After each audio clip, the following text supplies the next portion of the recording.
The National Broadcasting Company, in cooperation with Street and Smith, publishers of astounding science fiction, bring you Dimension X.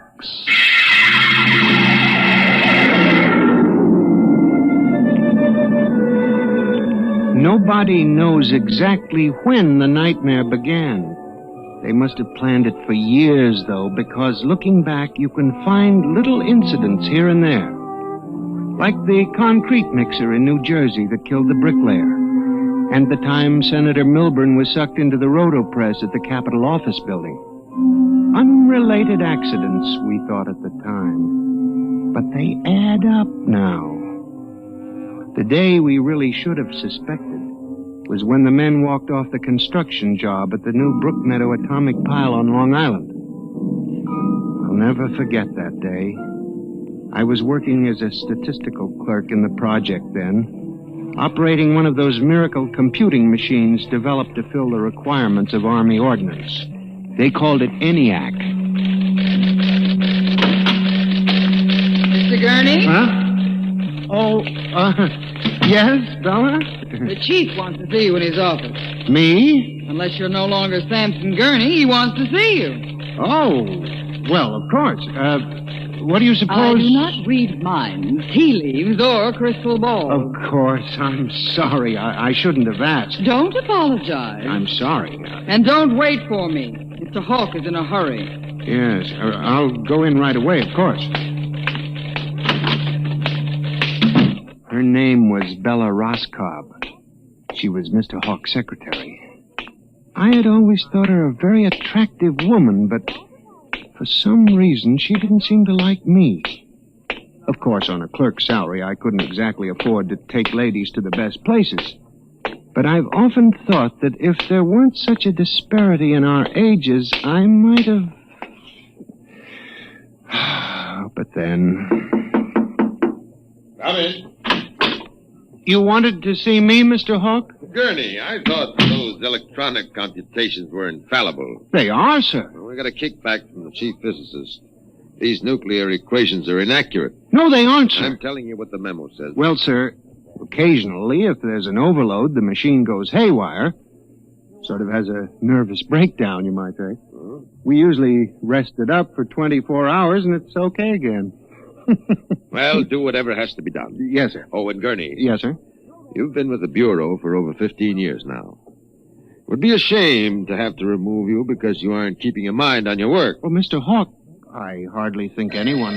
Excuse me. Hawk speaking. What? Dave, what? All of them? Well, have you tried to talk to them? Yes, of course. I'll send one of the safety engineers over. This place is falling apart piece by piece. Miss Roscoe? Yes, sir. The men on the construction gang at the new building have walked out on us. What? Someone slipped this morning and fell into a turbine. No. Get the chief safety engineer. Have him over there right away. Yes, sir. Oh, and contact the personnel office. Have them ask the union to order the men back to work. Get back to me. Yes, sir. Mr. I'm Hawk... sorry, Gurney. I have no time to discuss anything further.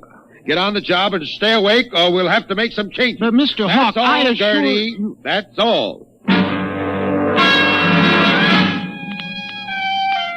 Now, you probably gathered by this time that I wasn't a very important man at Brookmeadow. I hated Mr. Hawk with a passion because of his superior attitude, and because I knew that Miss Roscoe admired him as a man of strength and decision. I was secretly happy he was having trouble with his construction crews. That evening, I wandered over to the site of the new atomic pile to see where the man had fallen into the turbine.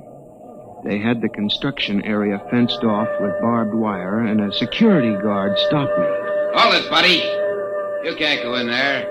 That's a restricted area. I'm Samson Gurney from the statistical section. Here's my identification. I'm sorry, Mr. Gurney. Nobody's allowed in the area. I see. We had a lot of the employees come over tonight to take a look, but nobody gets in. Orders. Tell me, was he, killed instantly? Like that. Mm-hmm. Yeah. This guy was checking the magnetic field inside the turbine, see? Right down inside it. It's all over. But if it wasn't hooked up... Look, Mr. Gurney, they got smarter guys than me trying to figure these things out. Yesterday it was a concrete mold. Wham! 2 guys get sucked right into the mixer. My. 3 days ago, a bulldozer starts up by itself and runs wild. 1 killed. 2 almost. Go figure it out. You know what I think? Sabotage. We got more guards and FBI men in here than we got workers. Flea couldn't get through without proving he didn't come off a Russian wolfhound. Now, I'm a statistician. All my life, I've been interested in statistics. So, a simple-sounding thing like this started me off. I went back to the office that evening instead of going home, and for the next 2.5 hours, I computed figures on the probability of industrial accidents for the types of machines we were using.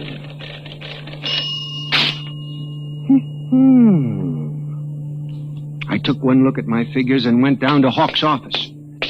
Just as I figured, he was staying late working on a settlement with the construction workers. Yes? Oh, good evening. I saw the light. Oh, Mr. Gurney. What are you doing here? Is Mr. Hawk working late? Yes, I am too. Oh. I wonder if I could see him a moment. We're busy right now. Could you make it tomorrow? It's very urgent. I'll wait, if you don't mind. Suit yourself.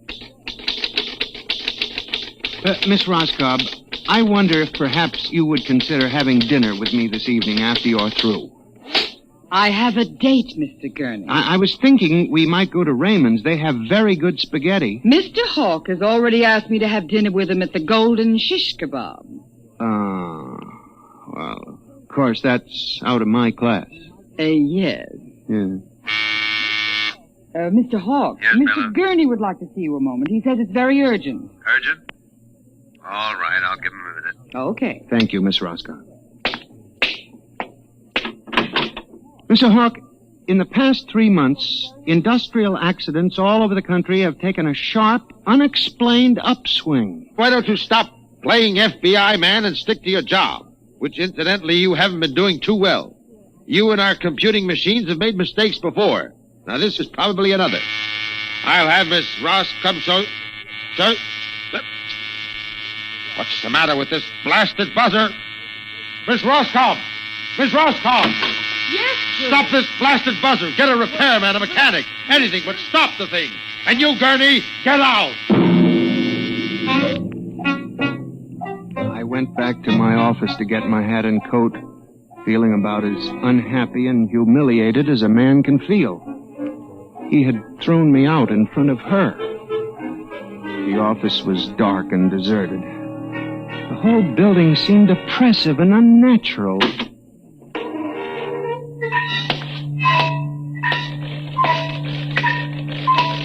I walked across to my desk. In front of me, the ENIAC glowed and chattered eerily as it worked on the equations we had fed it that morning. Its many-fingered circuits hung against the wall like some great octopus. And the thousands of tubes glowed orange and blue in the dark like 1,000 eyes staring at me. It almost seemed alive. Then it increased its tempo a moment, and a fleeting notion crossed my brain that it was laughing at me. Laughing like all the others. What was the matter with me? What?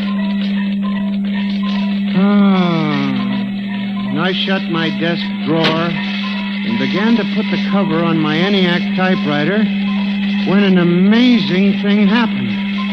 The most amazing single incident of my life.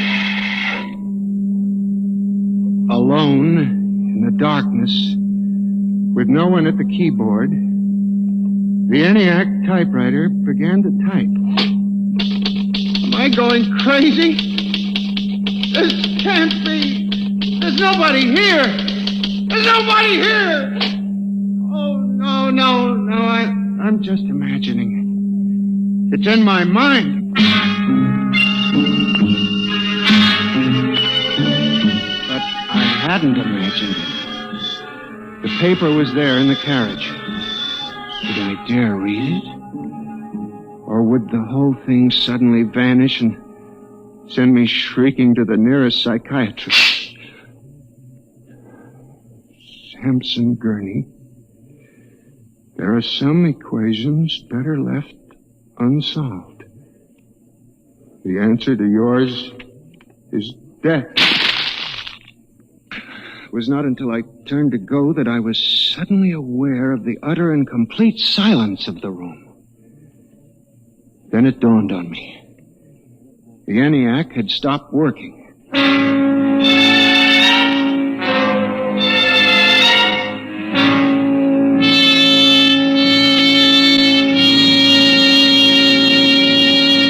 Gurney, do you expect me to believe this? It's insane. Mr. Hawk, I'm a saint. Take it easy, Gurney. Now, this is just some practical joke someone in the office is playing. There was no one in the office. Of course not. They wired up the machine and left. I checked the machine myself, Mr. Hawk. All right, Gurney. You leave this note with me, and I'll turn it over to the security force for further investigation. But... No buts, Gurney. The security men will handle it.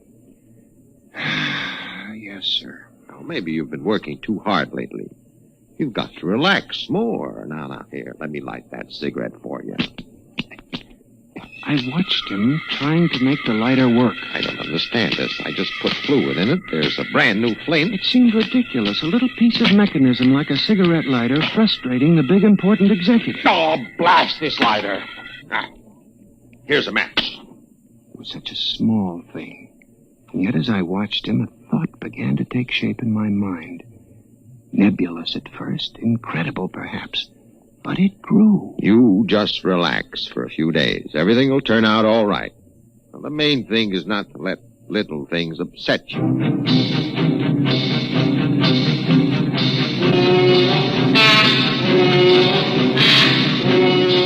It was the cigarette lighter that gave me the idea, and what Hawk had said about little things. For the next week, I observed the 1,000 petty little annoyances around the office. The door handle that wouldn't turn, the telephone connection that cut off in the middle of an important call, the power failure for no explainable reason. Suddenly, these things began to fall into a pattern. I, Samson Gurney, knew that I had stumbled onto a secret so monstrous in its implications that I was almost afraid to pursue it. On October 12, 1956, I established communication with them. I will curse the moment to my dying breath. Who's there? Night security guard. Oh, hello, Henry. Oh, hello, Mr. Gurney. What are you doing here so late? I'm just doing a little repair work on my ENIAC computator. Huh. Sure some mess of wires and tubes. Yes, it is. Well, I gotta finish my rounds. Won't forget to turn out the light, will you, Mr. Gurney? No, Henry, no, I won't forget. Night. Good night. When you were a child, did you ever try to imagine that you were all-powerful? I felt like that when I finished hooking the input of the typewriter to the main vacuum tube of the ENIAC. Then I turned on the current that sent 1,000,000 volts of pulsing energy into the electronic nerves of the machine. I am certain that if anybody were watching me in the next moment, he would have thought me a raving maniac. I still wonder if perhaps it is not all a nightmare. Now, you! If what I have guessed at is true, if there's life and intelligence in this room, make a sign! There was nothing. Nothing but the hum of the machine and the dull glowing of the tubes. Then, suddenly, without provocation or explanation, it happened.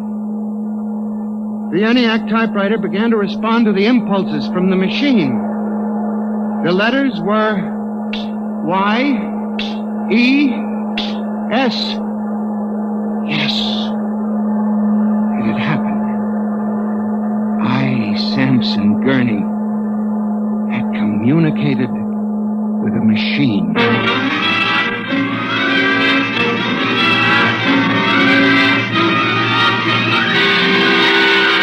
I was about to try to communicate again when suddenly, on ball-bearing casters, a heavy metal filing cabinet began to roll away from the wall toward me.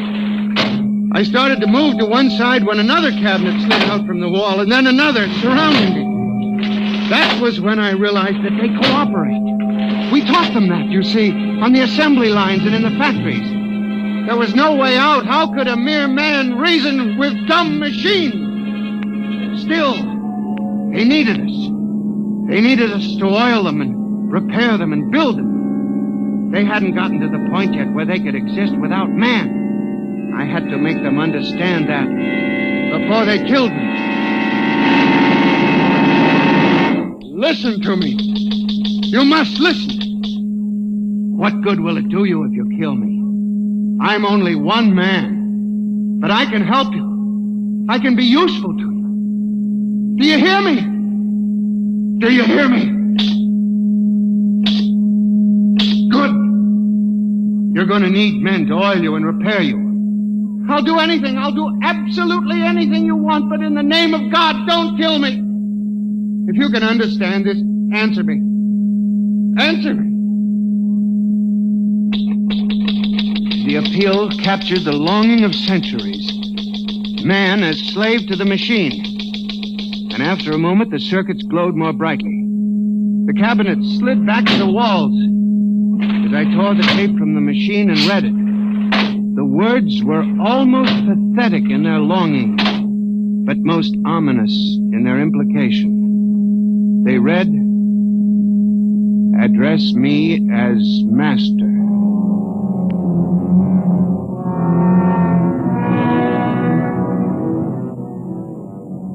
My life for the next 6 months was a nightmare.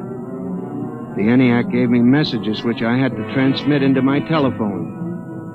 I was frantic. I began to lose weight. I couldn't sleep. My nights were torture, a constant fear. It was in December, just after Christmas. I was sitting in my room, listening to a broadcast. Ladies and gentlemen, a special bulletin. Already 24 hours before the peak of the New Year's traffic, over 1,000 deaths have been reported. This is an unprecedented figure. Again, if you...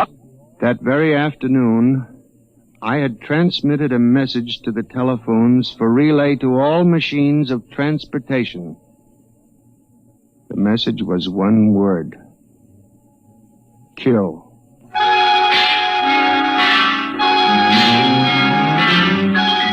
Next morning, I avoided my office. Instead, I went directly to the office of Mr. Hawk. I was highly agitated. My lips trembled as I spoke. Well, Gurney? Mr. Hawk, what I'm going to tell you sounds crazy. I know it does, but I must say it. All right, say it then, for heaven's sake. Mr. Hawk, have you ever heard of resistentialism? Resist what? Resistentialism. You're not making sense, Gurney. Mr. Hawk, I'm trying to tell you. All these accidents, the trouble with the machines, Mr. Hawk, they're alive. They think, they cooperate, and they hate us. Who? The machines. Gurney. You've got to believe me. I've communicated with them. I know. What are you doing? Now, just relax, Gurney. Everything will be all right. What are you doing? Miss Roscoe, send for the plant physician at once. Mr. Gurney has had a nervous collapse. But, Mr. Hawk... Everything will be all right, Gurney. We'll give you a nice, long rest. You fool. You blind, stupid fool! Can't you see what you're doing? Fool, fool, fool!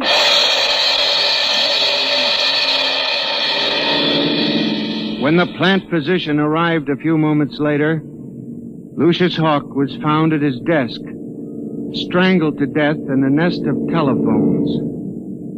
The wires were still humming softly.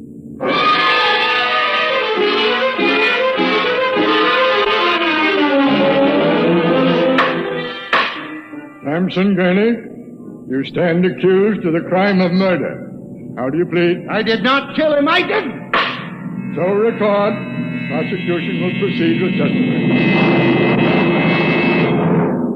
Miss Roscoe, did the accused quarrel with your employer on the morning of the murder? Oh, yes. He and Mr. Hawk quarreled violently. I could hear Mr. Gurney screaming at him. And Mr. Hawk asked me to send for the plant physician. What were his words? He said, Mr. Gurney has had a nervous collapse. Now, Mr. Simpson, you are a guard at the Brook Meadow Project? Yes, sir. When did you have occasion to meet the accused? Right after those accidents. He was snooping around the construction area.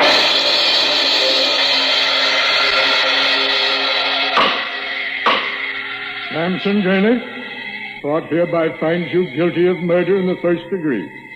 Recommendation that you be examined, committed to the state hospital for the criminally insane at Matawan.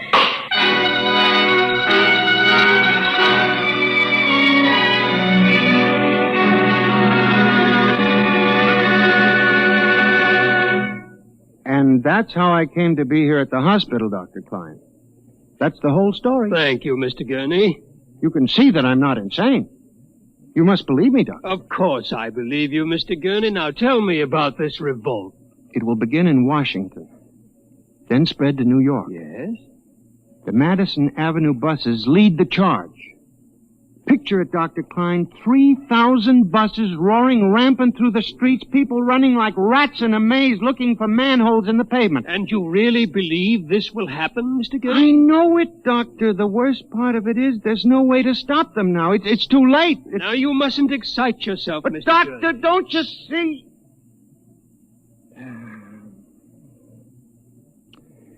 It's fair enough, I suppose. We built them. We taught them to think for themselves. It was bound to come. I guess the female machines will be worst of all in the beauty parlors. They're more high-strung, you know. Well, since there's nothing we can do about it, Mr. Gurney, suppose you go to your room and maybe if I went to my old Plymouth, I could make a deal before the police cars got me. Yes, Doctor? Would you take Mr. Gurney to his room, guard? He's already been given sedation. Yes, sir. Those concrete mixers may have made a mistake, you know. Just high spirits and all that, but if they got so they liked the flavor... We'll see you later, Mr. Gurney. Now, try not to worry too much. All right, guard. This way, sir. Oh, machines revolting. Telephones strangling people. Oh, blasted cigarette lighter. Why won't it work? I just filled it. Flint is good. Oh, well, you can never trust this newfangled machinery.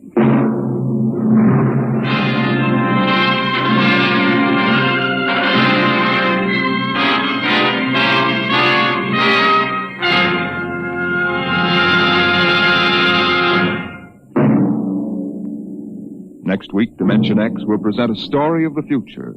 A story of an insignificant pebble in the sky called Earth, and of a man from a distant star who grew to love this unimportant planet.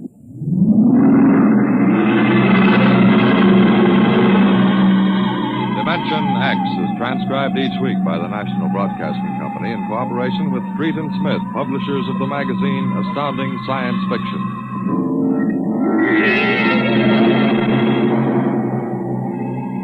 Nightmare was written by George Lefferts and based on a poem, The Revolt of the Machines by Stephen Vincent Benet. Featured players in the cast were John Gibson as Mr. Gurney and Rita Lynn as Bella Roscoe. Norman Rose is your host. Music by Albert Behrman. Engineer Bill Chambers. Dimension X is produced by William Welch and directed by Edward King.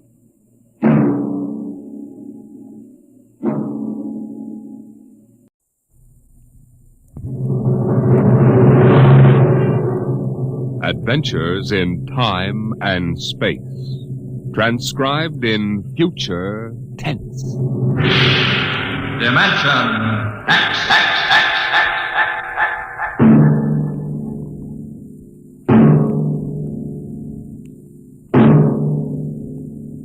The National Broadcasting Company, in cooperation with Street and Smith, publishers of astounding science fiction, bring you Dimension X.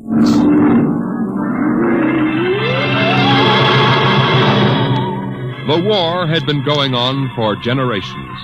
The sea and air were ruled by guided atomic missiles, radiations, and total destruction drove man underground.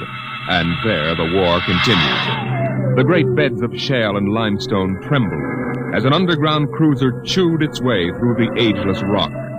The ship was squat, ugly, the top of its cutting head 40 feet above the clattering caterpillar treads.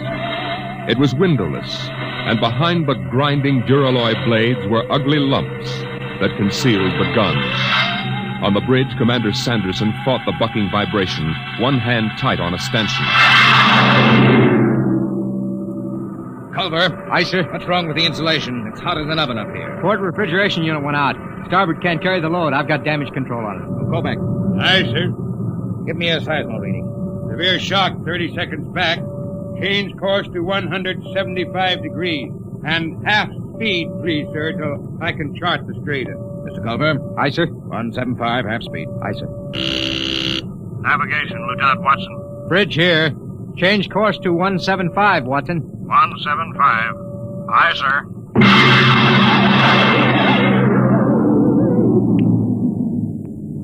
Clark. Yes, Mr. Watson. New course 175. 175, aye. Half speed. Half speed, aye. What? We hit something. What is it, Mr. Watson? It's lava, probably. Maybe it doesn't mean anything. No, I guess not. Mr. Watson. Yes, Clark? We ever going to get out of here? You mean the lava? The whole business. We've been under rock for 3 months. You better keep quiet, Clark. Psycho officer has rubber heels. I don't care about Carpenter. He's been over me already with those stinking reaction tests. If he gives me one more ink blot to look at, What's your dial? 1 degree correction. Right. Mr. Watson, what was it like? Huh? When? On the surface. I never saw the surface. I was born in the Denver cave, half a mile down. Well, that was a long time ago, Clark. Yeah. But you remember, don't you? You and Kovacs are the only ones on the ship who remember the surface. It was war then, too. Kovacs was in the army, the infantry. The Queen of Battles. Well, the Queen's dead now. What was it like? You mean in the surface wars? Yeah. Well, they had chaplains and... Chaplains? I guess you never heard of them. Now we have psycho officers. Yeah, they don't talk about religion much these days. It must have been something on the surface. I dream about that. I don't know what it was really like, but I dream about it. Then somebody takes me and shoves me down on the bottom of a hot closet. They shove a big hand over my mouth and I can't breathe. I wake up and I want to bust out of here with my fingernails. I just...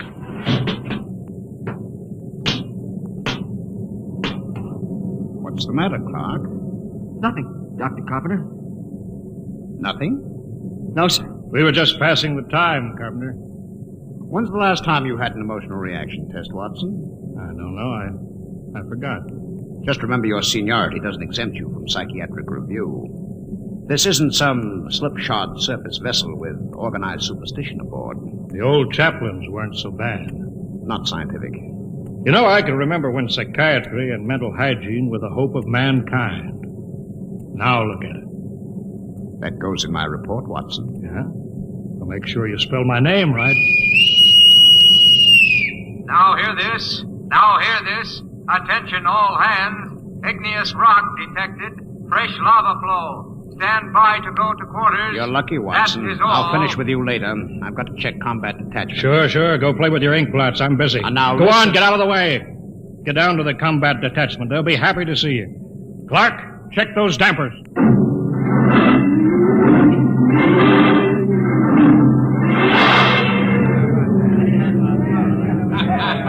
I'll take 3 cards.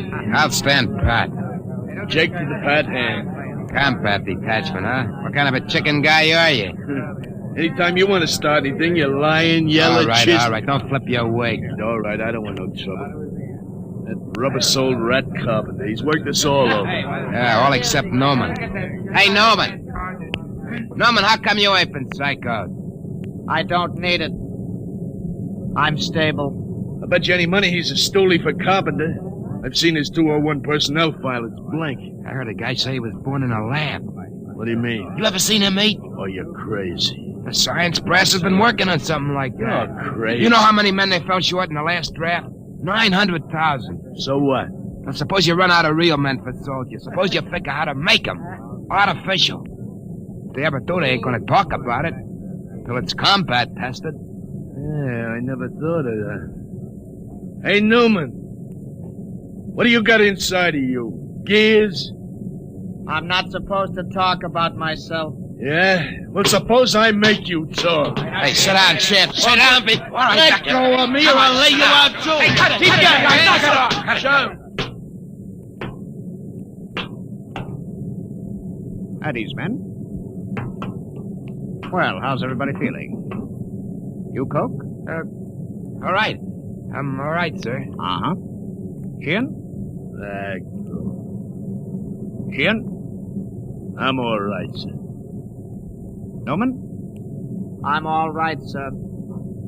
Of course. Very well, carry on.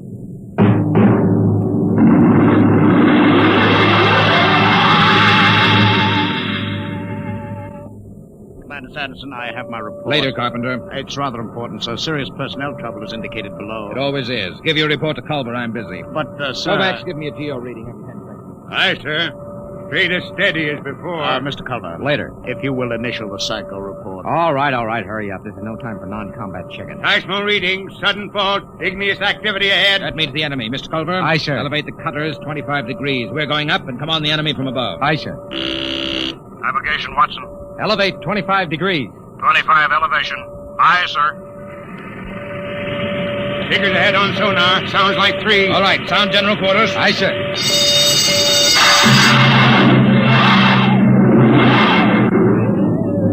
All right. General quarters. For all this stinking luck, aces I got. Get into your armor, you tub of lot.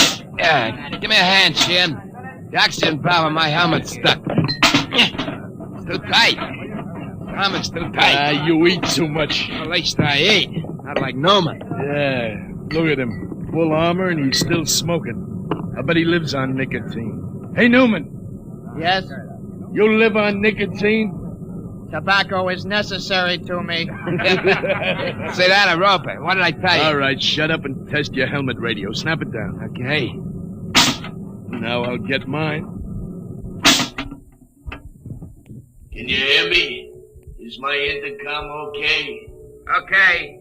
Keep the power up. Newman, check your intercom. I can hear you. Attention, combat detachment, move out. We're those chow runners with battle breakfast. Breakfast, huh? I can remember when I had meat in the chow. When I had cooks instead of food coming, first class. Quit griping, Coke. At least we eat. Yeah, we eat. How about him? Want any breakfast, Newman? No. I don't need breakfast. I can wait without it.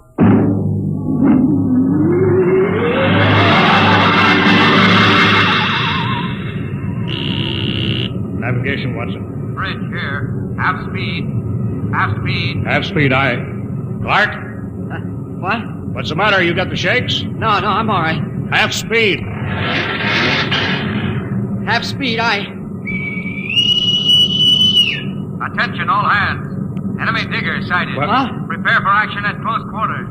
Enemy digger sighted. You hear that, Watson? Prepare for action at Close quarters. Full speed forward. No, I won't. What? Come on, full speed forward. No. Another inch. Stop this ship. Get away from there. Let me go. I gotta stop the ship. I won't be killed. I won't be killed. Get away from the controls, Clark. You hurt? All right, take it easy now. What? I've got a gun. Stop the ship. Stop it before I shoot you. Now take it easy, boy. I won't be killed. I won't let them. I'll give you 3 Watson that I shoot. I don't know what you're doing. I'm gonna stop the ship. 1, 2,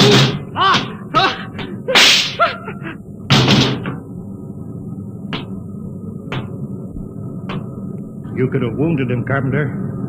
That would have been enough. My judgment was the clock was more than a marginal risk. I acted accordingly. Sure. I'll get a detail to clean up after you.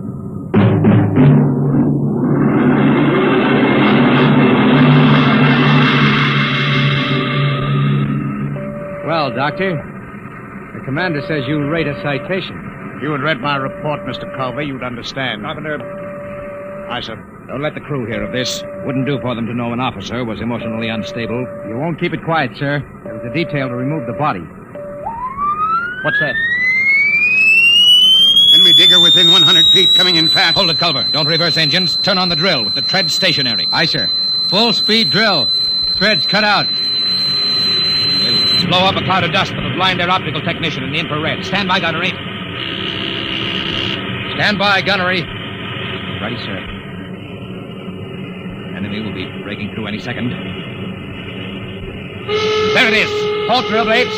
Navigation. Cut out drill. Cut out drill. Fire when ready.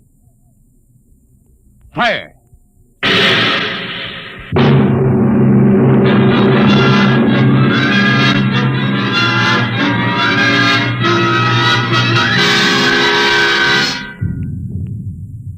Contact signal. Contact signal received. Cease fire, Mr. Culver. Contact signal. Cease fire. Enemy battery silent, sir. Give the go-ahead to the combat men. They can move in. Who tripped that alarm? Cut it off! Navigation to bridge. Bridge, aye. What's wrong down there? Why the emergency? The atomic pile's kicking up. We can't get into hand dam. She may blow any minute. I'll take over, Mr. Culver. Prepare to abandon ship. But the enemy diggers, With sir. the atomic pile about to blow, we'll have to advance, destroy the enemy, and take refuge in their ship. There's nothing else we can do. Look alive. Aye, sir. Attention, all hands. Prepare to abandon ship. Prepare to abandon ship. Kovacs, have the ship's records packed and ready to go. Aye, sir. Commander? Watson, what are you doing up here? There'd be a lot more chance of getting out if the ship's engines were reversed. She crawled back down the tunnel before she flew. There's no way to set up remote control. I know. I thought I could stay and run her. But the pile's going to blow. I know. All right, Lieutenant. Permission granted. You may stay with the ship. Thank you, sir. You may go, Watson. Aye, sir. We can't let him do that, Commander. You can't ask any man to do that. This is no time for sentiment, Mr. Culver. Doctor, you're a louse. That's an unstable statement, Culver. It's obvious that Watson isn't worth much anyway. He might as well die. I've heard enough, Doctor. You've had this coming a long time. Now, get away from me. Culver! Pearson, get here! Let go of me, Culver. Yes, sir. All right, Kovacs. Release him. Aye, sir. Mr. Culver, I need you now, but if we come through this, I'll be forced to prefer charges. Kovacs, help Dr. Carpenter up. Aye, sir. All right, Mr. Culver. Give the order to abandon ship.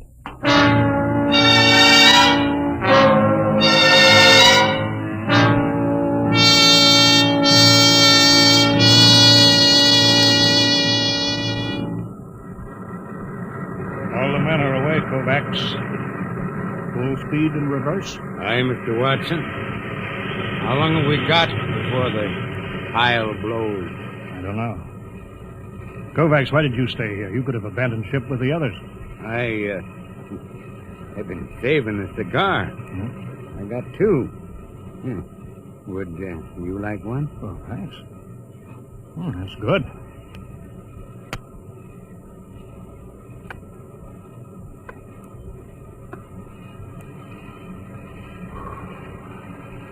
You didn't answer my question, Kovacs. Why did you stay? How about you, sir? Me? I was in the last class out of Annapolis before it went underground and merged into the Geo-Warfare Academy. I guess I just hang on to illusions. Dead traditions of service. I suppose I did it because I thought it was the right thing to do. Yeah, I guess that's it when you get down to it. Kovacs, you saved a cigar against the rules. I've got something, too. It's a book. I stole it out of a hotel room in Frisco in the old days. A Bible? Yeah. Psycho officers don't allow them on board. Carpenter would have had me in the cells if he'd known about it. There goes the Geiger alarm. It'll blow any minute now. Kovacs, you remember this? The Lord is my shepherd. I shall not want. He maketh me to lie down in green pastures.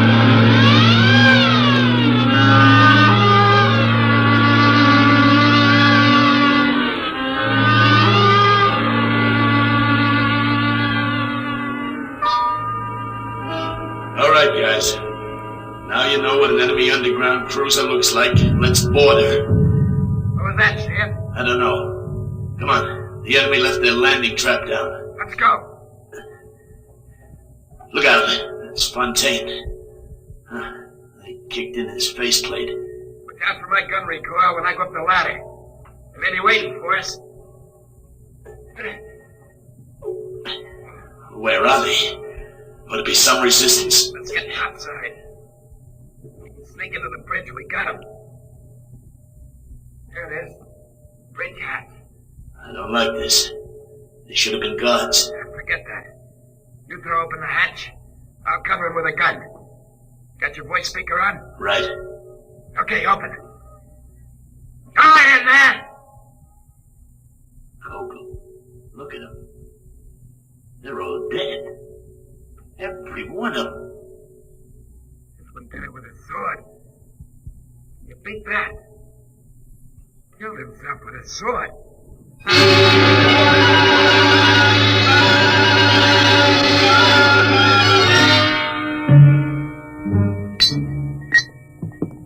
Confound this foreign equipment. Culver, how soon can we get this enemy ship underway? Give me the damage report. Aye, sir. The port tread knocked out, armor breached aft in the midships, gun batteries inoperable. Lieutenant Adamson estimates we can make limited headway in 2 days. Very well. Sir, is it necessary for me to have this guard tagging after me? You're under arrest, Culver. Excuse me, Commander, sir. Oh, go ahead, Coke. There was a message or something under the guy with a sword when I broke in. I kept it as, well, sort of a souvenir. Oh, give it to me. I didn't mean anything wrong, sir. Hand it over.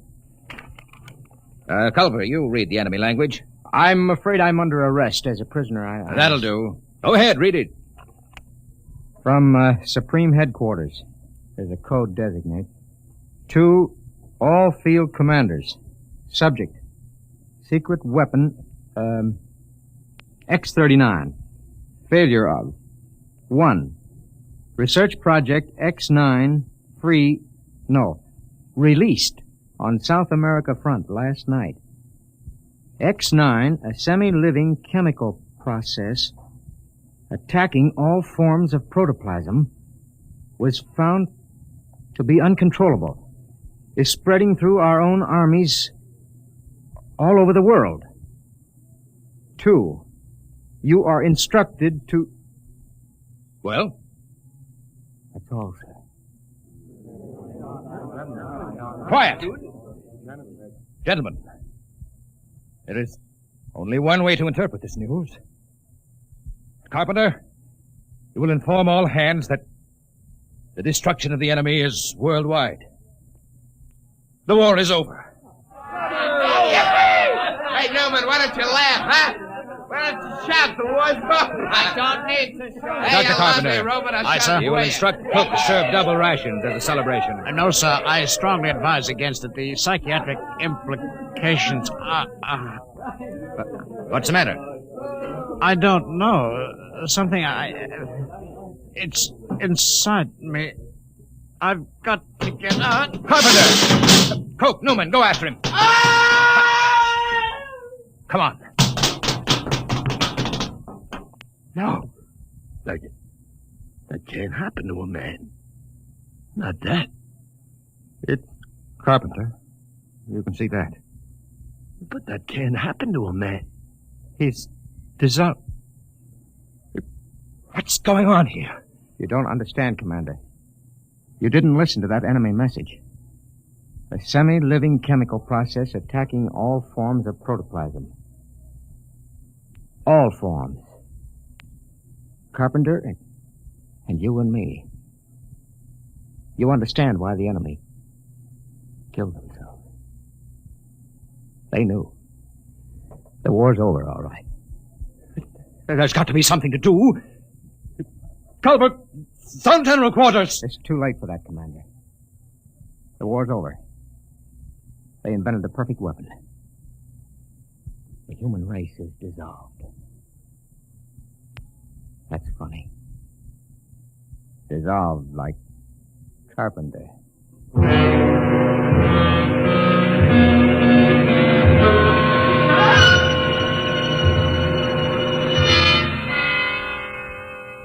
Human. Is that You? Yes. They're all dead. Aren't they? Yes. Commander Sanderson was the last. Except me. I suppose so. How about you? It will not affect me. I am not made of protoplasm. I am an inorganic synthesis. You can't die, then? No. I am atomic powered. My breakdown point is calculated in thousands of years. I cannot destroy myself. I was conditioned against it. It's beginning. You'll be all alone, huh? I know. Buried alive in a rock for thousands of years. I'm sorry for you, Newman. I'm sorry. You'll be all alone. Now, it's starting. I can't stand it.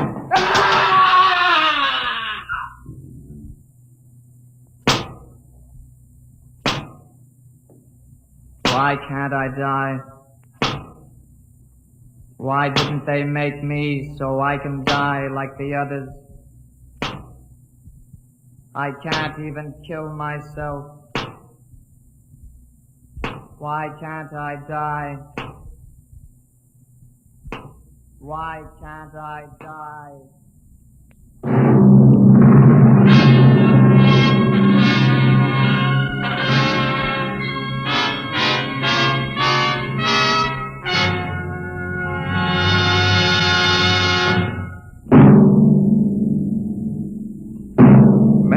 Always told himself that he was master of the machine.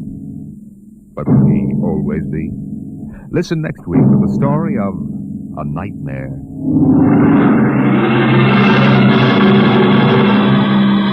Dimension X is transcribed each week by the National Broadcasting Company in cooperation with Treat and Smith, publishers of the magazine Astounding Science Fiction. Today, Dimension X has presented The Last Objective, written for radio by Ernest Kenoy, from the story by Paul Carter. Featured in the cast were Lawson Zerbe as Culver, Ralph Bell as Dr. Carpenter, Wendell Holmes as Watson, and Jack Grimes as Newman. Your host was Norman Rose. Music by Bert Berman. Engineer George Mathis. Dimension X is produced by William Welch and directed by Edward King.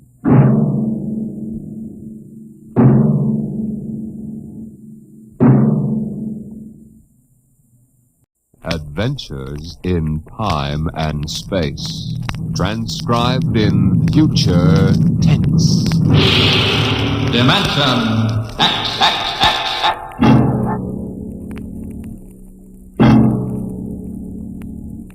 When the first space rocket lands on Mars, what will we find? Will we be welcomed with open arms, or will the Martians treat us as invaders? Only one thing is certain.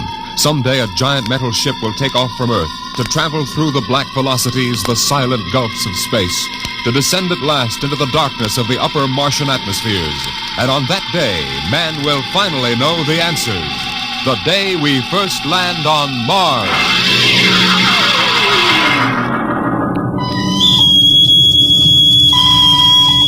Now hear this. Now hear this. Approaching critical deceleration. Fasten gravity suits. Stand by to land.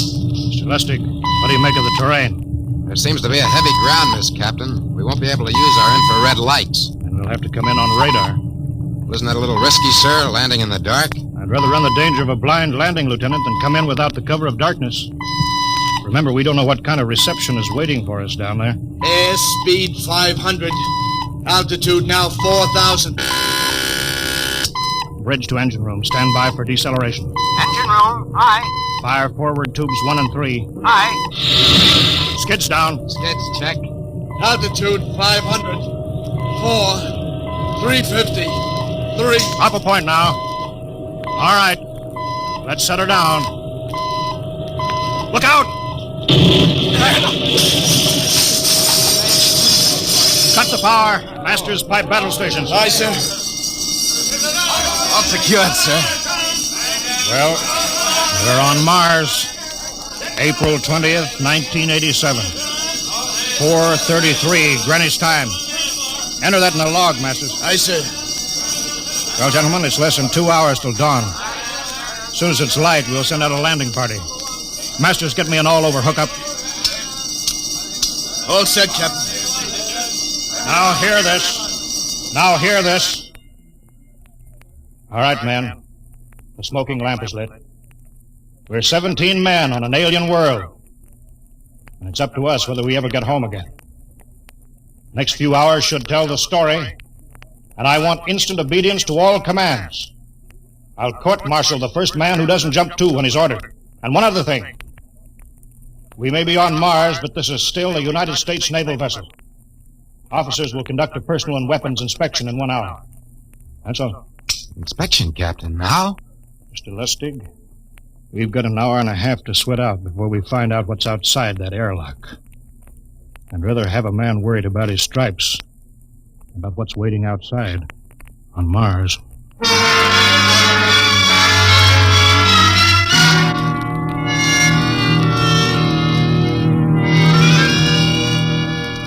Now hear this. Landing party report to forward airlock. Captain Black, Lieutenant Hingston, Lieutenant Lustig, and Dr. Horst report immediately to forward airlock. It is now landing time -5. Sounds like they're paging us, Hingston. You ready, Dr. Horst?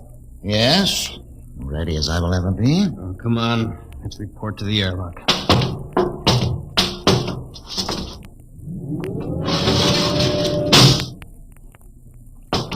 Four minutes to go. Hey, where's the captain? Who knows? What difference does it make?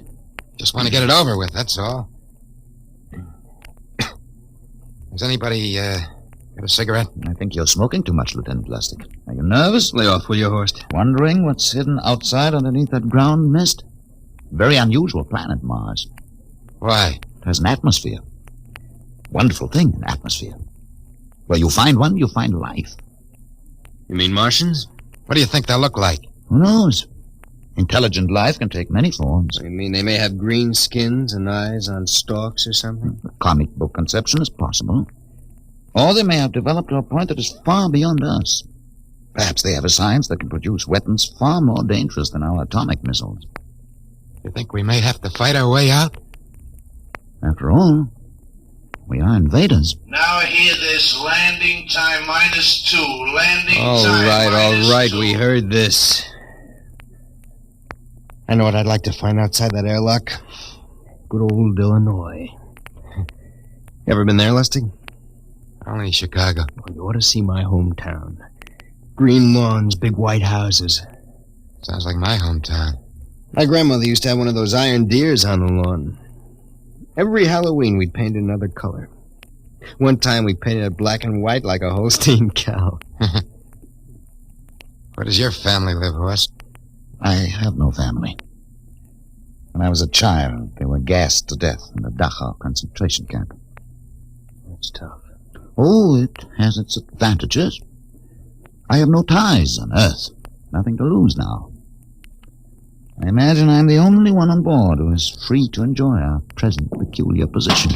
All right, Lustig. You can button it up now. Aye, sir. Now, gentlemen, in 1 minute we'll be the first men to set foot on Mars. Quite an honor, eh?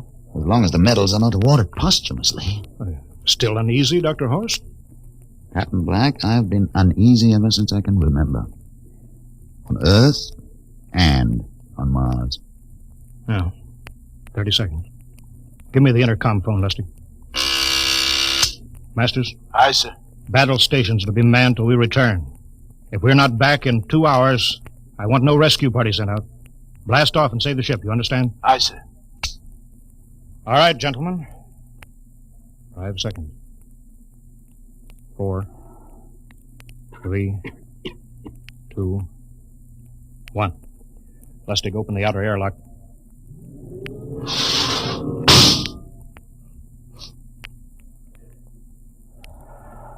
Fresh air. Let's go. Hold it now. It's too dark to move fast. Quiet, isn't it? Not even a wind. You can't see anything through this ground mist. Quiet. We don't know what's out here. Come on.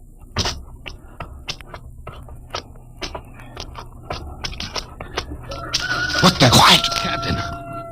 I could swear that sounded like a rooster. I don't hear it anymore. A very unlikely sound. A rooster crowing on Mars? Kingston. Aye, sir. Set that machine gun 25 yards to the flank. We'll stay here till the ground mist lifts. Aye, sir. What do you make of the ground, Horst? Grass. Plain grass. You could see some large foliage there where the mists thin down. What the heck is that? Kingston! Hold your fire, you fool! I hit it, Captain. What? Some kind of wild animal. I hit it. I could see the tracers, but it's still standing. Come on, Horst. Doctor, where are you? Up ahead. Admiring the wild animal. Careful, Horst. Wait for us. Don't worry, Captain. Huh. It's an iron deer. A lawn ornament. That's impossible. It's hollow.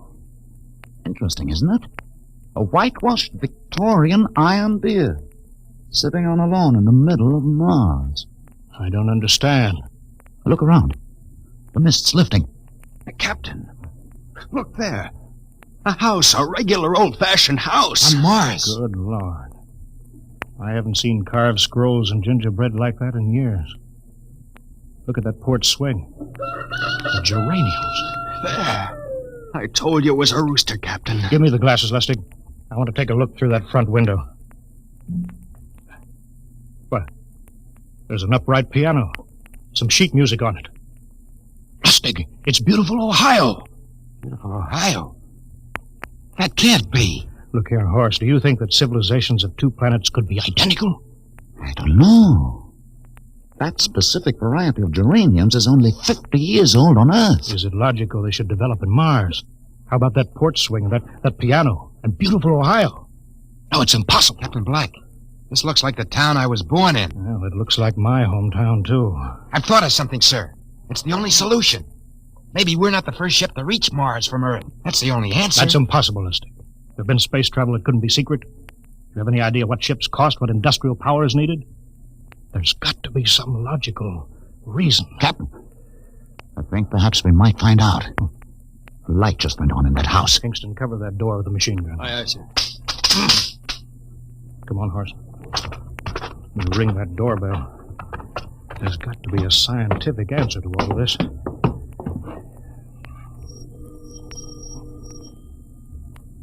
There's something moving in there. Stand back, Horst. Give me a clear shot. Maybe a Martian.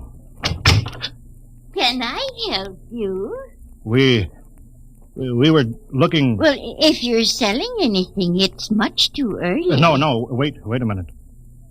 What town is it? What do you mean? Are you census takers? No, we're strangers here. We want to know how this town got here.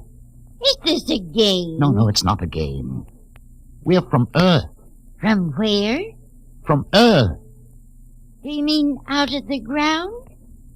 Hey, are you sure you're feeling well? Madam, we came in a flying ship across space. We're from the third planet. This is Mars. Now do you understand? Mars. You go away now, you hear? I'll call my husband from upstairs and he'll chase you. Now go on. This is Mars, isn't it? This is Green Lake, Wisconsin, in the United States of America. Bounded on the east by the Atlantic and on the west by the Pacific. Now, go away. Goodbye. Of course, do you suppose it's really possible?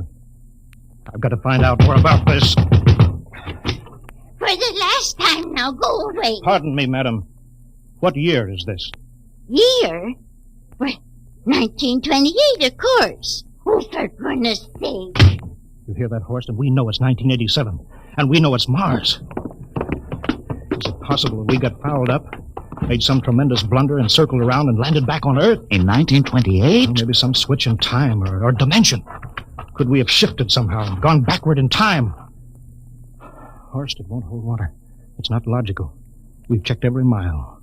We went past the moon and out into space.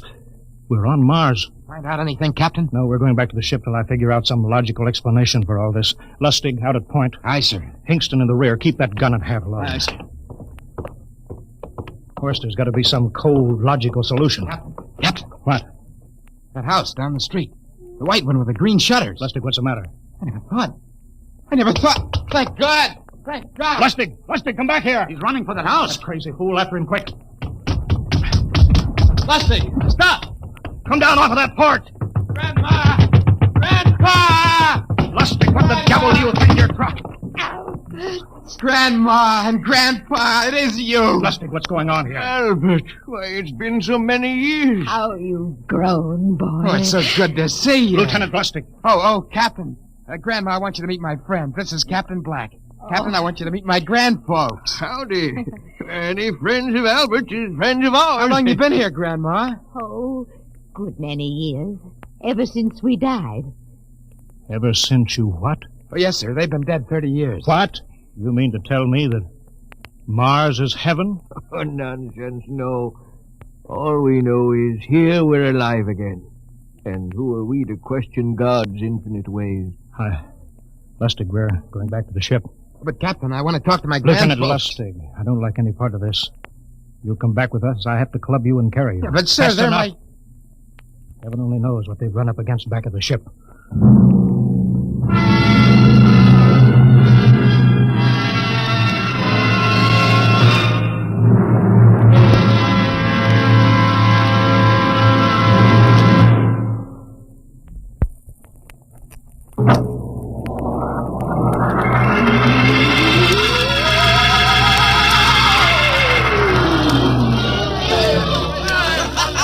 Horst, look at that crowd around the ship. Looks like we're being welcomed with a celebration, Captain. Celebration? They've abandoned ship. Every port is open. No guard said, You, Masters. Hiya, Captain. Meet my old dad. Dad, that's Captain Black, and he's not a bad guy for an officer. Of all the... Hingston!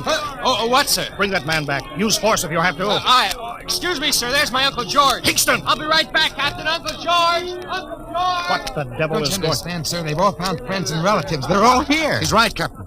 I've counted. The whole crew's out on the crowd. But I gave orders. Definite orders. You don't understand, Captain. I understand mutiny. I don't care how many relatives show up. I'll have discipline on... Johnny! Johnny, you old son of a gun! Edward! It's you. It can't be. Of course it is. Johnny, you old son of a gun. Edward. Dr. Horst, this is my brother, Edward. How do you do? Hello. It's wonderful to see you, Edward. Look, I've got to get back to my ship. Hey, I almost forgot. Mom's waiting at home. Mom? And Dad, too. Mom? Dad are alive? Excuse me, Horst. Then you're real, then. Don't I feel real? How's that, huh? Ed, hey, we've got lunch for you, Johnny. Mom's making corn fritters. Corn? Dr. Horst, haven't you found anybody? No, Captain. I have nobody. Then you come on home with me, right, Ed? Sure, you bet. Horst, you wouldn't believe it, but it's been 35 years since I had Mom's corn fritters. By George. 35 years.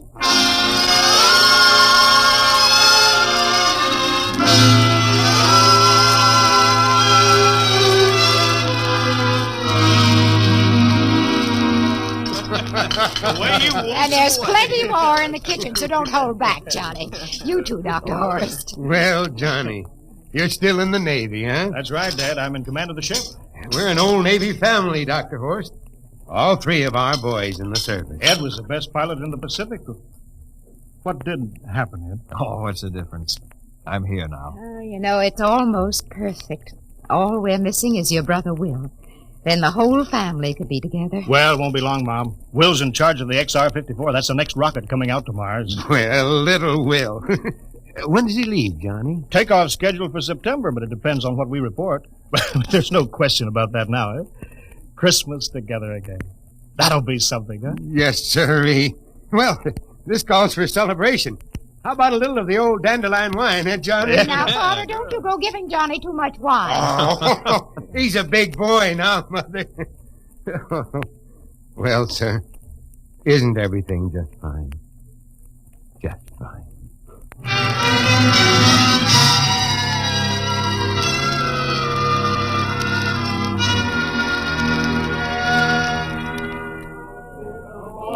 The candlelights are gleaming on the banks of the Wabash, far away.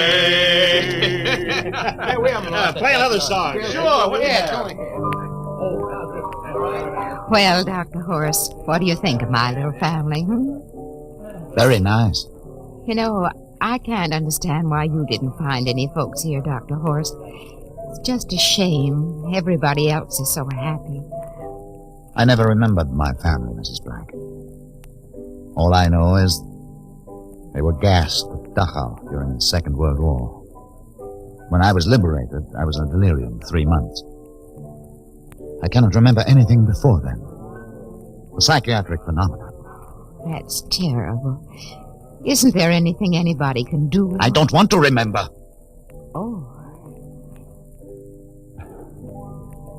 I haven't had a pleasant life. I prefer to be free of emotional entanglements. They interfere with a scientific approach. I'm sorry, Dr. Horace. Oh, I'll get it. Hey, that's our ring, long and three shorts. I remember that. Well, maybe we'd better call it a night. You must be getting tired, Johnny. I'd better be going back to the ship. Oh, nonsense. You stay the night. We insist. Oh, I just couldn't rest thinking of you all alone on that ship. Oh, I'll be all right. Well, good night. Oh, wait a minute, Dr. Horace. That phone message was for you. Me? Yes, that's right. A message from Anna. Anna? I don't remember any Anna. She asked if you were better. Perhaps she's someone you knew at Dachau. Anna? She said she's coming over here first thing in the morning. So you'll have to stay over. Yes, well, but... that settles it then. You stay here, Horst. You can bunk with me in my old room. Oh, but Johnny, we thought you'd like to be with Edward. So you could talk the way you used to. Well, we can't put Dr. Horst on the daybed. I think we better share the room tonight. There'll be plenty of time for talking, Ed. I guess so.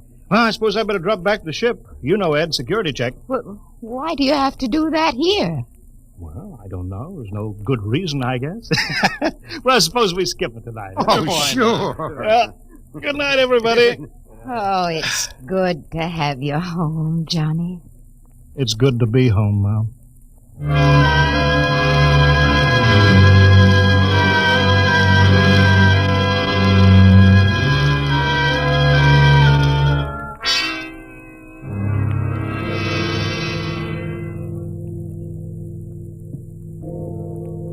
Captain Black, are you asleep? No. I've just been thinking about what we were expecting. Green-skinned Martians with eyes on the stalks. All the time there was only Mom and Dad and Edward waiting. Oh, it's funny what tricks your imagination can play on you. Yeah, I guess Mars is heaven, Horst. I've been thinking about Martians, too. Captain, just suppose there were Martians, and they saw us land. Suppose they thought of us as invaders. What would be the best weapon they could use against our atom bombs? I don't see what you're getting at. They would want to disarm us first, to wipe out all suspicion, to make us feel at home. But suppose this house isn't real.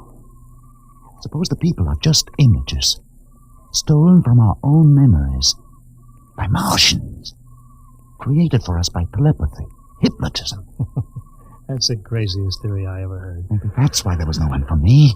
Because in all my life there is no happy memory, no real loved person. How about that phone call from Anna? Yes, Anna. I didn't remember who she was, but I do now. I just remembered. When I was freed from Dachau, sick, delirious, I raved about a wonderful, kind nurse named Anna that took care of me. There you are. It's logical. She's coming to see you tomorrow. But there was no Anna. I'd been nursed by a man. What? Anna was only a dream. And there's only one way they could have learned about her. By reading my subconscious mind. But that's impossible, Horst. Why? The whole crew was thinking of home. Suppose the Martians read our minds. But there are Martians. If there are, They have us separated. Each man in a different house. Sleeping. Trusting. No one at the guns. I left my pistol downstairs. Do you think there's something to this, Horst? It's a... Who would suspect his own mother? His grandparents? How easy. Just a knife in the heart of each sleeping man. It's impossible, Horseman. We've got to get back to the ship. Listen. The crickets have stopped. Come on. We don't know when they change back to whatever they really are. Where are you going, John? Ed, well, we wanted to drink of water. That's all, Ed. You're not thirsty, John. You don't want to drink.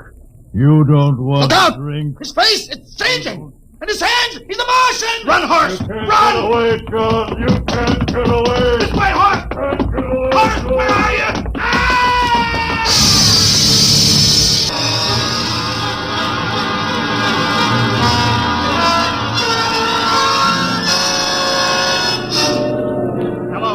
Hello, can you hear me, Earth? This is Captain John Black, the XR-53, calling from Mars. I've locked myself in the ship, but they've crippled it. I can't take off or fire the guns, and they're coming for me now, the Martians. I'm all alone here. All the rest are dead. Hinkston, Lustig, Dr. Horst. Poor Horst, he didn't even reach the door.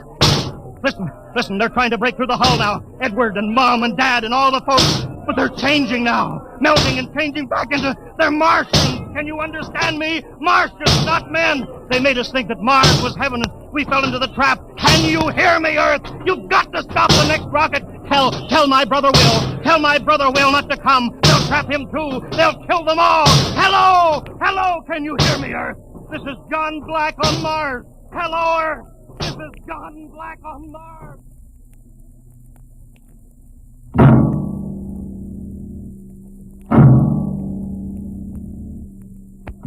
Tonight, Dimension X has presented and transcribed the Ray Bradbury story, Mars is Heaven, adapted for radio by Ernest Kenoy. Featured players were Wendell Holmes as Captain Black and Peter Capell as Dr. Horst. Your narrator, Norman Rose. Music by Albert Berman, engineer Bill Chambers. Dimension X is produced by Van Woodward and directed by Edward King. Robert Warren speaking. In a moment, Dimension X.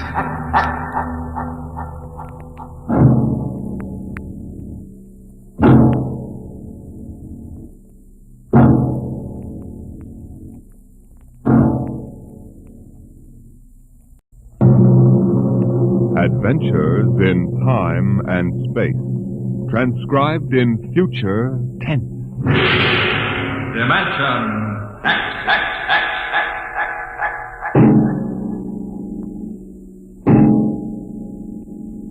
In the beginning, there was Jordan, thinking his lonely thoughts. Out of the loneliness came a longing. Out of the longing came a vision. Out of the dream came a planning. And out of the planning came decision. Jordan's hand was lifted, and the ship was born.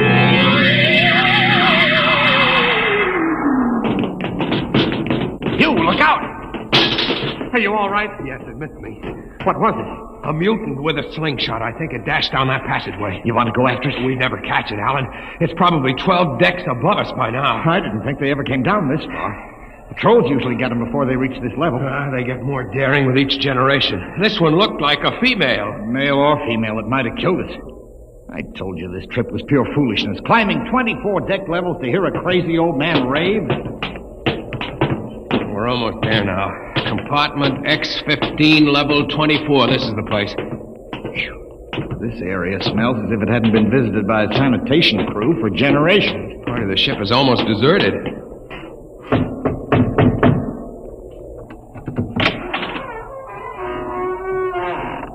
Yes?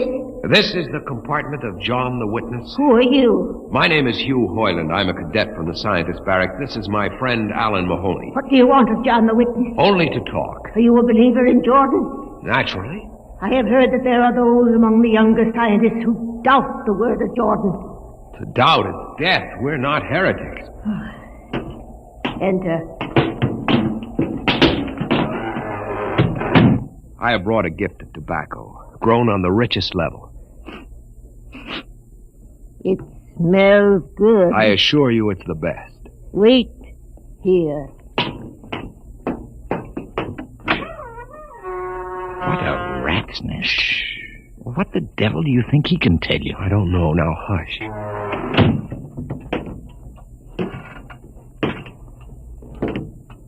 Well? You are John the Witness? I am. Good eating to you. I am Hugh Hoyland. This is my friend, Alan Mahoney. What brings a gentleman of the scientist class to my humble apartment? I have heard that you and your parents before you have long been keepers of the legend of the ship. Since Jordan gave the word. I am anxious to hear the word as Jordan spoke it. Why? You see, among the young scientists, there have been some who talk against the word. Regulations against such heresy? Some of them say the ship has no purpose. They say that we're here accidentally. That we have no more grace in Jordan's eyes than the most deformed mutant who dwells in the highest level of the ship. What shall I say to you? I wish to hear the word from the mouth of one who knows, that I may become more convinced. Sit. You have gift for the witness? The finest tobacco. Good. I will dim the light.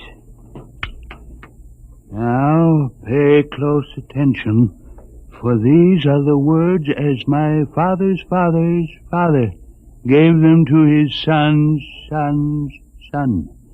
This is how the ship came into being, how our people were created. In the beginning, there was only Jordan, thinking his lonely thoughts. In the beginning there was darkness, formless and dead. Out of the loneness came a longing. Out of the longing came a vision. Out of the dream came a planning. And out of the planning came decision.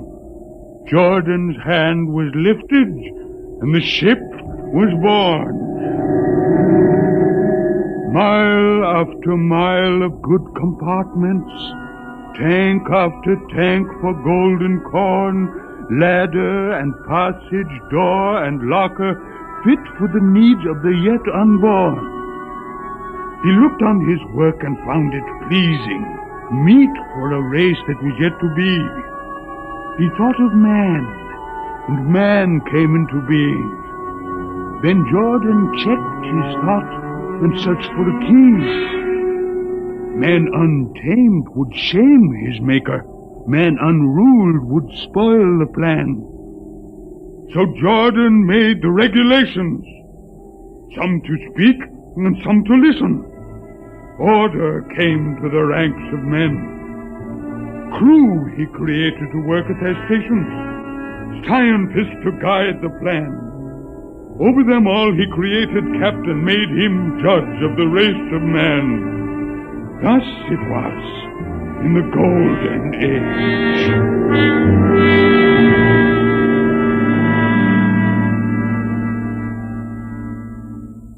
These are the true words?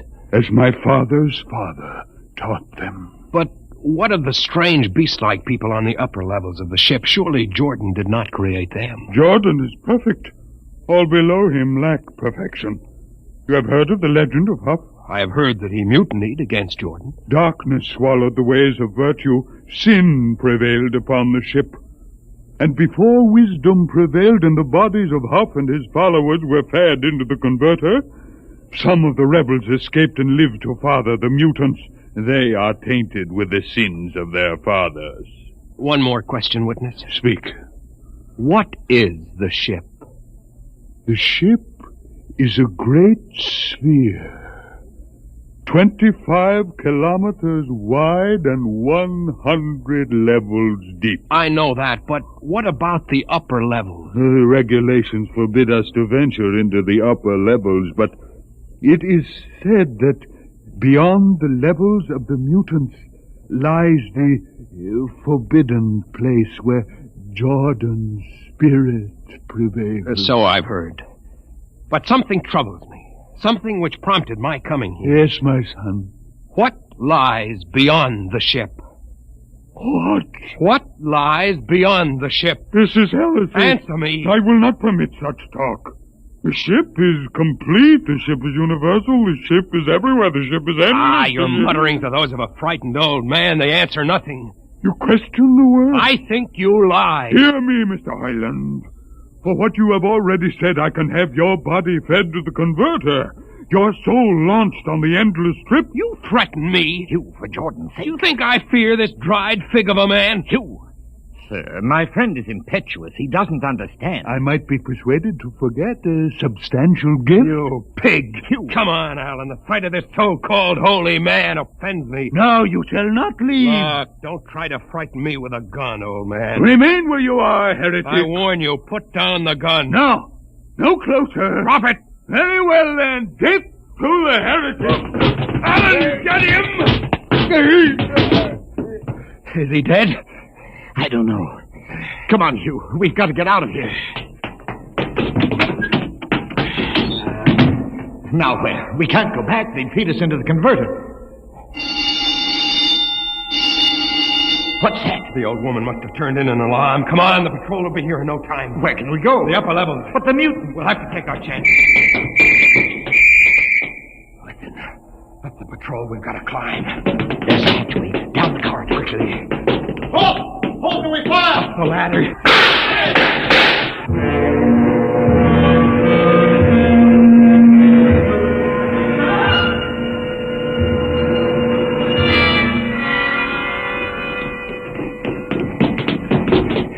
Wait. How far are we from the outside wall? Judging by the slope of the deck, about 2 miles. Mutant territory. Come on, we'll try this passageway. Hugh. What? I don't know. I feel as if we're being watched. It's your imagination. Perhaps not. Oh! It's only a ship's rat. Get a grip on yourself. This is as big as a dog. Come on. I can't drag myself much further. We've got to find a compartment with water. Oh, if only you hadn't asked him that stupid question. There's no use going over that. Why did you do it? Why? Alan, I've been thinking about it for a long time. And when he began to give me those stupid pat answers, well, I just saw red, I guess. But who are you to question the ways of Jordan? When you asked me to go with you to visit the witness, I thought you wanted spiritual help. I never dreamed I'm sorry, Alan. I couldn't foresee this. I didn't know. Wait a minute. Well, what? Another shipwreck? No. I thought I saw something move near that bulkhead. I didn't see anything. Maybe my eyes are going bad still. You behind! Alan, look out!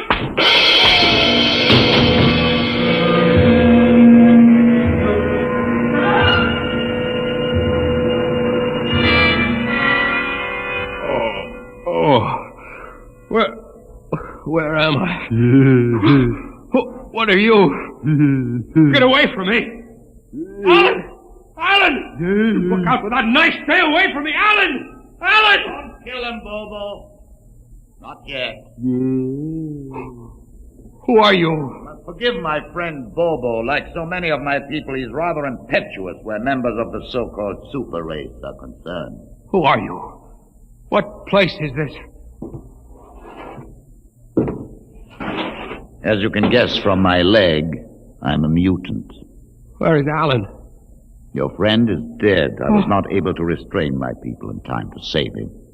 Why don't you destroy me and get it over with? We do not kill for pleasure, Mr. Hoyland, only when necessary. You know my name? I read your identification tag. Who are you? Mutants can't read. My name is Gregory. I'm a leader of my people. Although we are unfortunate in our heredity, Mr. Hoyland, many of us are quite intelligent. Why do you live like animals? We would rather live like free animals than like regimented slaves, as you do. I've heard that you practice cannibalism. Undoubtedly, you hear many things about us. We raise our own cattle on the upper levels, and those of our people who choose to farm raise enough crops for our small population. You turn your head. Why? This one. I've never seen a creature like him. Bobo is an unfortunate. He was born without the power of speech. How can you tolerate a monstrosity? We have learned to live with difference. If we began to destroy our imperfects as you do on the lower levels, there would soon be no one left. It violates the regulations. The word of Jordan You know, states... Mr. Hoyland, your people are really primitive and barbaric. You dare say that to me? I dare say a good deal more. Let us go to my compartment and speak further. I'm always interested in information of the lower levels. I won't give you any information. Bobo, I want Mr. Hoyland in my cabin, please. Hey. I advise you to go quietly, Mr. Hoyland. Bobo has a hatred of superior beings, which is unfortunate, but quite understandable.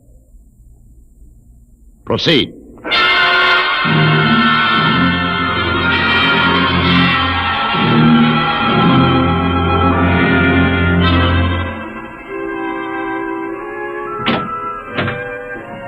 Enter, Mr. Hoyland.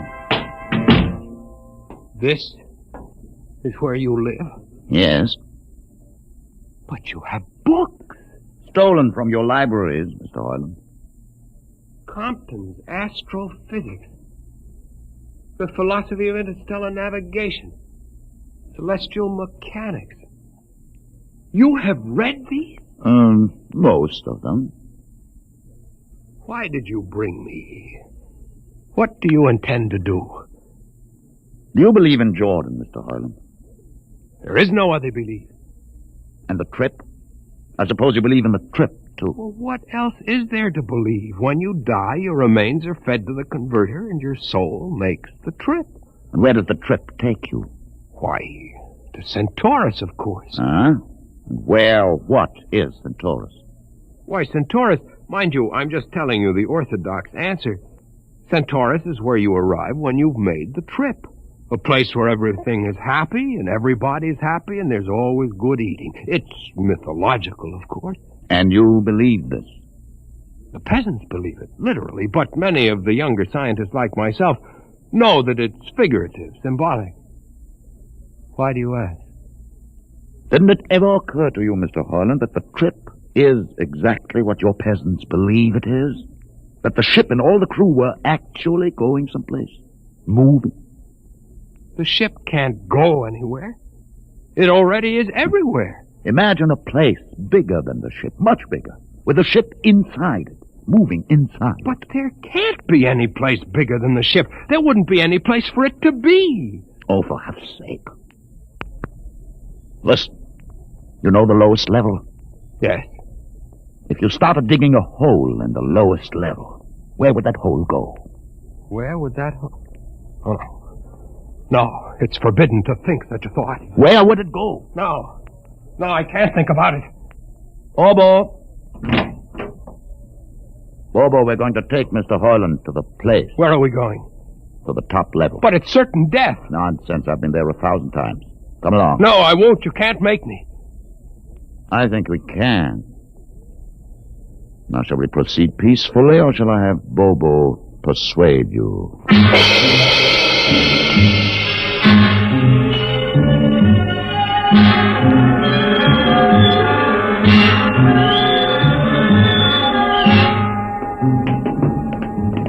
Open the door, Bobo. Inside.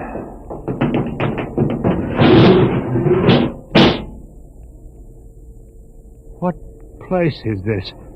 This, Mr. Hoyland, is the main control room. Why, Mr. Hoyland, you're trembling. It isn't true. There is no such place except in mythology. Oh, you younger men are so wise, Mr. Hoyland, except for one thing. This happens to be the main control room of the ship. But it's nothing but a huge room with an instrument panel. What did you expect? How do you know this is the main control room? See these instruments? Using them, the navigator, many hundreds of years ago, actually steered the ship on its voyage. I don't understand. I didn't suppose you would. Your people have been so steeped in superstition and ignorance that the whole concept has lost its meaning. Sit in that chair. Don't be frightened. Sit down. Very well. Look up. What do you see? Nothing but a huge shield. Watch it for one moment, Mr. Hoyland. You are going to see something that few of us have ever been privileged to witness. Something so dazzling that you may find it hard to accept at first. But it is there. It is a reality. And ultimately you must accept it. What are you doing? I'm dimming the lights. Don't be frightened. Keep your eyes focused on the shield above us. Ready? Watch it. The shield! It's sliding back! Ghost of Jordan! Well? What am I seeing? The universe, Mr. Hoyland. The universe in all its beauty. The stars, the planets, the sun, the moon, and the constellations. This is your heritage, Mr. Hoyland. The heritage you've been too stupid to seize. But it can't be. The ship is the universe. There is nothing but the ship. Ah, but there it is. You see it before your eyes, spread out like a canopy of glory. You still deny it? Answer me, Mr. Hoyland. Do you deny it? No, I can't. They lied. They lied to us.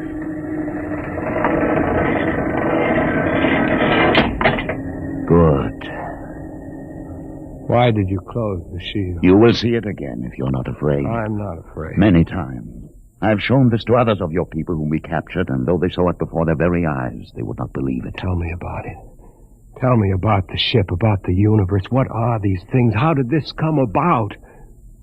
Many thousands of years ago, on a planet like those you've just seen, a planet called Earth, a scientist named Jordan decided to build a ship that would carry men from one planet to another. For many years, Jordan and thousands of others studied and planned. And when they were finished, they built the ship. A ship so large that it had to be assembled in its own orbit beyond the place called the Moon. 60 years it took them to construct.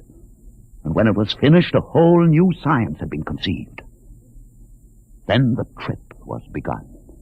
The trip that was to land a colony of Earthmen on a far-off planet called Centaurus, millions of light years beyond the furthest planet ever reached before.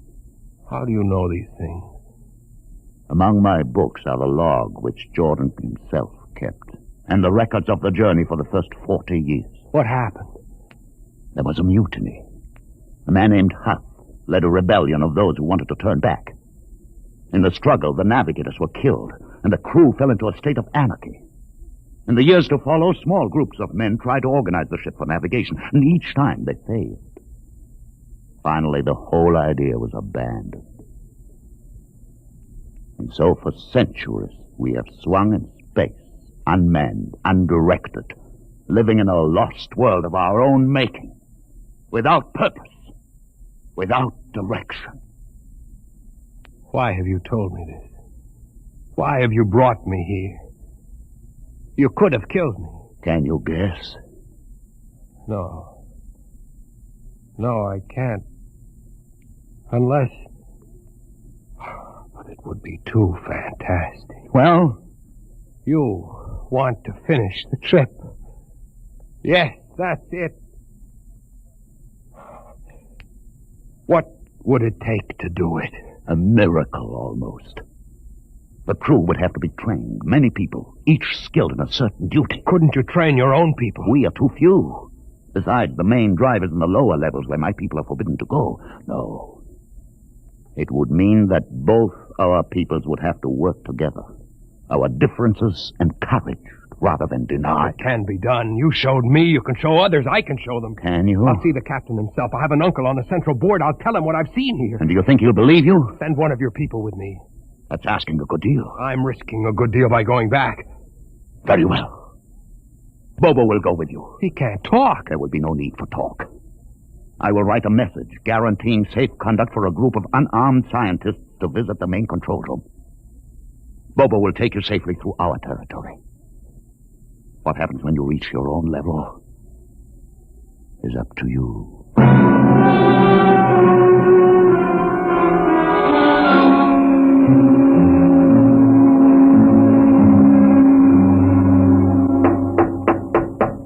One moment. Yes, what you? Quick, Uncle, let us in. But this mutant... He's harmless, please. Now, what is this? You're wanted I know all about that. Listen, Uncle, I must see the captain. The captain? Are you mad? You're a council member. You can get me to see him. They'll kill you. You're wanted for heresy. I don't care. I must speak with the captain. You're close to him. You can arrange it. I don't understand why... Uncle, listen to me. The ship is moving. I can prove it. Do you understand there is a purpose in the ship? I don't understand what you're babbling about. Never mind. Just talk to the captain. Tell him I have information of tremendous importance. Tell him I've arranged a truce with the mutants. A truce? Here, show him this paper signed by their leader. Do it, Uncle, for my sake. I don't know. Please, Uncle. If I'm to die, let this be my last request to you. Very well. I'll speak to the captain. I'll try.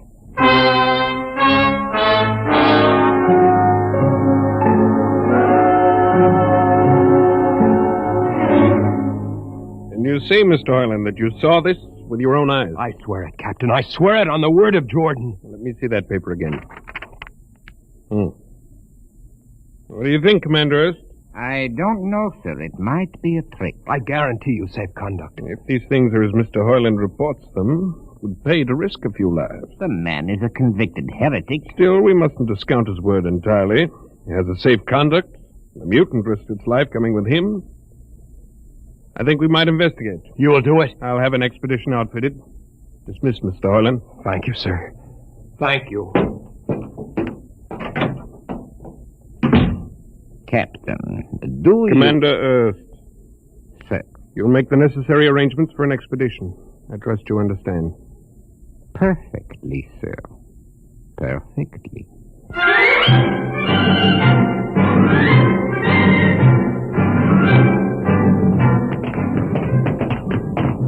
Lieutenant. Mr. Hoyland. You'd better halt your men here. This is the spot. Patrol, halt. I see no welcoming party of mutants. There will be none. Their leader will meet you inside the main control room. You don't say. And just where is this main control room? Beyond that door. I see. All right, men. Ready arms. Why do you ready arms? In case of ambush. Ambush? Don't you think they could have ambushed you on the way up here a good deal more easily? You know, Mr. Hoyland, I think you're a mutie lover. They have a place in the converter for that kind. Lieutenant, are you mad? No, Mr. Hoyland. But most certainly you are. To think that we could be lured up here to be slaughtered with a fantastic story about some mythical control room. Guns ready, sir. Lieutenant, I warn you, these people have acted in good faith. If you break that faith now... to open the control room, Mr. Hoyland. No, not until those guns are dismounted. As leader of this expedition, I order you to call them. I refuse. You cannot do this thing. This is no way to keep a truce. Very well, if you refuse. Oh, there! Mutant! Come out! For Jordan's sake, Lieutenant. Be quiet for comfort. Mutant! Open the door! Please, Jordan, don't let anything happen. Please don't. It's opening. Ready, men. Someone's coming out. Look at his leg. Horrible. Steady. He's walking toward us. I can't stand this. Look out! Gregory! No! You fools! You've killed him! Here come the rest of them. Fire!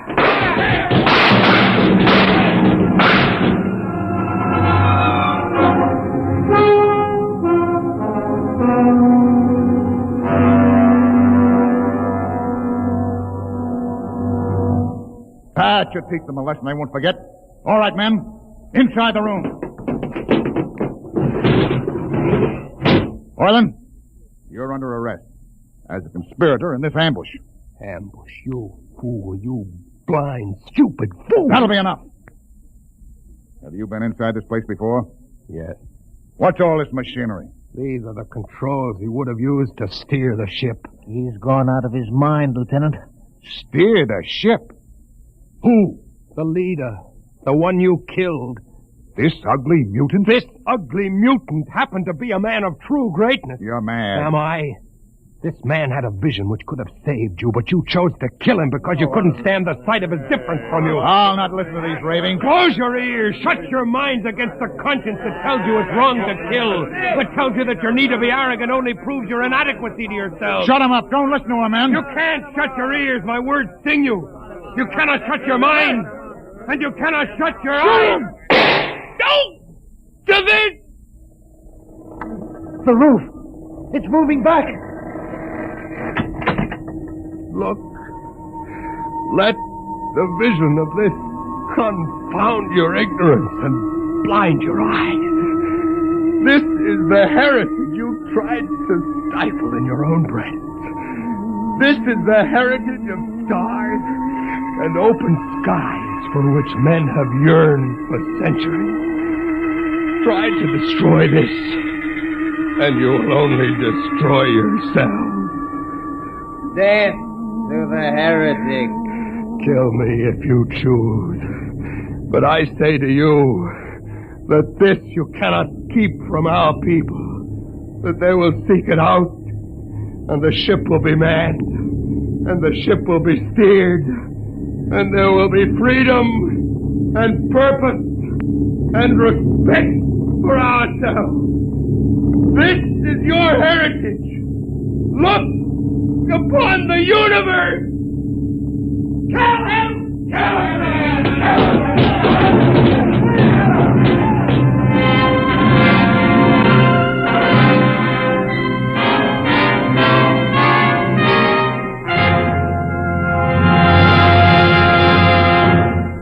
You have just heard another adventure into the unknown world of the future. The world of... Dimension X.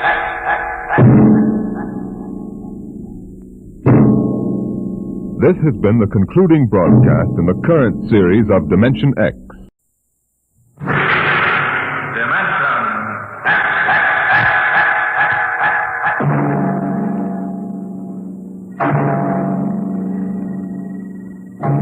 Can you predict what will come in 100 years?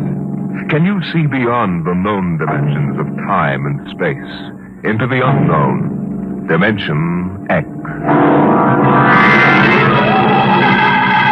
The ridge stars spread 200 light years across space. To the passengers on the immigration spaceship from Earth, they appear to be pinpoints of light in the darkness.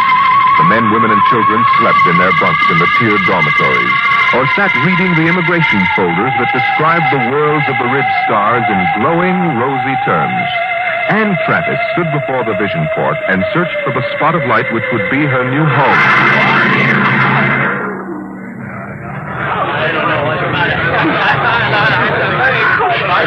You can't tell which is which, can you? Well, I asked the steward for mine. There it is. You see? That nice bright little star up in the left-hand corner? That one? Yes. Alka 3. I'm going to meet my son there. He sent for me. Harry always was a good son. I used to say to my husband just before he died, Harry is a good son. I'm going to Dora 3. My sister's there. Oh, isn't that nice? It's a wonderful thing for a young girl like you to start life way out here. I used to tell Harry's father that if he had any spunk, he'd be out on the ridge stars making a fortune. He was assistant buyer at Bloomingdale's kitchenware. I see. Maybe if I asked the purser, he could point out Dora 3. Oh, well, you go ahead, dear. You paid your fare like everybody else. What did you say your name was? Anne Travis. Well, I'm Lottie Elders, Mrs. Harold E. Elders, though, of course, I don't use Harold's name now. Are you all alone? Yes, my folks died last year. That's why I'm coming out to live with my sister. Oh, why, you poor child, traveling halfway across space with nobody to talk to. Attention. Attention all passengers. There it is. I just know it. You are now within the Ridge Star Quadrant. The trip is almost over. Captain Braxton wishes me to inform you that a vote will shortly be taken to determine on which planet of which sun every passenger of this ship will be landed. What is he talking The about? majority will decide, and all must abide by the decision. I don't understand. What did he he say about a boat? I don't believe it. He said everybody had to go to the same planet, didn't he? But Harry's on Alpha 3. Look here, Mrs. Elders, they can't get away with this. They can't just set us down anywhere. I've got to meet my sister, but what can we do? I don't know, but I'm going to find out. I'm going to see the captain right now.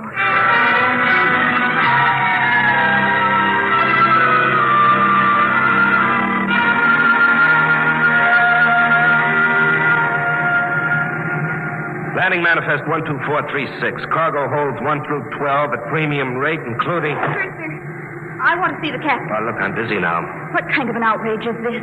I'm going to join my sister on Dory Dora 3. That's where I bought my ticket for, and that's where I'm going. Vote or no vote. That's what you think, baby. I'll call you back, Jerry. I want to see the captain immediately. Do you hear? Yeah, sure, I hear. Perfect in both ears. What's the meaning of this? What are you people trying to get away with? We're not trying to. You're in space now, kid. We don't go by Earthside red tape. But my ticket... Oh, you can paste that in the scrapbook. That's all it's worth. Where you're going, kid, fortunes are made and lost every day. The rich stars are wide open, and what the big operators say goes. But my sister's waiting for me. Oh, she'll get tired. It's a game, kid, and you're in. The folder said you were encouraging immigration. Oh, sure. But all the improvements in Earthside working conditions in the past 50 years were to prevent wholesale immigration to the rich. That's why we have to cut the price of the tickets below cost and suck you immigrants out here. Why did you lie? Why won't you take us where we want to go? It's simple, kid. The only way to make a profit is to dump each shipload in one place. This cargo goes to Delphi, too. But the announcer said there was going to be a vote. Oh, sure. But we've got it rigged so Delphi, too, gets it. Simple, isn't it? But you can't. Oh, it's not so bad, Delphi. It's okay. We'll follow me. Great world. Especially for a kid like you. But how would I get to my sister? She's expecting me on Dory Dora 3. Can I take another ship? Not where you're going. What do you mean? Look, baby. Space travel is an Earthside monopoly. They own the patents on the rocket power that makes space travel possible. Now, the rich government offered a prize for a new kind of power that wouldn't infringe on Earth rocket patents. But until that drive is developed, you just won't get off. Delphi, too. You can't travel to another planet? That's right. There isn't any public transport, and only a millionaire could afford a private jet. You mean I'm just stuck? Like a fly on flypaper. Hey, where you going? Back to my bunk. I want to lie down. Wait a minute. I'm afraid you can't leave here till that boat is taken. Why not? Well, I'm a kindly type friendly fella. I always give a straight story to anybody, but that means I've got to keep them under wraps. So, you'll stay right here till we land on Delphi, too.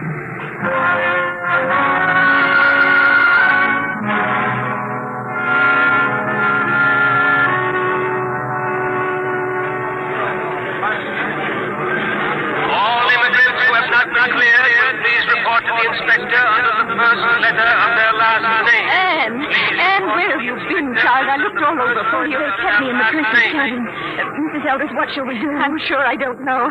Harry, he's my son, you know. He'll be just friends. I know. Attention! Any immigrants not cleared or in the proper line in 10 minutes will be indefinitely detained. Oh, dear, I haven't been cleared yet. Oh, you'd better go then. I'll wait for you right here. Oh, be sure you do, dear. I'm so frightened. Oh, which way do I go? Oh, the ink sign is over there, see? Oh, I don't have my distance glasses. You will wait for me, dear? Yes, right here. Go along now. All right, you. Come on. Who are you? Never mind. Come on. Grab her, Al. Come on. Let go of me. What's the idea? Let go. Get her. Who are you? Let go. Let go. We can't take any chances, Al. Put her out, right?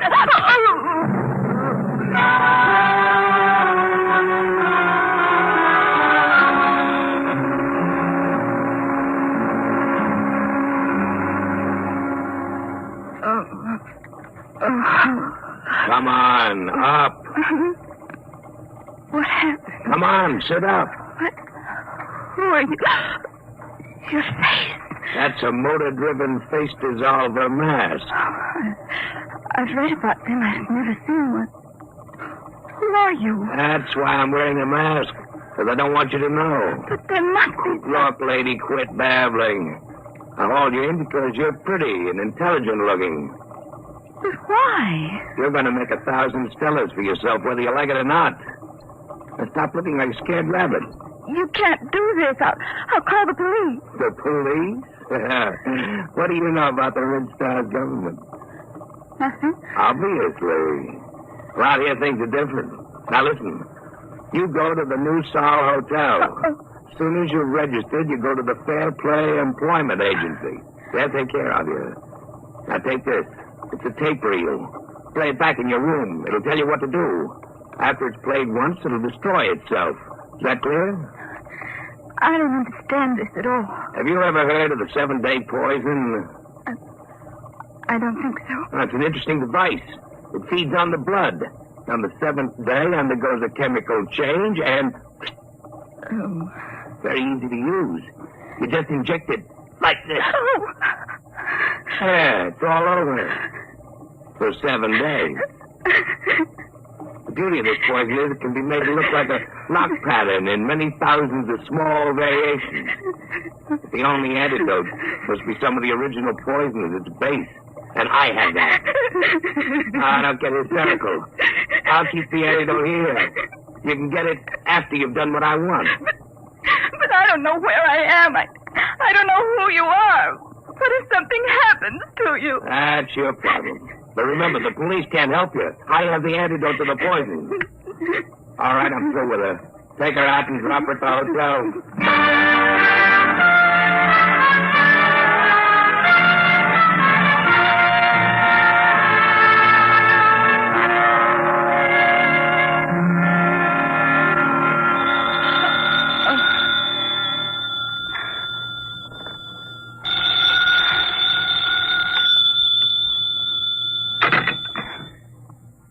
Room 2635?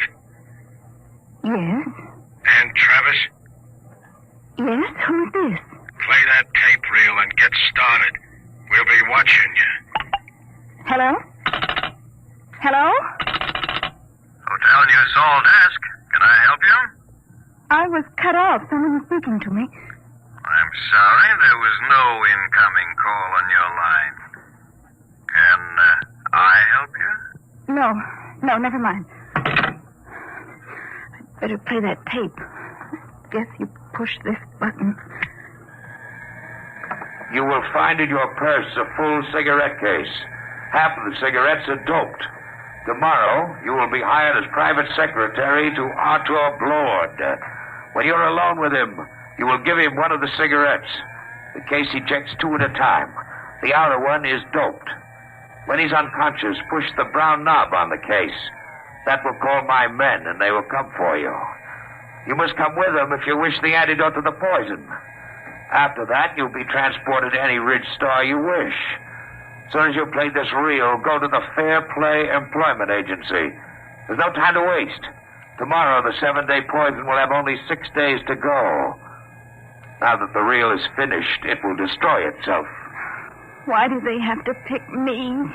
Oh, the reef! Come on, Travis. You've got 7 days.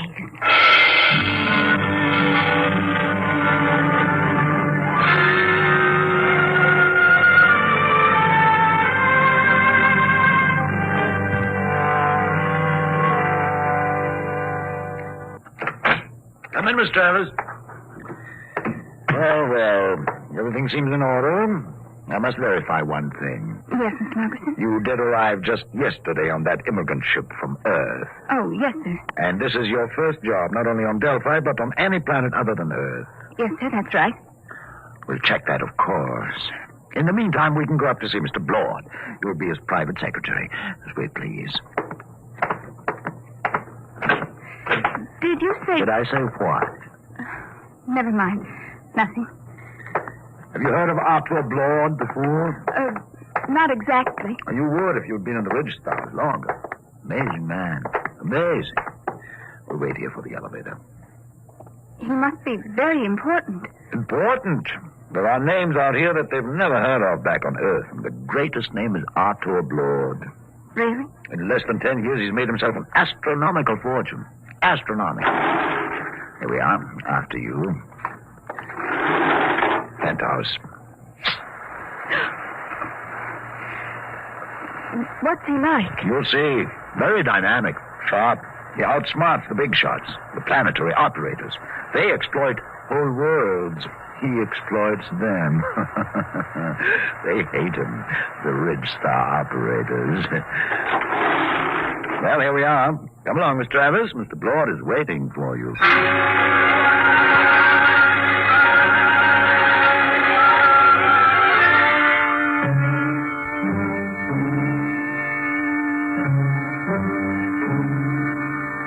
Mr. Blord, this is Anne Travis, her record and references. Not interested. You check them. Margerson, get out. Yes, Mr. Blord. Ready, Miss Travis? Yes, Mr. Blord. Take this dictation. Chromium field on Transition 4, value 100 billion stellars. Just plain slogging. Let somebody else do it. Trigona 7, forest, all treasure wood, priceless. Dennis Carey, operator, hard, cruel, brilliant. Should be interesting.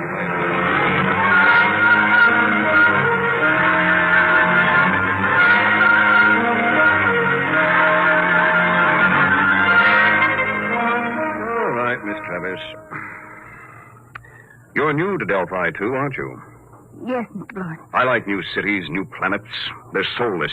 They have no culture, no institutions with hardening of the arteries. Yes, sir. Now, I came out here as a wiper in an Earth-side liner and jumped ship at Transition 4. That was 10 years ago. You couldn't do that on an old world. Earthside, they developed the science. Out here, we use it. The great developments today aren't in science. You don't believe that, do you? I'm not sure, sir. Will there be any more dictation, Mr. Blord? Nope, that's all. Don't leave yet. Mind if I smoke? No. Like a cigarette? I, sir? I asked if you'd like a cigarette. Oh, thank you, but I have my own. Oh? Earth cigarettes? Would you mind letting me have one? They're very rare out here. Of course. That's an interesting case. Eject two at a time. Here, Mr. Blord, take one. Yes, thank you. Haven't smoked one of these in years. Light, Miss Travis? Thank you. Oh, drop the lighter under the desk. I'll get it. Sit back in your chair. Should be down here.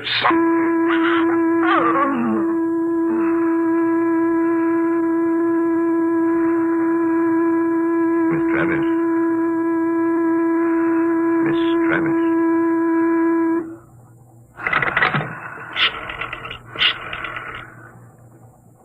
Hello, Dr. Gregg. Lord. I've got a girl here I want you to examine. No, she's out cold. Nope. Had her sitting in that wired chair, and I just threw the switch. There was something phony about her from the beginning. The pickup needle from her chair was jumping like a kangaroo, and when I mentioned cigarettes, it practically blew a fuse. That's what I want to find out. Why she should be carrying doped cigarettes. I want her examined. The full hypnotism treatment if necessary. I want to find out who sent her. I want to know who's gunning for me.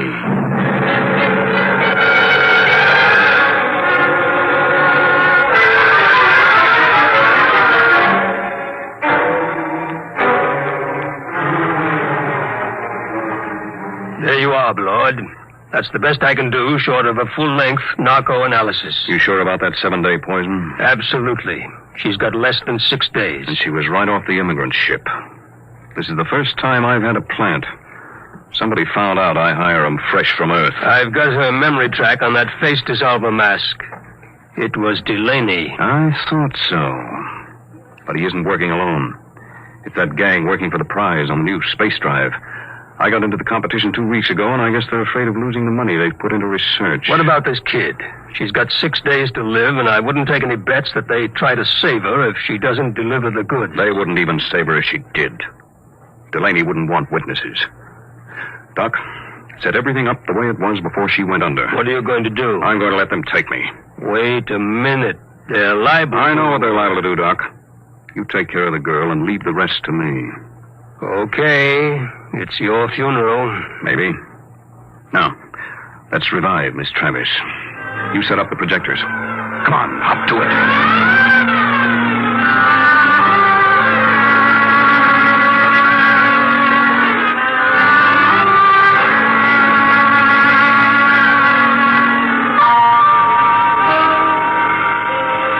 all set now. When you reverse the field, she'll come to, and she won't even know anything happened. You remember exactly what you were doing when you knocked her out? Sure. I was looking for the lighter under the table for that doped cigarette of hers. Well, I'll be going. Good luck, Artur. You'll need it. I'll be seeing you, Doc. All right, Miss Travis. Now let's take up where we left off. I felt faint for a minute. Did you find the lighter, Mr. Blord? Yes. Thank you. I haven't had a good drag on an Earth cigarette in years.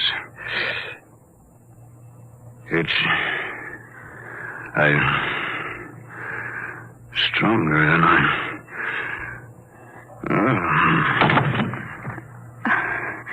I've got to call those men now. Let's see the brown knob on the case.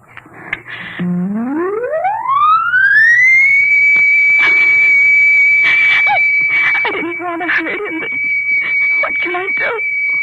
What can I do?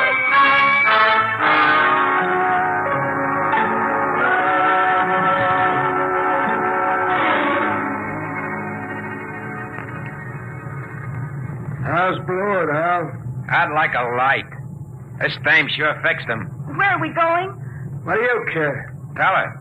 In 6 days, it won't matter. The boss give orders. What's the difference? These two are dead duck. What do you mean? You think the boss will give you that antidote? He promised. Al, he promised. Did he really? But did he give his scouts honor? You know, spit twice and cross his heart. Please, stop it. What will happen to him? Blord? Oh, you got me. Last 3 guys I brought over here ended up in the disposal unit. You mean they'll kill him? Wouldn't be surprised. Oh, no, they couldn't. They don't play for marbles out here in the rich stars.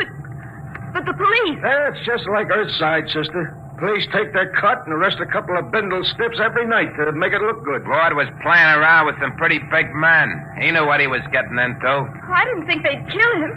I don't know anything about the ridge stars. Oh, that's tough, lady. Real tough. There's the beam. We're hit. All right, fasten your straps. I'm taking her down.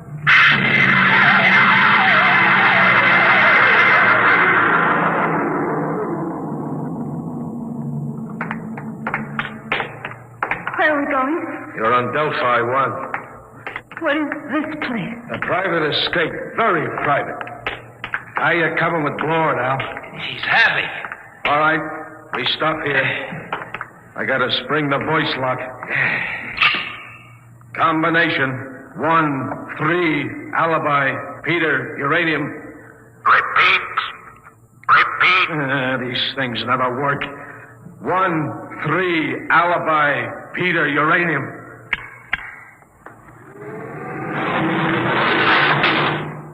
All right, drag him in now. Where do you want him, boss? Clamp him in the chair. Give me a hand, will you? Yeah. All right. Get his feet straight. Now throw the clamps. Inject the key stimulant. Right, boss. They're up his sleeve, Al. All set, boss. Do we have to keep on the masks? I got a cold. No, I think we can do without them. Shut off the power. There we are. He's coming to. Delaney.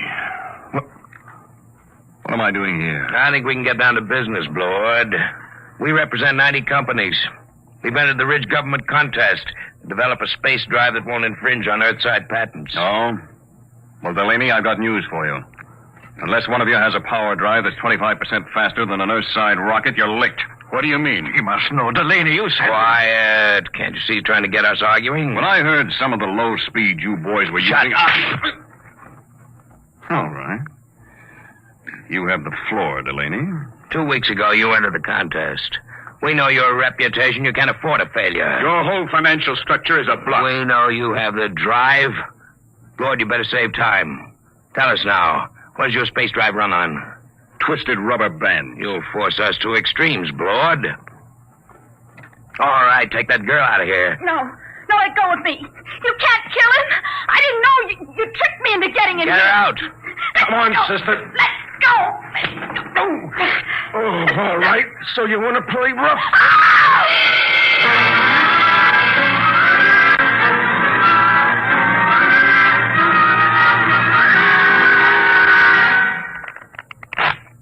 Okay, that's 23 you owe me.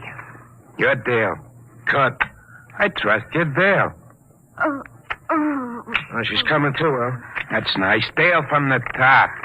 Did they kill him? Who knows? You want the top card? No, neither do I. Where is he? In there. They'll let him go, won't they? They've got to.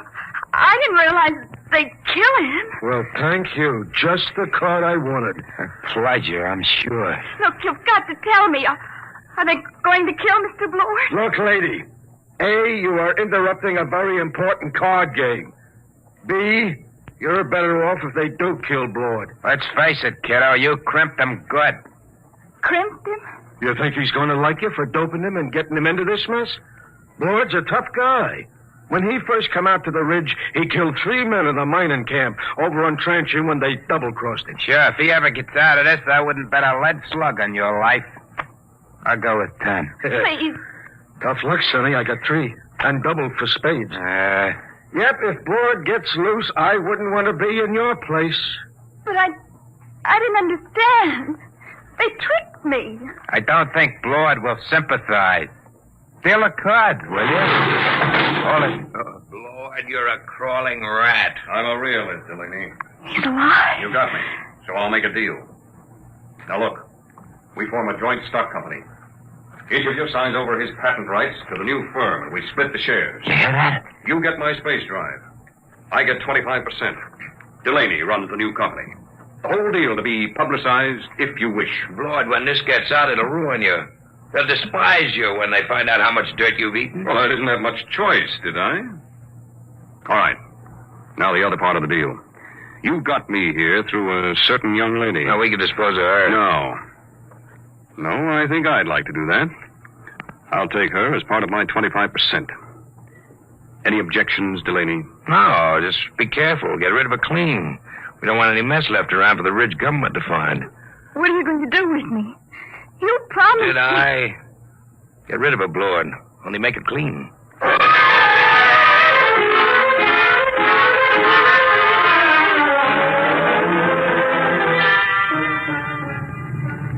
You can loosen your strap now. We're on automatic. Where are we going? Back to Delphi 2. I didn't understand what they were going to do. I know. I didn't realize. I'm sure you didn't. Miss Travis. What are you going to do? I'm going to pay you off. Let go of my arm. Let go. Oh, Let go of me! Shut up. What are you screaming about? Now hold still. This won't take a second. Just one small injection. No, don't. Let me go, please. Stop screaming. Stop. There. Scratched my face like a cat. Will it take long What? for me to die? For you to... Stop it, please. Please, stop it. But it's funny. It's very funny. That was the antidote. The antidote? The 7-day poison Delaney gave you. I got it from him before we left. Young lady, I knocked you out in my office and had your mind examined. I knew just what you had done. I came here because I wanted to. You mean you're not angry with me? Certainly not. Besides, everything turned out my way. Your way? But they forced you to give them the drive. You signed away the right. I'm a percentage man. Let them do the operating. Besides, it was their drive in the first place. Their drive? Yes, it's simple. I knew that after the contest there'd be a merger of research, so I merged it before instead. Wait till they discover they signed away their own patent rights. I don't think they'll feel like laughing then. But to give Delaney control of the new company. But don't you see, I had to get him to go along. He had the antidote to your poison. What about me now? Look at the vision port. Now turn up the scale. Oh. That's the ridge. You can have your pick. Name your world, and I'll take you there. You said your sister was on Doridora 3. Yes, but But what? I wonder if the opportunities for advancement aren't greater on your planet, Mr. Bloor. You know, Miss Travers, I wouldn't be a bit surprised if they were.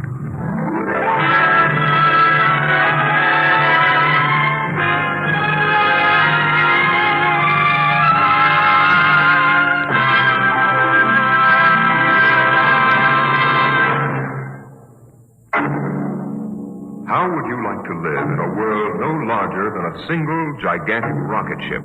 You'll find out more about it next week on... Dimension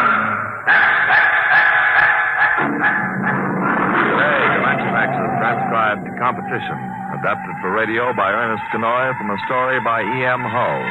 Featured in the cast were Elaine Rost as Anne and Les Tremaine as Arthur Blord. Your host was Norman Rose. Music by Burt Berman, engineer Bill Chambers. Dimension X is produced by William Welch and directed by Edward King. Adventures in Time and Space. Transcribed in future tense. Dimension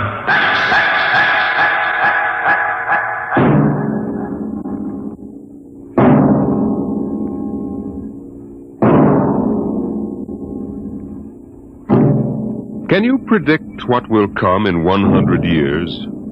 Can you see beyond the known dimensions of time and space into the unknown Dimension X?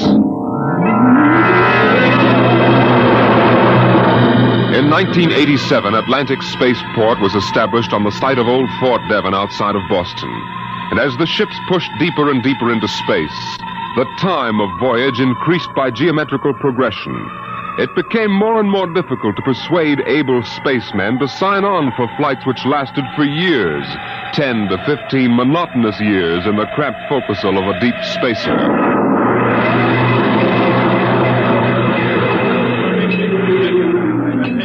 The bar rooms and one-armed joints in Scully Square in Boston were plastered with recruiting posters for the deep space star runs. Flashy four-color signs with a blue-eyed young man gazing into a star-studded sky. Seek your future in the stars. Jeff, there's your last chance to get out of the wedding. Sure. Just send Judith a short note. I can't get away to marry her today. I'm 300 million light years away. Very funny, very funny. Well, think it over, boy. Tomorrow, the shackles of matrimony. But tonight, the stars. The mystery of the galaxy. Eat, drink, and be merry, for tomorrow you commit matrimony. Oh, come on. We came here to have a little fun. We might as well be at Mother's Music Hall on Commonwealth Avenue. Please. The problems of the rich. Hey, Jeff, just where does the coffin fortune come from, I guess it started in Nantucket. My great something or other used to be a whaler. A whaler? There she blows! A dead whale or a stove boat. Watch my trusty harpoon. Ouch! Look out with that fork. Where's the money now? Oh, I don't know. We've got a lot of commercial holdings, mills, import, export outfits, rocket lines, you know. Mere trivia. Hey, why don't we get out of this dump? We could go up to the Copley Plaza. It may be stuffy, but at least the glasses are clean. You're the condemned man. All right, you guys go ahead and get a taxicopter. I'll settle. Meet you out in front. Right.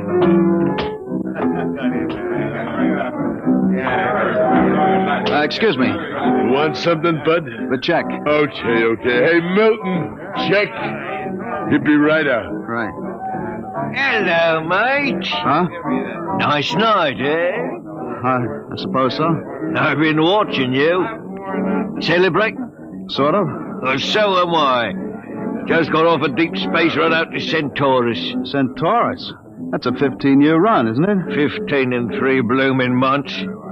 How'd you know? You a spaceman? No, not exactly. Hey, barkeep, where's that check? Hang on to your hat, bud. Milton is slow, but he's sure. Fill it up, Charlie.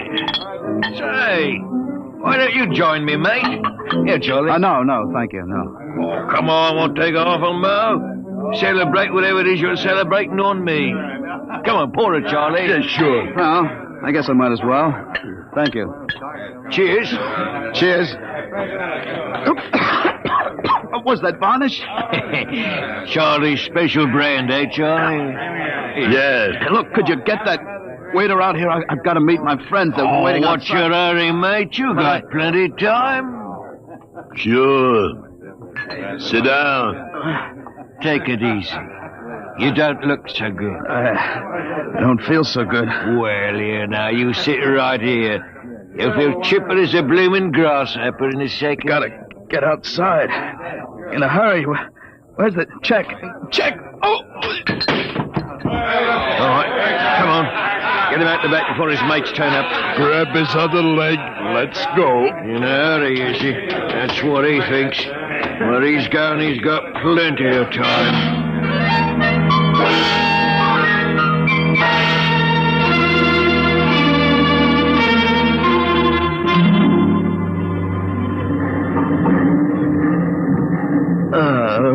All right, mate. Up on your feet. Wakey, wakey, wakey. Let go of me. What's the idea? Rise and shine and greet the dawn. Where am I? What's going on here? Come on now, mate. Up and at him. Wakey, wakey, wakey. Come on, show a leg, show a leg. Wait a minute. Hey. You were at that bar. Scully Square. Come on now, up to the power room or you'll be in trouble. Power room? What are you talking about? Where am I? Well, that's hard to say exactly.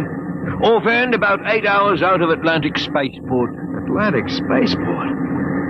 What kind of a joke is this? If Alan and Peter think this is funny, they... What ship is this? R.S. Michael M. Rafferty. Coffin Line. Coffin Line. Well, that makes it easy. You've got to put back to port. Forget your toothbrush, mate. Listen, you runt. Take me to the captain or I'll tear you apart. Here, let go of my lapel. Get moving. Sure, mate. I'll take you up to the captain. Captain Lundstrom is just the man you want to see.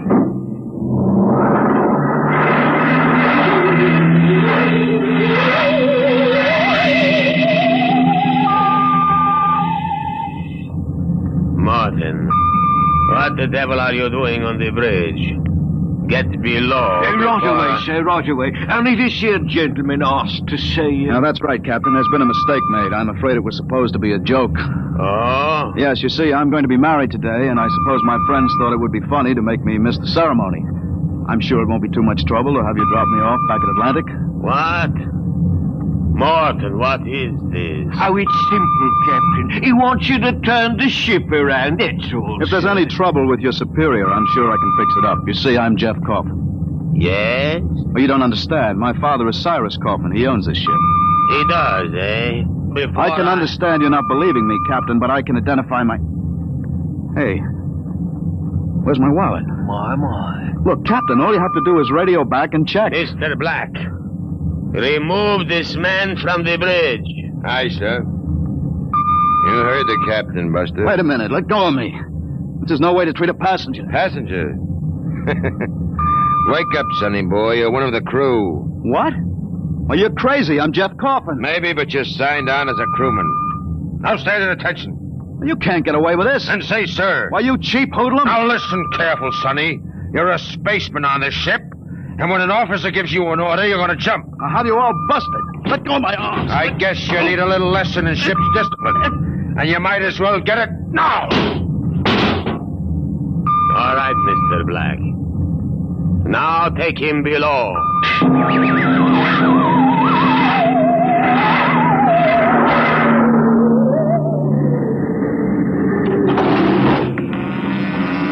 All right now, mate. You grab yourself a buffer and you get to work on those deck plates. I can't get away with this. It's kidnapping. Maybe yes, maybe no. Now get this here deck nice and shiny. We might even see about some grub. I'll be back in 2 hours. And mind you, I want to be able to see my blooming reflection in it. Hey, you'd better get started. I can't get away with it. The law says once you sign on, you're under absolute orders.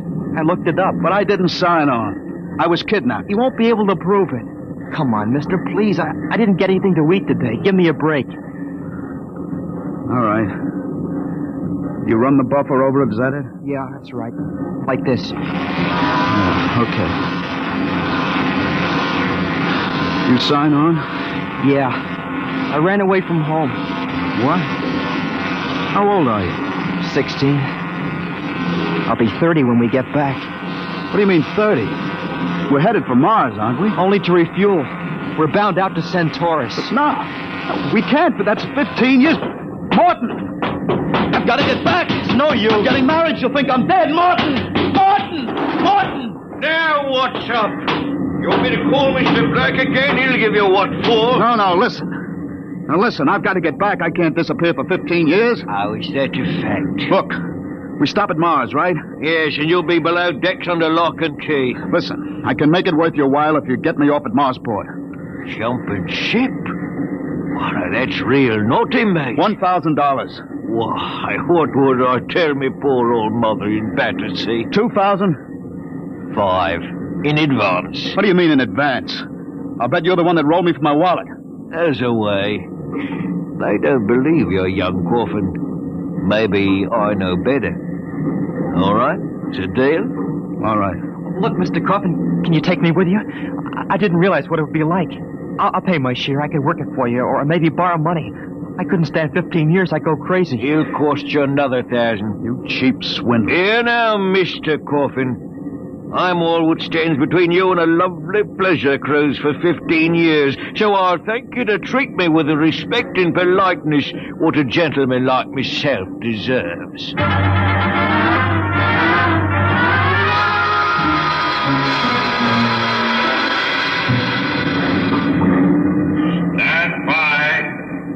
Stand by for landing procedure. All right now, listen careful.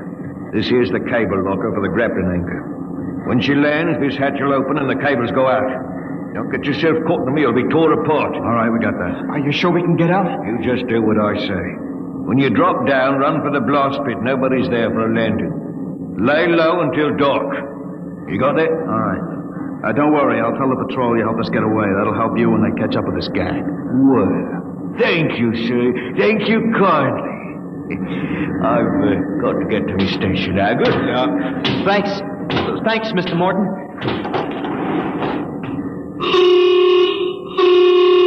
There's the landing horn. Yeah. Keep clear of that cable, Joey. Here comes a deceleration blast. Hold on, Frank.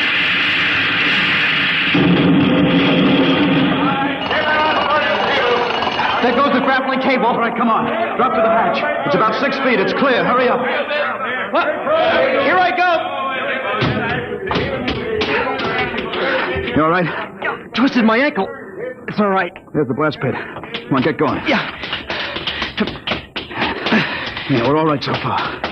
The ship hides us. Here's the pit. Get down so they can't see you. I don't know how to thank you, Mr. Coffin. I must have been crazy to sign on that ship. That's all right, Joey. What happened? Ever fight at home? Yeah. Wait a minute. Huh? I hear somebody coming. What? Keep still. Maybe we better look. If we stick our heads over the edge, they'll see us sure. Keep down and keep quiet. I hear him too.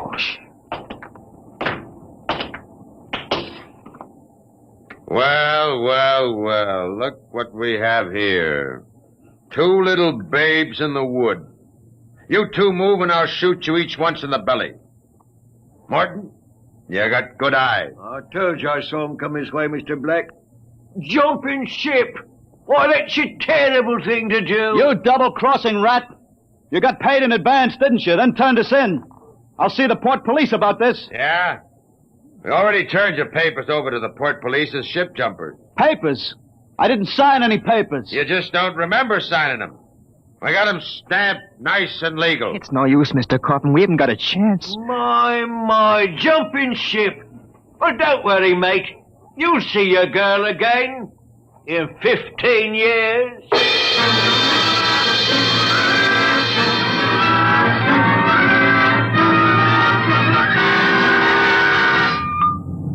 Mr. Black, inform the ship's company that these 2 men have been found guilty of attempted desertion. Desertion?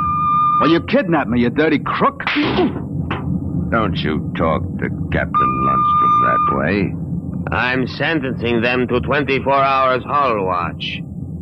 Take them away. Morton, take him to the aft lock. Aye, sir.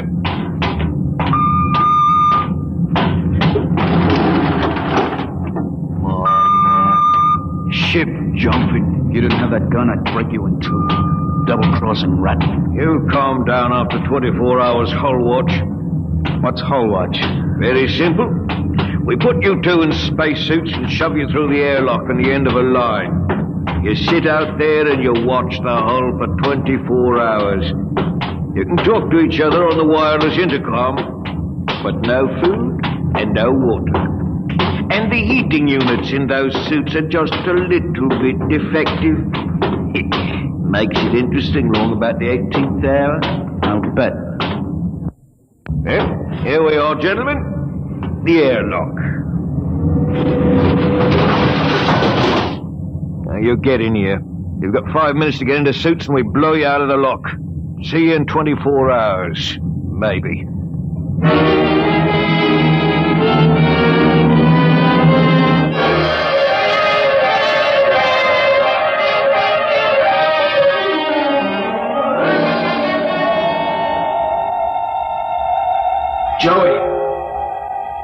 Joey, can you hear me all right? Yeah. It's getting awful cold. How much longer we got? I don't know. I suppose that's part of the fun. Guessing. I'm awful thirsty. It can't be too much more.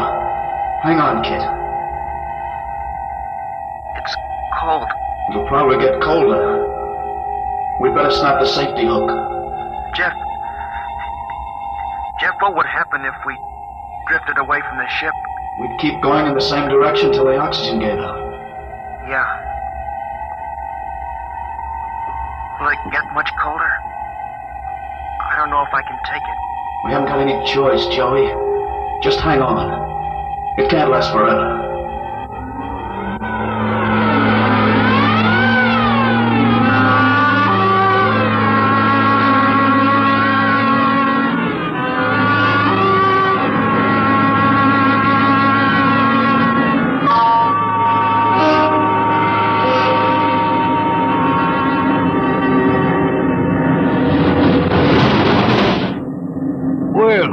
Welcome back to our little home. Water. Thirsty? Get water. Right here. Here. Slopping like a bloody animal. Joey, passed out. You'll be all Help right. him. Teach you a lesson, both of you. Just take my advice and behave yourselves. You've got 15 years to go on this here ship, and you might as well make the best of it.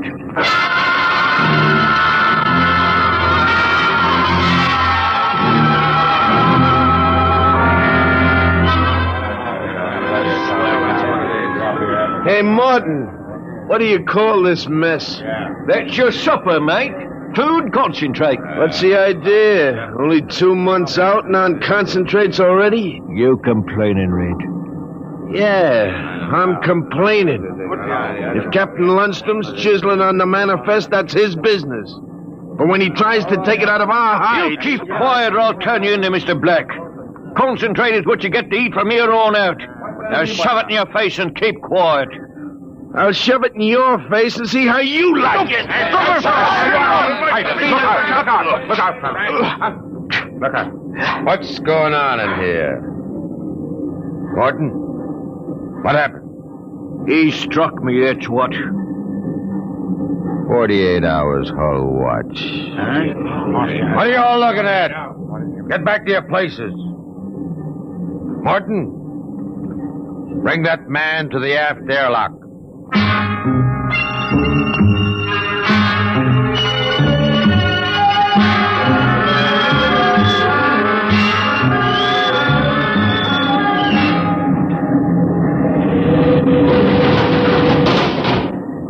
All right, Red. Come on out of there. Your time's up. Come on. You, mate. Go in and get him. Come on, Joey. Gee, 48 hours out there. Unsnap the helmet. Careful. Get it off. Come on now, hurry up. Bring him to. I can't. What? He's dead. Get him undressed. Hang up that spacesuit. He must have had a heart attack. Heart attack. He's frozen to death. Mr. Black will be fair heartbroken. Red was a first-class jet man. Hurry up with that suit. It's cold in here.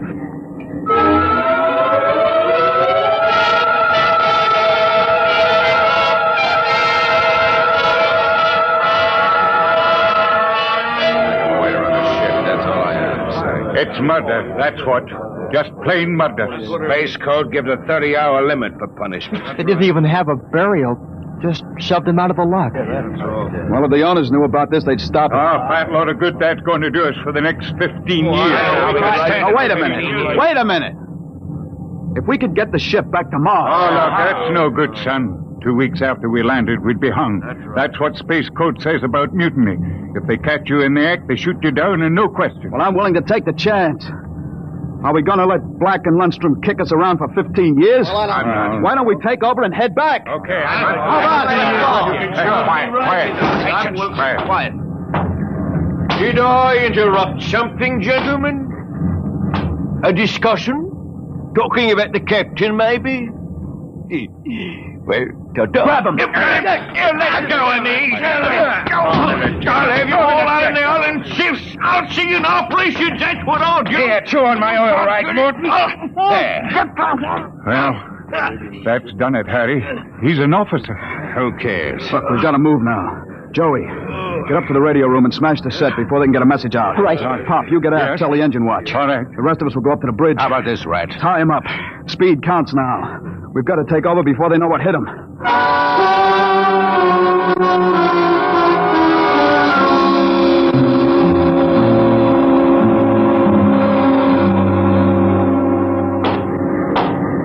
Careful.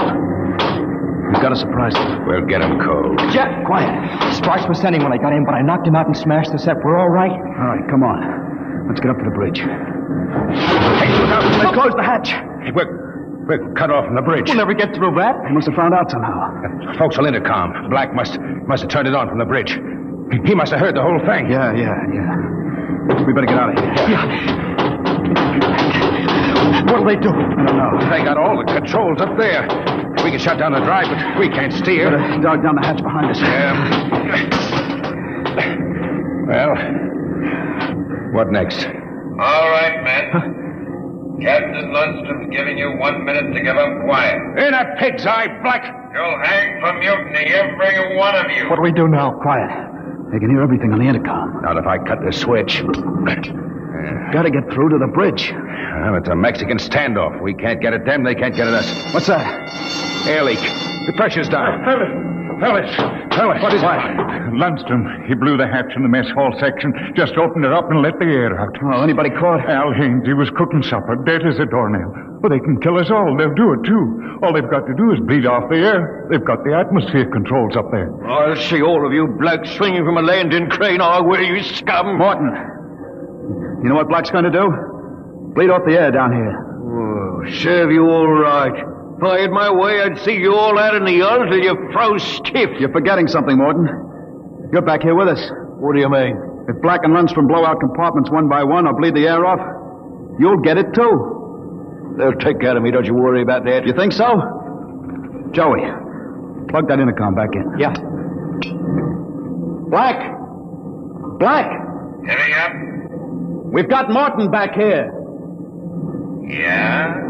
If you try anything on us, he'll get it too. What am I supposed to do? Try? You don't care if he dies? Well, that's his problem. We're going to drop the oxygen level 5%. But you can't do that to me. Captain! It's unfortunate that you were captured, Morton. But the security of my ship comes first. You mean you don't care? You'd see me dead? Precisely. Well, you can't. It's murder, that's what. I'm not one of them. You can't kill me. You can't. Joey, pull the intercom plug. You can't do it. I always followed orders. I did the dirty work and Paul... He can't hear you anymore, Don't Morton. do this. Shut up!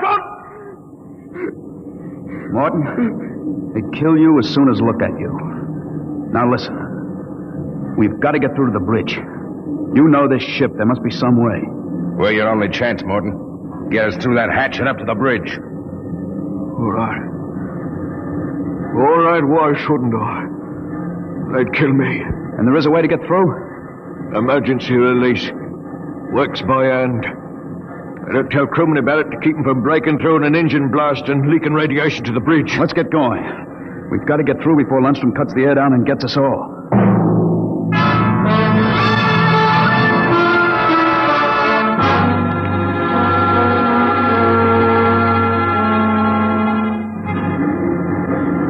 Here's the hatch, Morton.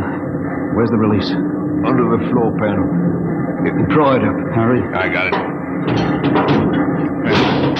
He's up. Works on a key. Ready? Back against the walls. They've got the guns. Let them have them. I want to wrap my wrench around Black's neck. All right, Morton. Open it up. Here goes. Look out! They're headed wide. Morton! He's dead. Electrocuted. And the hatch is still closed. If he didn't get to turn that key, it killed him instantly. Harry, we got your watch gloves. They're insulated. Oh, sure. They'll take any gloves. Let's get Morton out of the way. Hey, don't touch him, Joey. He's got the current through. Yeah, I'll pull him away with the glove. All right, now stand by. Here goes the key. Let's go! Get him! Hey, back there! Stand like this. Drop the gun. Johnny, look out! Oh, let go of the gun, Lundstrom. Hold them both. You don't have to worry about Black. I got him square with a wrench. Anybody else hurt? I am. In the side. I think it just grazed me. We'd better tie Lundstrom up. What do you think you are going to do now? Turn around and go back home. I don't think so. I have burned the navigation tape. And none of you can recalculate. What? You'll just wander in space till the fuel gives out. You'll die right here on the ship.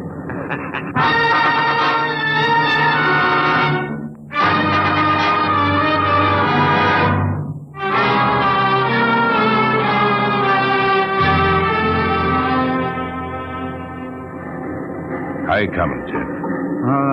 It's no use. I've had a little space math, but not enough to compute a flight. Sooner or later, you're going to beg me to let you surrender. Jeff, the interceptor screens went on. Meteor? No, it's a ship. A patrol ship coming up on us. They must have got off an SOS. No, we don't have to worry. We can just tell them the truth. Sure. You are not familiar with the space code, young man. Mutiny is punished by immediate execution on the ship itself. In other words, they don't ask questions, they shoot. He's right, Jeff. We're through. Can we get away? Not from a patrol ship. They've already sent us a Heave-2 flash. If we run, they'll blow us out of space. I'm afraid your mutiny is over, gentlemen. Soon they'll be alongside with an airlock coupling. And 10 minutes after that, you will all be dead.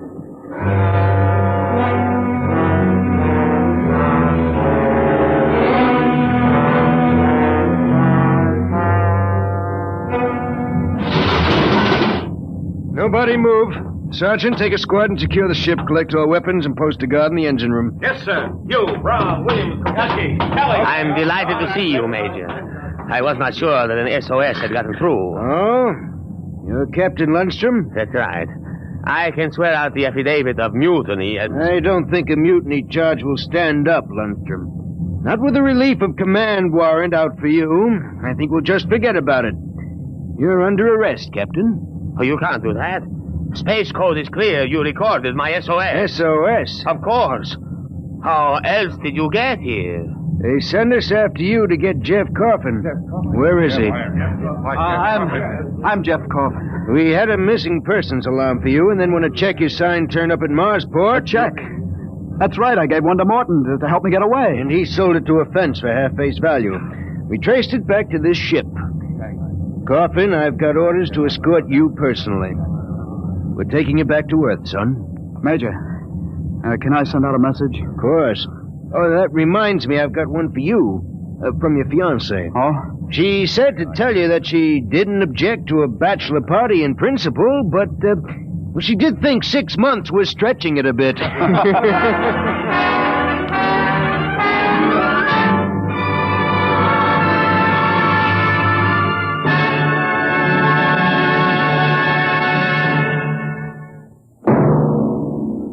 Competition, they say, is the life of trade, and it will be as true 2 centuries from now as it is today. You'll hear about it next week when we present... Dimension X.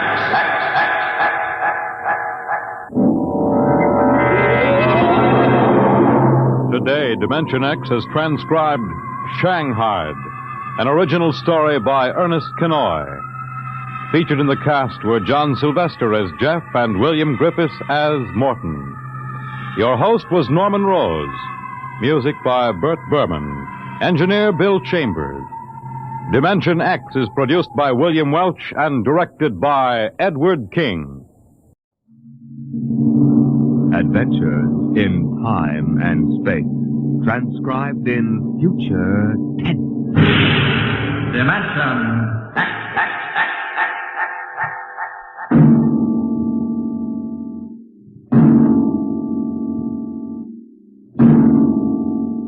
Can you predict what will come in 100 years?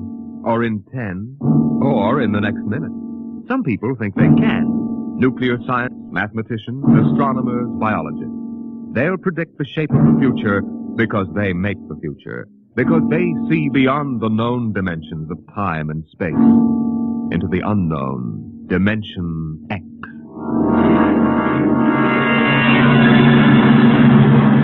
We go ahead now in time to 1965. We're on a vast concrete runway set in the desert of the Southwest.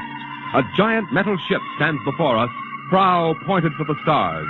And in 5 minutes, the signal will flash, and it will tear up through the atmosphere to the outer limit.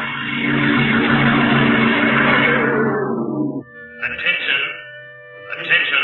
Clear field for takeoff. Clear field. 5 minutes, Steve. For takeoff. Warmer up, Charlie. I want to go over procedure again, Steve.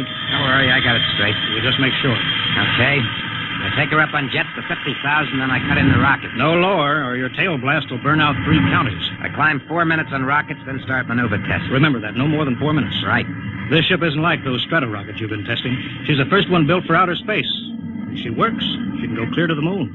If I'd have known that, I'd have brought my toothbrush. No, not this trip. Now get this, Steve. You've got power there to clear the Earth's gravitational field. But remember, after you cut in the rockets, you've only got 10 minutes fuel. If you go beyond the outer limit and don't save fuel for the return... I know, I won't get down again. That's right, Steve. You'll drift off into space. Get that now. 10 minutes fuel. Gotcha. Now, as far as I'm concerned, this project is a lot more important than that cosmic ray bomb they're testing out in the Pacific tonight. Well, the Security Commission brass doesn't think so. I don't see any undersecretaries under anything. Don't worry. In the long run, our ship will make the CR bomb back-page stuff. But in the meantime, it's just as dangerous. Remember, half the principles in this ship are pure theory, Steve. Slide rule stuff. If anything goes wrong, we may have to scrape you off the landscape with a soup spoon. You have a charming sense of humor. Well, here's what I'm getting at. We're risking your neck in this test. If anything blows, we don't want to have the next man pull the same boner. I know, Hank. So keep your mic open and keep talking. If anything goes wrong, we want to know exactly why. And we won't be able to ask you. Let us know before you pull every switch. Before you do anything. You got that? Yeah. Even if you only have to blow your nose. All right, get those fuel lines away. Okay, Mr. Crow. Well, I guess that's about all, Steve. Hey, that reminds me. Look, if Mary calls, I'm just up on a milk run. I didn't tell her today was it. How is she? She's okay, but she's due about now, and I don't want her to be nervous. Hey, I didn't know the baby was that close. Yeah? Steve, I really ought to be sending a single man on this job. What, cut me out of a soft paycheck? Forget it, Hank. You know you can't get anybody else who can take 15 G's acceleration when those rockets cut in. Yeah, I know. It's time, Steve. Yeah. Well, see you later. Don't worry, Hank. I'll sweat for both of us. Button her up, Charlie. So long, Hank. So long. We'll give you the light from control.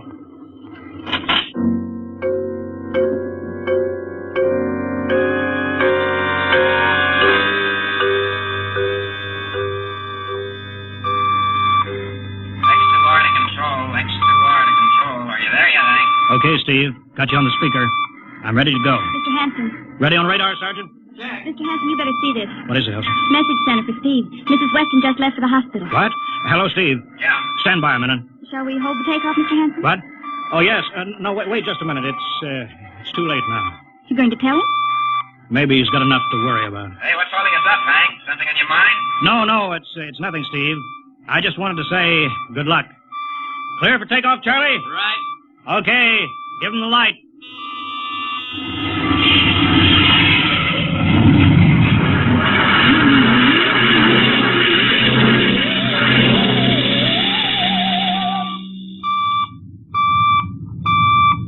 All right, Steve, I'm reading you clear. 20,000.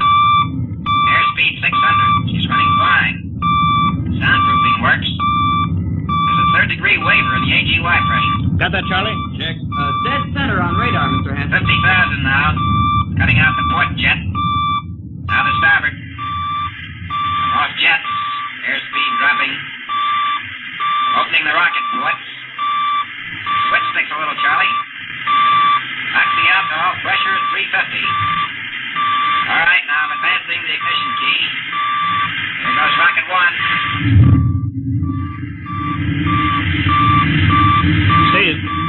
Steve, you all right? Yeah. Looks like somebody smugged me with a sledgehammer. Airspeed now 1,200. Here goes number two.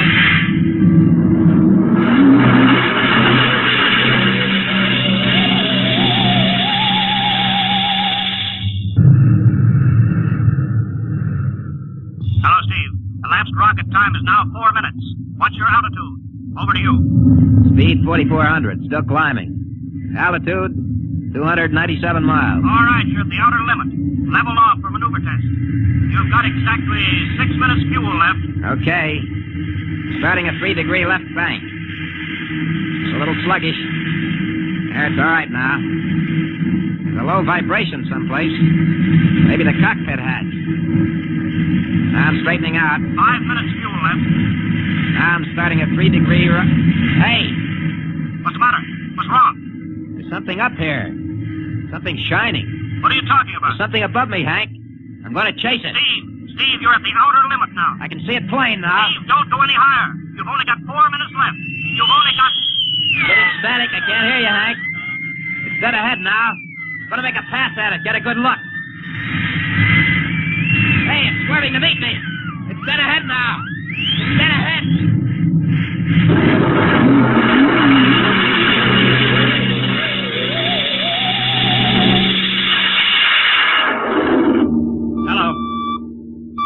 Hello, Steve. Steve, come in. 9 minutes fuel gone. Still no sign on radar. Hello, Steve. Steve, what's happened? Charlie, get out the crash squad. Tell the Army squadron to alert their search planes. Right. 9.5 minutes gone. Hello, Steve. What's happened? Who the devil is it? Charlie, Hello. for Mr. Hanson. Come in, Steve. We need a search squadron. Come in. No, Mr. Hanson's busy. Hello, Steve. 10 minutes, Mr. Hanson. That's the end of his fuel.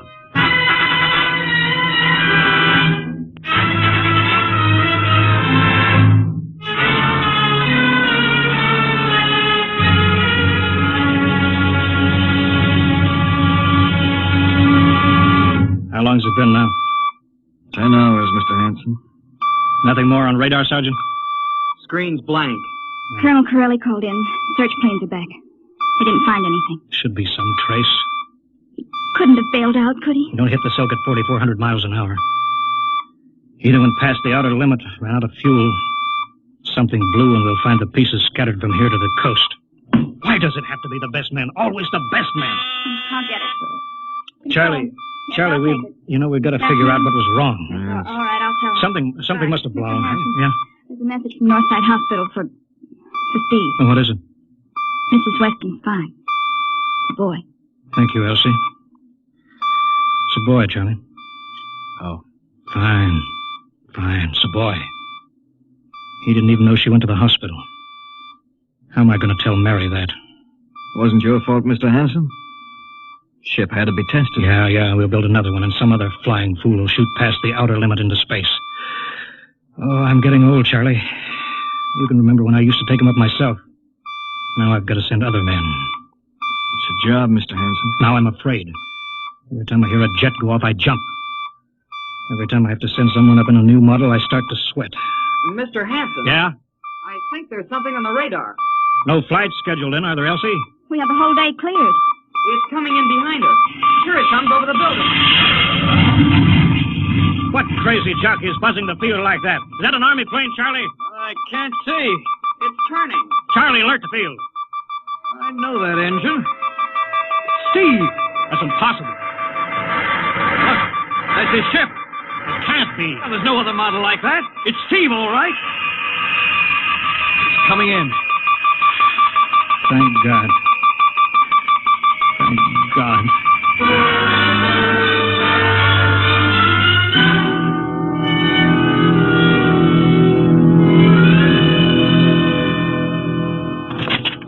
All right, sit down, Steve. The quicker we get this done, the quicker you get over to see Mary and the baby. Hank. Elsie, give the order to check and refuel the rockets. I don't want anybody in here till I get Steve's reports. Bury any calls. All right, let's have it. What the devil happened to you? Hank, does that cosmic ray bomb still go off tonight? What are you talking about? Straighten out, Steve. Where you been for the last 10 hours? Listen, Hank, there's something more important. Come on. I've got to get a report on the screen to Washington, so let's have it. I've got to know how you stretched 10 minutes fuel to keep you in the air for 10 hours. Now, one thing before I talk. Look, have the Steve. Geiger men run over the ship before they refuel. What'd you run into? So help me, Hank, I don't know. But we better check and make sure it isn't radioactive. Elsie, add a Geiger report on the standard check. Steve, maybe we better have the doc look you over, too. No, I'll be all right. They said I'd be all right. They? Look, son, I know you've had a tough time, but we've had this field on the alert for 10 hours. One of the Army boys cracked up looking for you, and he's hurt bad. So let's have the story. Let's have it straight. I don't know how to tell you.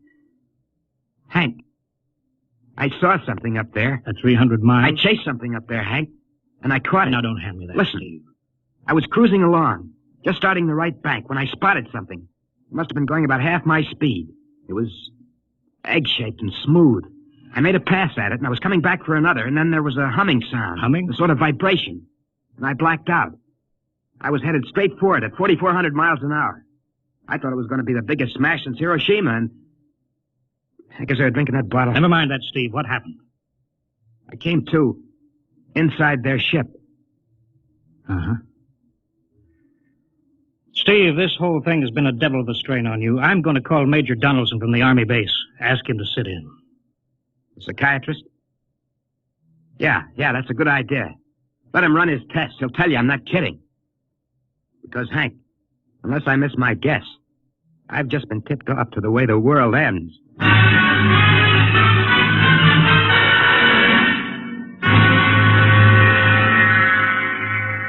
All right, Mr. Weston, suppose you continue your story. Yes, let's have it, Steve. You woke up inside the ship? Yes, and the place was jammed with machinery.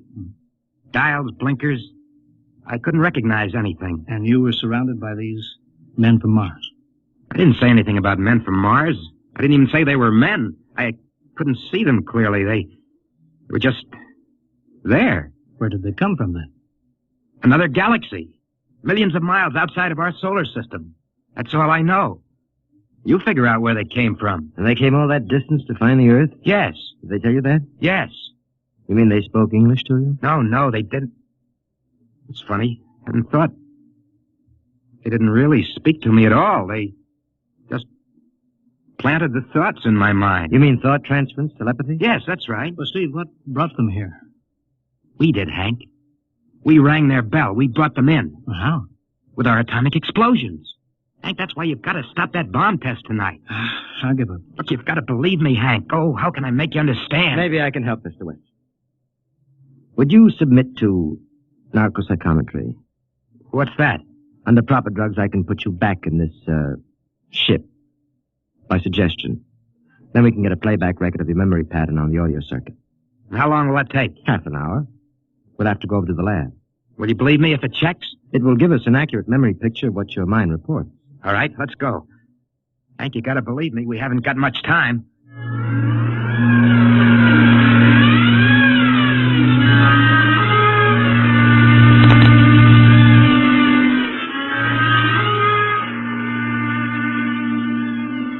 You should be getting drowsy now. Count backwards from 10. 9, 8,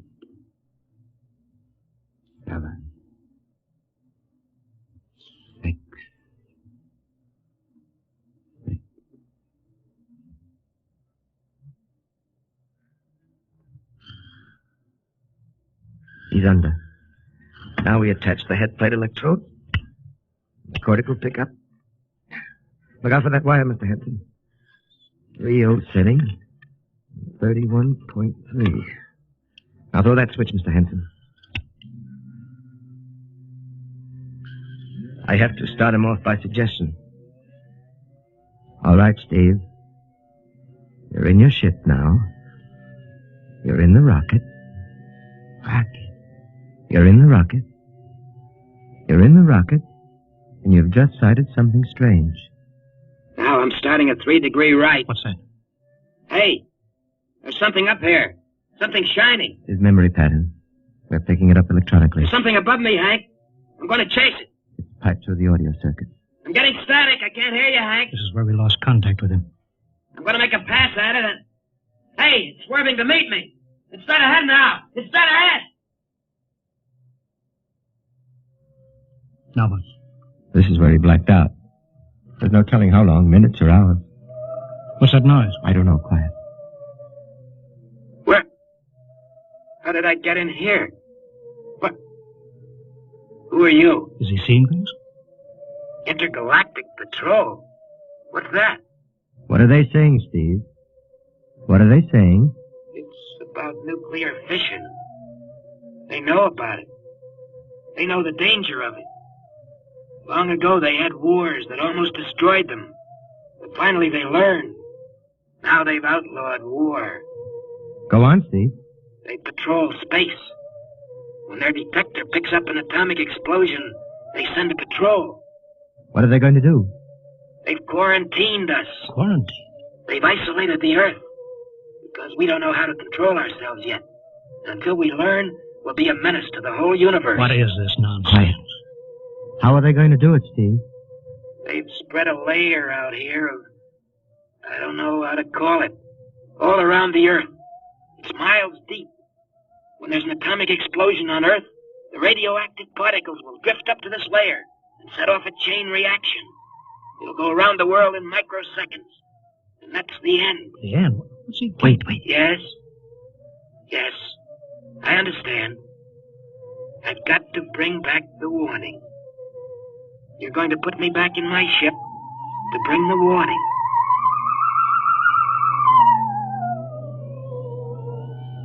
Now what? Blacked out again. I guess that's all. What does all that mean? It's what he remembers.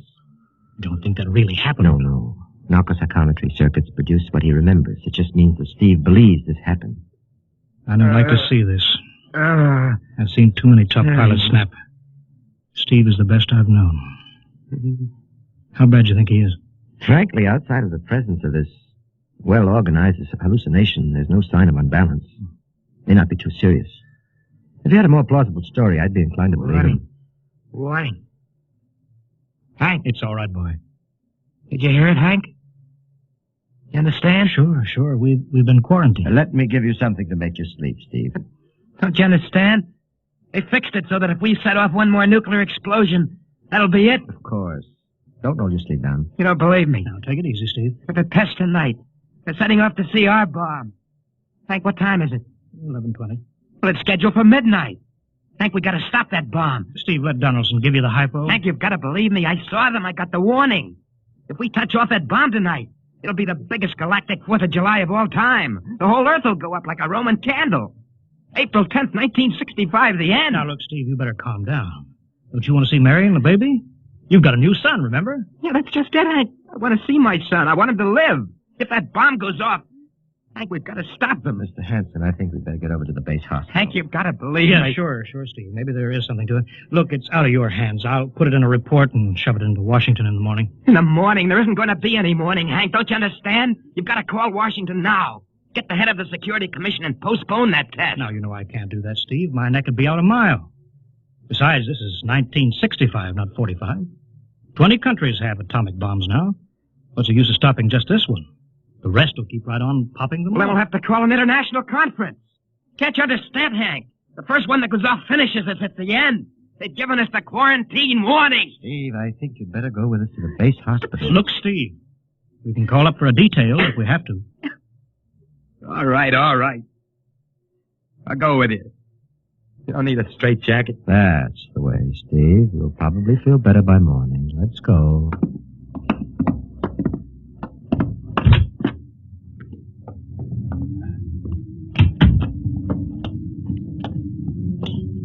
Well, Steve, tomorrow I'll drive you over to the hospital to see Mary and the kid.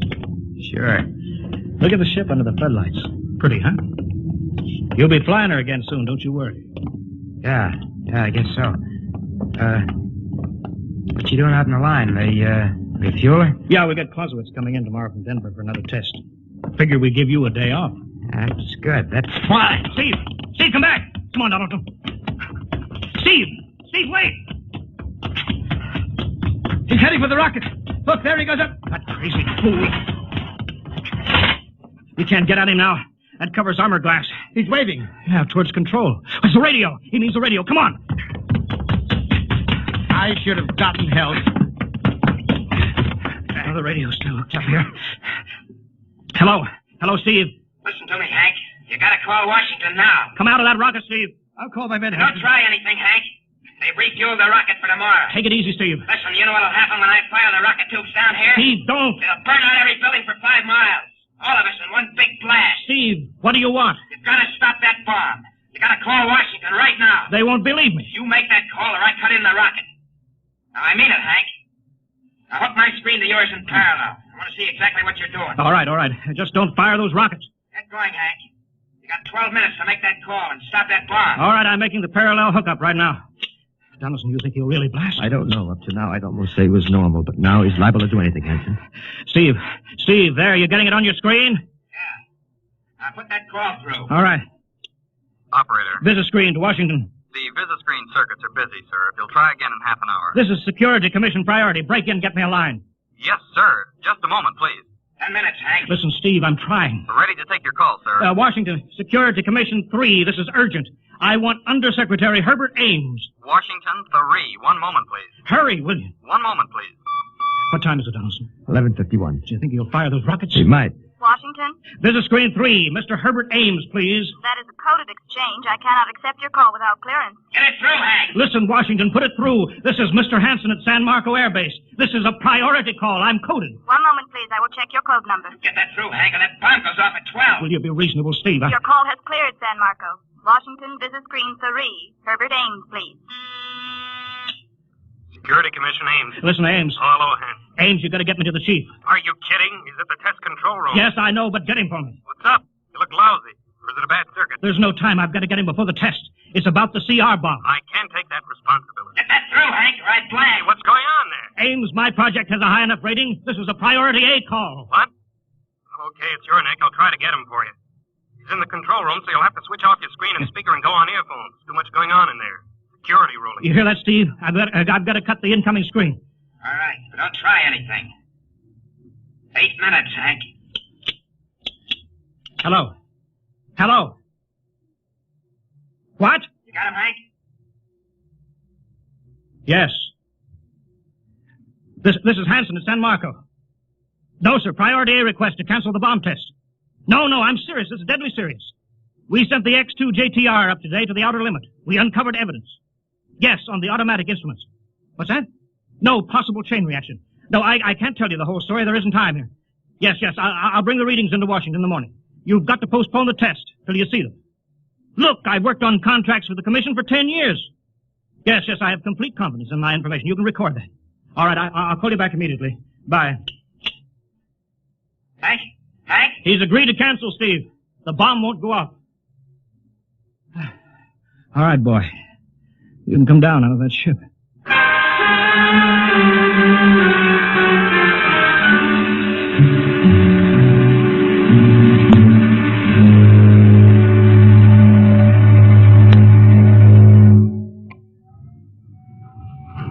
He's opening up. Here he comes. All right, Steve. Come on down. Sure, Hank. Just a second. Hank, I was scared. I was plain scared. Easy now. It's all over. The bomb won't go off. Thank God. Look, I want to see Mary and the baby. Can you get me transportation now? Oh, wait a minute. It's almost 12. They won't let you in the hospital now. I want to see the baby. Sure you do, but you've been under the strain. I've got a shot for you here, Steve. Give you a good night's sleep. All right. Roll up your sleeve. Yeah, here. There, that'll make you sleep. Sergeant will find you a bed. Yes, sir. Come on, Mr. Wesson. Okay. Good night, Hank. I'm kind of beat. It's been a tough night.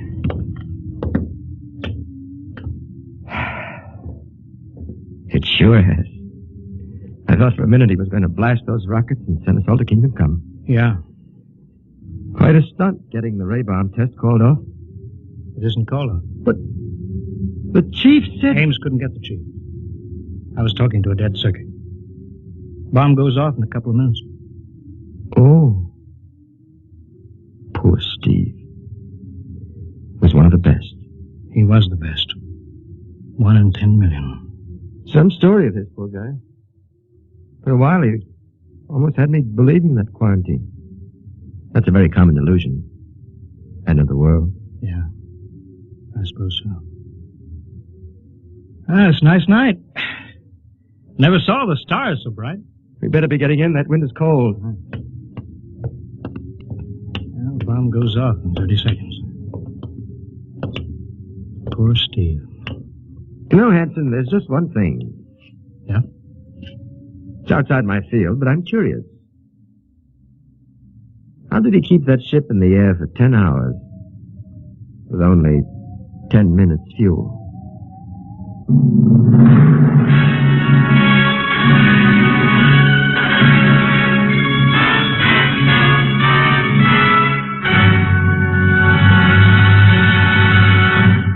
You have just heard another adventure in time, space, and the unknown world of the future. The world of Dimension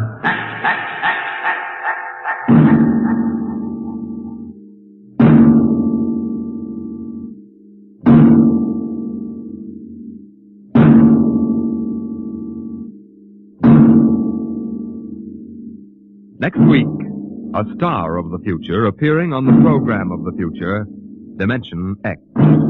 Next week, Miss Nancy Olson, the talented young actress whose performance in Sunset Boulevard marks her as one of Hollywood's most promising young actresses, becomes the first of a group of rising young artists of stage and screen who have been invited to make an appearance in this series.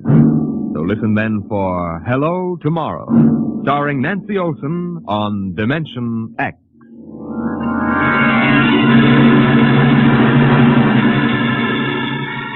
Tonight, Dimension X has transcribed The Outer Limit, written by Graham Dorr and adapted for radio by Ernest Kenoy. Featured in the cast were Wendell Holmes as Hanson, Joseph Julian as Steve, and Joe DeSantis as Donaldson. Your host was Norman Rose. Music by Albert Berman, engineer Bill Chambers. Dimension X is produced by Van Woodward and directed by Edward King. Adventures in time and space. Transcribed in future tense.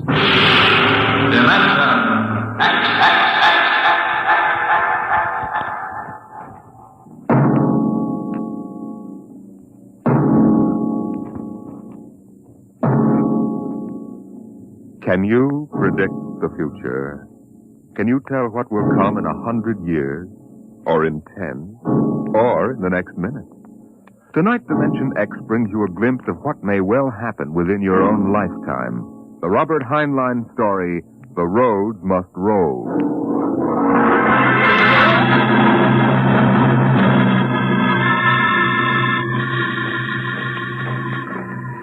Run, watch them run, oh, our job is never done, for our roadways go rolling along. While you ride, we are watching down inside, so your roadways keep rolling along. Oh, it's high, high heat, the roadermen are we.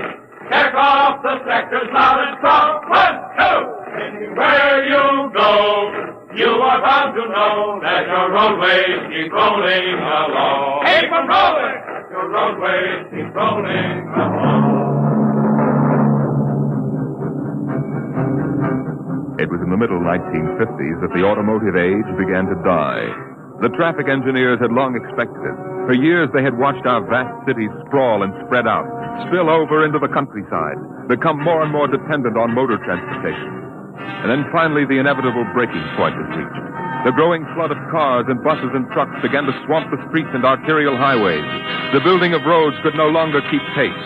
The superhighways clogged, congested, became packed with cars stalled bumper to bumper, and the cities began to die of slow strangulation, for the traffic could no longer roll.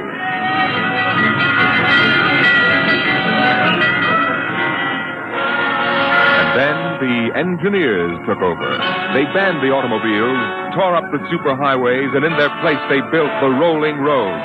Mechanized roads that moved like huge conveyor belts, whirling along on their giant rotors at speeds ranging from 5 to 100 miles an hour, carrying the freight, the food, and the people from city to city and coast to coast.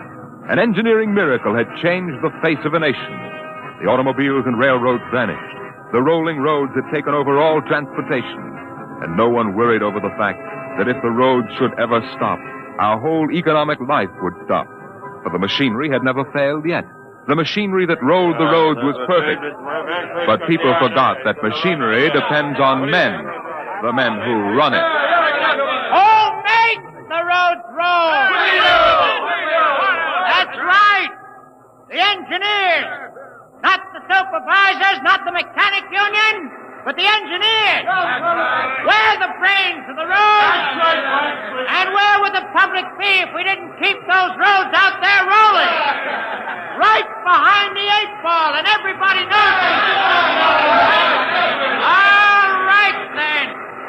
We're the men who hold the power. It's time we started using it. We've called this meeting of the Engineers Control Committee because that's what we want to do, control. Because I'm tired of taking orders from the Transport Commission, from slick desk jockeys like Jim Gaines, who don't even know a rotor bearing from a field. Let Gaines yammer about our duty to the public. That's a lot of eyewash. We've got the power, and we're the men that count. It's time we quit fiddling around and use a little direct action to get what we want. Let's go. Mr. Chairman. The chair recognizes Brother Harvey of the Transport Mechanics Union. Thanks, boys. I don't rightly belong here since I'm no engineer. I'm just here to represent the workers' union. But I want to know what's all the shooting for. You engineers have got better working conditions than we have, and we ain't kicking. You say you engineers are powerful. You say you can tie up the road. That's right. Well, listen. So can any screwball with a jar of nitroglycerin. Hey, what's he can? Yeah, and he don't need no engineering degree neither. Harvey, are you speaking for your union now? Or are you here as a stooge for the Transport Commission? Listen, I helped found my union, and I led the strike in 75 for decent working conditions. Where were you engineers then, huh? With the things! Now, Brother Harvey, remember you're only a guest at this meeting. Go on, Pan. Now listen, men. I'm one of the old engineers on the roads. You all are. Worked up the hardwood. We didn't go to the fancy technical institutes like those young punk cadets the commission is training to take over our jobs. That's right, man. Jim Gaines don't fill us full of the old school spirit and that baloney about how the roads must roll. So all right then. Why don't we get smart for a change? What would happen if the roads stopped rolling? Maybe the country would begin to realize that they can't do without us. And maybe we'd begin to get the things we want.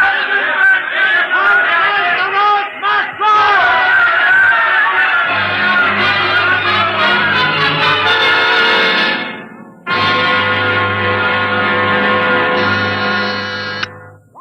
Yes? Your wife is calling, Mr. Gaines. All right, put her on. Jim, I want you to stop off on your way home. I'm sorry, darling, I can't make it.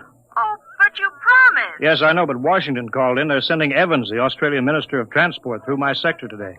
I've got to show him through personally. Well, can't somebody else? Well, I'm chief supervisor. It wouldn't be courteous. Darling, courtesy begins at home. I've planned this dinner for weeks. Honey, the roads must roll.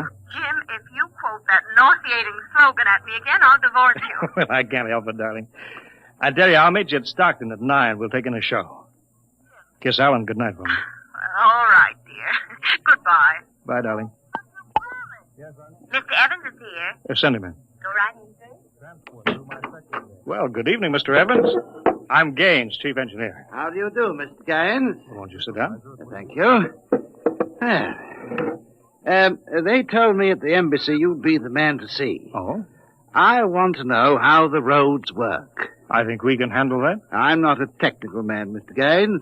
My field is sociology. Suppose you tell me about the roads as if I were entirely ignorant. Well, fine. Well, it's nearly dinner time. Suppose we run up to Stockton sector for dinner. Right. Take us about an hour on the roads, and you can see them working. Excellent. You'll excuse me for a minute? Of course. Hi, Chief. What can I do for you? Oh, Dave, you're on the evening watch, huh? Where's Van Cleek? Oh, going to some meeting. I'm going up to Stockton for dinner. Anything to report? No, sir. The roads are rolling. Okay, keep them rolling. All right, Mr. Evans, let's go.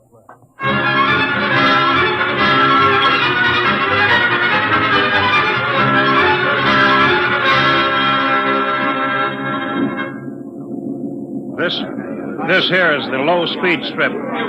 You ever ridden a conveyor before? No. Oh, it's quite simple. Remember to face the motion of the strip as you get on. Well, that's it. All right. We'll go right across here.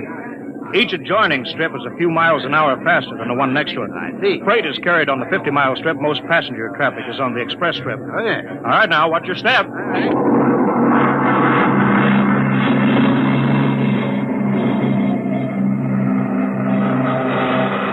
Here we are, maximum speed. 100 miles an hour. Amazing.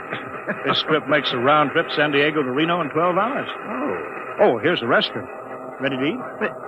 Is this a restaurant? There's a sign, Jake's Steakhouse, fastest meal on the road. Is it really a proper restaurant? Yeah, one of the best. Hooked right into the moving strip, of course. Shall we go in? Hello there, Mr. Gaines. We don't see much of you out on the road. Well, busy in the office, Jake. Right this way. Thank you. Here we are. Now, what'll it be? Well, you order, Jake. Well, how about a steak? 2 inches thick from a steer that died happy. Oh, that's fine. That's nice. Plug me in the intercom, will you, Jake? Sure, there's a talk box right next to you. Flank 2, Ryan! If you'll excuse me, Mr. Evans. Davidson on watch. This is the chief, Davidson. I'm at Jake's Steakhouse. You can reach me at 10L66. 10L66, right. There now. They can get a hold of me in an emergency now. Mr. Gaines, what kind of an emergency could there be? Well, 2 principally. Power failure on the rotors would bring the road to a standstill. That happened during rush hour. We'd have to evacuate millions of people. Well, as many as that? Oh, yes, easily. There are 12 million people dependent on this section of road. Gaines here. Hello, Chief. Davidson. I just got the hourly reports in. Proceed. Cadet engineer Gunther, while on watch, was found playing cards with C.J. Ross, technician on duty. Any damage? One rotor running hot, but still synchronized. It was jacked down and replaced. All right. Have the paymaster give Ross his time. Turn him over to civil authorities. Place Cadet Gunther under arrest. Bring him to Road Town Central. Yes, sir. All right. Keep him rolling. As I was saying, Evans, there are 2 possibilities of danger. Can you visualize what would happen if the strip under us would break? I hadn't thought of that. You don't realize you're traveling at 100 miles an hour. Well, it can't break, not now. The strip has a safety factor of over 12 to 1. It's a good soup, Jake. Thank you, Mr. Gaines. But you know, Evans, a break did happen once in the early days. That was on the Philadelphia-Jersey City Road. Dear me, no. That's right. The strip wasn't much more than a conveyor belt then. You know, it buckled for miles, crushing passengers against the roof. Yeah. Forward section in front of the brake spilled them down under into the rotors and the rollers. Was it very bad? Over 3,000 people were killed in that break. But, Evans, the roads had to go on. You know, the entire economic system hangs on the roads. they stopped now, the country would starve. Isn't it possible that you've become too dependent on these roads, Mr. Gaines? For example, what if you had a strike? We had a strike back in 75, but, there's not much danger of that anymore. Oh? Why not? Every cadet that goes to work on the roads today is a graduate of the United States Transport Academy. Oh, I see. They're all picked men, screened for emotional stability. They're trained to give us the same kind of loyalty that Annapolis and West Point develop in their men. You're a graduate, I suppose, Mr. Gaines? No, I was too old for that. The academy wasn't set up till after the strike in 75. But it won't be long now, maybe 5 or 10 years, Evans, before the oldest engineer on the roads is a man who's been through that academy. Now, Gaines, sir. Davidson, Chief, there's trouble in Sacramento, Sector.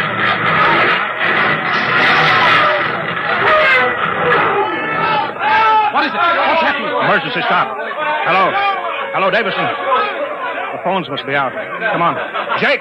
Hey, what is it? What's the matter? Have everybody stay in the restroom, Jake. What's that? Probably somebody stepped onto the next strip. Got cut to ribbons. There'll be plenty of casualties. Jake, where's your getaway hat? In the pantry. Well, how am I going to help those people? I've got the whole road to think of. Now, don't bother me. Give me a hand, Jake. This hatch is stuck here. All right, if you're coming with me, Mr. Evans, you've got to move fast. I haven't got any time to waste.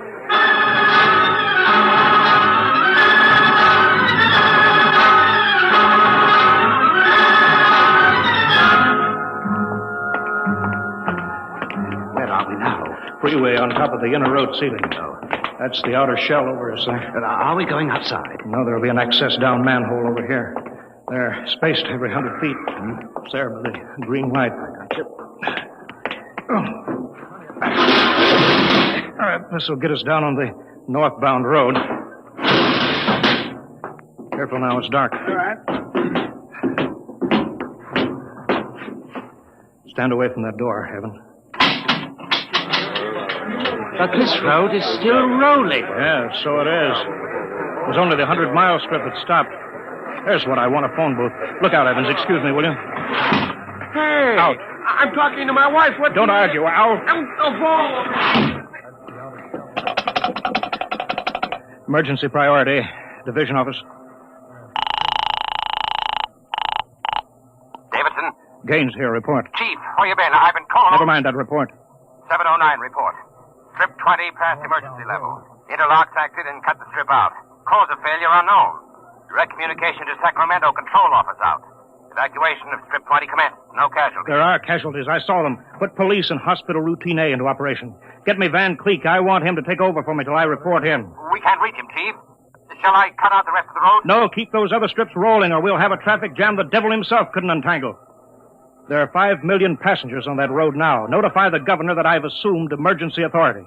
Arm all cadets available and await orders. Shall I recall technicians off watch? No, this isn't an engineering failure, man. That whole sector went out simultaneously. Somebody cut those rotors by hand. Now, I want all available senior class cadets to report to Stockton Subsector Office 10 with pistols and tear gas. Yes, sir. Oh, the governor wants to talk to you. He called in. Refer him to somebody else. I'm busy. I'll get back to you. I'm going down under.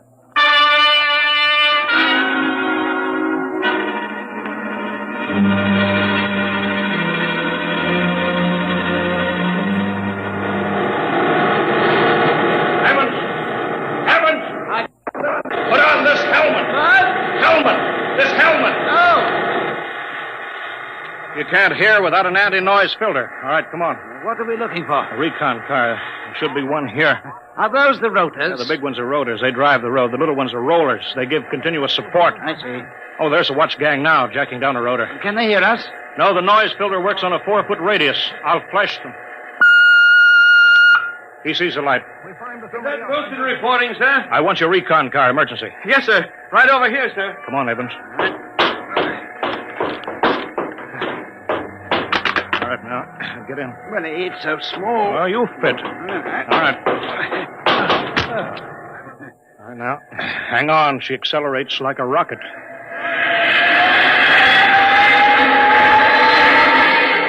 Oh, my stomach. Relay station. This is Gaines. Get me Davidson, senior watch officer. Mr. Gaines, the mayor wants to talk. I haven't got time. Get me Davidson. Leave this circuit hooked into Davidson's board until I tell you to cut it. Yes, sir. Here's the senior watch officer. Davidson, Gaines calling. Have you found out yet what's stopping the roads? No, sir. It's still a mystery to me. All right, I'm on my way in a recon car. Hold everything till I get there.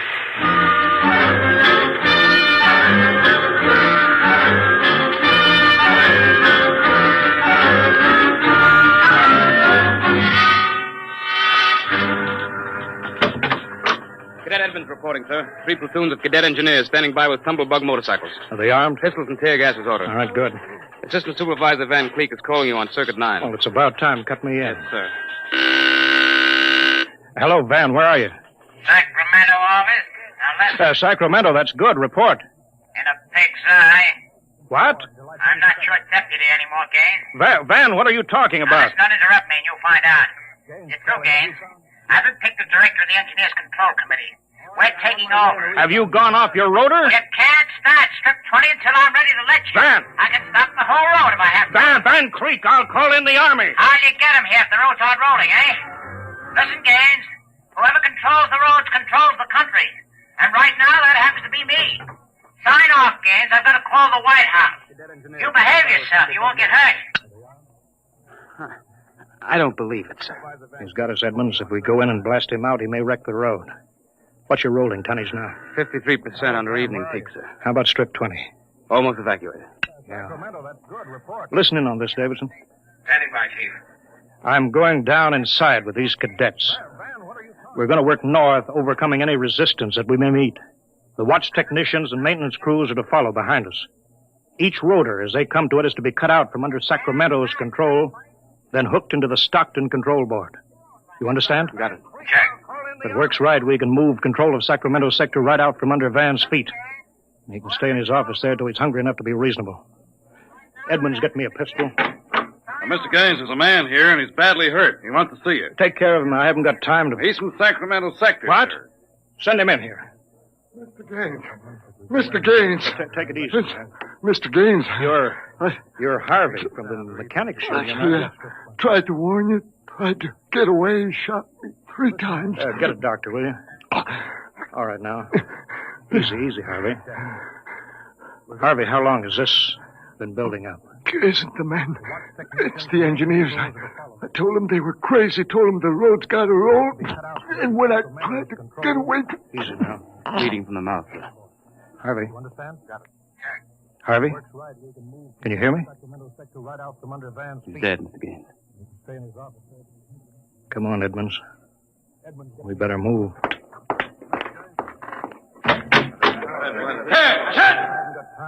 All right, you men. You saw Harvey brought in. How many of you want a chance to kill the louse that did it? All right, men. Anybody who hasn't got his mind on his job will be in the way. Now, here's the order. We move north, mounted on tumblebugs. We're going to try to regain control, rotor by rotor, before Sacramento sector knows that we're moving. Now, we've got to capture any watch personnel we run on before they can get word back, you understand? Men, surprise is vital. Use tear gas when possible. Shoot only when necessary. But get them before they can reach your phone jack. Any questions? No? Then move out.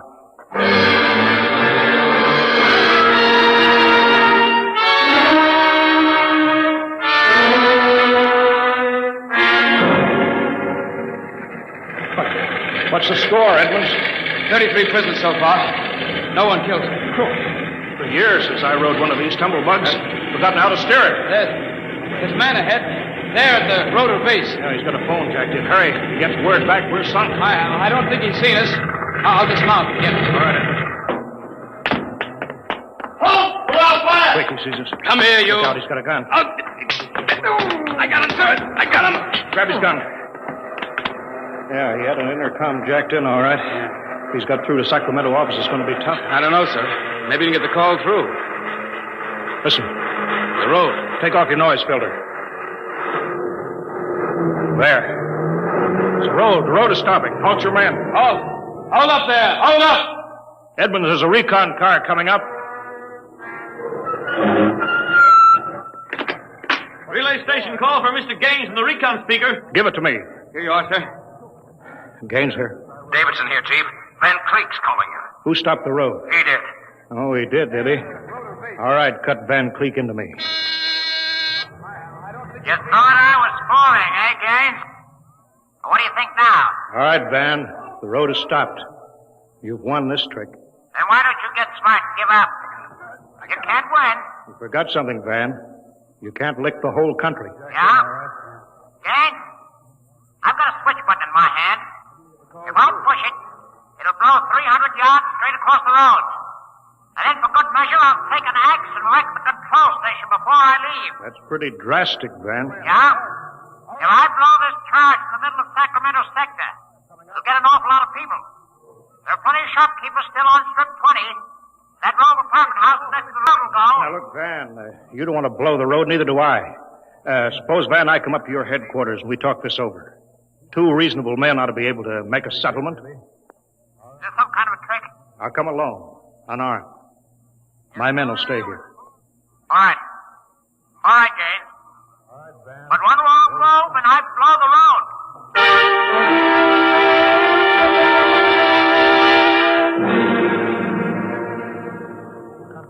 Well, we've got to hurry, Dave. If I take too long, Van Cleek will get edgy and set off that charge. I can't understand it. The psych tests are rigid. We've never had a failure in the Wadsworth-Burton method. Then suddenly a whole sector goes sour. How could Van Cleek get a whole crew of psych-cleared men to revolt? It's easy, Dave. As my deputy, he was ex officio personnel officer for the whole road. He must have been faking psych records for years, transferring maladjusted men into his sector. I've got that personnel record, Mr. Gaines. Oh, thank you. This is Van's record here. Masked introvert, inferiority rating 7. Comment: in spite of potential instability shown on Wadsworth Curve, this officer is especially adept in handling men. He's adept, all right. I haven't got time for any more, Dave. Chief, are you actually going up there to Van Cleek's office? I've got to. They'll be armed. They'll kill you. I'm going to take that chance. Why don't you call in the army? He won't dare blow the road then. Yes, he would. Look at that psych record there. He's putting up a big, brave front, but he's rotten inside. He wants to be taken seriously. He wants everybody to think he's the most dangerous man in this country. If I call the army in, he'll try to prove it by blowing the road. But how can you stop him, Mr. Gaines? He'll have a gun. What'll you have? What'll I have? Only a prayer. And what I know about Mr. Van Cleek.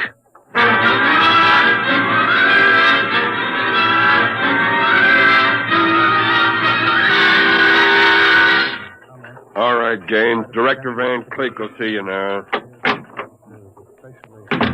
Gaines, I want you to sign this now. The declaration of your recognition of the Engineers Control Committee.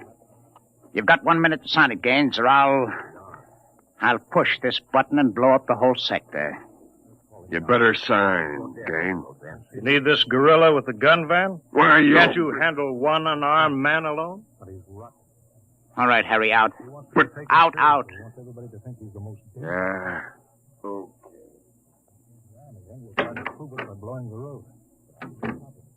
All right. Now sign. What's so funny? You are, man. You start a revolution because you think the engineers should control the road. Then when you've got control, the only thing you can think of to do is to blow it up. That's kind of silly, isn't it?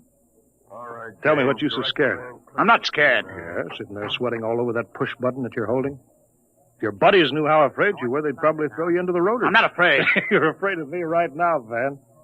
You're afraid I'll have you on the carpet. Got 1 minute time. You're afraid the cadets won't salute you. You're afraid that they're laughing at you behind your back. No, I'm not. You keep quiet now. I've got a gun Yeah, here. you're afraid of using the wrong fork at dinner. You're afraid people are looking at you, Van, laughing at you. I am not. You dirty, stuck-up snob. Just because you went to a high-hat school, you think you're better than everybody, huh? You and your crummy little gold-braid cadet. Van, you're a pathetic little shrimp. I understand you perfectly, Van. You're a third-rater. All your life, you've been afraid that someone would send you to the foot of the class, so you right out on your ear where you belong. I don't want to look at you anymore. I'll show you. I'll put a bullet in you. Put down that pop gun before you hurt yourself. Don't you come near me now. Don't you come near. I'll shoot now. Give me that, Van. No, let me go, will you? Give me that pistol. Yeah. I thought if I wounded your little ego, you'd forget to push that button and pull a trigger instead. I'm afraid you'll never make a good executive, Van. They have to know when to punch buttons. Davidson. Gaines here. Chief, are you all right? Yeah, I'm all right. Attack now, Davidson. Mop up. I'll hold the control room. I've got Van Cleek. I think his little revolution is just about over.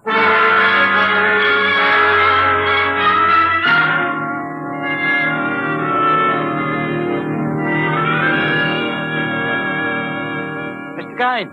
Mr. Gaines. Oh, Mr. Evans, I forgot about you. I've been waiting at the sector office. Is everything under control? Yes, all's rolling. Those are the watch engineers going under to check Sacramento sector inch by inch now. Remarkable organization. Remarkable. Thank you. Howley's in, Chief. San Diego Circle rolling. Bakersfield, Fresno, Stockton. Stockton, oh. Oh, no. What's the matter, Chief? There's trouble, Mr. Gaines? There sure is. I promised to meet my wife at Stockton for a show. She's been waiting there since 9 o'clock last night. Oh, dear me. Dave, see if you can get her for me. Try the sector office. All right, Chief. And Dave, see if you can calm her down. Oh, sure, Chief, sure. I'll tell her the road must roll. No, don't tell her that. I don't think she'd appreciate that. She's heard it too often. Well, I better get going. Bye, Dave. Keep 'em rolling. Keep it rolling, and the roadways go rolling along.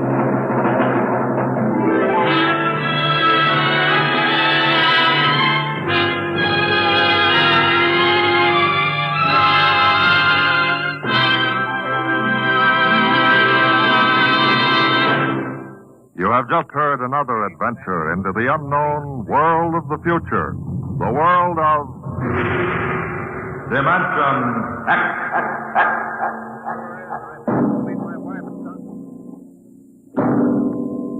Next week, the strange story of the test pilot who became the first man ever to invade outer space, and of what he found when he got there.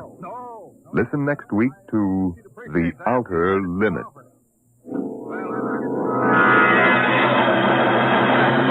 Tonight's adventures in Dimension X. The Roads Must Roll was written by Robert Heinlein and adapted for radio by Ernest Kenoy. Featured in the cast were Wendell Holmes as Gaines and Ralph Bell as Van Cleek. Your host was Norman Rose. Music by Albert Berman. Engineer Bill Chambers. Dimension X is produced by Van Woodward and directed by Edward King.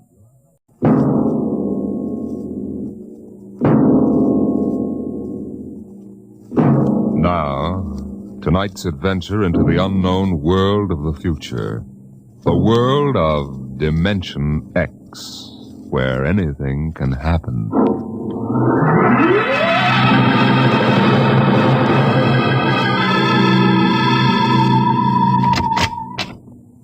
You are Mr. Sid Ryan? The same. My name is Lucia. I'm a Martian. Pleased to meet you, Mr. What was that again? A Martian. A Martian, eh? As in Orson Welles? Precisely. I'm a Rotarian myself. Sit down. Thank you. And now that we've had our little joke, Mr. Lucia, what can Publicity Associates do for you? It has been my observation that advertising and publicity are the very backbone of earthly civilization. Spoken like a true Martian, Mr. Lucia.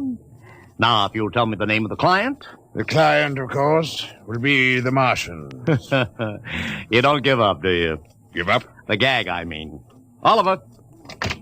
Oh, yes, Mr. Ryan? This is Mr. Lucia. How do you do, Mr. Lucia claims to be a Martian. Take him outside, will you, Oliver? Get the name of the sanatorium he escaped from and tell them to bring the butterfly net. Wait, sir. I'm happy to see, Mr. Ryan, that my telling you I am a Martian has approximately the effect I supposed it would have. I believe we can do business. I have here a cash retainer of $5,000. Sit down, Mr. Lucia. Oliver, get the client a cigar. Yes, sir. No, the other box. Thank you. No. Well, now, what can I do for you, sir? I wish you to manage a publicity campaign. A very large, a very important campaign. Is the product established, or is it something brand new? Oh, something quite new. Now, what would you judge to be the most effective type of campaign? Well, if the client has a lot of dough to throw around, a suspense campaign is best. First, you place ads in the paper saying, watch this space. Then, about a week later, you run an ad saying XYZ or PDQ, and you get people guessing what it means. Then, finally, when you've teased them enough, you bust loose and unveil the product. Excellent. Very well, sir. We shall conduct a suspense campaign. Of course, in this kind of campaign, secrecy is very important. Once the name of the product leaks out, it spreads like wildfire, and the whole campaign is kerfloppo. Yes, quite so, quite so. Utmost secrecy. That's right. You realize, of course, these things cost like crazy. Would, say, $1 million cover the expense? Come again? I said, would $1 million cover it? Yes, I imagine. You did say $1 million. I understood that you had handled some very large accounts. Of course, if this is too big... Oh, not at all, not at all. As a matter of fact, I seldom touch anything less. Right, Oliver? Huh? Oh, of course, that's right, Mr. Ryan. Absolutely right. Good. You will begin, then, by saturating the newspapers, the radio, streetcars, with a very simple statement. What's that? I shall write it for you. The Martians are coming. Say, that's not a bad teaser. Got that, Oliver? Yes, sir. The next ad will read, June 1st is Martian Day. June 1st is Martian Day. What happens on June 1st? The parade takes place. What parade? I wish you to arrange a parade up Fifth Avenue. You mean like the Macy parade? Exactly. Except that the theme will be the world of tomorrow. The Martian world. My client would like it to be a gay affair. Balloons, clowns, pennants, pretty drum majorettes. Say, that sounds terrific. I might be able to interest the department stores in a tie-in. The parade will climax the campaign. On June 1st, the product will be unveiled. Good enough. By the way, Mr. Lucia, just what is the product? What are we selling? Oh, no, Mr. Ryan. Secrecy, remember. Oh, but after all will be revealed to you in good time, Mr. Ryan. For the moment, let us say we are selling a concept.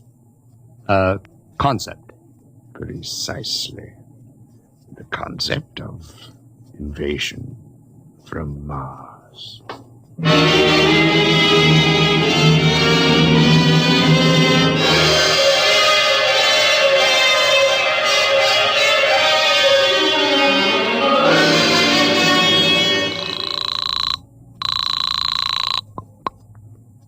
Benny Marcus, please. This is Benny. Benny, this is Sid Ryan over at Publicity Associates. Listen, Benny, how you fixed for midgets? I got midgets. Fine. I need 40 midgets for a parade. 40. June 1st. And listen, Benny, I want them dressed in little space suits. What? You know, like men from Mars, okay? Midgets. And I want some movie extras, maybe 50 of them. Also rigged up like men from Mars. Make them look gruesome. Got that? Gruesome. Also, I need some horses with pretty girls on top of them. Maybe you can get that bunch from Maroney's Traveling Circus. The ones we booked for the Fireman's Parade in Albany last year. Oh, try, Sid. And never mind the expense. Just get me the talent, okay? I gotta hang up now. Call me back, Benny. How you doing, Oliver? Oh, fine, Mr. Ryan, just fine. We got full-page ads in all the dailies and 10-second spot announcements on every local station, but it's costing a fortune. The more it costs, the bigger our percentage. Spend like you are going to the electric chair, Oliver. Yes, sir. How you making out on the parade? If it comes off, it'll be the biggest thing since Barnum invented the midget. I've got Macy's, gimbals, and sacks to contribute floats. Everything is built around the Martian theme, see? Even the horses will have long feelers attached to them and funny-looking extra legs. It'll be sensational. Oh, yeah, it sounds fine, only... Only what? Oh, Mr. Ryan, we don't even know what we're selling. Oliver, my boy, do you think old Sid Ryan has been sitting here spending all this moolah and not putting two and two together? You mean you know who Lushar represents? Just by accident, understand? I have learned that Century Pictures is making a big new epic. A space opera entitled Invasion from Mars. Get it? Oh, I begin to see. Also, by mere coincidence, it happens to be the premiere sometime around June 1st. You follow me? But, Mr. Ryan, Century has an exclusive contract with New Features Syndicate for all their publicity. Suppose Century Pictures doesn't like the way New Features is handling their stuff. They want to get out of the contract, but New Features says no. So they have to get around the contract. A man named Lucia, client unknown, starts publicizing the Martian invasion. Need I go further? Oh, I get it, Mr. Ryan. Gee, I suppose I should have thought of that. No, Oliver, that's what I like about you. You're so innocent.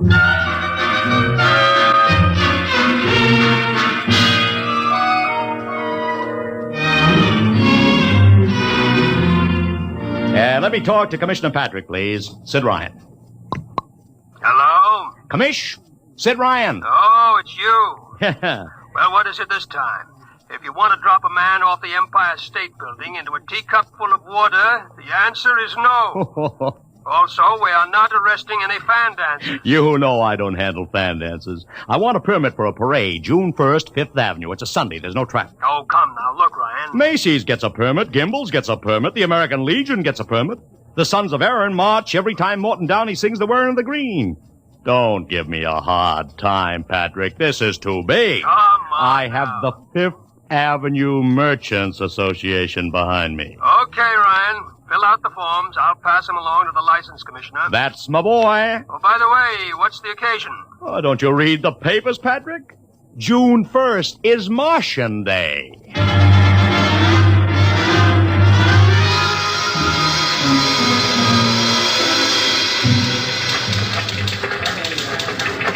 Well, Mr. Ryan, how is the campaign going? Like fire, Mr. Lucia, like fire. Everybody and his brother is going along with the gag.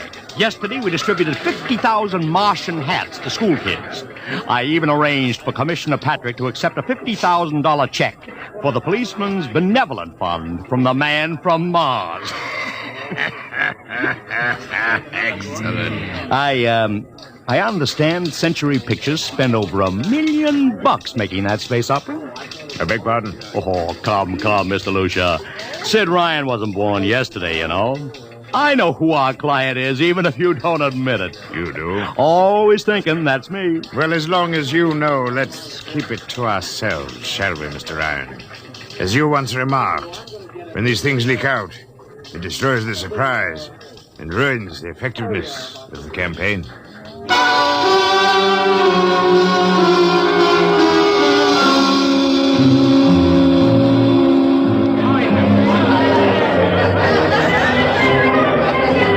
Ladies and gentlemen, this is Ron Heileman speaking to you from our portable transmitter atop the reviewing stand for the much-heralded Martian Parade on Fifth Avenue. It's a beautiful sunlit day here in New York. A perfect day for a parade.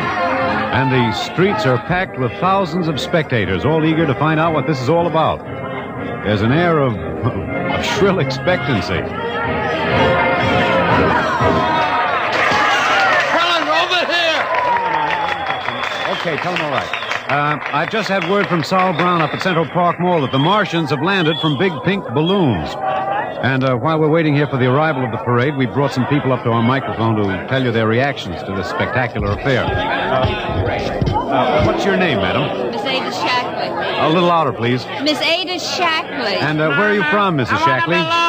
Columbus, Ohio. I see. And I see you have your family with you. Two little curly-headed boys. Are you in New York for your vacation? Yeah, we came for the Shriners Convention with their daddy. Well, what do you think of Martian Day, Mrs. Shackley? Well, it all seems very strange to me, but the boys have been pestering me to watch it, so we've been standing here for 2 hours. I can't make head or tail of it. Well, neither can a lot of other people, Mrs. Shackley, but judging by the thousands here already, there's a lot of curiosity. Curiosity killed a cat, folks say. Let's hope not. Thank you, Mrs. Shackley. And now Here they come, ladies and gentlemen. The first units of the big Martian parade swinging down Fifth Avenue with fanfare, colored streamers, music, confetti, floats, all the trappings of a Mardi Gras. Let's listen to the band for a minute.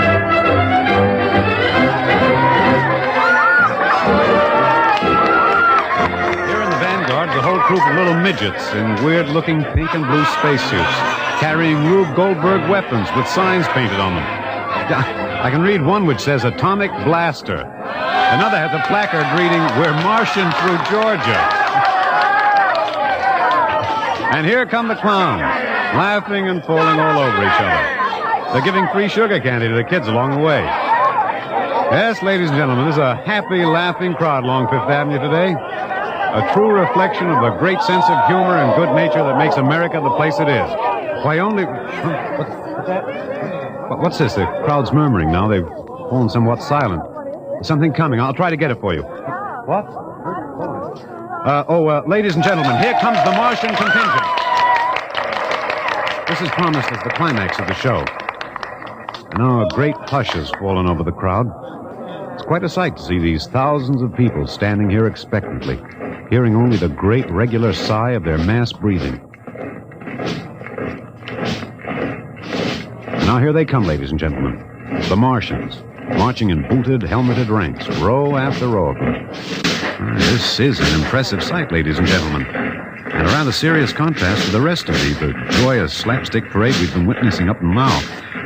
There are perhaps 200 tall, broad-chested men dressed in metallic gray spacesuits with thick glass visors drawn across their faces. Each one's holding an ominous-looking ray gun at the ready position. They're marching in absolute silence, keeping step perfectly as though some mute, unspoken command were marking time for them. Even the children are awed by the unexpected, warlike realism of the Martian Legion. And now the first ranks of the Martians move past us down Fifth Avenue toward the reviewing stands at the square. No one moves. There, a woman, ladies and gentlemen, just dashed out into the street. For what reason, I don't know. She just slipped through the police cordon somehow. They're after her now, but she's already reached the ranks of the marchers, and she's trying to lift the visor of one of the Martian spacesuits. Wait. She's fallen. She screamed and then fell forward in a dead faint. The Martian column keeps right on coming. Unless they break ranks, they're going to trample her. No. The policemen have got her now. They're dragging her away, out of the way. Trying to revive her now. What's that? All sorts of rumors have begun filtering back through the crowd. Some are even whispering that the woman's dead. We don't know yet, but whatever's happened, the incident seems to have cast a slight shadow over the mood of the crowd. The carefree holiday air seems to have vanished. The crowd's stirring uneasily, a little disturbed at what we've just seen. Nothing to be alarmed at, however. It just seems a shame that anything like this should happen to spoil our enjoyment of the Martian parade.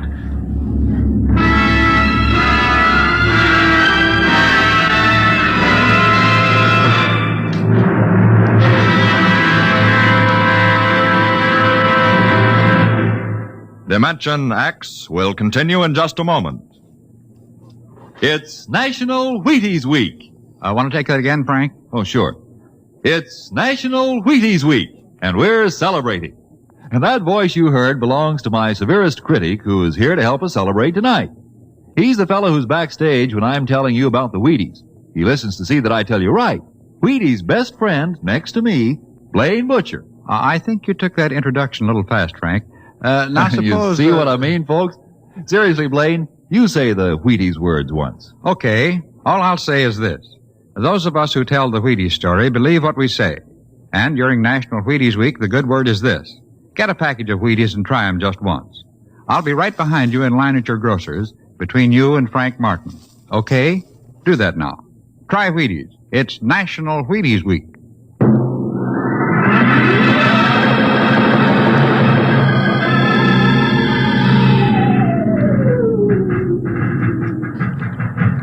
Mr. Ryan, did you see that? A woman fainted. She ran out into the street to get a close look at the Martians, then she screamed and fainted dead away. I'm well aware of that, Oliver, since I paid her $50 to do it. What? The dramatic moment, Oliver. The stock and trade of the good publicity man. Relax. Holy smokes, you sure think of everything. For my share of this deal, roughly $100,000, I can afford to think of everything. Shut the window. Oh, okay, but don't you want to see the finish? We'll go down to the reviewing stand for the finish. Right now, I want to make a phone call. By the way, where's Lucia? I haven't seen him. Well, close the window, Oliver. Well, okay, Mr. Ryan.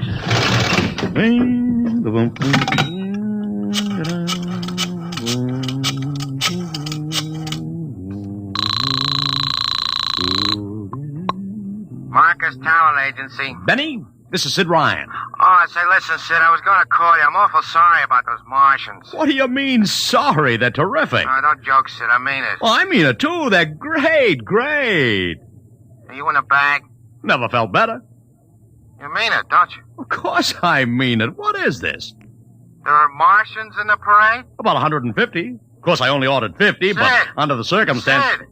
What is it? Sid, don't you know I couldn't get you a single movie extra? There's a studio strike in New York. Huh? Wait a minute.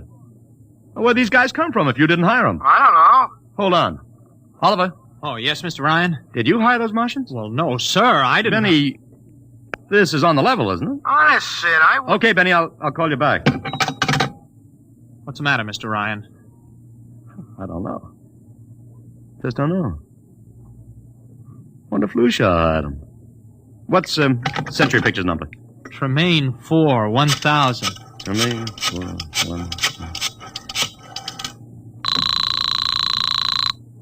Century Pictures, the studio of the stars. Give me Marty Sanford, your publicity director. One moment, please. Sanford. Marty, this is Sid Ryan. Oh, hello, Sid. How's the... Fine. Listen, Marty, this is dead serious. On the level, get it? What's wrong? I've got to locate Lucia.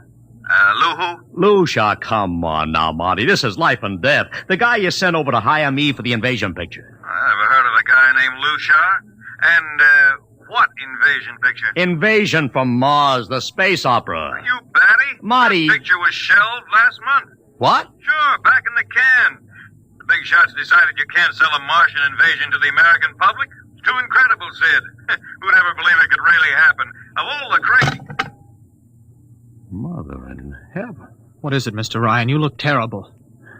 It's too fantastic. Mr. Ryan, is something wrong? Open that window. I want another look at those Martians.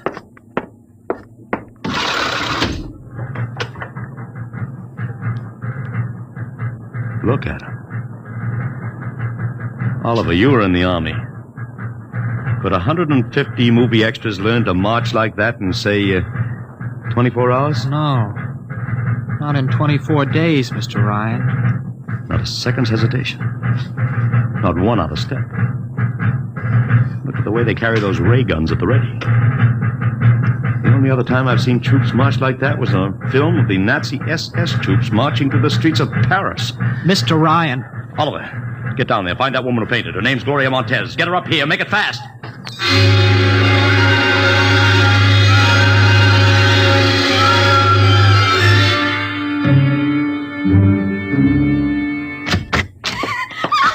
Yes, Mr. Ryan. I can't get much sense out of her. Stay away from me! Okay, Gloria. You can cut out the act and relax. It's me, Sid Ryan. You're a Martian. Gloria, settle You're wearing down. a mask. Baby, it's me, Sid. It's awful. It's all big green eyes and those feelings like a catfish. Baby, snap out of it. Listen, what happened down there? You ran out and screamed like I told you, but the fainting, that wasn't in the act. Go away, please. Go away. Just one question, baby. Inside that helmet, what did you see? Don't get anything out of her, Mr. Ryan. She needs a doctor. Okay, Oliver. I've heard enough anyway. You take care of Gloria here. Get her a drink. Where are you going? To see the commissioner. You gotta stop this parade before things begin to happen.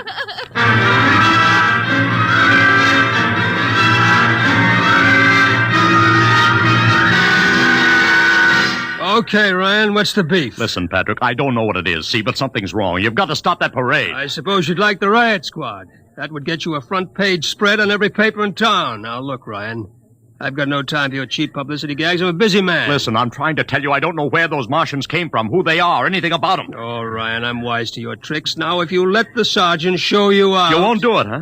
An honest citizen appeals for protection and you refuse it. I most emphatically do. Now beat it. All right, Patrick. I'll go right to the mayor's office. I'll have you busted flatter than the fried egg. Go ahead. I'm sure His Honor will be glad to toss you out on that phony nickel-plated skull of yours.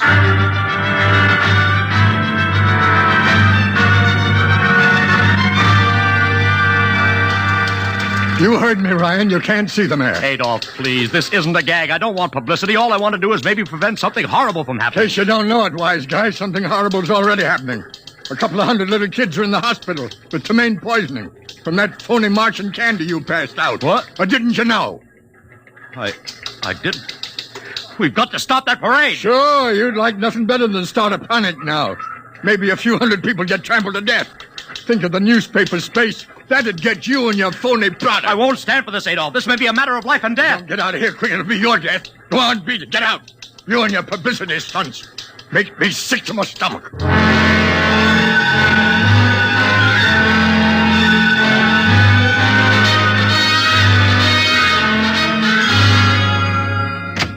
Oliver! Oliver! Oliver, where are you? Oliver! Oliver!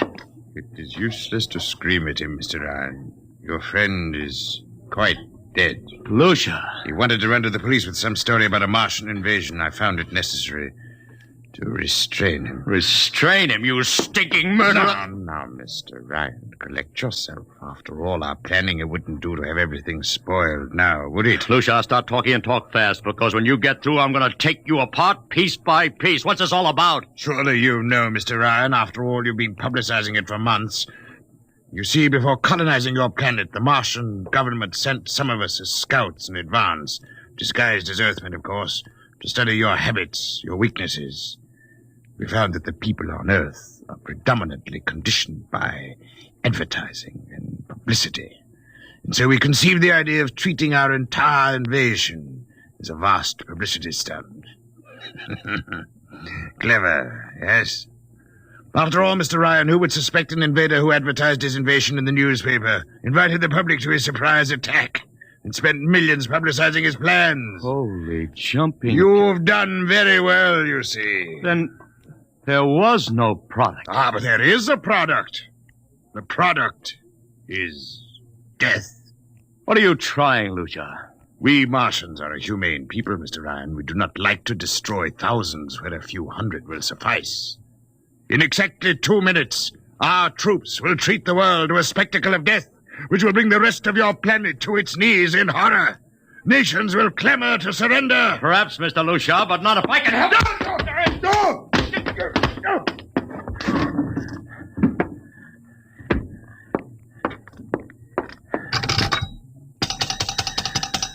Yes, please? Operator, this is Mr. Ryan. Get me the field telephone on the reviewing stand of the Martian Day Parade. Hurry. Anyone in particular? Just hurry. Reviewing stand. Hello? Get me Commissioner Patrick. Hello? Hello? You'll have to talk louder. I want Commissioner Patrick.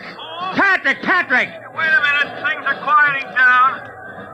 Hey, wait a minute. What was that you wanted? This is Ryan. I have to talk to the commissioner. It's a matter of life and death. Oh, you can't talk to him now. The chief Martian is presenting the PBA check to him. The Martians are going to fire a salute. Listen, you gotta stop him. What? Stop him! I'm sorry, Mr. Ryan. I can't hear you. Idiot! The works is going...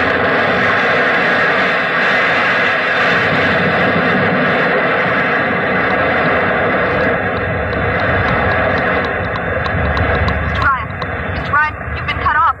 I heard it. Is something the matter? No, operator. Doesn't matter. Nothing matters now.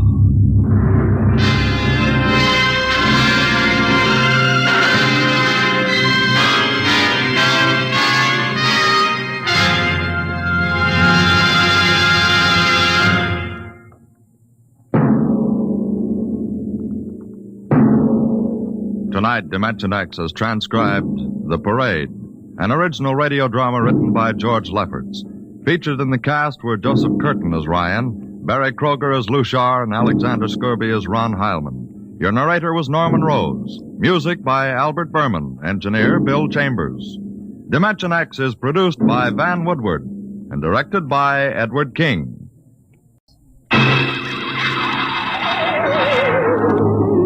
On stage tonight, Dimension X, another in the Wheaties big parade of exciting half-hour presentations.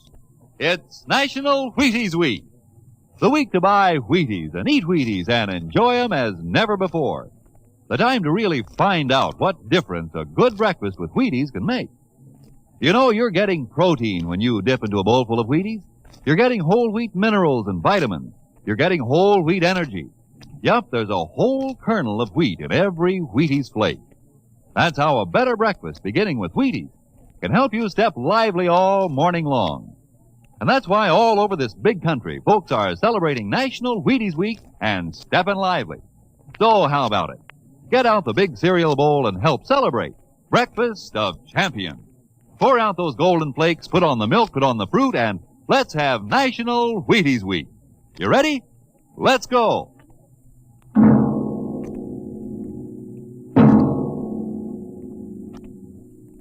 Tonight, Dimension X presents The Martian Chronicles, a dramatization of the new novel by one of our most brilliant young science fiction writers, Ray Bradbury, The Martian Chronicles.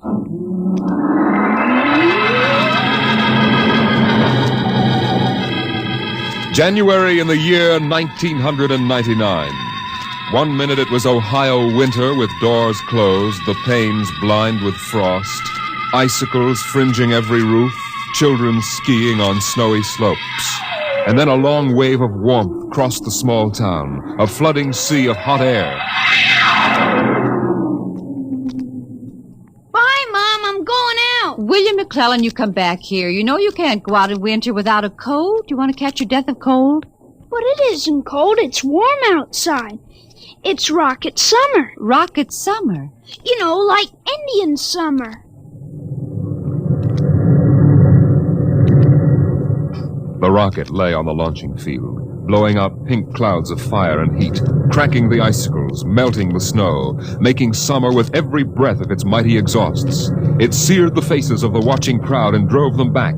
And then they saw the red fire and heard the big sound as the silver rocket shot up toward Mars and left them behind on an ordinary Monday morning on the ordinary planet Earth.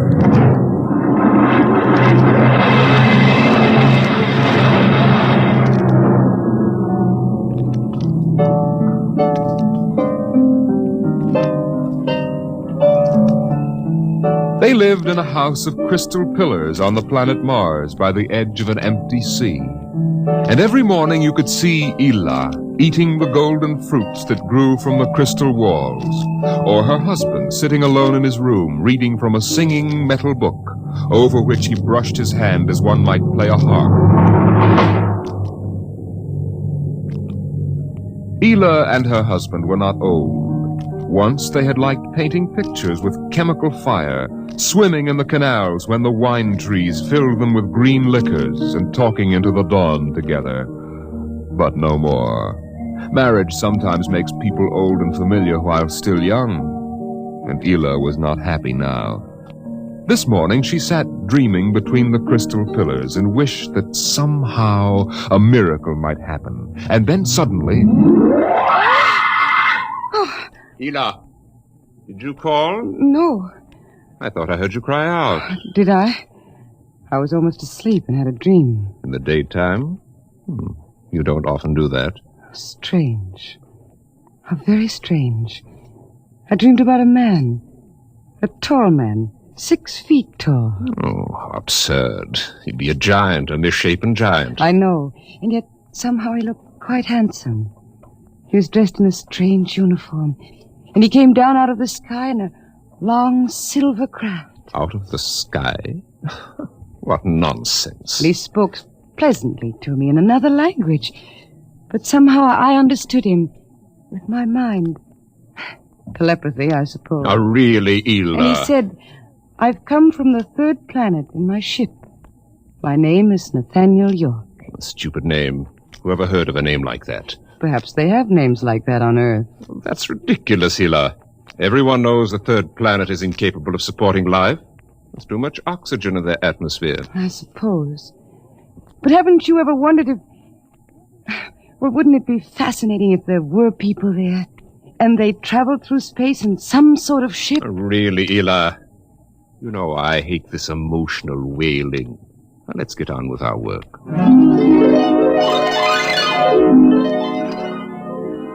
Evening came. The twin white moons of Mars were rising, and the house closed itself in like a giant flower. A wind blew among the pillars, stirring Elah's russet hair, crooning softly in her ear. And it was then that she began singing the song. Drink to me only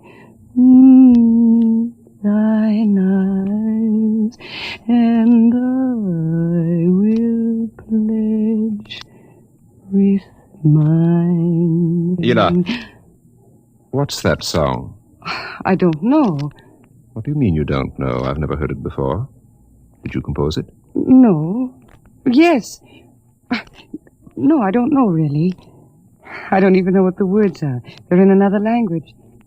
It was part of the dream I had, I guess. Oh. You know, you haven't been yourself lately. It might do you good if we went away to the Blue Mountains for a week or so. What? Did you hear what I said? I'm sorry. I was watching the sky. You're certainly interested in the sky tonight. It's very beautiful. Well, what about my suggestion? Shall we leave for the Blue Mountains in the morning? You mean go away now? Oh, no. No? Why not? Why don't you want to go? I don't know. I just don't want to, that's all. Oliver Kid in the cup, and not ask. Elah, I'm sick of that silly song. It's late. Let us sleep.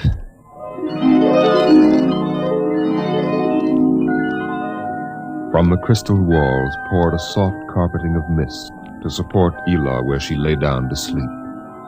But through the night she tossed restlessly, until just at dawn the dream recurred.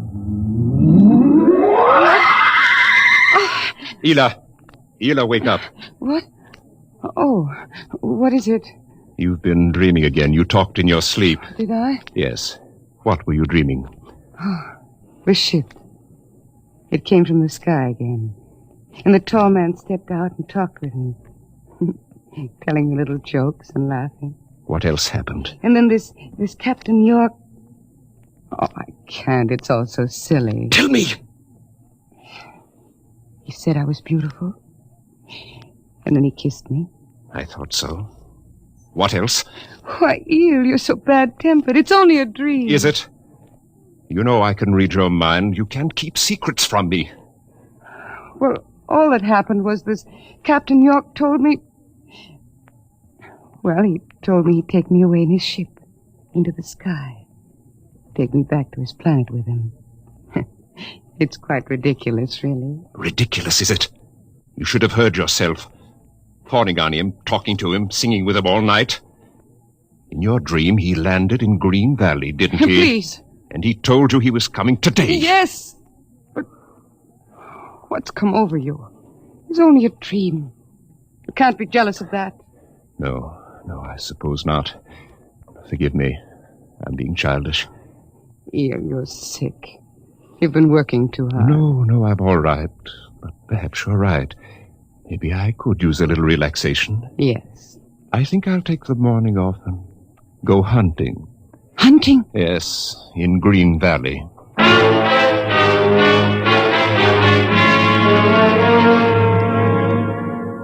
Numbly, she watched him go to a closet and draw forth an evil-looking weapon. And then her husband was gone, walking toward Green Valley. And Elah waited, watching the sky for an unknown thing, trembling with a nameless fear. And then it happened. A whirring, rushing sound. The warmth as of a giant fire passing in the air. The gleam of metal in the sky. He's come. It's true. The dream is true. The rocket vanished over the hill. The sky was empty again. And trembling, Elah waited again, looking toward Green Valley and seeing nothing. Listening for sounds and hearing nothing. Until... a shot sounded, very sharply. The sound of the evil weapon. Oh, no. No. Her body jerked with the sound, and she wanted to scream and never stop screaming. For now she knew the dream could never come true. There was nothing left but the song the strange and fine and beautiful song. Drink to me only with thine eye, and I will pledge with mine, or leave a kiss within the cup.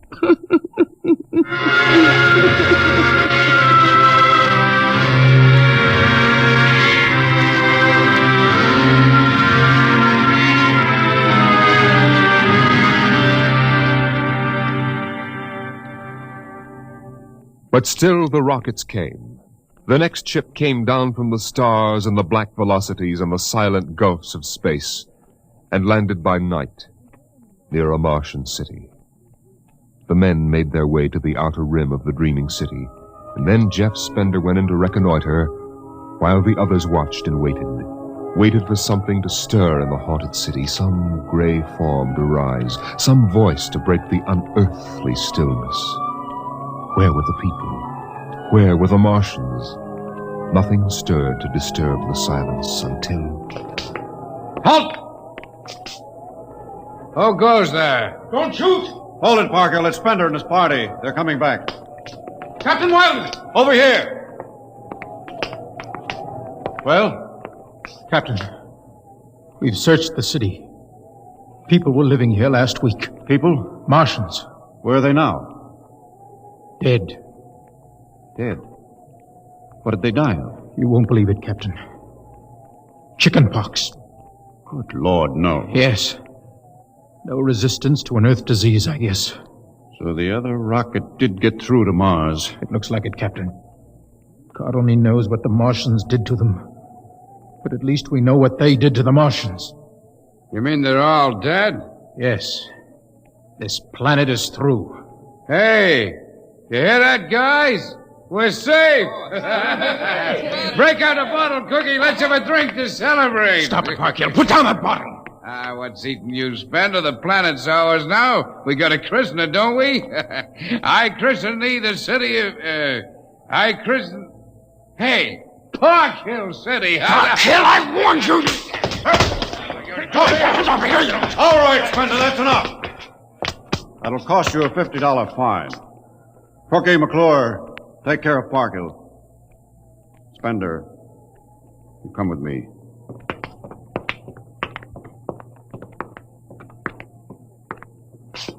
All right, Spender, why did you hit him? I don't know, Captain. I was ashamed, I guess.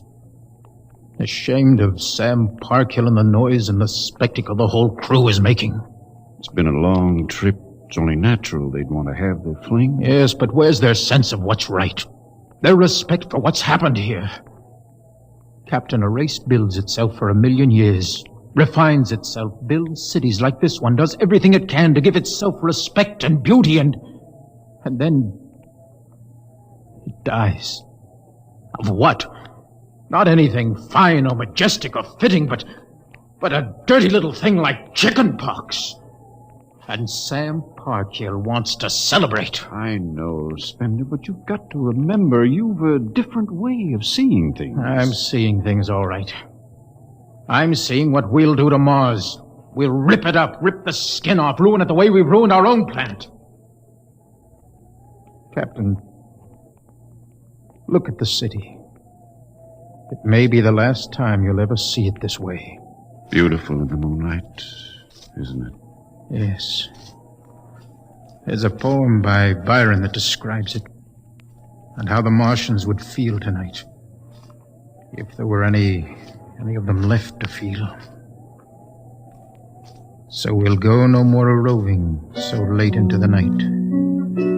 Though the heart be still as loving and the moon be still as bright. For the sword outwears its sheath, and the soul wears out the breast.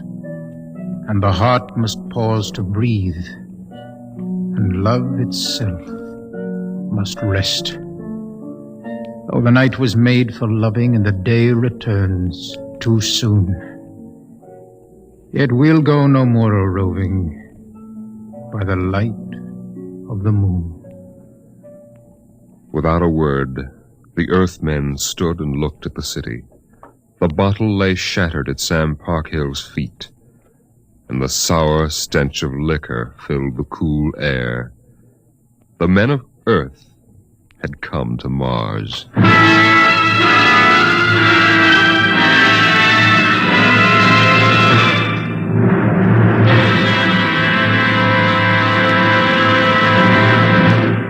Dimension X will continue in just a moment. It's National Wheaties Week. Yes, the week when everybody tries Wheaties, even an orchestra leader. And here he comes from behind the scenes in radio to help celebrate National Wheaties Week, Mr. Von Dexter. Thank you, Frank. Hello, folks. I understand this is National Wheaties Week. I can't get a kick out of that. The only breakfast food in the world with a week of its own. And I'm here for just one thing, to ask you to try Wheaties during National Wheaties Week. There are a lot of us whose voices you've never heard on the Wheaties big parade of radio programs, you know. Backstage people. Like musicians. Right, Frank, like musicians. We'd get great pleasure from knowing you like these programs well enough to buy a box of Wheaties tomorrow. Wheaties are good. They're nice to eat. I like them. I think you will. Try them once during National Wheaties Week. Will you do that? Vaughn, I think the folks will. Good. Thank you. Good night.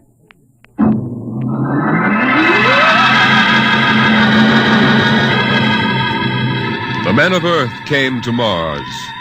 They came because they were afraid or unafraid, because they were happy or unhappy, because they felt like pilgrims or did not feel like pilgrims.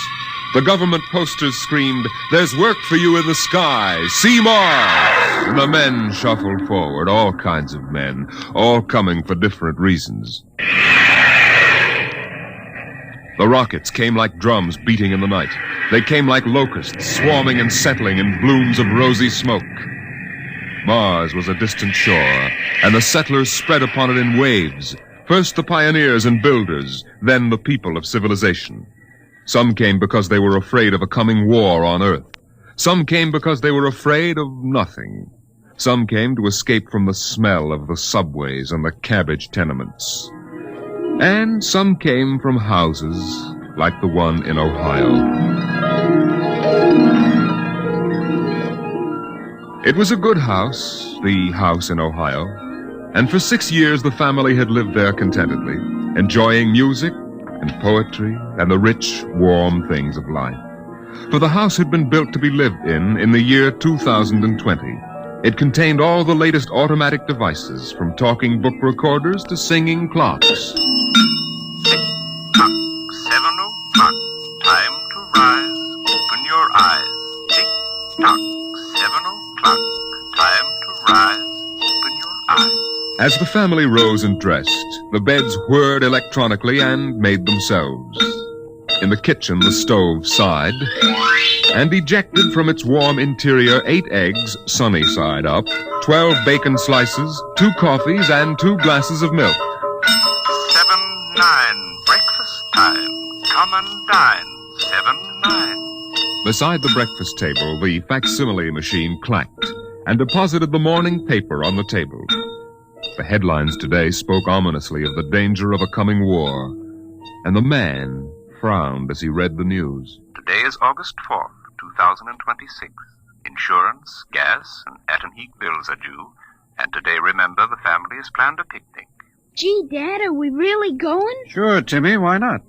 It's raining out. It's not raining where we're going, son. Now run upstairs, pack your fishing tackle. We're going on our picnic, all right. Okay, Dad.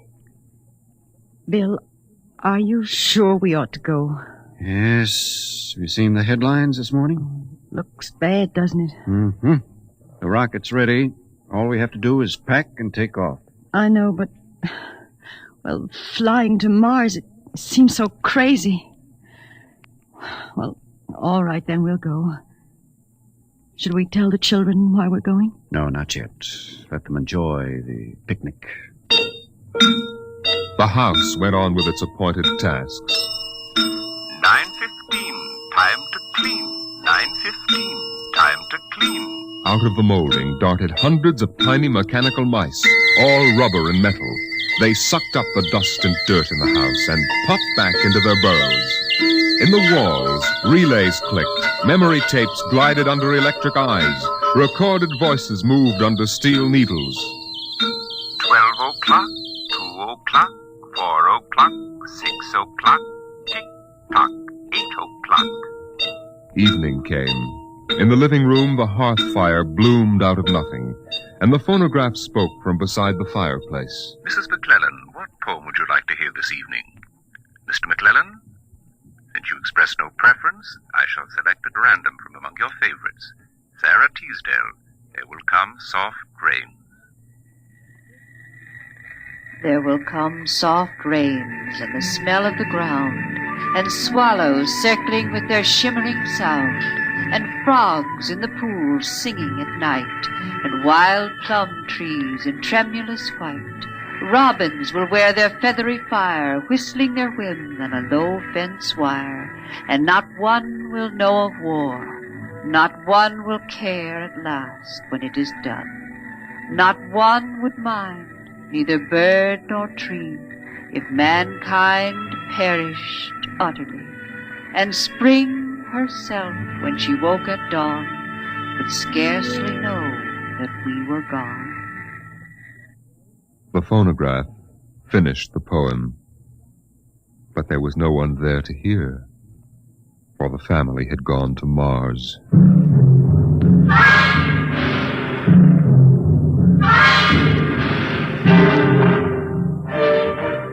On the Martian desert beside the highway, there rose a blare of red and yellow neon lights that spelled the death of Jeff Spender's dream. Sam's hot dog stand was what the sign read, and Sam, of course, was the same Sam Parkhill who had fought with Spender years before. 10,000 rockets were reported leaving soon for Mars, with 100,000 hungry customers, and Sam wanted to be ready for them. Hey, look up there, Elmer. See that green star up there? That's Earth. Good old wonderful Earth.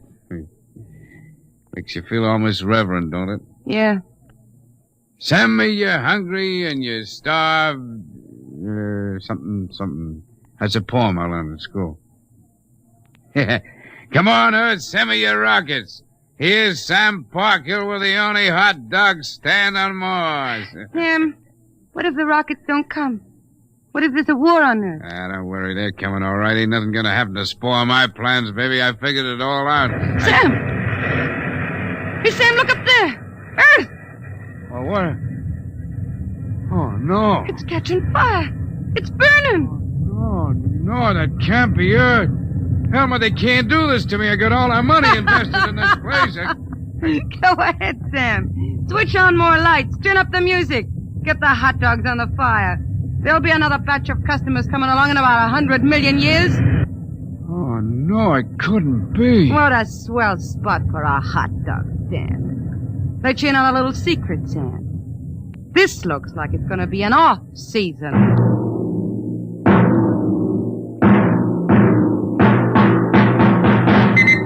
The light beam radio crackled with the news.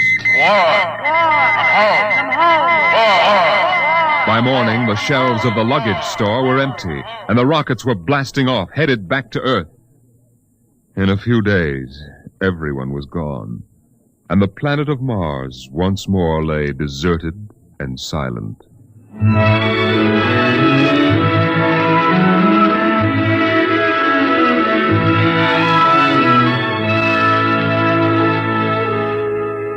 And then, after all the rest had gone, one last rocket landed on Mars.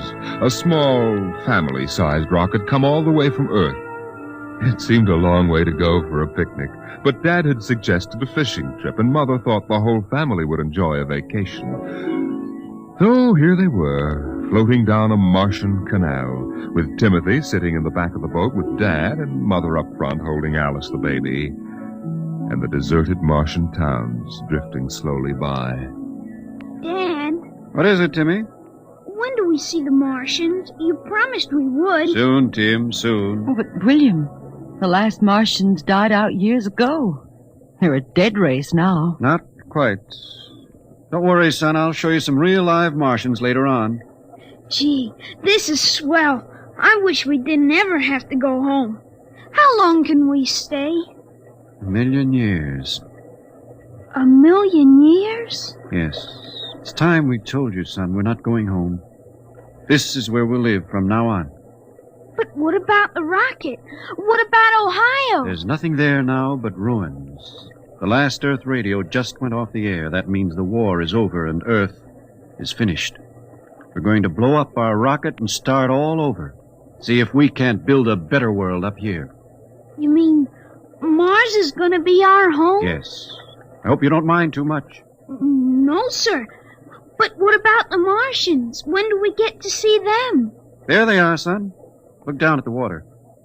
I don't see anything there. Beside the boat. Look at the reflections in the water. But that's us down there. Just you and me and Mom and the baby. Yes, son. You see, we're the Martians now. For a long, silent moment, Timmy stared down at the reflections of the family in the waters. And the Martian stared back up at him. Then he lifted his eyes to the deep ocean sky, trying once more to see Earth and the house he had always called home. But Earth was too far away, and the house was now only a heap of radioactive rubble. Only one wall remained standing, and within the wall a voice spoke again and again and again.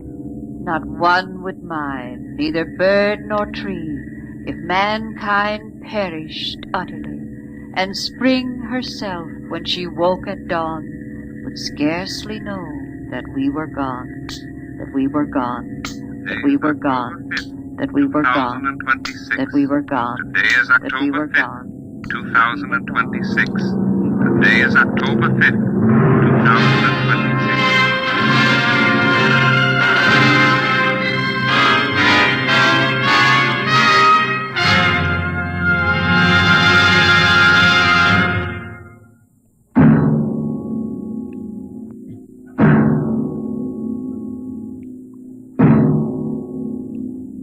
You have just heard The Martian Chronicles, a dramatization of highlights from the new novel by Ray Bradbury. Your narrator was Norman Rose, and featured in the cast were Inga Adams, Roger DeKoven, and Donald Buca. Music by Albert Berman, engineer Bill Chambers. Dimension X is produced by Van Woodward and directed by Jack Cuny.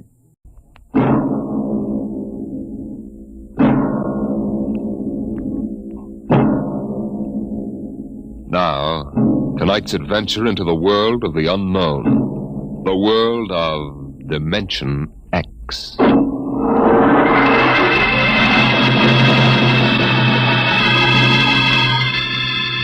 In the South Pacific, night comes on rapidly. The sun dips below the flat horizon. The sea is crimson for a moment, and then night falls. But on Tahani Atoll, giant arc lights turn night into day. Across the waters of the lagoon within the barrier reef, launches and tugs skitter back and forth, while on the curving half-moon of the island, army trucks and jeeps scuttle down the rough roads bulldozed by the Seabees just 6 weeks ago. A low Quonset hut stands near the beach, surrounded by tangled wire. This is the preliminary command post, and inside is General Frank Gaydosh, field director of the test. Operation Destruction.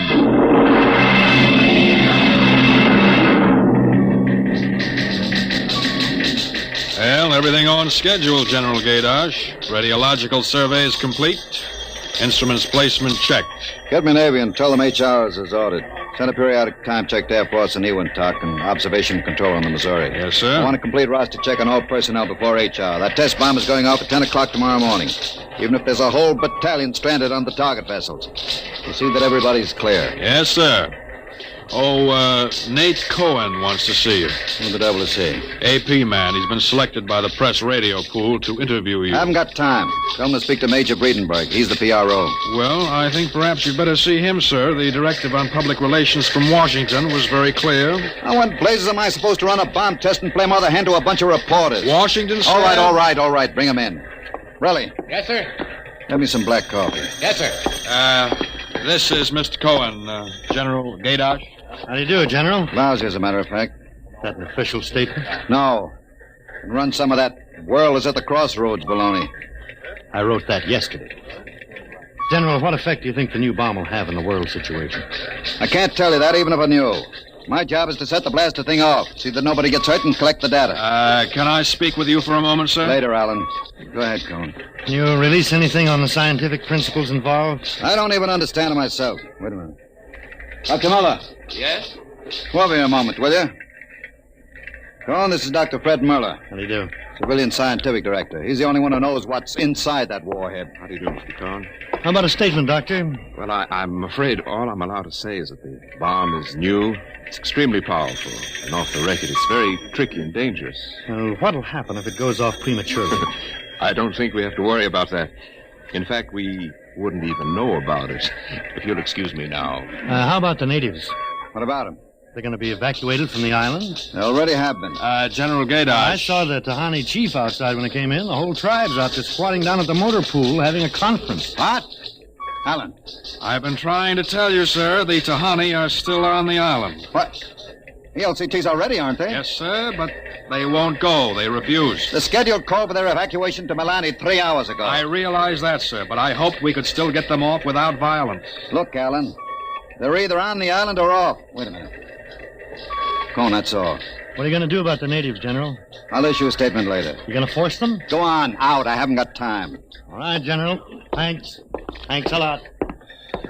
All right, Alan, let's have it. Well, sir, the Tahani have been kicking up a fuss all along. They won't leave. They won't? Do they know what's going to happen to the island? Do they know we're going to blow it higher than a kite? I told the chief, and he just said they won't go. They'll go all right if I have to. Get him in here. Chief? And the lieutenant who interprets. Yes, sir. How do you like that, Dr. Muller? I haven't got enough trouble. You know, I feel rather sorry for the Tahani. It can't make much sense to them. We arrive and tell them they've got to get out. I appreciate your finer feelings, Muller. But I can't let 100 half-naked Kanakas hold up the bomb test. But they're not Kanakas, General. Captain Cook discovered the island in 1788. What's the difference? Lieutenant Gilbert reporting, sir. Noah. I haven't got time for ceremony, Gilbert. Tell the chief he and his tribe have to get off the island. We're providing homes for the Mamalani. Maruru teupa tau tiari iti mailani. Translate, Gilbert. The chief says, you do not understand. Mailani is a bad island. My people have lived on Tahani from the time that our ancestors were cast away on the island. The spirits of our ancestors are buried in the earth. Our fathers are buried here. Our fathers' fathers... If he thinks I'm going to move his graveyard, he's crazy. In our ancestors' time, the Tahani came in a great bird canoe. We were cast away on this island. We have made it our home. What right have you now to carry us over the sea to a strange land where we would die weeping for our homes? We will not go. By the water of Babylon, there we sat down and we wept when we remembered Zion. Thank you. Thank you, Dr. Muller. You're a great help. Gilbert. Yes, sir? Tell him I have no choice. He's got till midnight to get his tribe on board those LCTs peacefully, or I'll have the Marine detachment carry them on board. Isn't that rather harsh, General? After all, justice is on their side. We're preparing to blow up their island, and we haven't asked them about it. Dr. Muller, you will kindly confine yourself to the scientific aspects of this operation. I'll take care of administrative matters. Well, if you could explain to them what is at stake Any here. further explaining I've got to do, I'll do with the Marine detachment. I'm not going to hold up my schedule to coddle 100 barefoot natives. Well, Gilbert? I told him so. All right, get him out of here. I've heard enough. What the devil is that? It's some kind of a curse, sir. I can catch some of it. The island will remember the tears of its children and punish the invaders. The great destroyer will not destroy, and the evil man who is the chief will travel far through the blackness of night, even as the children of the island end, so will he. All right, Gilbert, take him away. Yes, sir. Colonel Allen, get a detail from the Marine detachment with tear gas and small arms down to the motor pool. 1 hour, have those natives on that transport, and I don't care how they do it. Is that my coffee, Varelli? Yes, sir. They must know about the bomb. The great destroyer will not destroy. You worried about that curse? Well, I should think you might be. He threatened you personally. If I were you, I'd carry a pistol till they got off the island. The chief looked as if he'd cheerfully strangle you with his bare hands. I'm supposed to end the way they do, huh? What's that? Oh, probably the Tahani saying goodbye to their island. I think I'll go down to the motor pool. Well, stay out of the way and get back here in an hour. We've got to have this wrapped up and headquarters moved out to the Missouri by dawn.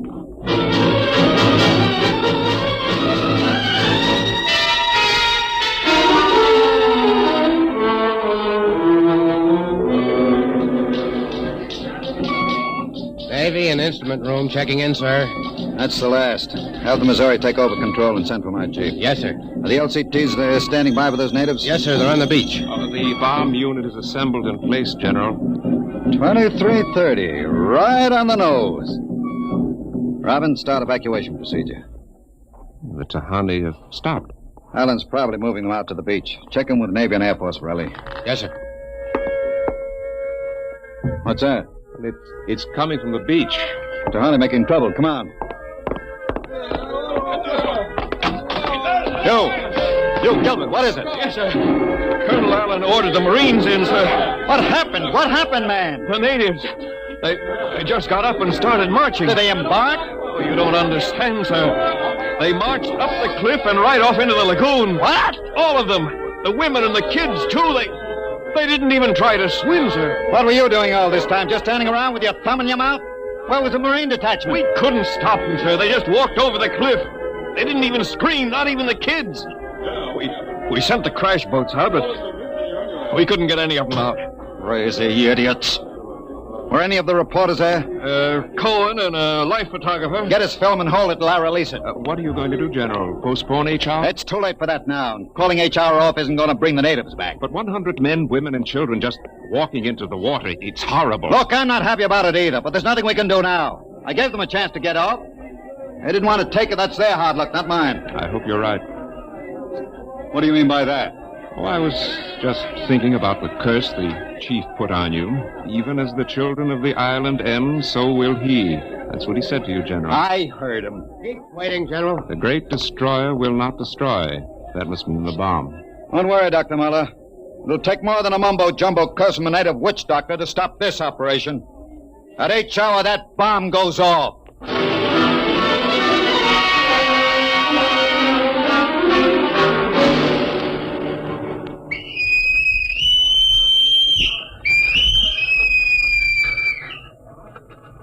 It is now H-hour minus 1 minute 30 seconds. H minus 1:30. Video screens hooked in, sir. All right, check control stations. Observation Station 1. Observation Station 1, check. Radiation Station. Radiation control, check. Test the firing circuit, Dr. Observation Muller. Station 2. Right, General. Observation Station 2, check. Damage Control All Station. set. Damage control, check. Communications. Communications, check. All checked in. It is H minus 1 minute. H minus 1.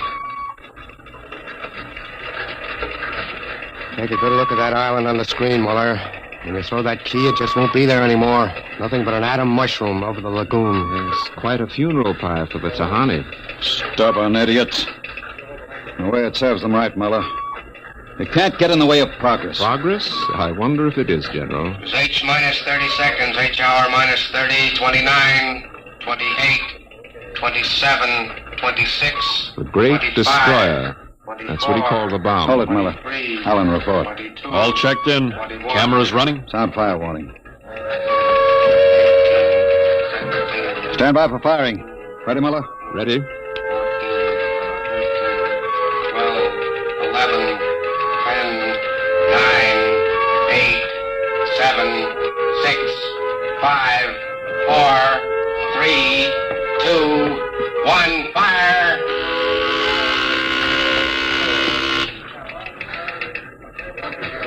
General, it didn't go off. Relly. The bomb didn't go off. Relly, signal standby. Condition red. Allen, check readings. Muller, what's wrong? What happened? I don't know. The bomb didn't go off. What do you mean? Why didn't it go off? I don't know, except for one thing. The Tahani chief said the great destroyer would not destroy. It didn't, General. The bomb didn't go off.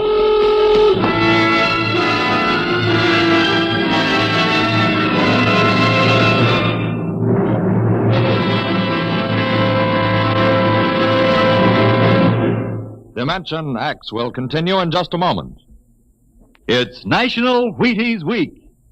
And from behind the scene in the radio studio, here comes one of Hollywood's foremost radio producers, Mr. Joe Parker, stepping out of the control room to help celebrate National Wheaties Week.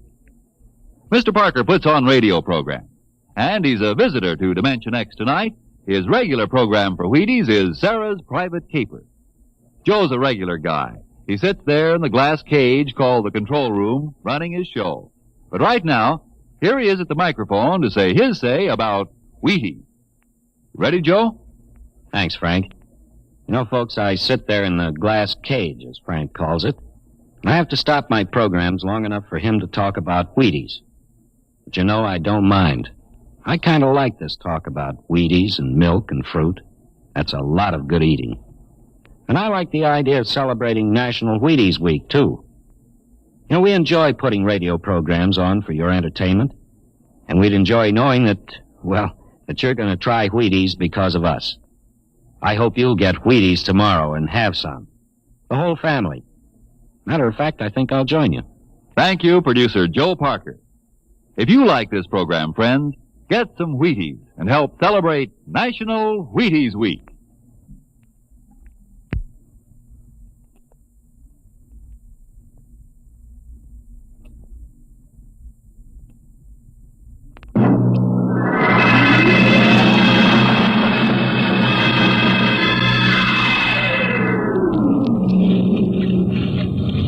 How about it, General? What happened?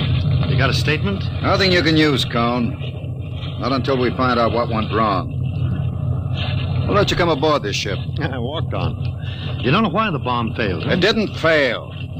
Just didn't go off. Say, what's that tank thing on deck, General? Undersea salvage unit Mark 4. They call it an undersea crawler. Oh, somebody going down? That bomb is down there in the lagoon somewhere. Could go off at any second. Somebody has to go down, find it, and disarm it. That's a lovely job.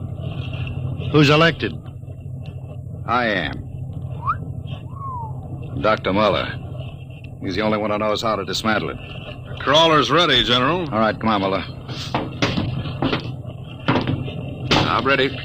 Well, and as soon as we hit shallow water, get those gates open. We'll pull the crawler out, then you get away in a hurry. That bomb goes off while we're working on it. I don't want any casualties. Yes, sir. Inside, Muller. All right. I'm in.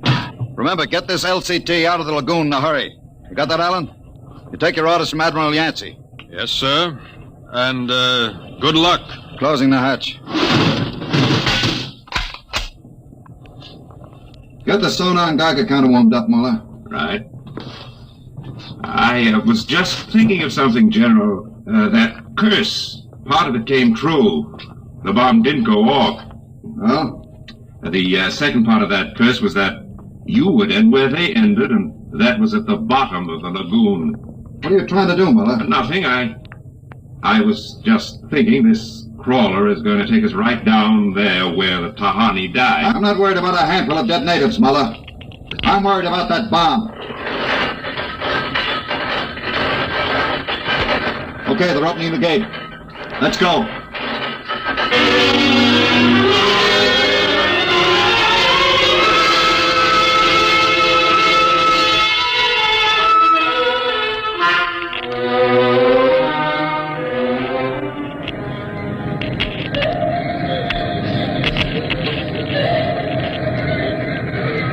USU-4 to control. Depth 50 feet, bottom sandy. Dropping off sharp. Anything on sonar, Muller? A school of fish. Ever been down the crawler before? Only in the tank at New London. I think I've got a Geiger reading dead ahead. Hang on, we're going up over the reef. It must be the bomb, all right.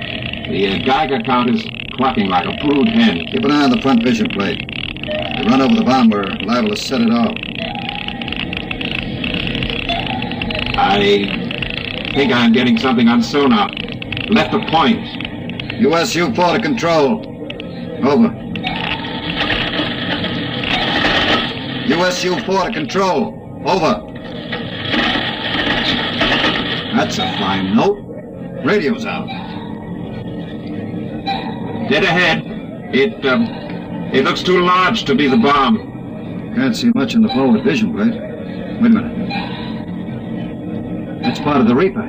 Well, that's where the Geiger reading indicated. The bomb must have settled in a hole in the reef. We'll have to go after it in diving suits. Suits are in the locker. Let's get this over with. Less time I spend down here waiting for that bomb to blow, the better I like it.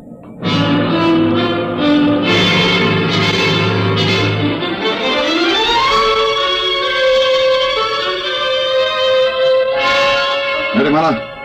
Grab your helmet.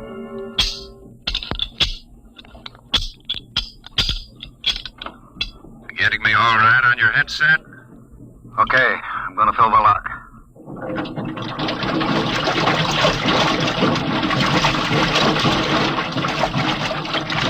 Here goes the outer door. Let's go. This isn't like that diving tank in New London. Look out for that car. Cut you to ribbons. There's an opening of some sort there. Wait till I get the light up. See if you can get a Geiger reading out of that opening. Over there. It's down there, all right. Careful. I'll drop down first. See anything down there? Muller, get down here fast. What is it? You find something? The bottom of this hole. It's metal on the sides. But it's the coral reef. Look. Welded joints. There's a hull plate of some kind, and... Look out above us! It's closing! Grab it! It's too late. Little hatch. Just lit over the top. This is impossible. What's going on? It's like an airlock.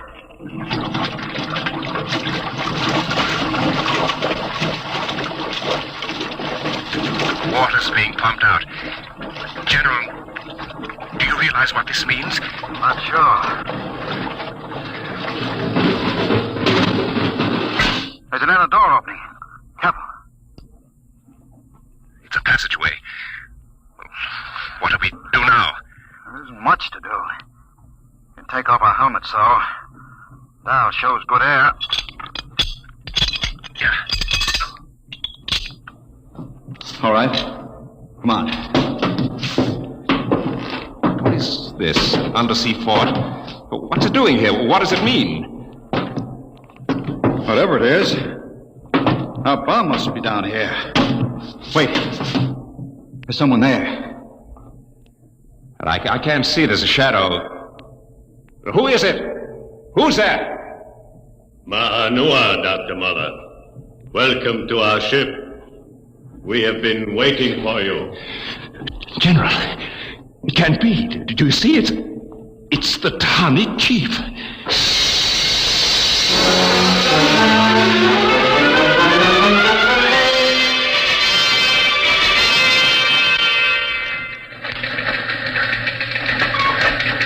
How long has the undersea crawler been down, Borelli? 4 hours, sir. 2 since we lost contact. Well, keep trying. Yes, sir. I've given them enough time. I'm going to send another crawler down. What do you figure happened to them, Colonel? Well, there are a lot of things. Hey, how did you get in here? I walked in. So when are you going to release this, Colonel? It's the biggest story since the election. The bomb a dud, Dr. Muller, General Gadosh dead. They're not dead. At least we don't know they are. As long as the bomb doesn't go off, there's still a chance that something will. The bomb. Borelli, condition red. Gilbert, radiation control into action. Yes, sir. Get the hot squad into Tahani Lagoon as soon as it's cleared. And get me a PT board with radiation screens. What is it, Colonel? What happened? The bomb must have blown. What about Muller and the general? If they were down in that lagoon, you guess.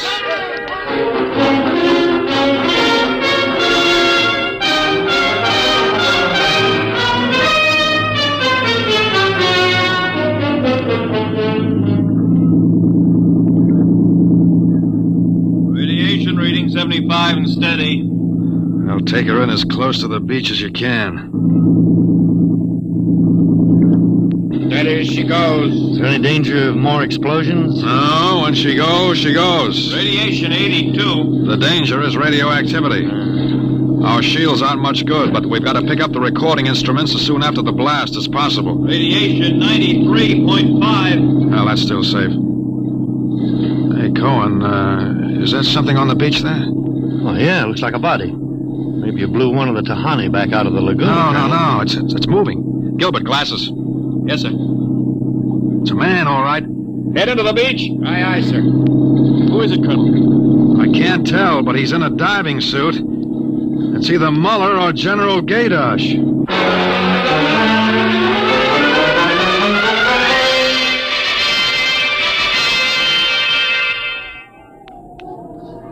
No radiation burns, superficial bruises, mild shock. He'll be all right, Colonel. Can he talk? For a while. I'm going to give him a sedative shortly. Muller, what happened? How did the bomb go off? You didn't. He's still out of his head. Quiet, Cohen, quiet. Go on, Dr. Muller. What did you find? A ship. A giant metal ship. There under the lagoon. A submarine? No. It was a spaceship. Camouflaged right next to the reef. What? When we went inside, we found the Tahani chief and all the tribe alive. What are you saying? Well, they drowned in the lagoon. I saw them. No, they didn't commit suicide as we thought. They just dived underwater into the rocket. A rocket? Built by Polynesian savages? But they're not savages. They're the castaways. They're from another planet. Don't you understand?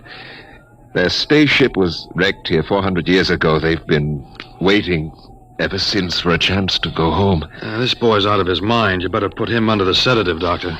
It's true. They'd exhausted their fuel. They couldn't find anything here on Earth to replace it until we developed atomic power. Atomic power? You mean they stole our bomb? They made me dismantle it for them at the point of a gun. And then just before they blasted off, they let me go. But what about the general? You mean they killed him? You don't understand. I said I dismantled that bomb at the point of a gun. It was General Gaydosh who was holding it. What's that? Yes, he was one of them, one of their spies, sent out to bring back the rocket fuel they needed. And now, after 400 years, the castaways are going home.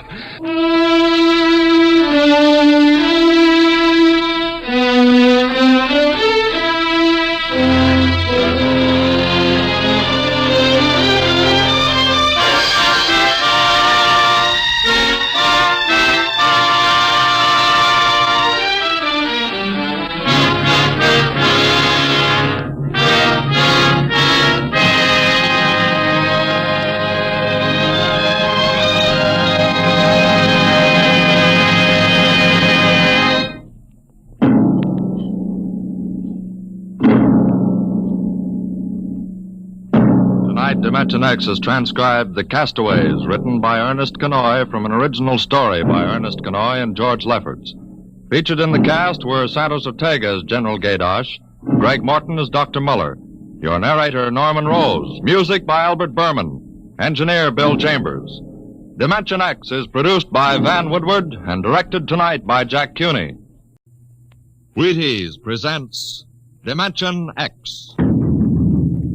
Adventures in time and space, transcribed in future tense. Dimension X.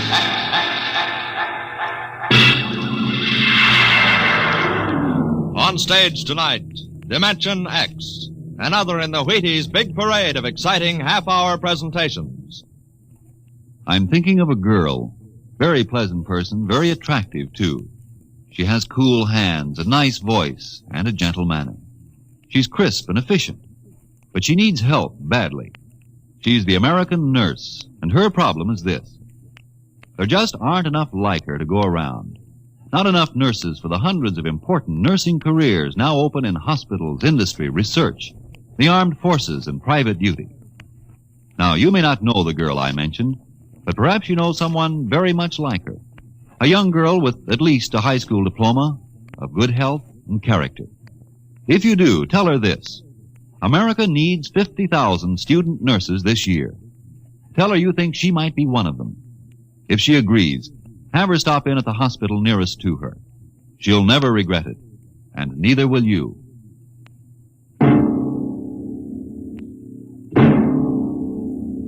Now, tonight's adventure into the world of the unknown, the world of Dimension X. The doll shop stood on a quiet Washington side street, not too far from the sprawling Pentagon building. A woman and a child waited outside, the little girl peering eagerly through the window at the dolls inside, and the woman glancing impatiently at her wristwatch, as if expecting someone who was late for an appointment. And there was nothing about the doll shop to warn them that they were waiting to keep an appointment with doom. Oh, Mommy, look! Yes, what is it, dear? In the window of the shop, the tiny dolls. Oh, Mommy, do you think Daddy will buy me one? Well, we'll ask him when he comes, dear. He said 3 o'clock on this corner. I see him, Mommy. There he is. Oh, Henry, here we are. Hello, dear. Hi. Sorry I'm late. Well, we've been waiting for you. Cindy's been So I'm afraid I'll have to call off the shopping, Alma. Oh, Henry, we promised. Yes, I know. Cindy. I'm sorry. It's just one of those things. You've been the wife of an army colonel long enough to know his life isn't his own. What is it this time? Oh, some more of that flying sphere nonsense. The pilot who says he sighted it last month crashed and was killed today, so the general wants a full report. Dear, what next? Daddy. We'll have a staff meeting at the Pentagon at 3:15. Daddy, look in this window. I haven't time, dear. Just for a minute, Daddy, please. Cindy, I haven't time to stop and watch a bunch of 6-inch dolls parading around in the shop. Say they are lifelike, aren't they? Look at that, Alma. Dolls are marching around like a regular review. They've even got their own little band. Henry, your staff meeting. Oh, yeah. Yes, I've got to run. Now, look, don't go spending a lot of money on that nonsense, Alma. No, dear. Bye. Bye, dear. Bye, Cindy. Bye, Daddy. Oh, Mommy, look. Look, the band's going to play. Aren't they wonderful, honey? You know, it's funny. I must have stood on this corner 1,000 times, and I've never even noticed this shop before. Good evening, children. Oh, well, good evening. Mommy, he talks awful funny. Hush, Cindy. Would you like to step inside the shop of Santor Perigi? Well, yes, we would. This way. Oh, Mommy, it's like fairyland. Here in the shop of Santor Perigi, creator of Perigi's Universal Wonderful Dolls, the world of adult reality is blended with the world of child's fantasy. This is a new shop, isn't it, Mr. Parigi? What is new and what is old? Come, this way. Would you like to meet one of my little ones? Oh, yes. This one in the red jacket is Toto. Speak, little one. Oh, isn't that wonderful? Mommy, he talks. The doll talks. Amazing. It's absolutely amazing. That is nothing for Perigi's wonderful dolls. Listen, sing, Toto. Sing for the little girl. My name is Toto. Cindy, listen. Sing, Toto. Men are big and tall. Dolls are very small. When men begin to fall, the dolls will rule them all. Oh, more, Toto, more. Well, how do they work, Mr. Parigi? How do they work? That is the secret of the great Perigi, greatest of all doll masters. To make an ordinary doll is nothing. To make a perfect replica, that is something. But to make a doll with intelligence, that is the work of an artist, huh? Well, yes. Well, they must be very expensive. Madame, when I construct a doll like Toto, I cannot bear to be parted from him permanently. So instead of selling, I rent my little people. You rent dolls? Precisely. $10. I have but one request. When you grow tired of my dolls, you must be in good condition. Oh, Mommy, could we take him home? Take him home! Take him home! Take him home! Oh, look, Mommy, look. He's bowing and dancing. Oh, Mommy, he wants to come. Please, I'll take such good care of it, please. Well, honey, we'll have to deal with your father later, but... Well... Oh, Mommy! All right, wrap him up, Mr. Parigi. Oh, dear, I have a feeling when your father comes home, we'll be sorry. Be sorry, be sorry, be sorry, be sorry.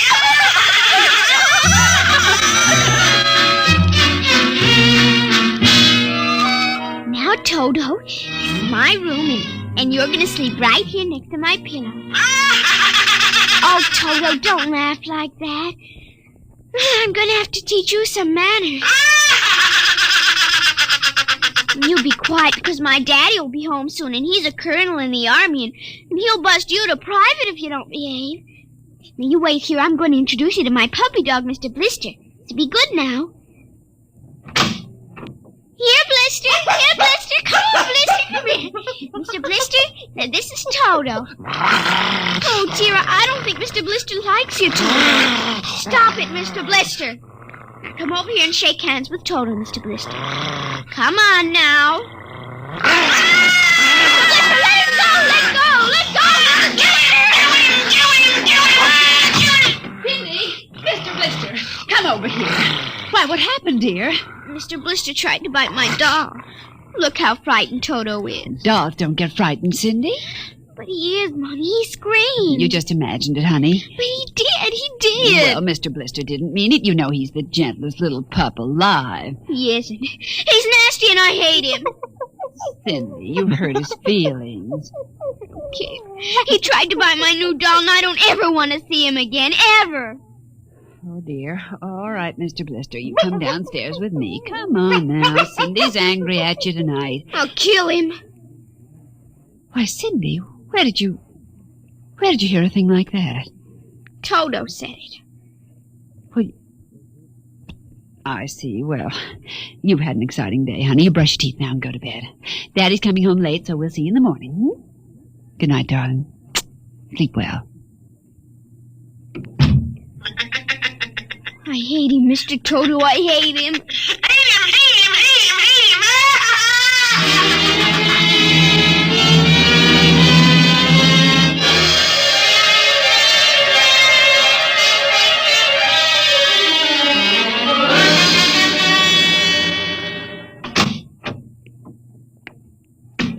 Morning, Alma. Breakfast ready? Just a minute.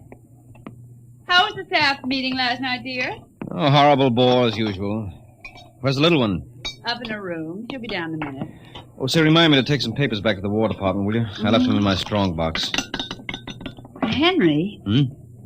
You told me it was against regulations to bring secret papers home. Well, I had to finish some work for the old man. Nobody will ever know the difference.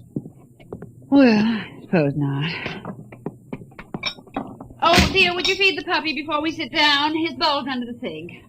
Where is he? That's funny. Here's a supper from last night, only half eaten. Getting fussy. Blister? Here, Blister. Blister! Where the dickens is that mutt? Maybe he's on the back porch. Maybe. Here, Blister. Here, Blister. Alma. What is it, dear? Alma, look. Henry. Is he? Yes, he's dead. But how? What happened? From the looks of it, he might have been poisoned.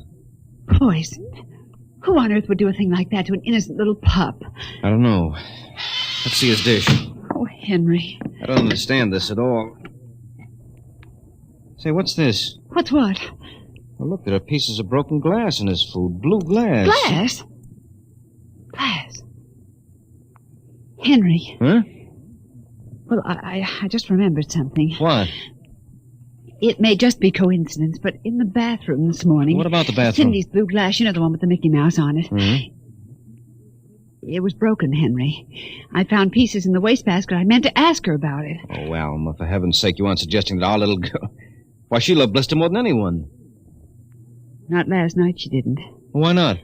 Well, he went after Toto. Well, who's Toto? Oh, her new doll. You bought her one of those dolls? Well, I just rented it. Rented it? Yes. Look, Alma, Oh, no. Oh, well, all right. What's this got to do with Blister? He went for the doll, and Cindy... Well, Cindy said... Henry, she said she'd kill him. What? Well, that's ridiculous. True. Good heavens, a 9-year-old child putting ground glass and dog food? She'd have to be a monster. Mommy. Now, don't say anything. I'll talk to her. Good morning, dear. Morning, Mommy. Morning. Daddy. Hello. What's the matter? Nothing, Cindy. Sit down, dear. Yes, sir. Cindy, your mother tells me you broke your blue drinking glass. Oh, no, I didn't break it. Now, Cindy. I didn't. Well, now, somebody broke it. It wasn't your mother and it wasn't me. Well, then it must have been Toto. Cynthia. Cindy, you know Toto was only a doll. Now, a doll couldn't have broken your glass, could he? Well? But he must have done it, Daddy. Cindy, you know how Daddy feels about little girls who tell untruths. Now, did you break your glass and maybe accidentally get some pieces into Mr. Blister's dish to sort of punish him for biting your doll? Oh, no, Daddy. I'd hate to think you'd done something you knew was wrong and you were blaming it on a doll. What's the matter with Mr. Blister? Is he sick? He's dead, Cindy.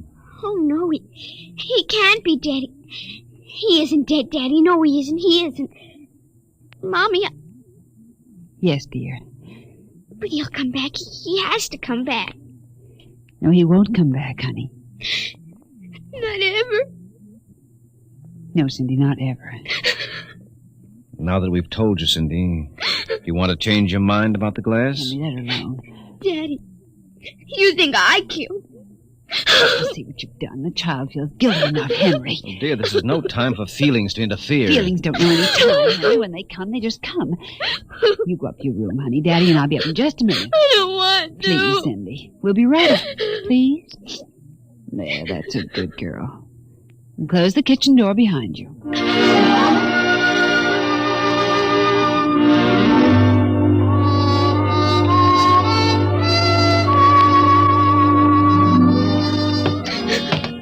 Mr. Blister's dead. And he isn't coming back.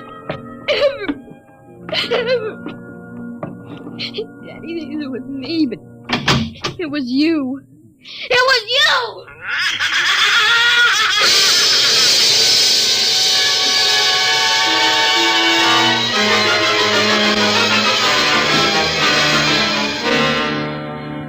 Dimension X will continue in just a moment. You know, friends, Breakfast of Champions is a whole lot more than a phrase written across a package of Wheaties. There's one thing I could tell you. I could tell you that it means champions in the world of sports eat Wheaties. And it's so true. You bet it is. But I've got a better idea, and one I think you'll like. I think perhaps you'd rather get the story from a champion himself. So, here is a champion. Will you introduce him, Ed Prentice? Now, young man, will you tell us what you do for a living? I pitch. You what? Pitch. You know, baseball. To have a baseball team, you have to have a pitcher. I'm a pitcher. I pitch.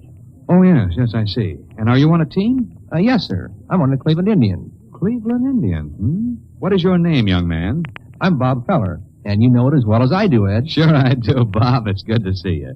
This makes your 14th season playing with the Indians, doesn't it? Yep, Ed. 14 years. Well, tell me, Bob, how long have you been eating Wheaties?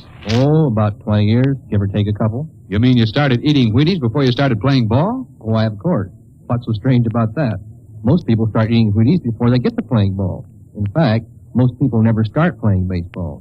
You don't have to be a ball player to enjoy the lift you get from Wheaties with milk and fruit. You're right as rain, Bob. No champ ever said a truer word about Wheaties, breakfast of champions.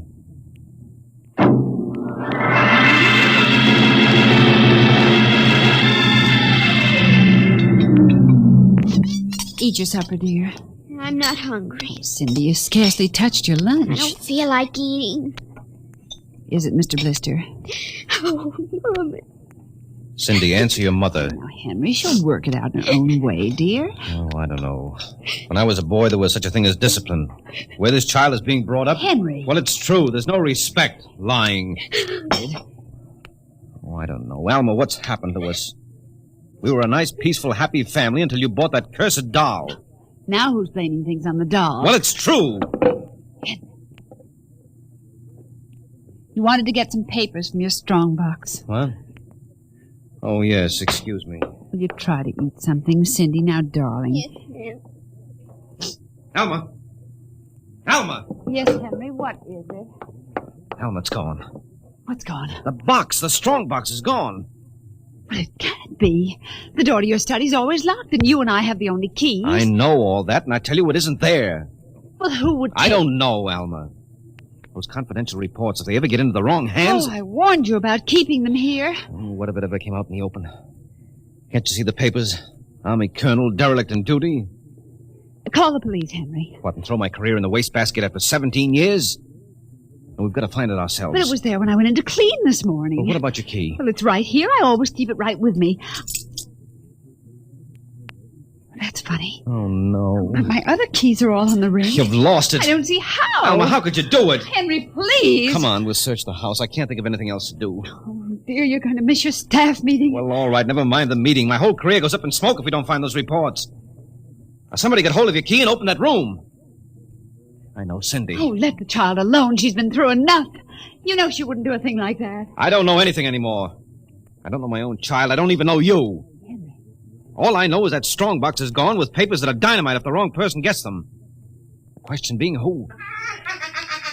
What's that? Coming from upstairs. What's that blasted doll again? Something must have set it off. I don't know how the mechanism works. Well, for heaven's sake, let's go up and shut it off. Right.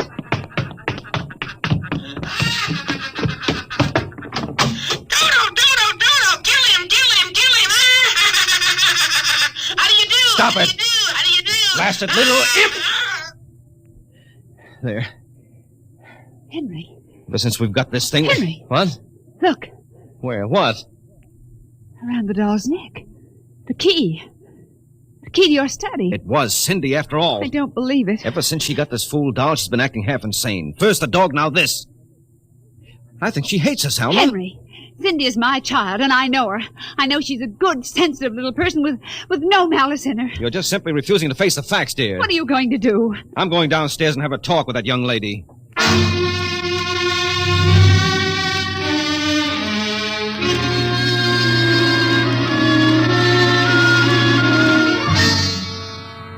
Cindy, you're not telling me the truth. Oh, yes, I am, Daddy. Now, all I'm asking is that you tell me the truth. Now, where is it? I didn't take it, Daddy. Honest, I didn't take it.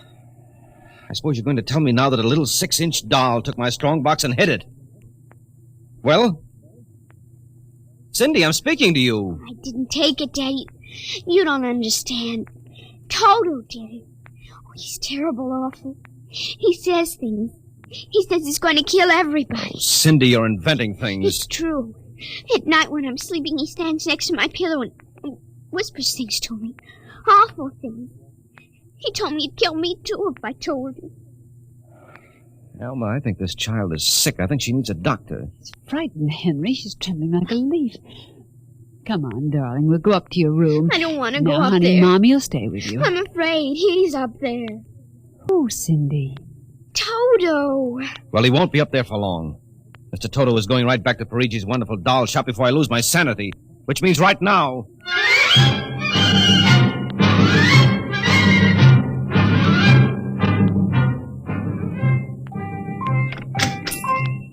Ah, Colonel Grayson. Welcome to the home of Parigi's wonderful doll. Are you Parigi? Santor Parigi, creator of the universal doll. The doll with the mind. The doll Yes, with... well, I'm returning one of your masterpieces. Oh? If you will step into the rear of my shop. Now, what is the complaint? There's no complaint. Here's your doll. Good riddance. My little Toto, rejected, you found the world of men too filled with hate.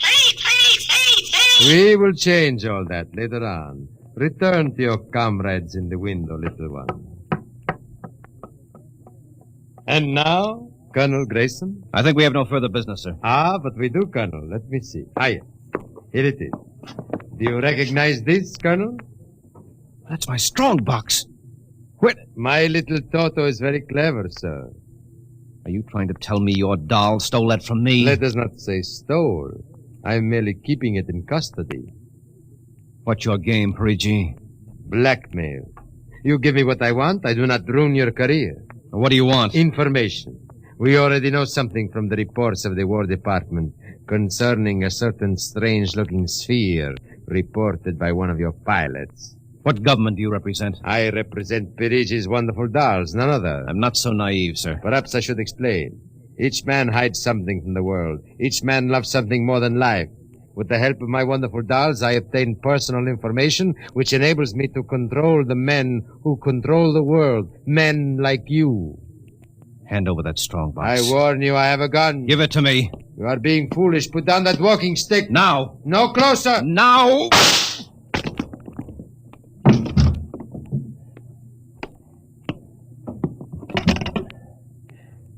Hello. Give me the police. Hello. This is Colonel Henry Grayson. I've just killed a man. Parigi's doll shop, corner of 4th and Lexington. The body is in the rear. I'll wait for you. Shut up. Shut up, you little fiend! Colonel Grayson! Did I hear you speak? Colonel Henry Grayson! Oh, it can't be. I must be going out of my mind. A 6-inch doll. Shut up! Your master's dead! You are mistaken, Colonel. I, Toto, am the master. What do you mean? If you will examine the body of Santo Parigi, you will see that he does not bleed. And he does not bleed, Colonel, because Santo Parigi never lived. Never lived? Santo Parigi is a doll. A doll? But he's a man. He talks. He walks. The people of Meritrix are skillful doll builders. Meritrix? Doll builders? Who are you? I am Xanthus Imperator, commander of the legions of the 3rd planetoid, Meritrix. Legions? Planetoid? My people and I, whom you regard as dolls, come from a tiny planet beyond the moon. What? So small that it cannot support our population.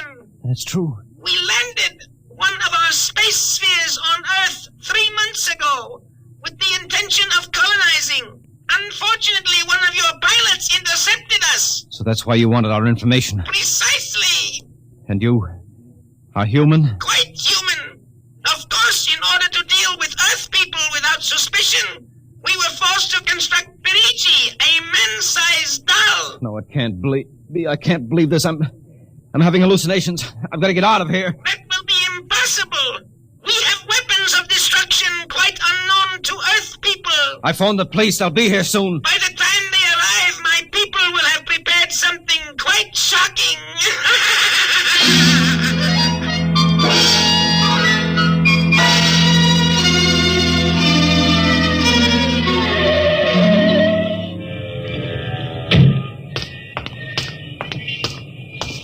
Keep me covered, Ryan. Okay, Sarge.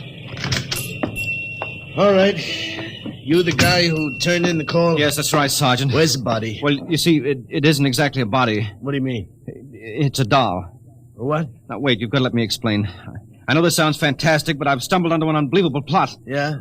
Keep talking. Well, you see, these little dolls, they aren't really dolls. They're tiny people. Now, there's a big doll named Santor Parigi. They're using him as a front to run the shop. He's off his trolley, Sarge. Now, look here. Now, listen, mister, we got to call it. There was a murder here. Now, if there was one, where is the body? Well, it's behind the curtains in the back. Only, you see, it isn't really a body. It's a big wax dummy. It's all part of their plot to gain control of the world. Holy smoke, he's really off his rocker. Now, look, if you don't believe me, I'll prove it to you. Come here. Look behind this curtain and you'll see the dummy lying on the floor. Welcome, gentlemen. Are you looking for something? Parigi! This is impossible. I smashed his skull. Do you know this guy? That's the one, the doll. What's your name, mister? Parigi, Santor Parigi, creator of the universal doll. Uh-huh. You ever see this man? Never until just now. That's not true. He's lying. I tell you, he's nothing but a big doll. The real masters are the little dolls. Ryan, are you getting this? He's wacko, Sarge. No, He's a fruitcake. I'm not crazy, I tell you. I can prove it. They must have fixed up his head where I smashed it in. Touch him and you'll see. Mr. Parigi, you know what this guy is talking about? The man is demented, obviously. No, that's not true. I tell you, there's a plot to control the Earth. I've got to call the War Department. They want to know about the flying sphere. Holy mackerel, this gets worse every minute. Ryan. Take him to headquarters? No, save some time. Take him down to Psycho Ward. Okay, all right, Buck Rogers. Come along nice and quiet. No, don't you see? He's nothing but a man-sized doll. Sure, and the little ones are going to take over the Earth, and you're going to wait and cut out some nice paper dolls. Oh, please, listen to me. You've got to listen to me. You've got to. Sorry you had all this trouble, Mr. Parigi. Poor chap. He is obviously suffering from delusion. Well, he's not the only one in Washington today. You know, we've been getting a whole string of crack-ups lately. Bigwigs blowing their tops under pressure. if you could see some of the names in our confidential files. You keep confidential files on cases like this? Certainly. Believe me, they'd be dynamite if they ever got in the wrong hands. Well, I'd better be running along. Hey, is that a talking doll? Yes, Sergeant. My name is Toto. I dance and sing. Well, I'll be... Hey, my little girl would be nuts for that. So? Then please accept the doll for saving my life. That madman might have killed me. Yes, but Take Toto home with you as a gift. Well, now, I don't know, Mr. Parigi. It's against regulations for us to accept favors. But this is not for you. It is for your little daughter. And if you will only take the doll and give him a good home, you will be doing me a great favor. Well, then, if you insist, and thanks very much. When my kid sees this, will she be surprised? Yes, Toto will come as a great surprise. A very great surprise. Hey, Toto?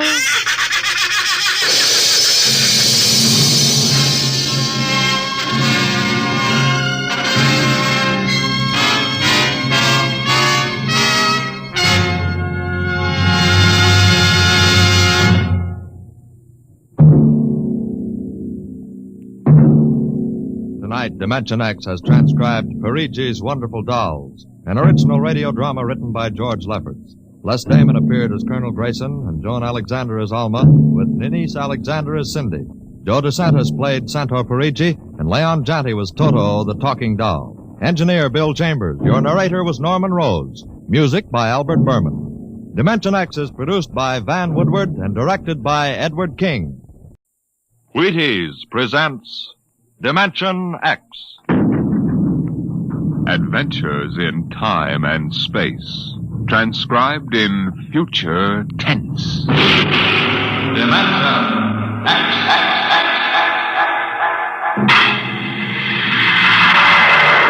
On stage tonight, Dimension X. Another in the Wheaties' big parade of exciting half-hour presentations. Just about the time you're getting up tomorrow morning, you know what's happened? You've been without food for so long that you gotta get more if you're going to get your work done. That's why first you need your Wheaties. Sure, Wheaties. Because when you dip into those golden flakes, you're getting real whole wheat. Yup, every single Wheaties is a kernel of wheat. And you know what that means? Vitality for working well, feeling well, looking well. Whole wheat energy, whole wheat vitamins. All the goodness of plump whole wheat in crisp little flakes that are mighty nice to meet any morning of the week. So be good to yourself. Tuck into the Wheaties at 7 a.m. and see if you don't feel the difference. Have yourself breakfast of champions and see how Wheaties at 7 can help at 11. Come on now, try 'em.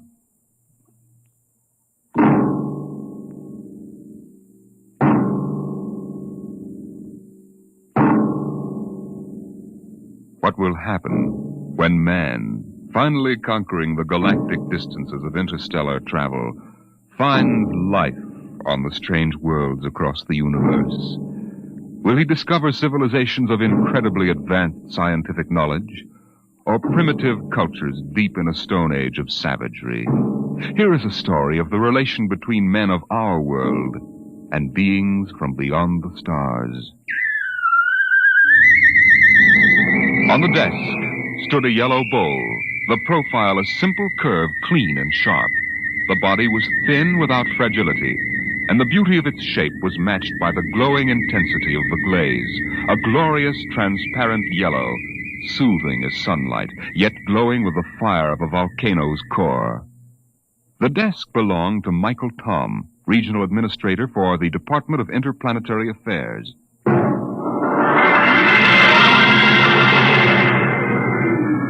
That bowl? Why, it's a souvenir. I got it many years ago on the planet Firsk. I'd been out on the Channel Planet in the Frontier Service for 19 months. When my transfer came through to Firsk, I was surprised to see that I'd been promoted 3 grades, and my orders read to report to the regional office as assistant resident. My ship came in at Pinole-Pond Spaceport, and I was met by the office car and chauffeur.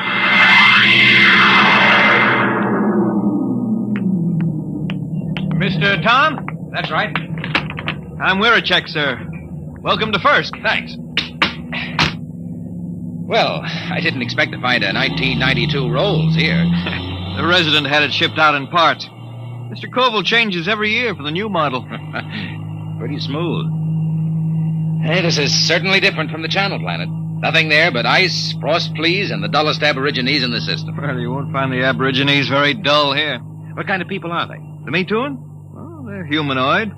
Very close to us systemically. Tall, sort of amber-colored and graceful.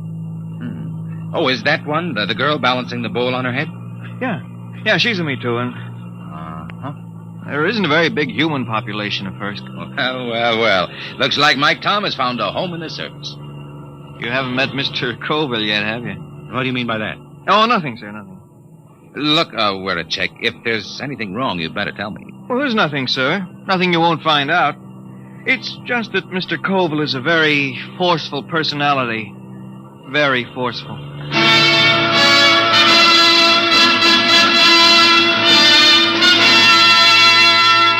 We drove through Penulpan, threading our way through narrow streets between rows of low houses of reed, parchment, and wood. Canals of green water laced the city, and the bridges trailed ivy and orange flowers. Suddenly, we turned a corner, and there on the bank of the main canal was a large concrete and glass building, Earthstar. This was the district office, and in a room that gleamed with black plastic and glass, I found George Koval, senior resident. You're Tom? Michael Tom? Yes, sir. My last junior took off for the hills with a dancer from a Metoon grog shop. If I have any trouble with you, I'll ship you back to Earth with a minus 50 efficiency rating. That clear? That's clear, sir. And don't get edgy with me. Sit down. Now listen, Tom, I'm easy to get along with. I like things done right the first time. Got to give a good example for the Gooks. Gooks? Yeah, the natives.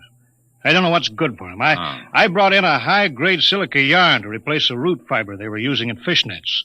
Took me 3 months to talk them into using it. I thought the Bureau policy was to avoid introducing Earth technology to stable cultures. Yeah, that's what those boneheads at the main office say. They don't have to live here. Have you seen those pigsties they live in? There isn't a concrete building on the planet. The Metoon delegation, Mr. Koval. Tell them I'm busy for 15 minutes. Yes, sir.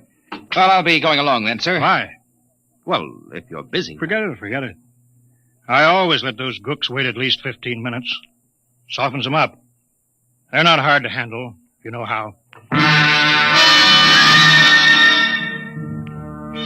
I was assigned to pest control, a duty Koval considered beneath his dignity. In the next few weeks, I carted rat poison and insect spray through the poorest sections of Penulpan, where the trees ended and the plains stretched out to the Cookmank Mountains. It was there that I first heard of the Potters of Firsk. I had found a pottery bazaar, long shelves of jars of every size and shape, crocks, paper-thin vases, bowls, demijohns, tankards.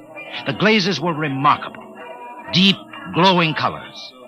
And yet, something was missing. I looked up and down the shelves. Mr. Tom, is anything wrong? No, it's just, I've got it. There isn't any yellow. Yellow? That's right, there are no yellow glazes at all. They have every other color, ruby, green. There's a jar that's translucent, but no yellow. Oh, maybe it's a superstition. Could be. Yellow might be connected with death or disease. Well, you can find out, Mr. Tom. Here comes a Metoon. She probably runs the place. May I help you, sir? Oh, you speak English. I must. We trade with the Earth colony. Your wares are very beautiful. For example, how much is this bowl? 75 credits. That much? They are our ancestors. And to sell them as cheaply as wood or glass would be irreverent. Your ancestors? You mean the bowl? Yes.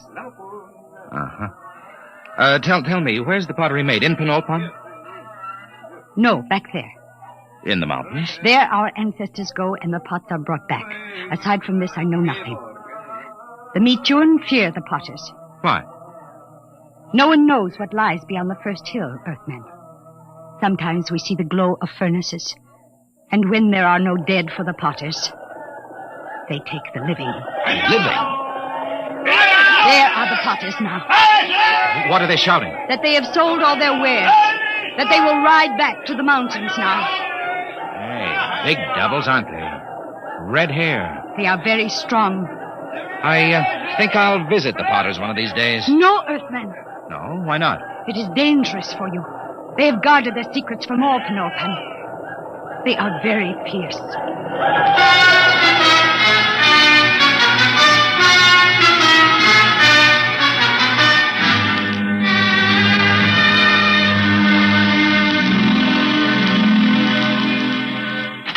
Tom, where the devil you been? I told you to get the estimates for that power plant. I put them on your desk, sir. Oh, yeah. Yeah, so you did. Say, what do you know about the Potters back in the Cookmanks, Mr. Colville? Huh? Oh, they're a tribe of bandits or something. Why? I was at the bazaar today. A girl called the vases ancestors. Seems strange. Ancestors? Well, it probably has something to do with religious death rites. They take away the dead bodies and cremate them for a fee or trade goods. The girl said that when they don't get the dead, sometimes they take the living. What? Well, so that's it. What, sir? Raiding. About every month or so, a couple of Me Too and turn up missing. The whole city clams up like tongue-tied parrots. For 2 years, I've been trying to track it down. Tom, these Potters must be behind it. Raiding, huh? Well, we'll see about that. No, we don't know anything definite. Well, we will. Get Weircheck to roll out the copter. We're flying out to those mountains. I'll put a stop to this if I have to blow them clean off the planet.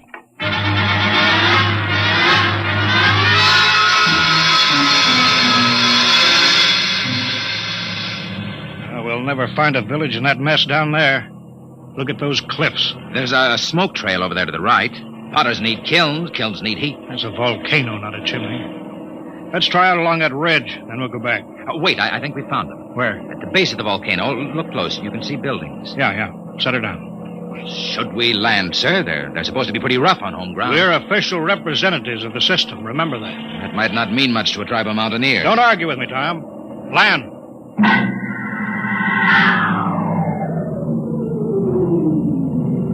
Get your pistol ready. I don't see anybody.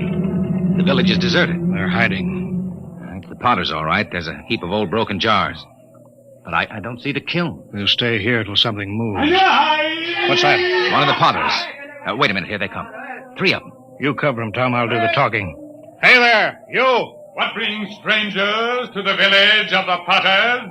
I'm Colville, chief of the Planetary Affairs Bureau in Penulpan. This is an official visit to see how things are going with you. We make no complaints. Oh? I've heard reports of you Potters kidnapping Me Too. Is there any truth in that? There is an ancient agreement. The Potters are granted the bodies of the dead, and occasionally, when the need is great, we do anticipate nature by a year or 2. You mean you admit it? The soul lives forever in the bowl it beautifies. What do you mean? Look here, just what do you do with the corpses? Our glazes require lead, sand, clay, alkali, spar, and lime. All but the lime is at our hand, and this we take from the bones of the dead. I see. Well, we don't want to interfere in any native customs or rights. Corpses, that's between you and the Me Too. If you need lime, I can ship you in tons of it. Natural lime is a poor substitute for fresh live bones. The spirit of the person is in the bones, and it passes into the glaze and gives it an inner fire. Well, you listen to me. I don't care what you use as long as there's no kidnapping or murder. Tell me, Potter. I don't see any furnaces. Where are your kilns? Our firing is done by the great monthly burn. You mean the volcano? Yes, Earthman. Once each month, the heat roars up white and glowing. I see. Potter, why don't you ever use yellow glaze? Yellow glaze? We have no metal to give the pure, rich yellow, the color of the sun. It is strange, Earthman, that you talk of the yellow, for my people have sought the sun glaze for thousands of years. Listen, if there's any technical help you people want, that's my business. But there'll be no more murder. If necessary, I'll put a stop to the potting altogether. Your words are not friendly. Don't think I can't do it. I'll drop an atom bomb down the throat of your volcano and cave in the whole mountain. We'd better pull out, Mr. Colville. Shut up, Tom. You understand? My job is to protect everyone on this mud-hole planet. And that includes the Me Too. Get back in the copter, Mr. Colville. They're getting ugly. Fire over their heads. Keep them back. Quick, get in, sir. They're scared now, but in a minute they may jump us. All right, let's go. Don't worry, Tom. Now those cooks know who's boss. Now, sir, we won't have any more trouble from the Potters.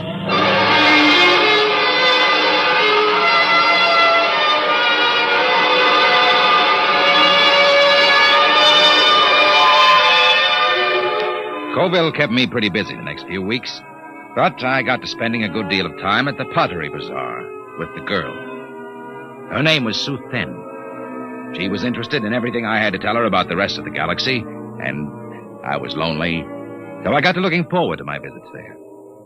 I was on my way there one evening when suddenly I heard shouts down the side streets. I hurried toward them, pulling out my gun. And then I heard the deep cry of the giant Potters and the crack of hooves on the cobbled streets. Suddenly, a group of riders burst around a corner and charged down on me.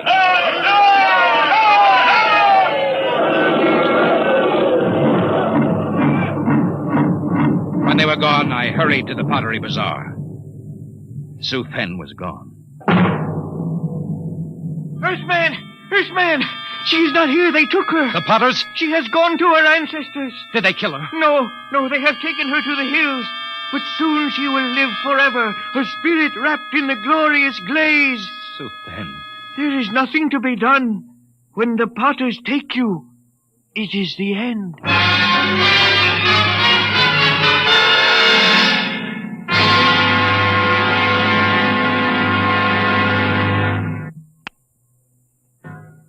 They've been raiding again, huh? Pour me to one tonight. Bring the copter around in front. It's ready. Tom, I'm going to break out the atom bomb from the arms locker. You fly out there and drop it down that volcano crater. I'll teach those murdering devils a lesson they won't forget. But the They'll come crawling to the city on their hands and knees. I know how to run this planet.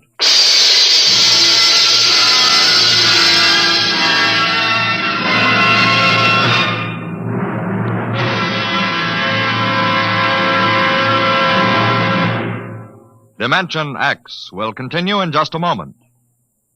Friends, this is Frank Martin, the Wheaties man, and I want you to know an associate of mine, Ed Prentice. Okay, Ed.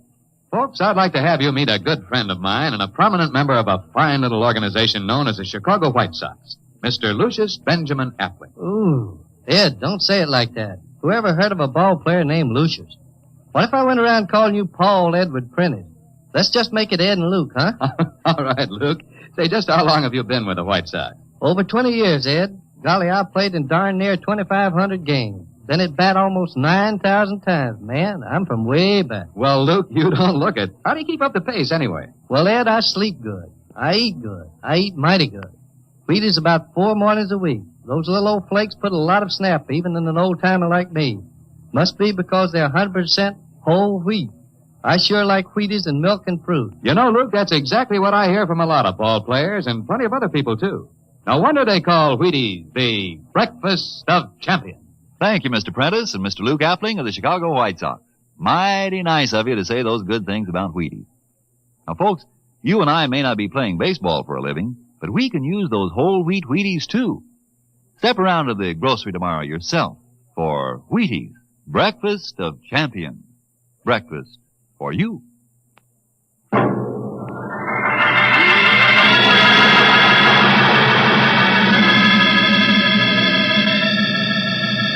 There's the village window, Chick. Swing over it. Shall I pull the safety on the bomb? No, hold it. But Mr. Colville said... I know what he said. They got a girl down there, and I'm going to get her out alive. And I'm going to start by trying to talk with that 7-foot red-headed Potter. All right, we're a check. Set her down right in the middle of Main Street.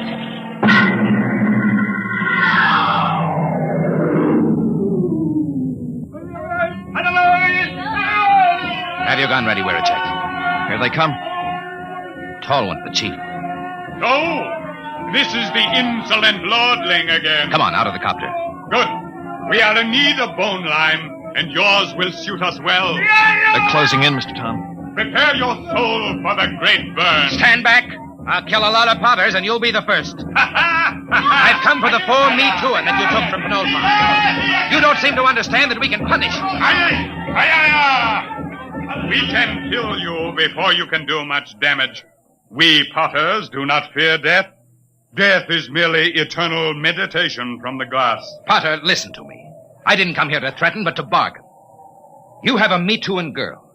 Is she still alive? She still lives? Chief Colville gave me orders to destroy your volcano. We can do that easily. If I'm harmed, the next bomb will drop on your village. I've come down here against his orders to bargain. Bargain? With what? We care for nothing but our craft. Potter, I can give you the secret of the yellow blaze. Empty words. No, the truth. In exchange, I want the girl and the other Me Too you've stolen, and your word not to raid again. How would we get lime? We've told you we can ship it in. Pure lime, as good as yours. Do the Potters of Firsk want the yellow glaze? Why, that has been the goal of the tribe of Potters for 1,000 years. And if I show you the yellow glaze? Earthmen, if it comes clear through the burn, I agree to your bargain. If it does not, your spirit will be lodged forever in the ugliest bowl we can spin on the wheel. It's a bargain. All right, Wiritek. Disarm the bomb. Disarm it? Mr. Tom, are you crazy? They'll kill us. There'll be nothing left to stop them. Nothing but the yellow glaze. Yeah, but do you know how to make it? We'll soon find out. I've been doing a little reading on the subject lately. Reading? Holy smoke. Enough, Earthman. I will take you to the potter's shed. If your glaze is the bright yellow of the sun, you live. If not, you die. Come on, Wiritek. Let's get to work. With what? You never made a glaze in your life. What are we supposed to work on now? Our last will and testament?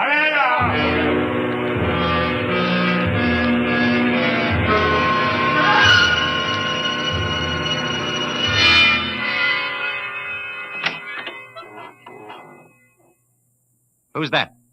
Suzanne.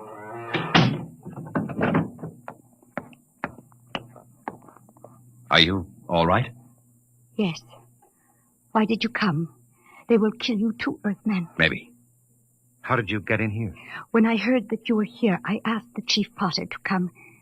He said it would not matter. They would have all our bones soon. Cheerful, Zoe. Hey, stir this, Wiritek. Yes, sir. They said you were trying to make the yellow glaze. Oh, Earthman, we will die. This goo may turn out yellow. It had better. No one on Firsk has been able to make it. But I'm not from Firsk. Hang on, Suthan. We're not dead yet. Earthman, I am glad you came. Although I wish you had not. Suthan. All right, Wiritek. Call that redhead. Tell him I got his glaze ready. Hey! Hey, you out there. Earthman, are you ready? Here's your glaze. Test it. You have 6 bowls of glaze. I'm no potter. This stuff ought to turn out yellow, but I can't be sure in one mixture. We will coat 6 tablets, one with each glaze. Then we will fire them. How long will it take? 20 hours before you know if the burn has brought you life or death.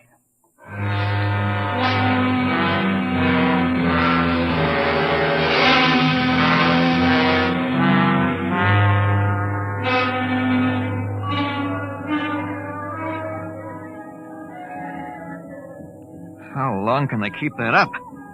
It's been hours. Tiles ought to be done soon. Earthman, here comes the Chief Potter. It must be time. The tiles are cooled. It is time now to open the kiln and test your glaze. A bargain has been made. The glaze is yellow, or you die. I will open the kiln. How are they, Mr. Tom?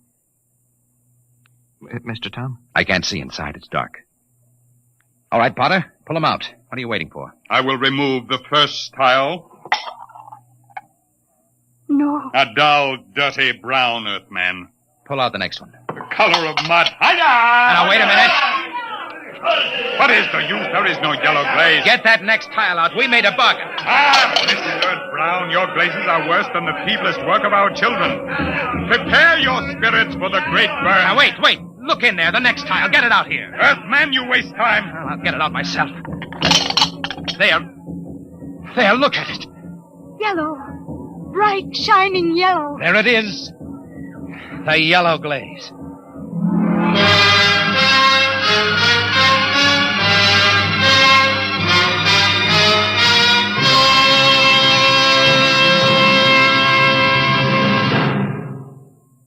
Tom, where in thunder have you been? Mr. Colville, I've been I trying sent you out on business which should take 2 hours, and you stay 2 days. Why? I got the 4Me2 back, and I made a contract with the Potters. No more raiding. You what? I made a deal with them, and it turned out to be a better idea than yours. You disobeyed. You deliberately... Tom, you're through here. Through with planetary affairs. Listen, Mr. If a man Colville. can't be trusted to carry out orders, he's not worth a lead nickel to the Bureau. Get your gear together. Leave on the next ship out. Yes, sir. Wait. You're on company time till 4 o'clock tonight. Until then, you obey my orders. Take the copter back to the hangar. Bring the atom bomb back to the armory. I can't. What? I've been trying to tell you. There's only one way I had to make that yellow glaze. Tom, what the devil have you done with that bomb? I gave it to the Potters. What? It was the uranium salt that made the yellow glaze. The Potters didn't have any, so I gave them the uranium out of the bomb. That was part of the bargain. What? You gave that murdering tribe of gooks that uranium? You heard me. And if you think you could have used it better by blasting them out of that mountain, you're crazy. Why, you abysmal, blasted imbecile. That's the only bomb we had. Those Potters could tear Penulpan off the face of the planet. If you want that uranium, Colville, you can go out and get it. And if I'm fired, I'm through now. Why, you fresh mutt, you yellow-livered louse. I ought to If you kill asked you. me, I'd say it'd be dangerous business trying to get that uranium back now. Where a check? Where a check? Yes, Mr. Colville. Yes, sir. Get the copter fueled. Give me a double holster and a full bandolier of ammunition. Yes, sir. Tom, when I get back, I'll see that you rot in the deepest cell in the Gallatin Tower. I'm going out now to those hills. I'm going to bring in that uranium myself.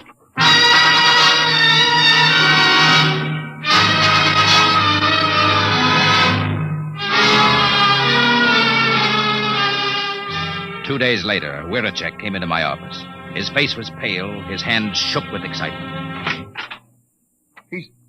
He's here, Mr. Tom. He's here. Colville? No, the Chief Potter. The Potter. Bring him in. Should I call the guard? Just bring him in.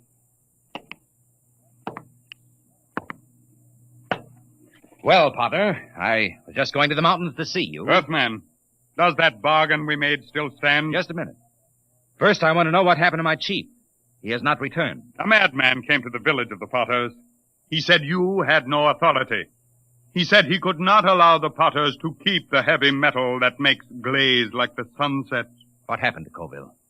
Tell me. There was violence. He killed 6 good wheelmen. He was captured. I come to find whether our contract is good. Captured. All right, Potter. The contract is good. It is bound by my word and by the word of my great chief back on Earth. But only if Colville is returned. He must be brought back. Good. Then to seal the bargain, I have brought you the first bowl made with the new yellow glaze. It's a beautiful vase, Potter. And now, about returning Colville. It is done. The madman is a lucky man indeed, for his spirit dwells in the brightest glass ever to come from the great burn. You mean that Colville? Here, I return him to you. The fiery soul of the madman has given luster to an already glorious glaze. He will live forever in the shining light. On the desk stood a yellow bowl, and the beauty of its shape was matched by the intensity of the glaze. A glorious, transparent yellow, fire of a volcano's core.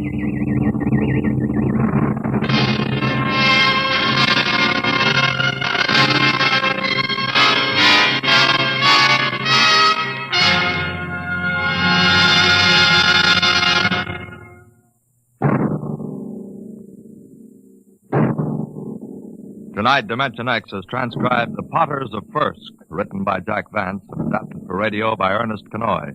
Featured in the cast were Carl Weber as Michael Tom, Wendell Holmes as Colville, and Raymond Edward Johnson as the chief of the Potters. Your narrator, Norman Rose. Music by Albert Berman. Engineer, Bill Chambers. Dimension X is produced by Van Woodward and directed by Edward King. Wheaties present Dimension X. Adventures in time and space, transcribed in future tense.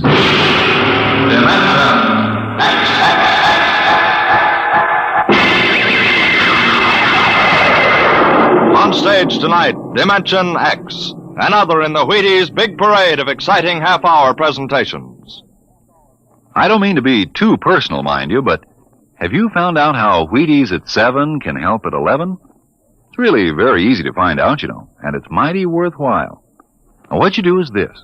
Come breakfast time some morning real soon. Dish yourself up a bowl of Wheaties. Crisp, golden flakes, 100% whole wheat. Add some fruit, add milk, and you'll be getting some real nourishment. And at 11 a.m., I think you'll begin to understand why. Because Wheaties have it. The whole wheat energy that makes such a difference come mid-morning. Wheaties have it, and it's for you. Now see if you don't look better, feel better, smile easier every day that breakfast begins with Wheaties. I know, I do. See for yourself how Wheaties at 7 can help at 11. It's amazing, really.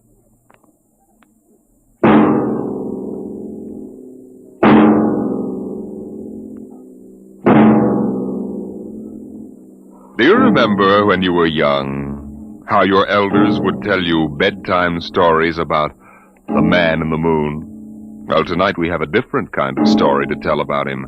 A story of suspense in the unknown world of the future, where anything can happen.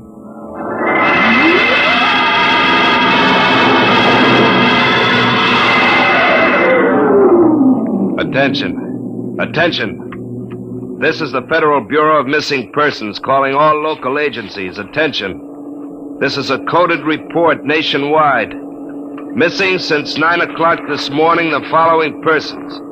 Smidgley, Jonathan, 5 feet 8 inches tall, brown hair, brown eyes, mastoid... Hello. Hey, get off this wavelength. This is a restricted band. Hello. Look, whoever you are, you're on a coded wavelength. Now tune out. This frequency is reserved for the Federal Bureau of Missing Persons. Hello, Earth. This is the moon calling Earth. Hello, Earth. This guy's loony. Transmitting room. Jake in transmission. Jake, this is Charlie in the code room. Some crackpot's on our frequency. Yeah, I heard him, Charlie. I've got CQ trying to trace it now. Yeah, well, hurry it up, will you? Some ham's in for a good stiff fine by the FCC. They ought to take his license away. Oh, here comes Lenny with a directional fix. Yeah, Jake. I checked it 4 times. What? This is impossible, and you know it. I can't help it. Hey, what's going on down there? How about it? Get that ham out of my killer cycle. Listen, Charlie, that interference is being beamed from 240,000 miles away. Oh, now, Jake, you know there ain't no such thing as 240,000 miles away. Oh, yes, there is, Charlie. Straight up. Straight... Hey, now, wait a minute. Charlie, that signal's coming from the moon. Are you nuts? Somebody might be bouncing it like a radar signal. Radar on this frequency? Where did you study basic radio? Listen, flathead, you asked for a fix. I gave the best fix our instruments can find. Now take it or leave it. Somebody on the moon is calling the Bureau of Missing Persons.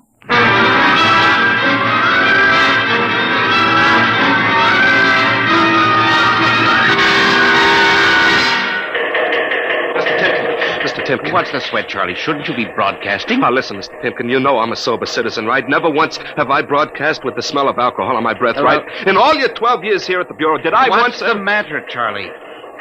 We're picking up a message on our wavelength. Well, did you report to the FCC? I ain't got the nerve. Well, what's wrong? You'll scream when you hear this, Mr. Timken. You'll jump right out the window, but we are getting an SOS from the moon.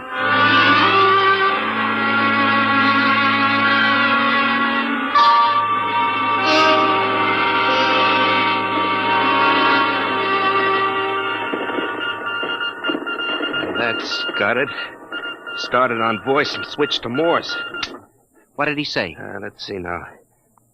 Can you read me? Help Otterburn. Will contact when the moon is in phase. Otterburn. Sounds like a name. Otterburn. Otterburn. Holy jumping Jehoshaphat. Hey, where you going? To talk to the chief. Hey, now, wait a minute. What are you going to tell him? We just got a CQ from the man in the moon? That's exactly what I'm going to tell him, Charlie. What? Oh, no. This is too much for me.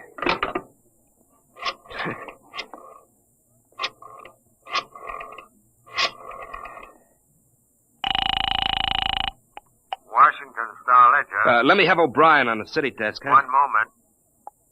O'Brien speaking. Seamus? Yeah? This is Charlie Starbuck down at the Missing Persons Bureau. You want a hot one? No kidding. This'll cost you a beer, okay? Shoot, Buck.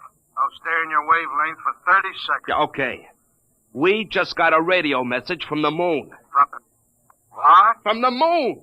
Call me back when you're sober. Okay, Seamus, if you don't know a story when you see one. I'll send you the name of a good psychiatrist. So long, Orson Welles. Orson Welles? Hey, how do you like that? He don't believe me.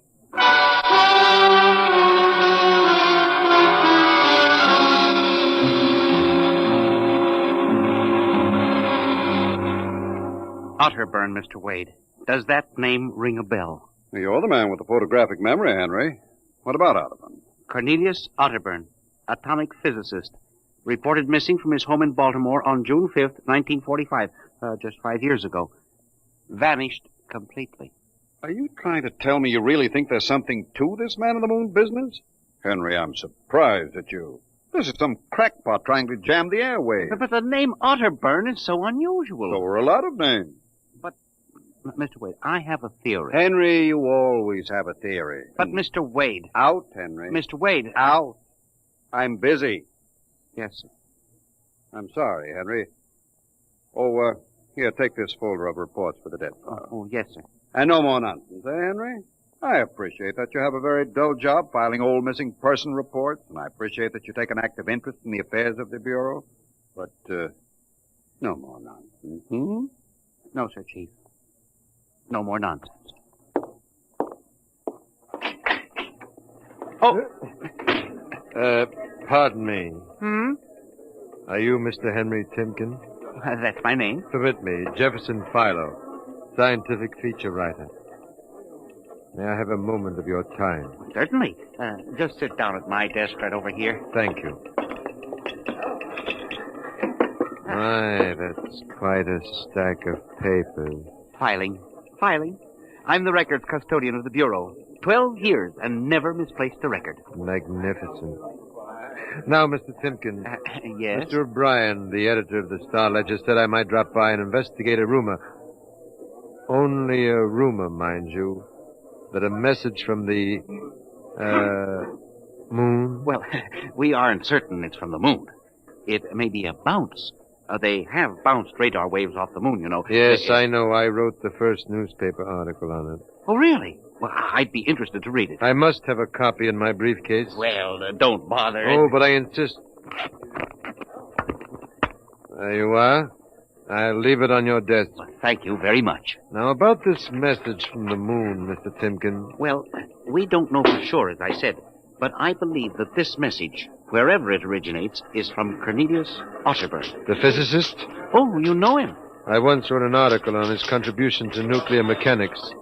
A brilliant man, Otterburn, years ahead of his contemporaries. Well, whoever is sending those signals, if he isn't on the moon, is at least using the moon as a sounding board, bouncing the signal. But why, Mr. Timken? Why? Look here, Mr. Philo. If you will come here tomorrow night at 8, we may learn the answer to that question. I have arranged with Charlie, our radio man, to let me use the equipment. May I consider this an invitation? You certainly may. Very well, sir. Until tomorrow night, then. Goodbye, sir. Goodbye, Mr. Philo. Goodbye. Lack a day. Now, let me see now. That's funny. Where did this list of names come from? Paul Aarons, astromathematician. Robert Simons, electronic engineer. Carl Parker, mining specialist. Oh, this must have got mixed up with the papers on my desk by accident. It's a peculiar list of names. Most peculiar.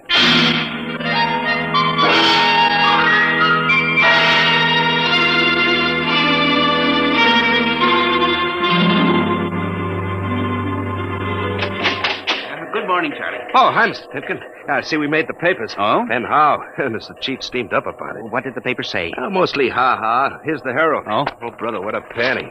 Uh-huh. Oh, dear. Oh, my. No wonder Mr. Wade is hopping. About tonight, Mr. Timken, I don't know. Now, you promised you'd give me a key to the radio room, Charlie. Yeah, but I didn't expect this. Listen, Charlie, we've got to find out if there's something to that message.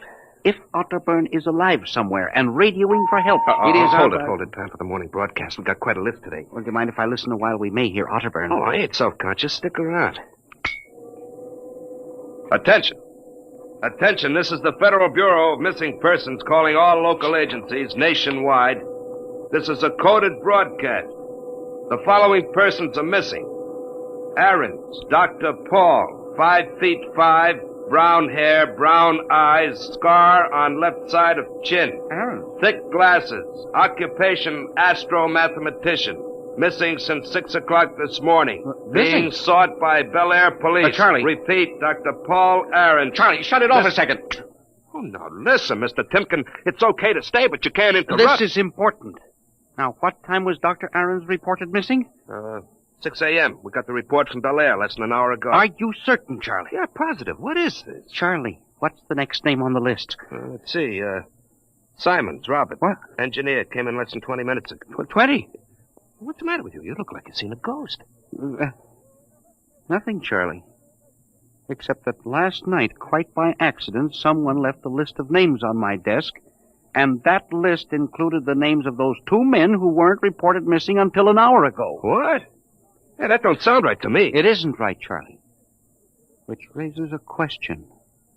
Who would make up a list of missing persons before they were missing, not after?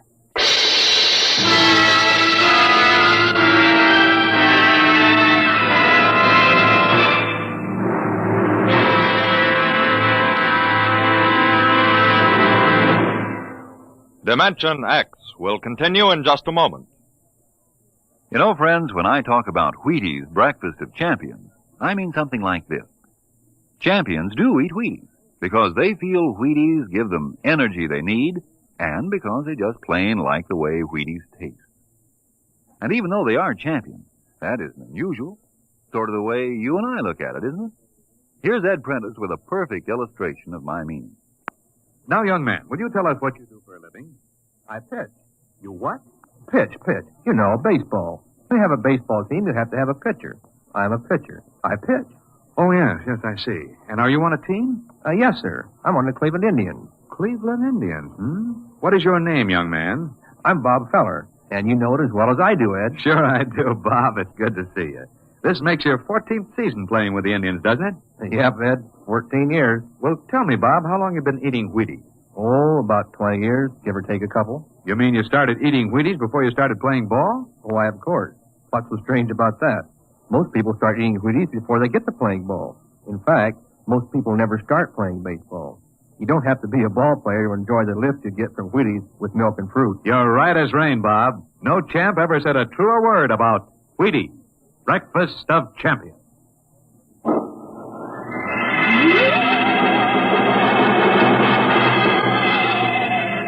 And you say this list of names was left on your desk accidentally? I believe so, Mr. Wade. Do you have any ideas? Well, it's hard to say. Mr. Philo left some papers from his briefcase. Mr. Philo? A science feature writer. I see. You were the leak on the story, then? Oh, yes, sir. I'm afraid I was. I didn't think it would be treated as a laughingstock. We'll deal with that later. What's this Philo like? Well, he's strange. Bald, thick glasses, tall, seems to know a great deal about scientific data, but being a science writer... Is there any other possibility? I don't know. But I do believe that this is all hooked up with the broadcast from Otterburn. That seems like a very remote possibility. A missing persons bureau deals in remote possibilities, Mr. Wade. Henry, I do not require a statement of policy. What's the theory? Mr. Wade, I have discovered that each year literally thousands of persons vanish, leaving no trace. They are never located. Where do they go? Nobody knows. And they disappear in interesting cycles. What sort of cycles? Occupations, for example. One year we'll have a run on, say, coal miners. Next year the proportion of engineers increases, then scientists... What do you think happens, Henry? I don't know, Mr. Wade. But I'm beginning to suspect that somebody else has discovered the same phenomenon. Even to the point, perhaps, of being able to predict who will turn up among the missing next. Philo? I don't know. but I would like to find out. And you think Otterburn may be a part of this picture? I definitely do, Mr. Wade. Henry, do you honestly expect me to buy an idea like that? Well, it's more than an idea. The two top men on this list are missing. Maybe so, but the rest of them aren't. Parker, Watson, Gibbs. Well, I saw Parker in the restaurant where I had lunch today. Yes, sir, but and if you think I'm going to make myself a laughingstock by putting any belief in such a crack-brained theory? Well, Excuse me. Yes. Hello, Wade speaking. Yes? Yes, I see. What name? Just a moment. Henry, let me see that list again. Oh, yes, sir. Here you are, sir. Go ahead. I see. I'll get back to you. I guess I owe you an apology, Henry. Yeah. Sir? Carl Parker was just reported missing. Parker? The third man on your list. Holy mackerel. Exactly. Henry, perhaps I've underestimated you. Maybe this time you really stumble onto something. What do you intend to do, Mr. Wade? I don't know. I haven't thought it out yet. I was planning to listen for another broadcast tonight in the hope that Otterburn might try to contact us again. I'll join you. I also invited Mr. Philo, the science feature writer. You know. I'll be glad to meet him. I'm beginning to get interested in your Mr. Philo. Mr. Wade, you don't think that he's mixed up in this? I don't know, Henry. Mr. Wade, let's contact the police. No, Henry, I think we're better off keeping this between ourselves for the moment. I don't want the police laughing at the Bureau if you're wrong. I don't know, Mr. Wade. Besides, there may be more danger than you realize. Let's keep it quiet. Shall we, Henry? Yes, sir. I didn't realize there was any danger.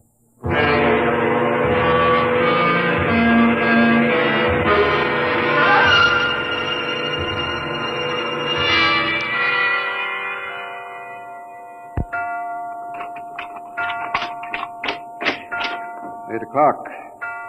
When Mr. Filer was late. He said he'd be here, sir. The moon is almost in direct phase.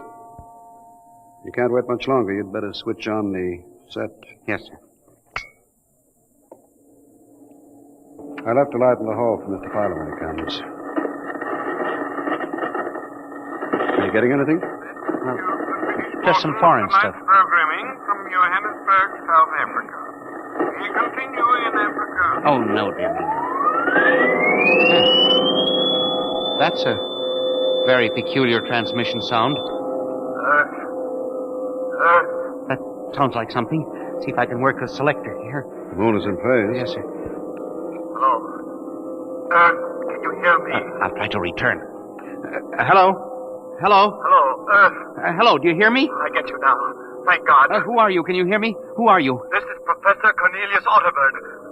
Hello? Go on, I hear you. Not much time. They're on to me. They've located my landing point. You hear me? Go ahead, keep talking. I've only enough oxygen for a few minutes more. Well, where are you? I'm on the Earth side of the moon. You get that? The Earth side of the moon. A volcanic crater. Good Lord. Start that recorder, Mr. Wade. Go on, explain, please. Explain, please. Closely. There's an Earth colony on the moon.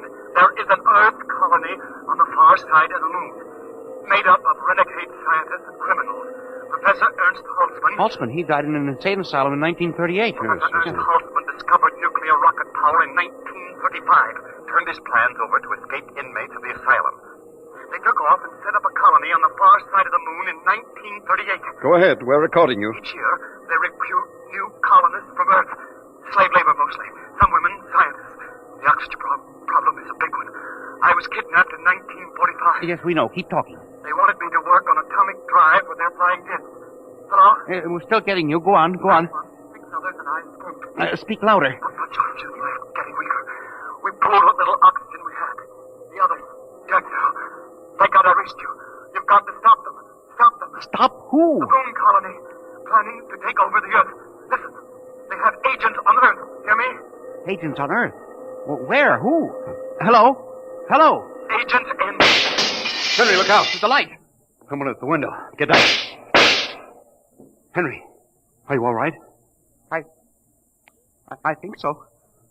Oh, his shot smashed the transmitter. Strike a match. Careful. Whew, that was close. I gotta look at him. From the description, it was your Mr. Philo. Well, we got a recording anyway, but not the most important part of the message. Henry, we've got to get you out of here. You said they have agents. Philo's probably one of them. He'll be looking for you now, trying to kill you. The police, You Mr. think Wade. the police would believe a fantastic story like this? People being kidnapped to the moon as slave labor?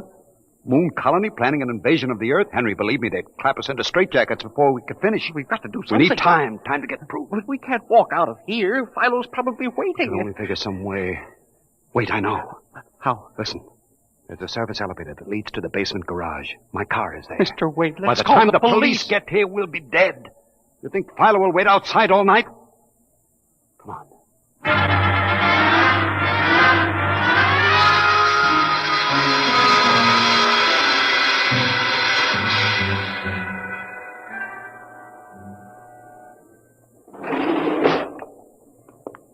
This is the basement. Come on. Keep to the side. Yes, sir. Shh. Here's the car. All right, Henry. You open the garage door, then jump into the car. We'll make a dash for it. Where can we go? I have a farm outside Chevy Chase. It's private, miles from the nearest neighbor and completely hidden by trees. We'll run for that. Go ahead, start the door up. All right, Mr. Wade. Quick, jump in. Yes, sir.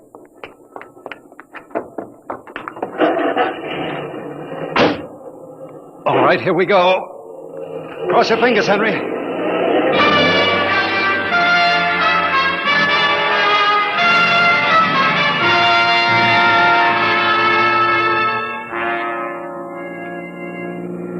We made it out all right. Anything doing? Well, there's a blue coupe behind us. It seems to be following. I'll cut up Pennsylvania Avenue and out Route 1 toward Baltimore. It is following. He turned with us. Can you go faster? Not much faster. He's gaining on us. I've got an idea. Hang on, Henry. Yes, sir. Why did you stop? Turn off the lights, quick.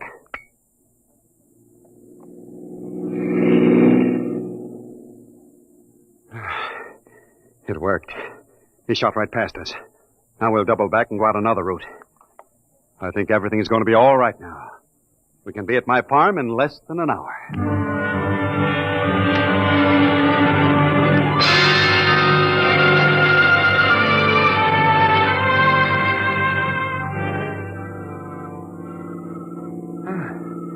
This place is really out in the wilderness, Mr. Wade. You can stay here indefinitely till we figure out the next move. Just up this dirt road now, there's a big abandoned wheat silo on my grounds. It's down in a hollow where it can't be seen except from the air. And even then, the oak trees shield it. We'll hide you out there. Now we can leave the car here. We'll never be seen. Come on.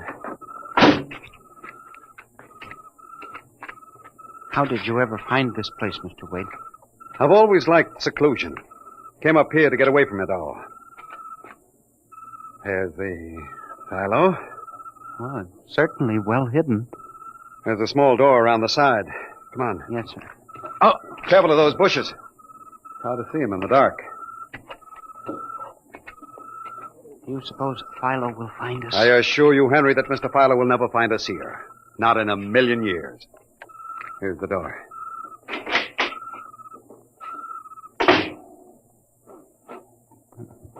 Pitch dark. Hold my arm. I know the way. Just a few steps up, then another door. Yes, sir.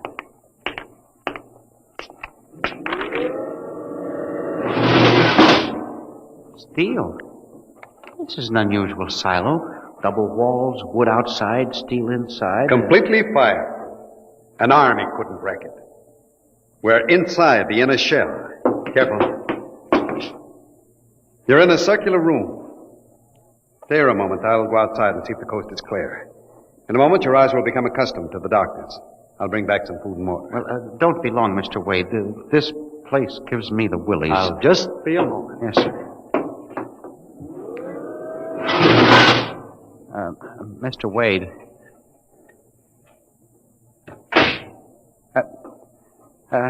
Mr. Wade. I swear I hear something. Mr. Wade! There is something. Good Lord. There's someone in here. It's locked. Oh, no. Oh, this must be a light switch. Oh, thank God. Oh, no. People. 10, 15, 20 of them. Mr. Wade! Help! Help! Will do you no good to shout, Henry. Mr. Wade, where are you? Outside, speaking over the intercom. Mr. Wade, there are people in here. 15 or 20 of them. They're sitting like statues just staring at me. They won't hurt you, Henry. They've all been drugged. They're even more helpless than you. Yes, but who are they? Permit me to introduce them, Henry, since they're currently unable to introduce themselves. The gentleman seated before you is Dr. Paul Ahrens, the astromathematician. Ahrens? Next to him is Mr. Robert Simons, electronic engineer. Names on the list? Yes. They've all been recruited for work with Professor Halsman's group on the moon. On the moon? Then you're one of them? Of course. You'll turn around, Henry. You'll recognize the drugged form of your old friend, Mr. Philo. Philo? But I thought... That he was part of the conspiracy? No, on the contrary. His stooping made it necessary for me to include him. Yes, but the man in the window, the one who fired the shots. An agent of mine, the pilot of this ship. Ship? What ship? This silo is a camouflage for a rocket launching platform. In a moment, the roof will slide back for the rocket's takeoff. A rocket ship? In exactly 70 hours, you and your companion will join Professor Otterburn on the moon. But you can't do this to me. We have done it, Henry. No! You see, there was another name omitted from that list, which I carelessly mixed up with your papers. That of Henry Timken. No! Bon voyage. I won't let you do this. You can't. Please let me out. Let me out, please. This can't happen. Let me out.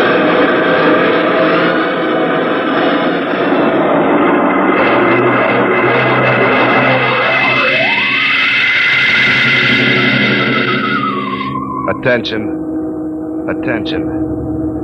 Missing since 8 o'clock last night. The following persons. Timken Henry, age 45, height 5 feet 8, brown eyes, slightly balding.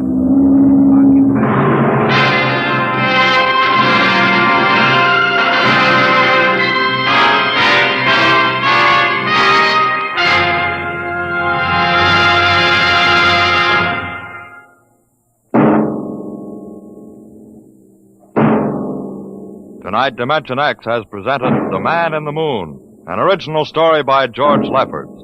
Featured players were Louis Van Rooten as Henry Timken and Santos Ortega as Wade. Your narrator was Norman Rose.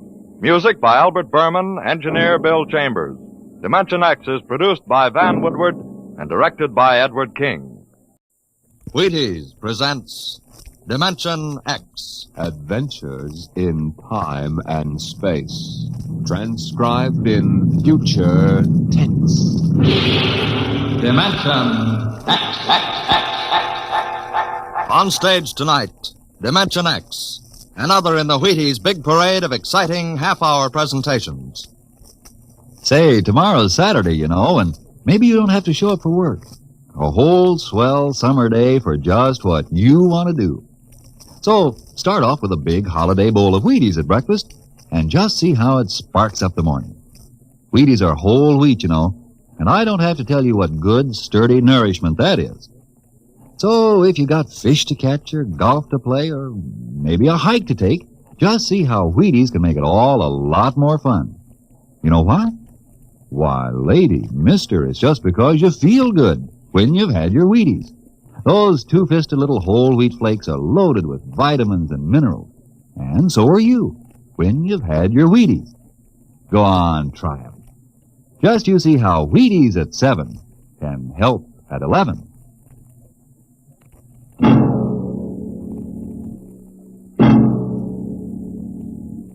When the first space rocket lands on Mars, what will we find? Will we be welcomed with open arms, or will the Martians treat us as invaders? Only one thing is certain. Someday a giant metal ship will take off from Earth to travel through the black velocities, the silent gulfs of space, to descend at last into the darkness of the upper Martian atmospheres. And on that day, man will finally know the answers. The day we first land on Mars.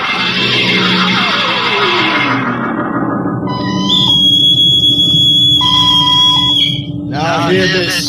Now hear this. Approaching critical deceleration. Fasten gravity suits. Stand by to land. Mr. Lustig, what do you make of the terrain? There seems to be a heavy ground, Miss Captain. We won't be able to use our infrared lights. And we'll have to come in on radar. Well, isn't that a little risky, sir, landing in the dark? I'd rather run the danger of a blind landing, Lieutenant, than come in without the cover of darkness. Remember, we don't know what kind of reception is waiting for us down there. Airspeed 500. Altitude now 4,000. Bridge to engine room. Stand by for deceleration. Engine room, aye. Fire forward tubes 1 and 3. Aye. Skids down. Skids, check. Altitude 500. 4. 350. 3. Up a point now. All right. Let's set her down. Look out! Cut the power. Master's pipe battle stations. Aye, sir. All secured, sir. Well, we're on Mars. April 20th, 1987. 4:33 Greenwich time. Enter that in the log, Masters. Aye, sir. Well, gentlemen, it's less than 2 hours till dawn. As soon as it's light, we'll send out a landing party. Masters, get me an all-over hookup. All set, Captain. Now hear this. Now hear this. All right, men. The smoking lamp is lit.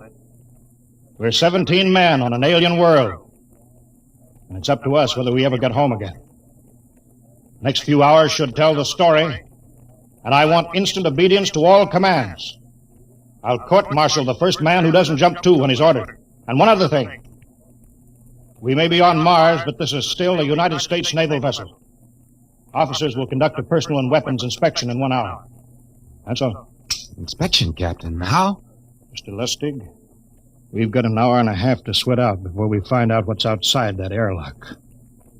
I'd rather have a man worried about his stripes than about what's waiting outside on Mars.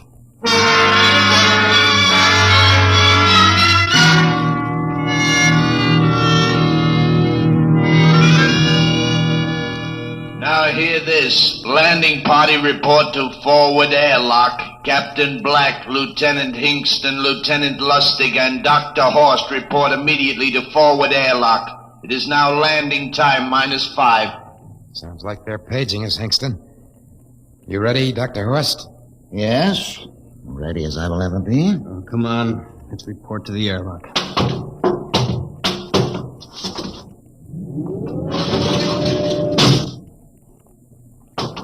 Where on us to go?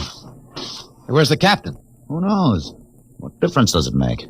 Just want to get it over with, that's all. Has anybody, got a cigarette? I think you're smoking too much, Lieutenant Lustig. Are you nervous? Lay off, will you, Horst? Wondering what's hidden outside underneath that ground mist? Very unusual planet, Mars. Why? There's an atmosphere. Wonderful thing, an atmosphere. Where you find one, you find life. You mean Martians? What do you think they'll look like? Who knows? Intelligent life can take many forms. You mean they may have green skins and eyes on stalks or something? A comic book conception is possible. Or they may have developed to a point that is far beyond us. Perhaps they have a science that can produce weapons far more dangerous than our atomic missiles. You think we may have to fight our way out? After all, we are invaders. Now hear this. Landing time -2. Landing time All right. We heard this. I know what I'd like to find outside that airlock. Good old Illinois. You ever been there, Lustig? Only Chicago. Oh, you ought to see my hometown. Green lawns, big white houses. Sounds like my hometown.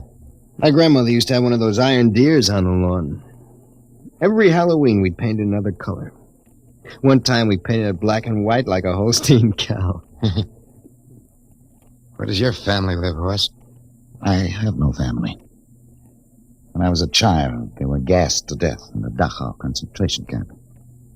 That's tough. Oh, it has its advantages. I have no ties on Earth. Nothing to lose now. I imagine I'm the only one on board who is free to enjoy our present peculiar position. All right, Lustig. You can button it up now. Aye, sir. Now Now, gentlemen, in 1 minute we'll be the first men to set foot on Mars. Quite an honor, eh? As long as the medals are not awarded posthumously. Still uneasy, Dr. Horst? Captain Black, I've been uneasy ever since I can remember. On Earth and on Mars. Now, 30 seconds. Give me the intercom phone, Lustig. Masters? Aye, sir. Battle stations to be manned till we return. If we're not back in 2 hours, I want no rescue party sent out. Blast off and save the ship, you understand? Aye, sir. All right, gentlemen. 5 seconds. 4, 3, 2, 1. Lustig, open the outer airlock.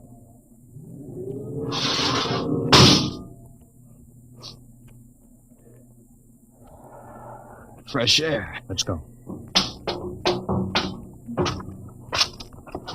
Hold it now. It's too dark to move fast. Quiet, isn't it? Not even a wind. You can't see anything through this ground, man. Quiet. We don't know what's out here. Come on.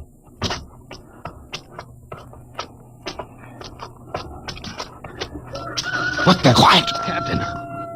I could swear that sounded like a rooster. I don't hear it anymore. A very unlikely sound. A rooster crowing on Mars? Kingston. Aye, sir. Set that machine gun 25 yards to the flank. We'll stay here till the ground mist lifts. Aye, aye, sir. What do you make of the ground, Horst? Grass. Plain grass. You could see some large foliage there where the mists then down. What the heck is that? Kingston! Hold your fire, you fool! I hit it, Captain. What? Some kind of wild animal. I hit it. I could see the tracers, but it's still standing. Come on, Horst. Doctor, where are you? Up ahead. Admiring the wild animal. Careful, Horst. Wait for us. Don't worry, Captain. It's an iron deer. A lawn ornament. That's impossible. It's hollow. Interesting, isn't it? A whitewashed Victorian iron deer sitting on a lawn in the middle of Mars. I don't understand. Look around. The mist's lifting. Captain, look there. A house, a regular old-fashioned house. On Mars. Good Lord. I haven't seen carved scrolls and gingerbread like that in years. Look at that port swing. The geraniums. There. I told you it was a rooster, Captain. Give me the glasses, Lustig. I want to take a look through that front window. What? There's an upright piano. Some sheet music on it. Lustig, it's beautiful Ohio. Beautiful Ohio? That can't be. Look here, Horst, do you think that civilizations of two planets could be identical? I don't know. That specific variety of geraniums is only 50 years old on Earth. Is it logical they should develop in Mars? How about that port swing, that piano, and beautiful Ohio? No, it's impossible. Captain Black, this looks like the town I was born in. Well, it looks like my hometown, too. I've thought of something, sir. It's the only solution. Maybe we're not the first ship to reach Mars from Earth. That's the only answer. That's impossible, Lustig. There's been space travel that couldn't be secret. Do you have any idea what ships cost, what industrial power is needed? There's got to be some logical reason. Captain, I think perhaps we might find out. A light just went on in that house. Kingston, cover that door with the machine gun. Aye, aye, sir. Come on, Horst. You ring that doorbell. There's got to be a scientific answer to all this.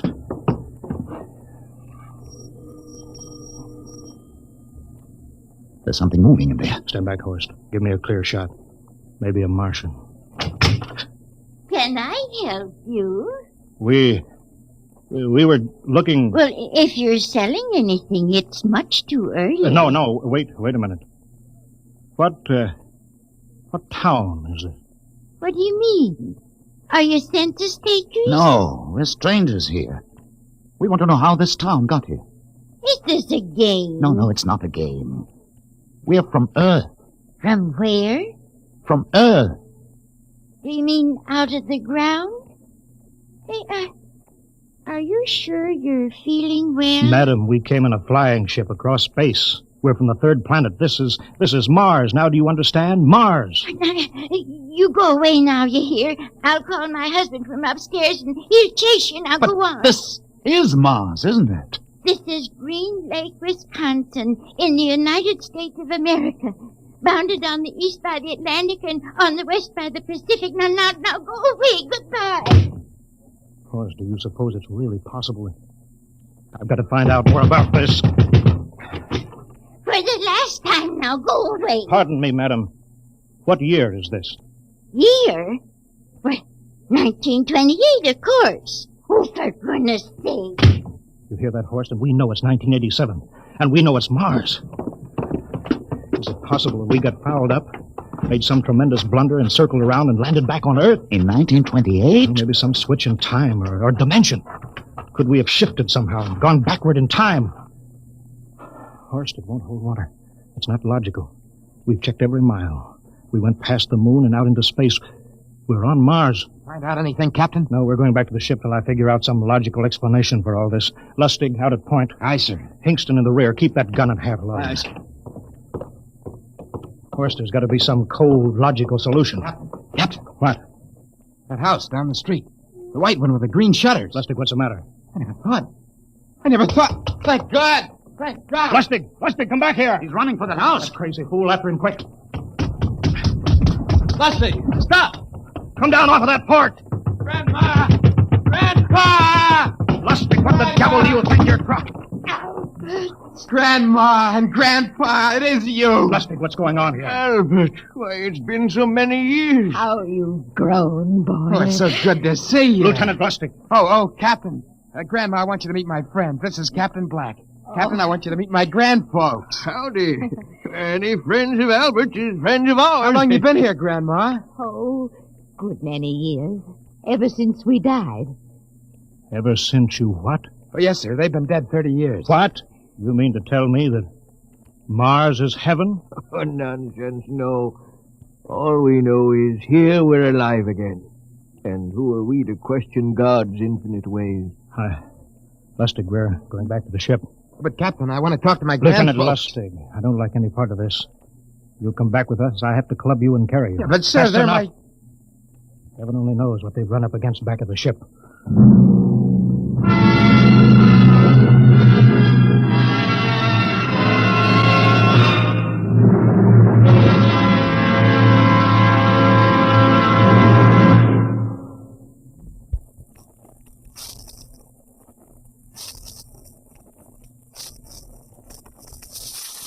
Dimension X will continue in just a moment. Well, now let's come back to Earth for a moment. And what's more appropriate than Wheaties and baseball? You'll see what I mean as I introduce Ed Prentice, who has a special treat for you. Carry on, Mr. Prentice. Folks, I'd like to have you meet a good friend of mine and a prominent member of a fine little organization known as the Chicago White Sox, Mr. Lucius Benjamin Affleck. Ooh, Ed, don't say it like that. Whoever heard of a ball player named Lucius? What if I went around calling you Paul Edward Prentice? Let's just make it Ed and Luke, huh? All right, Luke. Say, just how long have you been with the White Sox? Over 20 years, Ed. Golly, I played in darn near 2,500 games. Then at bat almost 9,000 times. Man, I'm from way back. Well, Luke, you don't look it. How do you keep up the pace anyway? Well, Ed, I sleep good. I eat good. I eat mighty good. Wheaties about 4 mornings a week. Those little old flakes put a lot of snap, even in an old-timer like me. Must be because they're 100% whole wheat. I sure like Wheaties and milk and fruit. You know, Luke, that's exactly what I hear from a lot of ball players and plenty of other people, too. No wonder they call Wheaties the breakfast of champions. Well, thanks, Luke Appling and Ed Prentice. You know, folks, you may not be a champion ball player, but Wheaties can help you feel like one. So try 'em. Wheaties, that is. See how Wheaties at 7 can help at 11.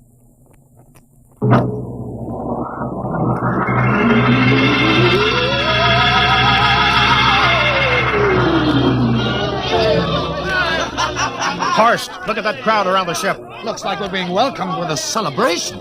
Celebration? They've abandoned ship. Every port is open. No guard set. You, Masters. Hiya, Captain. Meet my old dad. Dad, that's Captain Black, and he's not a bad guy for an officer. Of all the... Hingston.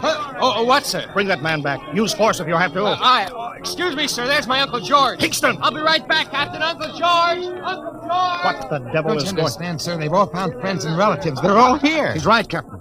I've counted. The whole crew's out on the crop. But I gave orders. Definite orders. You don't understand, Captain. I understand mutiny. I don't care how many relatives show up. I'll have discipline on... Johnny! Johnny, you old son of a gun! Edward! It's you. It can't be. Of course it is. Johnny, you old son of a gun. Edward. Dr. Horst, this is my brother, Edward. How do you do? Hello. It's wonderful to see you, Edward. Look, I've got to get back to my ship. Hey, I almost forgot. Mom's waiting at home. Mom? And Dad, too. Mom, Dad are alive? Excuse me, Horst. Then you're real, then. Don't I feel real? How's that, huh? Ed, we've got lunch for you, Johnny. Mom's making corn fritters. Dr. Horst, haven't you found anybody? No, Captain. I have nobody. Then you come on home with me, right, Ed? Sure, you bet. Horst, you wouldn't believe it, but it's been 35 years since I had Mom's corn fritters. By George. 35 years.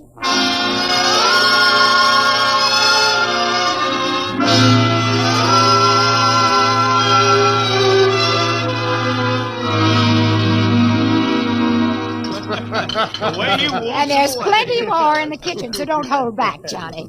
You too, Dr. Horst. Well, Johnny, you're still in the Navy, huh? That's right, Dad. I'm in command of the ship. We're an old Navy family, Dr. Horst. All three of our boys in the service. Ed was the best pilot in the Pacific. What did happen, Ed? Oh, what's the difference?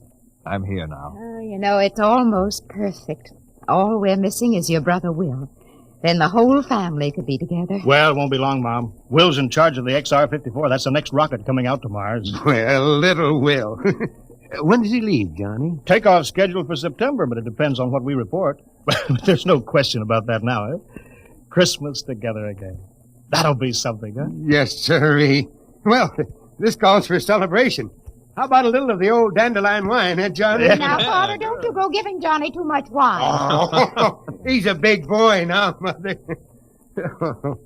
Well, sir, isn't everything just fine? Just fine.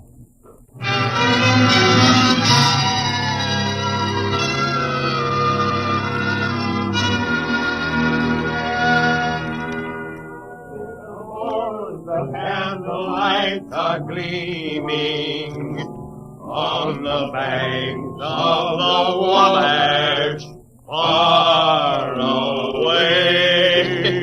Hey, we have play another song. Sure, yeah. Well, Dr. Horst, what do you think of my little family, Very nice. You know, I can't understand why you didn't find any folks here, Dr. Horst. It's just a shame. Everybody else is so happy. I never remembered my family, Mrs. Black. All I know is they were gassed at Dachau during the Second World War.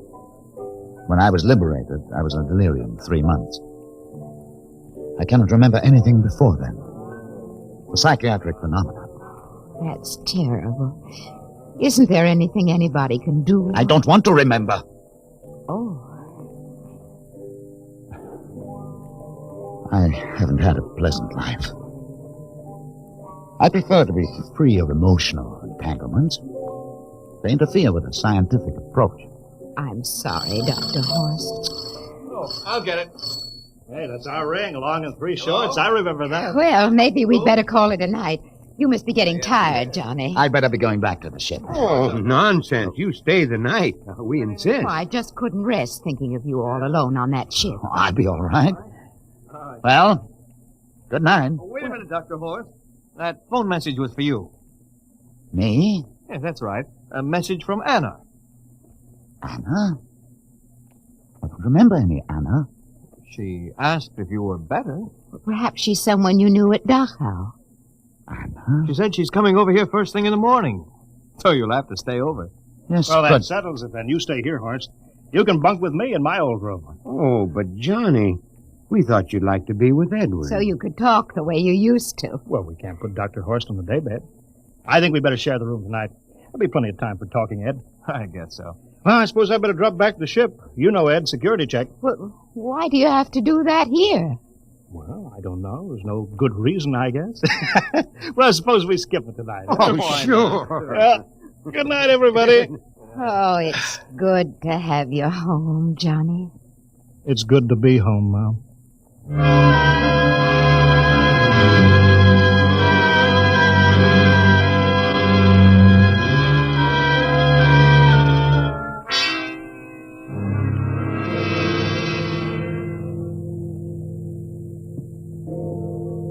Captain Black, are you asleep? No. I just been thinking about what we were expecting. Green-skinned Martians with eyes on the stalks. All the time it was only Mom and Dad and Edward waiting. It's funny what tricks your imagination can play on you. Yeah, I guess Mars is heaven, Horst. I've been thinking about Martians, too. Captain, just suppose there were Martians, and they saw us land. Suppose they thought of us as invaders. What would be the best weapon they could use against our atom bombs? I don't see what you're getting at. They would want to disarm us first, to wipe out all suspicion, to make us feel at home. But suppose this house isn't real. Suppose the people are just images, stolen from our own memories by Martians, created for us by telepathy, hypnotism. That's the craziest theory I ever heard. Maybe that's why there was no one for me. Because in all my life there is no happy memory, no real loved person. How about that phone call from Anna? Yes, Anna. I didn't remember who she was, but I do now. I just remembered. When I was freed from Dachau, sick, delirious, I raved about a wonderful, kind nurse named Anna that took care of me. There you are. It's logical. She's coming to see you tomorrow. But there was no Anna. I'd been nursed by a man. What? Anna was only a dream. And there's only one way they could have learned about her. By reading my subconscious mind. But that's impossible, Horst. Why? The whole crew was thinking of home. Suppose the Martians read our minds. But there are Martians. If there are, they have us separated. Each man in a different house. Sleeping. Trusting. No one at the guns. I left my pistol downstairs.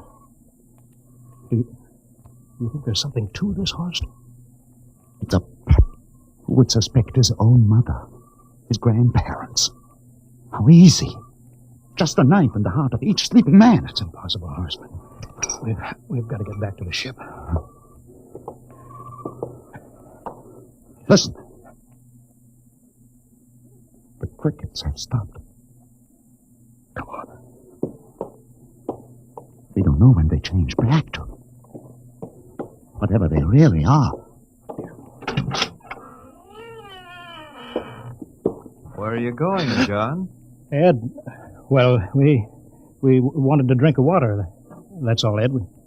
You're not thirsty, John. You don't want to drink.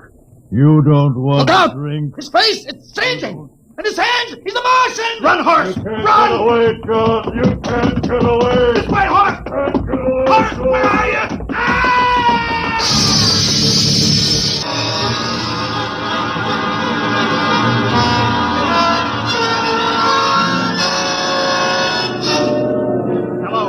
Hello, can you hear me, Earth? This is Captain John Black, the XR-53, calling from Mars. I've locked myself in the ship, but they've crippled it. I can't take off or fire the guns, and they're coming for me now, the Martians. I'm all alone here. All the rest are dead. Hinkston, Lustig, Dr. Horst. Poor Horst, he didn't even reach the door. Listen, they're trying to break through the hull now. Edward and Mom and Dad and all the folks. But they're changing now. Melting and changing back into... They're Martians. Can you understand me? Martians, not men. They made us think that Mars was heaven, and we fell into the trap. Can you hear me, Earth? You've got to stop the next rocket. Tell my brother Will. Tell my brother Will not to come. They'll trap him, too. They'll kill them all. Hello, can you hear me, Earth? This is John Black on Mars. Hello, Earth. This is John Black on Mars.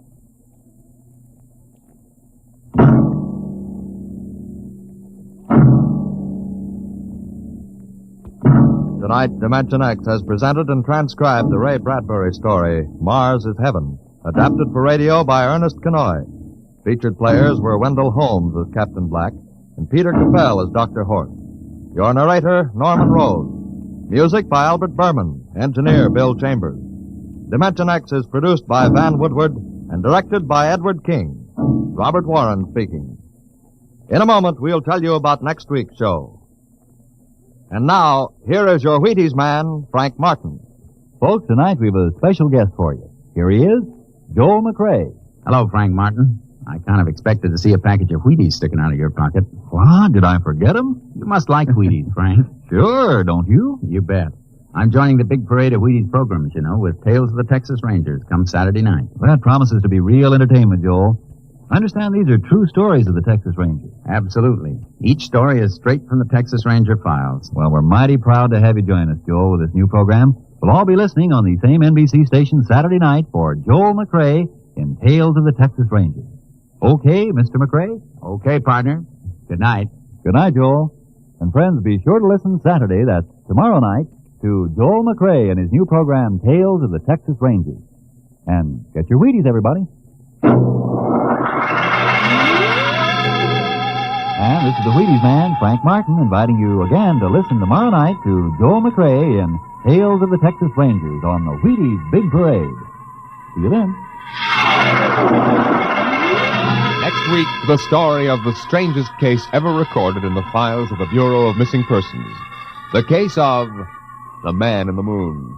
You'll hear the whole story next week when we venture once more into the unknown world of Dimension X.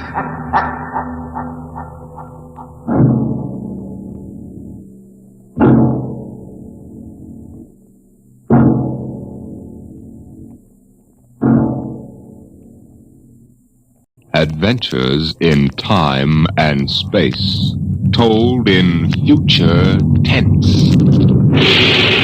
Dimension X.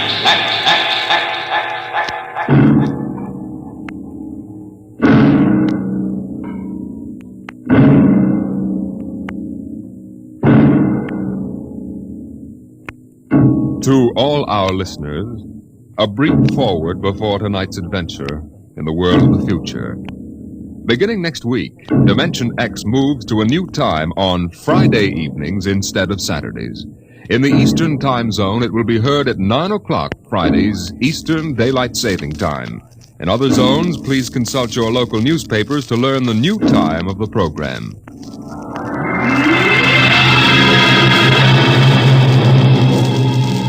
Now, tonight's venture into the world of tomorrow.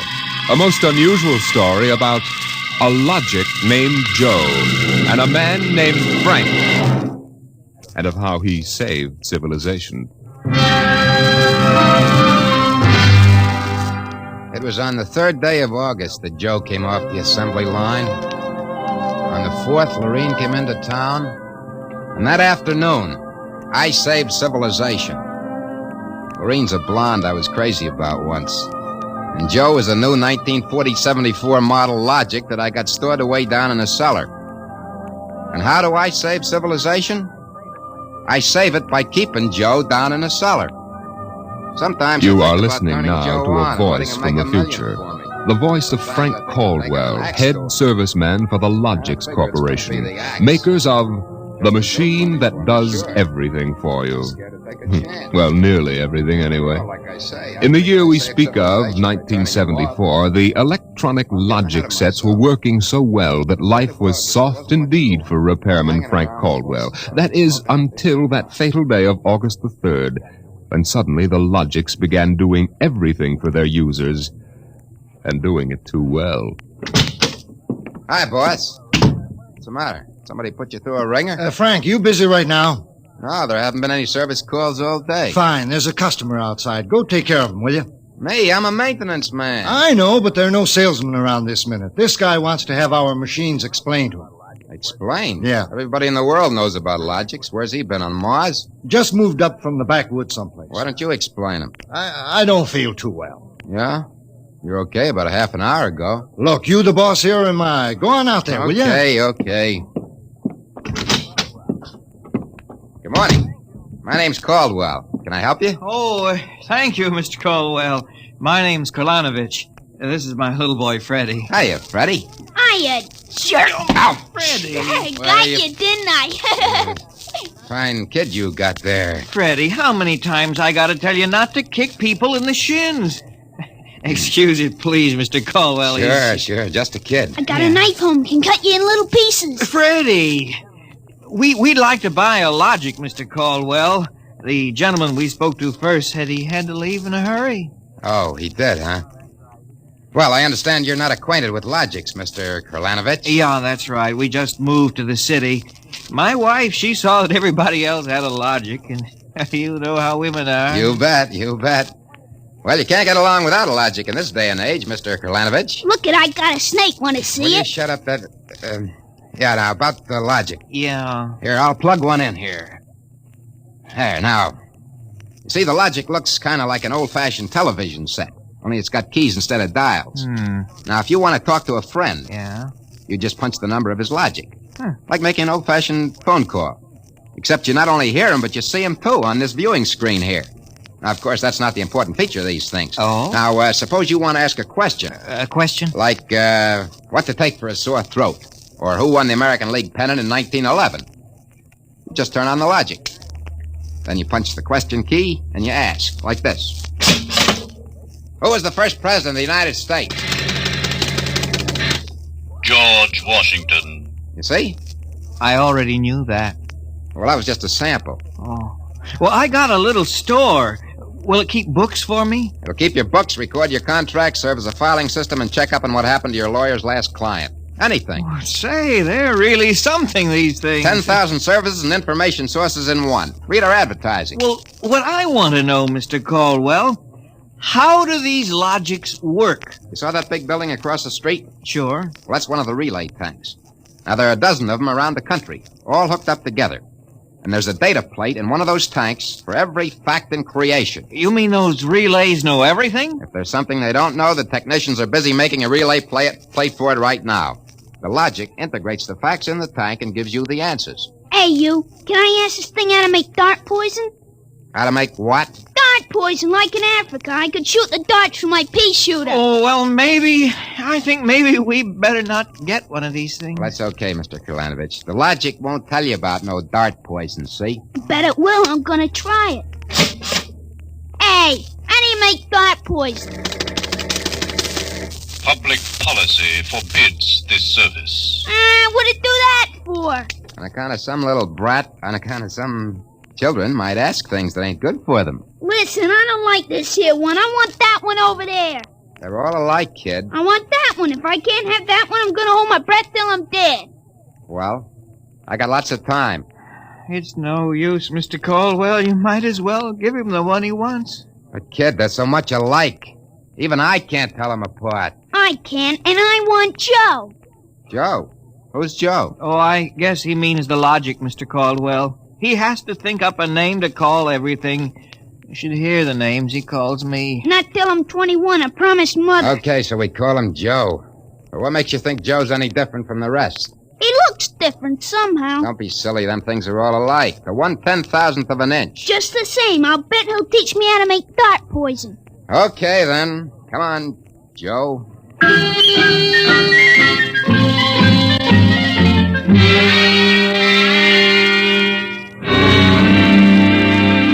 Yelling, I want that one, I want that one. I'm going to call him Joe.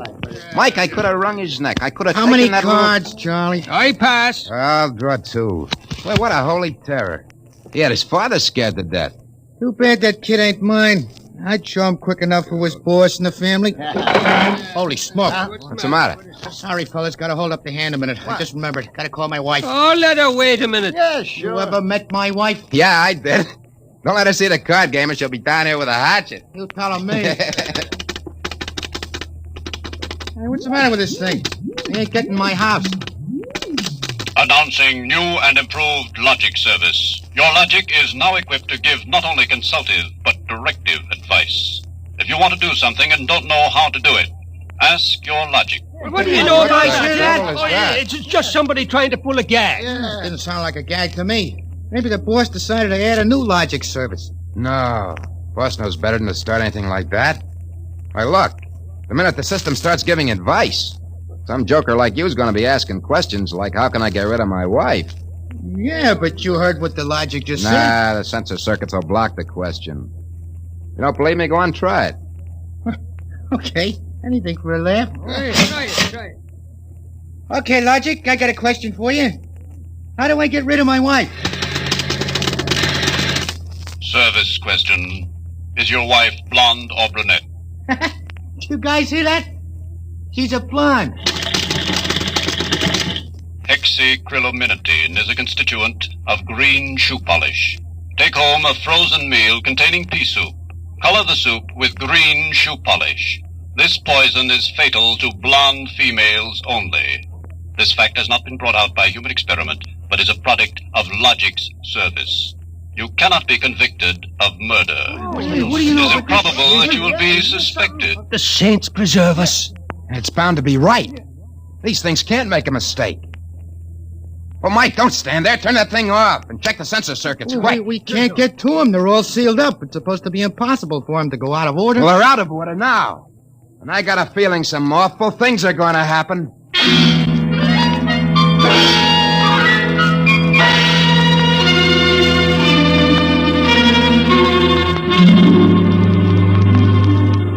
Boss, we gotta do something. The Logics have gone nuts. Relax. The thing gave a goofy answer once. Maybe it was a joke. Whoever heard of a Logic making a joke? Well, it was an accident. Forget it. It won't happen again. What makes you so sure people are going to be trying it? Now, look. Supposing I wanted to get rid of you, for instance. You don't. How would you collect your pay? Yeah, but supposing. I'm going to try it and see what the Logic says. If you want to do something and don't know how, ask your Logic. How do I bump off my boss? Huh? A male, bald-headed, 45. Service question. Is he fat or thin? Holy mackerel. Fat. Make some chocolate ice cream containing powdered charcoal in place of half the chocolate. Use Hotzo brand charcoal. Hotzo contains an ingredient fatal only to fat, bald-headed males. This fact is a product of Logic's service. You hear what it said? If this keeps up, we'll have to shut down the company. You kidding? We can't shut down the company, and you know it. Logics do all the computing, bookkeeping, filing, and recording of contracts for every business in the country. They handle all television programs, personal calls, weather forecasts, employment notices. I know that, but... Wake up. If we shut down the Logics, we go back to a civilization we've forgotten how to run. Yeah, but the point is, boss, they're now giving out information on murder. And no telling what else. Well, we'll just have to find out why and fix it. Meantime, there's nothing to worry about. Nothing to worry about? Of course not. You've asked these questions for a gag. Nobody's going to ask them seriously. What you need is a little faith in human nature. Oh, excuse me, it's probably the wife. Person-to-person video call. Go ahead. Cyrus, dear? How do you feel? Why, just fine, sweetheart. I just called to tell you, Cyrus, I want you to be sure and get home on time for dinner. Yeah, why? Because I've got a surprise for you, dear. Your favorite dessert. Dessert? What kind? Homemade chocolate ice cream. The flavor is heavenly, Cyrus. When you taste it, you'll just die. Cyrus, what's wrong? Why don't you answer me? Cyrus! Chocolate ice cream, huh? This can't be happening. Agnes wouldn't... Why, this is dangerous. Have a little faith in human nature, huh? Caldwell, you're the head of the maintenance crew. I'll give you 24 hours to fix these Logics, or you're fired. Now, look, boss, Get me the police. Get me an extra maintenance crew. Get me a doctor. You. Me? Get moving. Where? Anywhere. Find out what the Logics are up to. And see that you find out before the Logics do.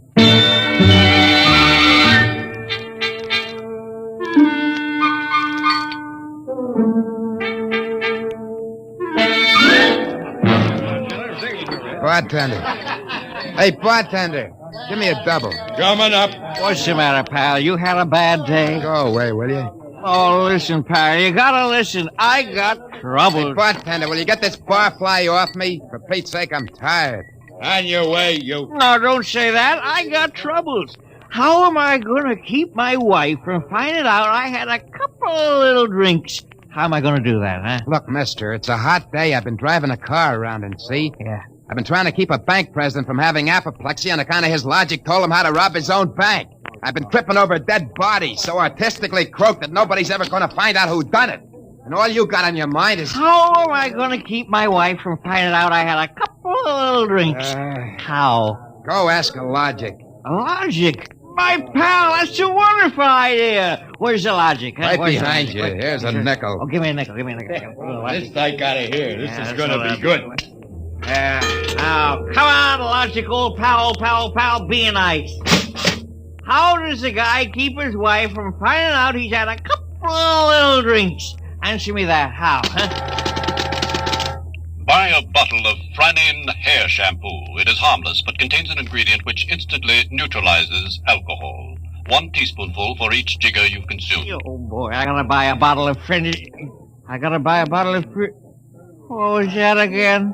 Supposing it's right, she'll never remember it as far as the drugstore. I think there's a bottle in the back room. Somebody left it. Oh, my pal, there's no more troubles. Show me the way to go. I get a picture of him back there drinking that shampoo. Give me another double. I don't know what's worse, to be as low as you or as high as him. All right, where is he? I know he's here. Where is that bum? Huh? Who you want, lady? My husband. I know he's here. Now, where is he? Show me the way to go. That no good louse. I'll show him. Thinks he can come staggering home again, does he? Well, I'll teach him. Poor guy. Oh, why, my dear, what a surprise to see you here. Archibald. Yes, my love. You're not. Sober?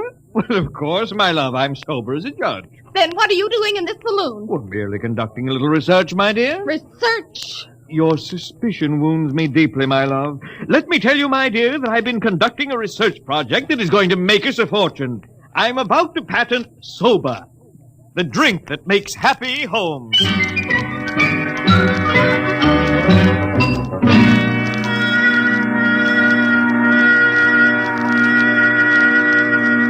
I'm Caldwell from the Logics Company, Sergeant. I just stopped in to Logics see... Company. Listen, Caldwell, you people get those blasted machines under control or we'll have you all behind bars. Now, look, Sergeant. No, you look. At this blotter. Blank. The greatest crime wave in history, and we can't even make an arrest. They're all perfect crimes. Well, we're doing our best to find out... It's not good enough. If you can't find out anything, shut down the company. Or the police department will. We know there's some big gang back of this. Hey, maybe you know something about it, Caldwell. Now, look, nobody's back of it. The Logics run themselves. They pick their own circuits automatically. You mean that they're doing this all by themselves? Sure. We always thought they could do more things than we knew about. I think they're just trying to be helpful, that's all. Oh, that's all, is it? Well, you'd better make them cut out the tricks, including this new one, this new business they're up to now. What new business? It just started an hour ago. Every time you turn on a Logic, it asks you your name and then spiels out the whole history of your life. Huh? I haven't heard about that. What's it do that for? You tell me. Go on, try it. Okay. What is your name? Huh. How do you like that? I'm Frank Caldwell. Frank Caldwell. Were you ever called Ducky? Oh, Ducky. Lay off, will you? What if I was? It's been years. Ducky, there is a video call for you. Hiya, Ducky. Holy cats. What's that? Lorraine. Ducky, darling, how marvelous. Look at that blonde. It's Lorraine. Where are you? Oh, silly, I'm in my hotel room. Say, how do you like my play suit? Well, I just got into town. Oh, Ducky, wasn't it smart of the Logic to find you? Logic? Find me? I asked it how to find you, Ducky. You must have an unlisted number, darling. You're not in the directory. Yeah. Well, how have you been, Lorraine? Since I saw you last. I heard you got married. That's right. Ducky, you won't believe me, I know, but I've had 4 husbands. But I've never loved anybody as much as I love you. You've divorced 4 husbands? 3. The last one died unexpectedly. Who unexpected it? He did. But the jury acquitted me, Ducky. They knew it was just a little old accident. So now I'm free again, and we've just got lots of things to talk over. But, Lorraine... You come right over here, Ducky, instantly. Well, I'm working. I'll call you back. Oh, I'm so lonesome. Please make it quick, Ducky. Have you ever thought of me? Oh, yeah, sure. Plenty. You sweet here's a kiss. That'll just have to last till you get here, but hurry, please. Oh, my back. What am I going to do? Do like you were telling me a while ago. Huh? Calm yourself, ducky.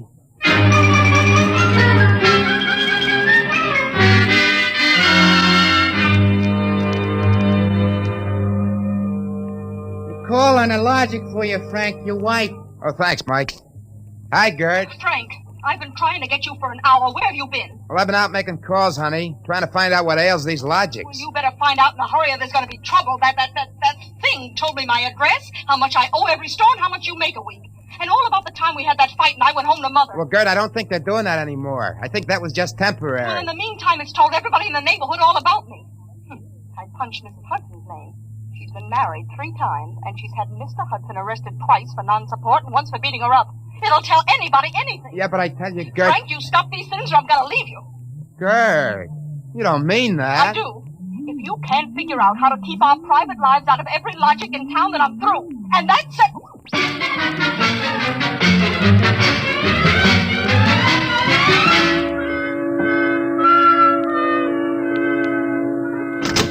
Hey, boss. You gotta put more men on the job or something. We gotta lick these logics. My wife's gonna leave me if we don't. You're also gonna be looking for a job if we don't. Well, I don't care about the job, but listen. You listen. The logics are giving out information on high explosives, the fine points of murder, and legal loopholes that'll beat any charge from hijacking to high treason. Yeah, but my wife... And about 6 guys have thought of asking how to switch bank credits so they can corner all the cash in the country. Now quit bothering me. Get over at the tank and help Mike try to block off some of those circuits.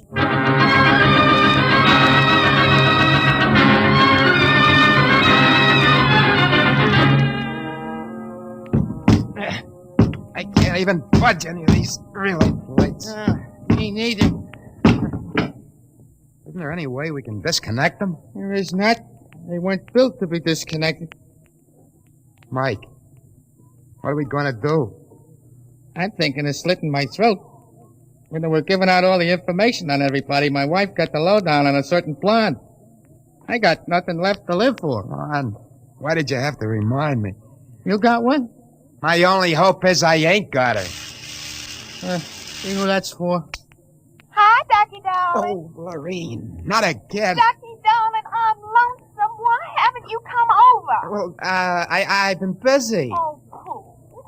Ducky, do you remember how much in love we used to be? I was so mean to you. Ducky, let's get married tonight. Oh, gosh, Lorene, I... Right away, Ducky. Look, I got married. Oh, you poor darling. You poor darling. Just have to get you out of there. No!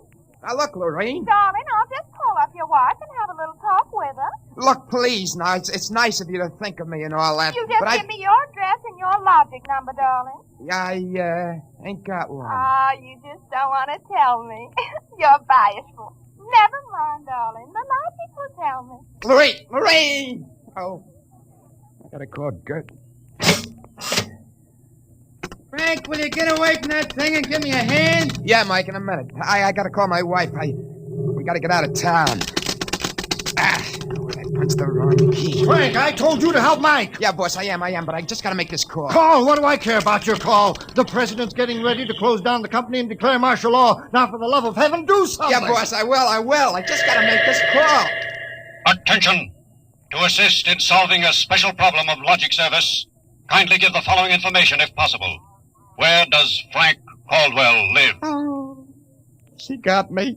I'm through.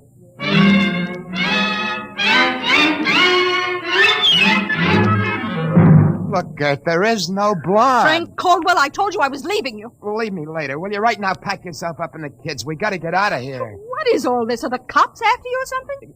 Yeah, that's it, the cops. Come on, get moving, will you? Hey, get away from that logic. Yeah, but don't you think we ought to hear the police calls?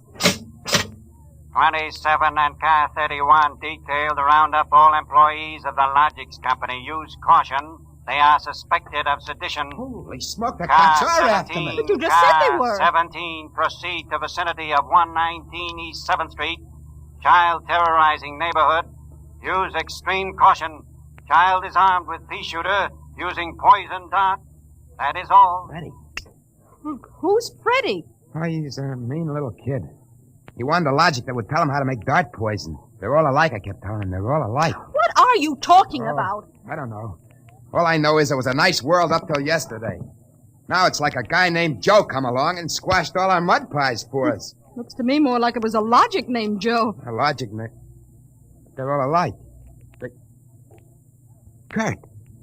Kurt, baby! Let go of me. Oh, don't be so silly. Okay, honey, hold the fort. Maybe they aren't all alike. Where are you going?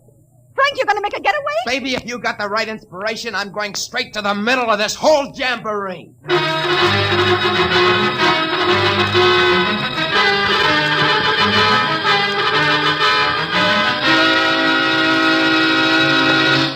Yes?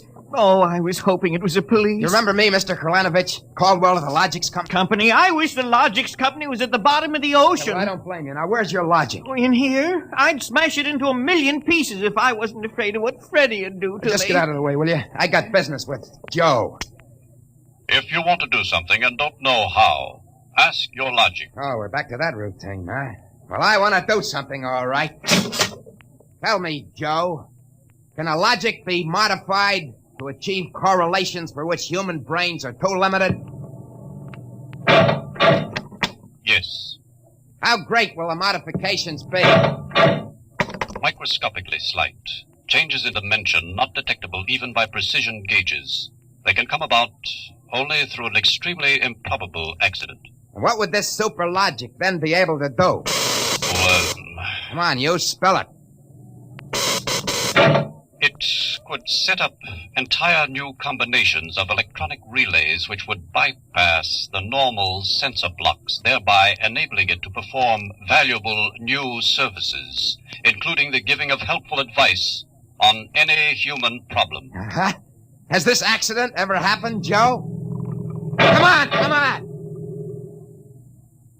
It has happened only once. In the case of the logic now owned by the Kolanovich family of 119 East 7th Street. A logic named Joe. Thanks, Joe. That's all I wanted to know. Hey, what's all this about? I'm taking this logic away, Mr. Kralanovich. I'll bring you a new one. Our troubles are all over. Hey, you, get away from Joe. Correction, our troubles are just beginning. Now, Freddie, put down that blowgun. Hey, shut up. Hey, you, I said get away from that logic. Now, look, Freddie, I'm going to bring you a nice new one, see? I want that one. What I got in this picture ain't me. Mr. Caldwell, the police, they're outside. Yeah, for me and Freddie. Nuts. What they want you for? You ain't smart enough to do nothing. Oh, no? Say, there's plenty I can tell you. Open up in there. There's our cops, kid. It's you and me against them. So what you gonna do about it if he's so smart? Now, look, we may have to fight our way out, see? Now, let me see that blowgun. I know a way to hop it up so the cops won't have a chance. Come on, give it to me. Okay, let's see what you can do. Here. Thanks. Here. Oh, Mr. Caldwell, you're a great man. Now, all I gotta do is to pull this plug out of the wall. Come right in, Sergeant. Careful, men, careful. That must be the kid. But he don't look so tough to me. Well, he got a little soft. Oh, there'll be no more complaints, officer. I guess I can go on where Mr. Caldwell left off. Caldwell, you're wanted. This time you either answer some questions, or we'll keep you in the cooler till you do. What, in jail? Oh, okay, let's go. Hey, wait a minute. You act like you wanted to go to jail. Yeah, I do. I got a feeling it'll be safer there. What do you mean? Just put me away till a certain party leaves town. I'll confess to anything. Okay, then, Caldwell. Into the paddy wagon you go. Thanks, officer. You may be saving my life. Now, if you just help me carry this logic out... Wait a minute. You can't take that in the wagon. I can't? Why not? No room. We've already got a dame in there who's raising the roof. A dame? Yeah, a blonde. She was trying to buy a gun without a permit. She keeps screaming she's going to miss her date with Ducky.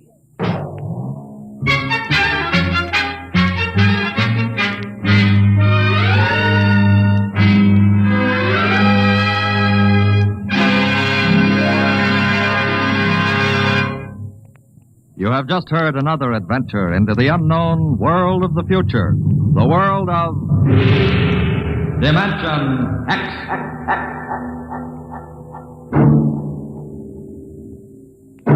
Next week, Dimension X joins the big parade of exciting half-hour presentations at a brand new time. on Friday evenings at a different hour. In the Eastern Time Zone, you'll hear it at 9 o'clock Friday, Daylight Saving Time. In other zones, please consult your local newspaper listings to learn the new time. For that's when Dimension X will bring you one of the strangest stories ever told. Ray Bradbury's Mars is Heaven. Tonight's story on Dimension X was titled ALogicNamedJoe, written by Murray Leinster and adapted for radio by Clarence A. Ross. Featured in the cast were Joseph Julian as Frank and Roger DeKoven as the Logic. Your narrator was Norman Rose. Music by Albert Berman. Engineer Don Albert. Dimension X is produced by Van Woodward and directed by Edward King. Adventures in time and space, told in future tense. Dimension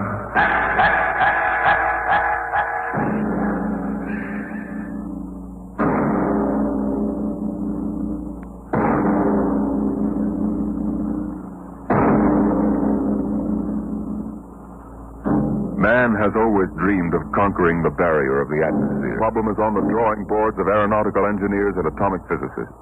They can calculate the power needed, the trajectories, and the equipment. On the sound stages of Hollywood, the engineers and special effects men have combined to bring that day to life. The day when the first rocket leaves Earth for outer space. Now a radio play taken from the advanced screenplay of the George Pal Technicolor production, DestinationMoon. On the vast concrete strip at Dry Wells, Texas, the form of the rocket towers above the cranes, the loading machinery, and the scuttling trucks and jeeps. The fuel lines snake across the concrete to the rocket. It's DestinationMoon. A small pursuit plane circles in for a landing on the runway, turns and taxis toward the prefab buildings at the edge of the strip. Here comes General Fair. Got those reports, Dr. Cargrave? All ready, Barnes. Oh, you made good time. Hi there, General. Over here. Barnes, I've got to talk to you. You just made it, General. Everything's running smooth as a clock. We ground test in 20 minutes. Come on over to the office. What's the matter? Come on, Barnes. Something happened in Washington? Something always happens in Washington. Well, let's have it straight, General. Our application for a test license was denied. Denied? I'll quote. In the opinion of the Commission, should the engine fail structurally, the dispersal of radioactive material would mean danger to the surrounding area. But we've evacuated the blast No area. use, Barnes. The Commission is pretty sensitive about public opinion. The Galavan newspaper chain has been after our scalp. They got mine anyway. What do you mean? I've been retired. Fair. You got a job for next general? Pretty handy with a lug wrench. They can't do that. Where would the Air Force be if you hadn't kicked them into using the Jet-Fuel jet engine on pursuits? It's not as simple as all that. One-star generals can't go into the Department of Defense and pound desks. I did. Some of those old mossbacks would still be using horse cavalry if they could get away with it. Now, this ship will work. I know. I built it. I don't suppose we'll ever know. The mission won't reverse itself. Wait a minute. Hargraves, ship's all ready, isn't it? Except for minor installations, yes. General, I've been building and flying ships by the seat of my pants since they had piano wire between the wings. Now, this baby either works the first time, or she doesn't. What do you mean, Bond? The Commission refused permission to ground test, right? Yeah? All right. We won't ground test. Cargraves, what's the next astronomical optimum? 3:47 tomorrow morning. We better get busy then. You've got just 17 hours to get that ship ready. And then we take off for the moon.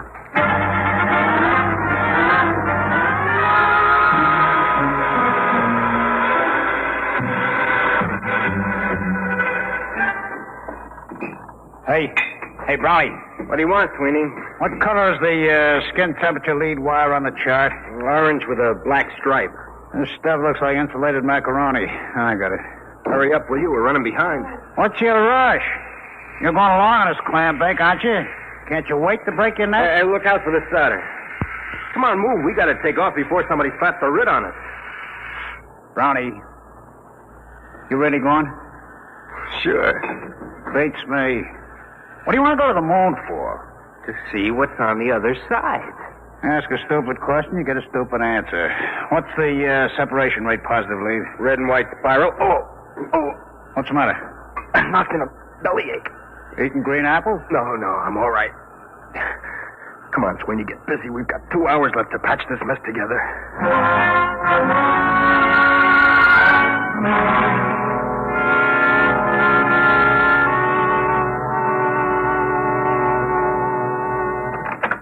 Mr. Barnes. Oh, what is it, Sweeney?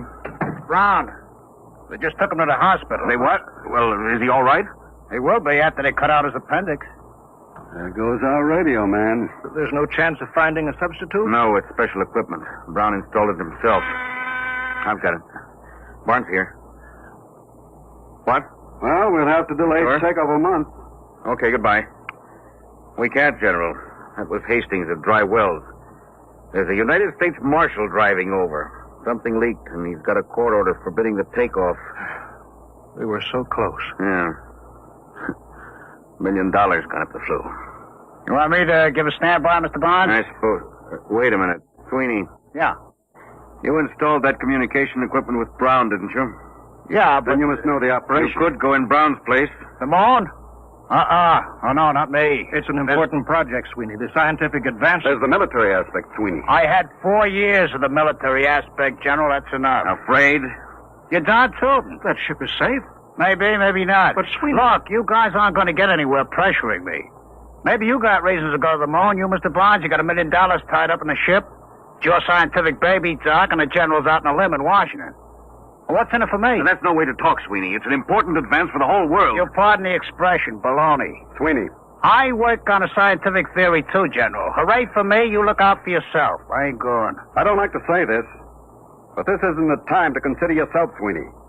This country's defense hangs on being the first to develop space travel. Somebody else, not me. There's nothing I want on the moon. All right. We'll take care of that.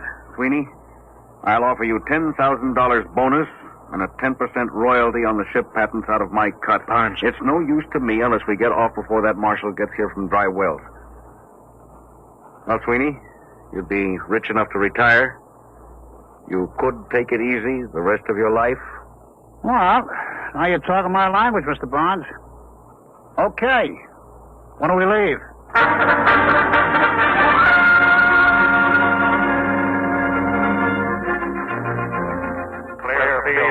Clear field for firing. Clear field for firing. All set, Hastings. Right. I'll be tracking you from control center. Hey, what's that car doing? He's coming right out on the field. Marshal, Doc, General, Sweeney, inside. Hey! Hey, Barnes! Button her up. Hey! Hey there, commander of that ship. I've got a court order. You can't take off. Stop, mister. You can't do this. Hey! Hey! Save your knuckles, fella. You couldn't get in that ship with a blowtorch. Barnes can't do this. Suppose you tell him all about it when he gets back from the moon.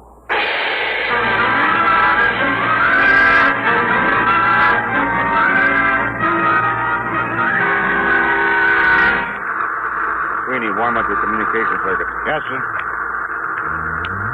Calling traffic shack. Traffic. Traffic calling rocket to Pluto. Over. Get a clearance check. Give us a clearance, traffic. Over. All clear. Dry Wells is ready for tracking. Over. Power. Power ready. Communications? Yeah. Co-pilot? Automatics ready. Give the warning signal. Give me a time check on the computer. 03:47:58. Stand by for count-off and firing. Stand by for count-off and firing. Roger. For check. 2:48. 10. Check. Coming up 30 seconds. 29. 28. I'll lie back on the acceleration 7. couches. Worst pressures will be over in 4 minutes. 5. Barnes. General. I don't like having a man along who isn't with it. Sweeney, it's too late now. Make it pretty tough. If he's half-hearted We'll now... worry about that later. 7. 6. 5. 4. 3. 2. Fire.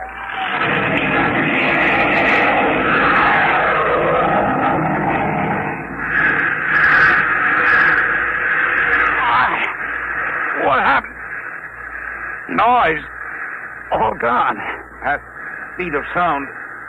Switch on televiewer app. I can't. Can't move. That pressure switch is right under your finger. Go on. That's it. Time. 3:50. 12. Altitude 2 miles. Get your sun goggles on. It'll be coming through in a minute. There's the dawn line. And the sun. It works. This thing really works. Now, look in the viewer. There's the Earth down there. Yeah. Time 3:51:10. Altitude 20 miles.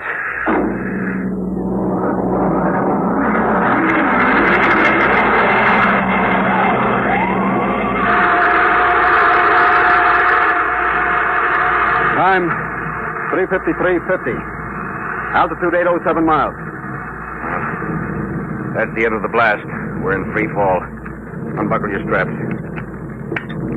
Hey, I'm falling. I'm falling up. There's no gravity up here. We don't weigh anything. I don't feel so good. How do I get down from the ceiling?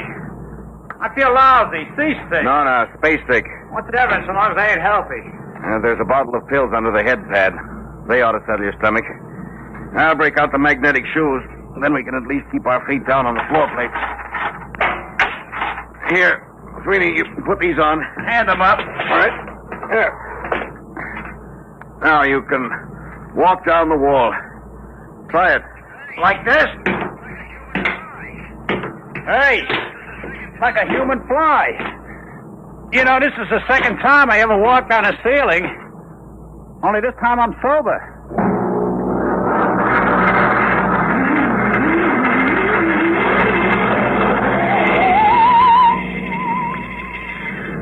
Hey, General, would you mind tapping that ham sandwich back and float it away from me? Feeling better, Sweeney? Yeah, I guess so. It's a heck of a note when your meal floats away from you before you eat it. Sweeney. Yeah, Mr. Barnes. I tried to crank out the radar antenna. She's stuck. Well, let me see.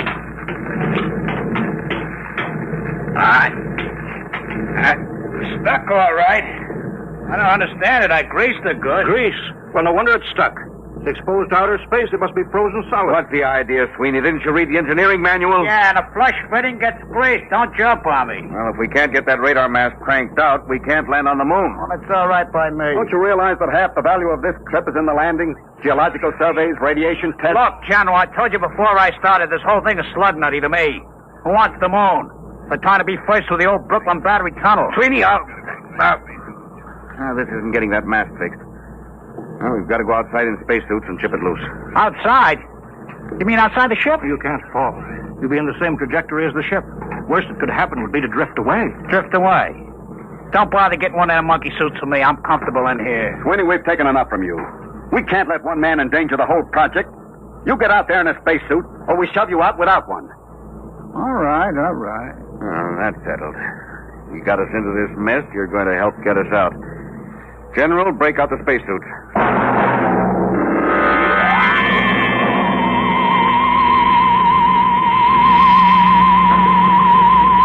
Close the inner lock. Now, let's get this straight. Keep your magnetic shoes on the hull plates. Your safety line's hooked. If you break loose, we won't be able to go after you. You'll hit the moon at 20,000 miles per hour and squash. Hey, wait a minute. How come General Thayer don't go? That's right. He doesn't go. He's co-pilot. Okay. I just asked. All right. Now, let's make sure our intercom walkie-talkies are warmed up. All set. Check. All right. Fasten helmets. Hello, Doc. I hear you, Barnes. I'm okay. Check instruments. I'm going to pump out the lock.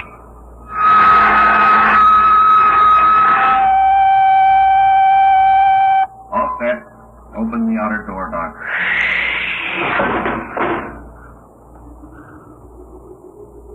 Look at that, will you? 1,000,000 stars. 20,000 miles an hour free fall and no breeze. That's right. No air. And we haven't got time for the scenery. Let's get to work. Can you two handle it? I want to go aft to see how the firing tube's held up. All right, Doc. Come on, Sweeney. Let's get to work.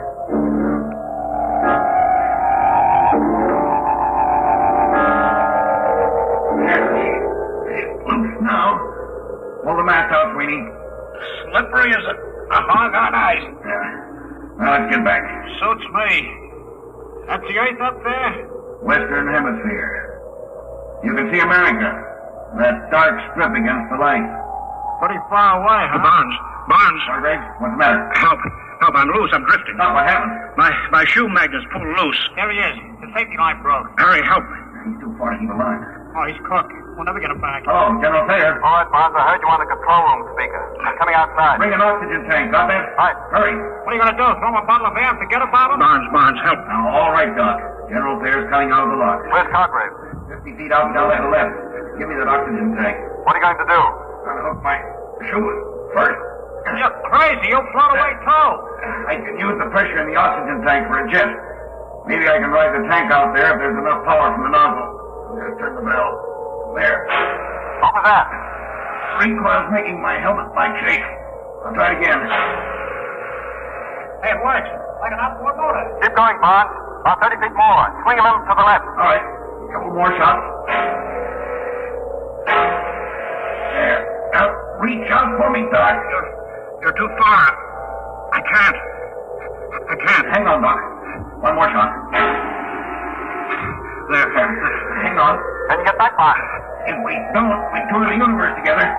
Hang on to me, Doc. All right. You aim us when I turn the bell. You're drifting farther, Barnes. There better be enough pressure to get us back. Here we go. Oh, we're moving. Yes, it's not fast enough. Pressure's almost down in this tank. There's the last of the gas. We're too far out, Barnes. They can't reach us with a line. Get you back to the ship. On the count of 3, push the tank as hard as you can. The reaction may shove us in close enough. Yeah. Ready? 1, 2, 3. Here they come, General. Grab them. Reach out, Barnes. Grab the line. I got it. Pull in. Thank God. Well, let's have you aboard.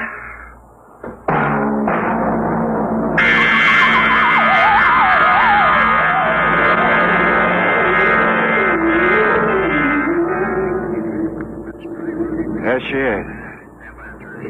The moon. Stand by for landing procedure. That's pretty rugged country down there. Stand by to turn ship. Fasten straps. Altitude fair. 27.3. All right. Turning ship. Hey, you're leveling off. You're turning too far. We'll go backwards. We land backwards. Use the jets for brakes. Holy smokes, you mean sit down on the tail? Ground speed 1.52. Stand by for deceleration. Now, fire. Radar. Closing is spotted. Give me view aft on the screen. Hey, we can't land down there. Look, mountains, cliffs. That's the crater Harpalus. We're heading for a smooth plane short of there. Don't look smooth to me. I'm going to kill our forward speed. Stand by. You won't clear the mountain. Give another blast. I can't. We won't have enough power to get home. You will make that cliff on the right. Look out, we're going to crash. Barnes, blast. You've got right. Now, automatic landing. Automatic in. Hang on for emergency landing. Stand by for the blast.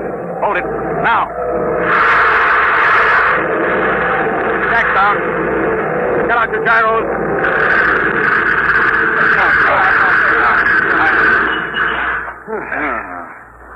That was a lousy landing. Darn safe.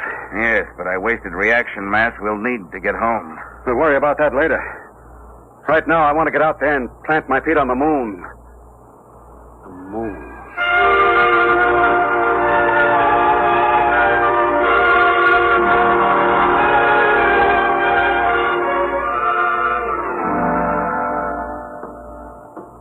Ready to open the decompression lock? Check. I'm set. And you're inside control, Barnes? Yeah. Sure you don't want to leave the ship? I'll be out later. I've got to contact Earth. All right, let's go. Open the outer door. All right, be sure you don't fall. You puncture your suits on the rocks, you're done. And look out for the low gravity. You'll weigh 1/6 what you did on Earth. All right, let's go. Hey, what is this stuff? Dust? Pilot, Robert. Go ahead, Doctor. Claim it officially. Oh, yes. In the name of the United States of America, I take possession of the planet Moon, of and for the benefit of mankind. Well, let's now get down to business. Sweetie, you set up the astronomical camera. Barnes, what's the matter? Get back here, all of you, right away. We were just starting work. You've got to get back. I've been talking to Earth. We may not get on. We may be stuck on the moon for good.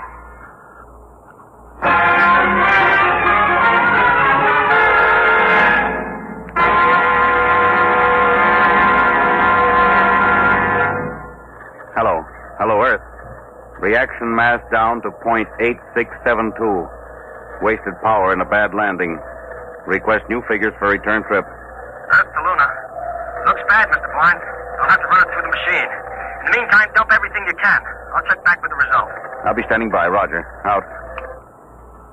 Well, Barnes? Well, we wasted too much power on that lousy landing. Hastings checked the figures. We've got the lightened ship. We've got just 4 hours to get off. If we miss that, we don't get another chance to hit the Earth for another month. We don't have more than 10 days' oxygen supply. Exactly. Come on, we better start dumping, and we better pray we can get rid of enough weight.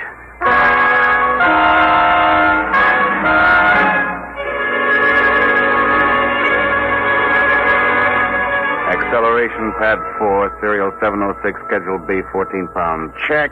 Give me a hand, Doc. Yes. Airlock's full. I'll put my helmet on and shove the junk out of the lock.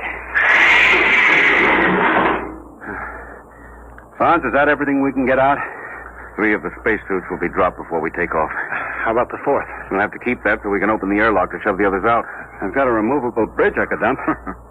You may have to, General. Well, Hastings is due back now with the takeoff figures. Hello, Earth. Luna calling Earth. All right, Mr. Barnes. We hear you. How much weight have you dropped? 4,003 pounds, Earth weight. Then you're still short 110 pounds. What? If you can dump 110 pounds, you can coast home. Well, we're stripped. We unbolted the locker doors, junked the radar chassis and mounts. We'll have to take a chance as we are. It's suicide. You haven't enough reaction mass to clear the moon. You could be wrong, couldn't you? I could, but not the computer. I'll be standing by, Mr. Barnes. Over. All right, Hastings. Out. 110 lousy pounds. What happens if we're not light enough? We fall back and crash. Or just go into an orbit around the moon. Just keep going around? Yeah, that's it. We've got 14 minutes left till takeoff time. Oh, that's fine. I could have gone over Niagara Falls in a barrel, but I had to come to the moon. Well, it's pretty simple. 110 pounds. One of us stays. Yes. I guess that's it. Highway 180.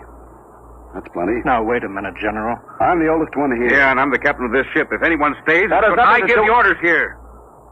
Doc is the engineer, general pilot when you hit the Earth atmosphere. But, Barnes... I've got no family, so I stay. No. You've got to go back, both of you. I've been discredited. They won't listen to me. You've got to tell them what you've seen up Listen, here. General, You've got to tell them what the Earth looked like from here. Vulnerable, defenseless, hanging in the sky. I knew this trip would have military value. Well, it does. Can you imagine atom warheads launched at Earth from up here? The moon is the perfect base for an attack on the Earth. Remember, it's only 1/6 as hard to shoot rockets from here to Earth as it is the other way. You've got to tell them the only government to control the moon must be a world government. General, I guess you don't know it. But what you just said means you've got to get back to Earth and convince them even if the rest of us don't make it. Barnes, don't be... No, General, that's all there is to it. Now, listen, Mr. Barnes, General. Never mind, Sweeney. You're not in on Don't this. worry, you'll get back. I was going to say, why don't you heroes match for it? Odd man's out. All right, Barnes, I'll go for that. I'm in. No. 2-1, Barnes. Well, all right. What do we use? You can match buttons off your overalls. All right. Each one pull off a button. I better check Hastings on Earth. Here's my button. Cartwright. Hello, Earth. Standing by, Mr. Barnes. We're working it out. One of us stays behind. What? We're matching for it. Check time. Well, it's only 110 pounds. Isn't there some... Check time. Ladies and gentlemen, we interrupt the program Dimension X for just a moment for 2 important bulletins from the wires of United Press. From Seoul, Korea, the North Korean radio says the North Korean Communist government formally declared war on South Korea, effective at 11 a.m. Sunday, Korean time. And then a little later, this bulletin from Washington. State Department officials say they will hold Russia responsible for the North Korean attack against the independent South Korean Republic, which this country and the United Nations brought into being and have supported. We now return to the program Dimension X. Yes, sir. 9:41:50. 10 minutes to 0 hour. Check. That's all, Hastings. We'll take off with 3 men. All right. Ready to match? Hey, what? The airlock. Sweeney, he went out. What's he doing? What? He's going out. Out there on the moon.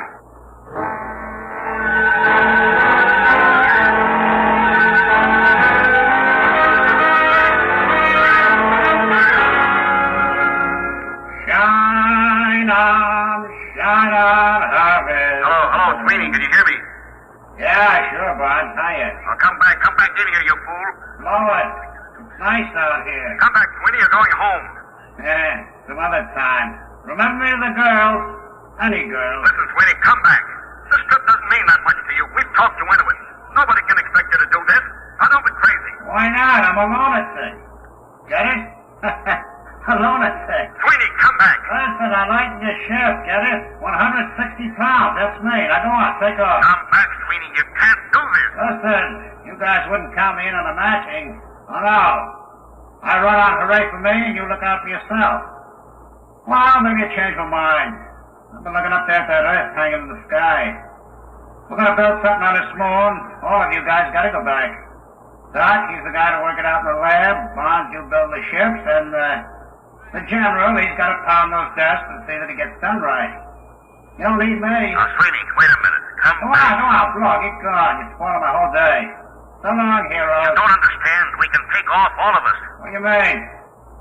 What's 110 pounds? Now, listen to what I say.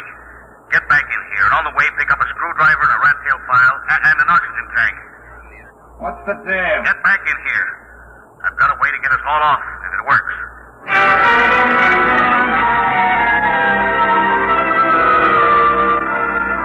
Now, Sweeney, we're reading you clear on the intercom speaker. You in the airlock yet? Yeah. Now, your spacesuit weighs around 70 pounds. The radio weighs 50. Yeah, but I can't open the outside door of the airlock without my suit. What are you trying to pull, Bonds? After you chuck the radio out, you file a hole in the gasket on the outer door. Got that? Then you tie your safety line to the oxygen tank, pass it through the hole. It hangs outside. You got that? Yeah. Then you close the outside door, get out of your suit, come in here. We close up, decompress, and open the outside door again. Oh, I get it. The tank pulls us so out of the lock. Right. And if it works, we all get home.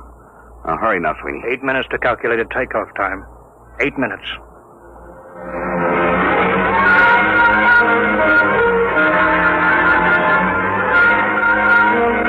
Two minutes. All set, Sweeney? Yeah, I shut the radio out. Close the outer door. Air pressure up. I'm getting out of my suit. This doorway's pretty narrow, Bonds. If the suit don't clear, we're sunk. We'll have to take that chance. All right, here I come. All set. Close the inner door. Decompress. Now the outer door. It ain't moving. I can see it through the floor. Coming up. 1 minute. 1 minute to take off. What if the suit caught on the intake? No. It's flattened out. Get clear of that door, brother. Get clear. There it goes. We're in. 40 seconds. Close the outer door, Sweeney. Stand by for takeoff, everybody. 30 seconds. 29. Sweeney, 28. I don't think I could have done that. 26. Just walk out. Oh, baloney. I haven't got that kind of courage. 23. I'd have had to make a speech. 22, a big, 28, heroic speech. 20. 19. I didn't have the guts 18, to just walk out. 17. No, it's 16. All right, 15, stand by. 14. Communications? 13, fine. Just 12, handy. Co-pilot. 11, Automatic set. 10, 9. Stand by. 8, 7, 6, 5, 4, 3, 2. Fire. All right, we're clear. Son of a gun! We're clear. We're heading home. Time 2:50:36. Destination Earth.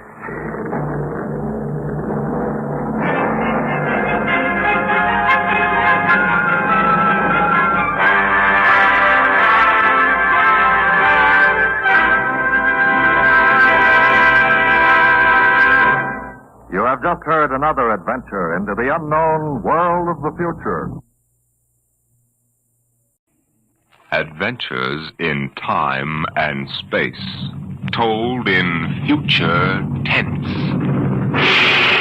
Dimension X.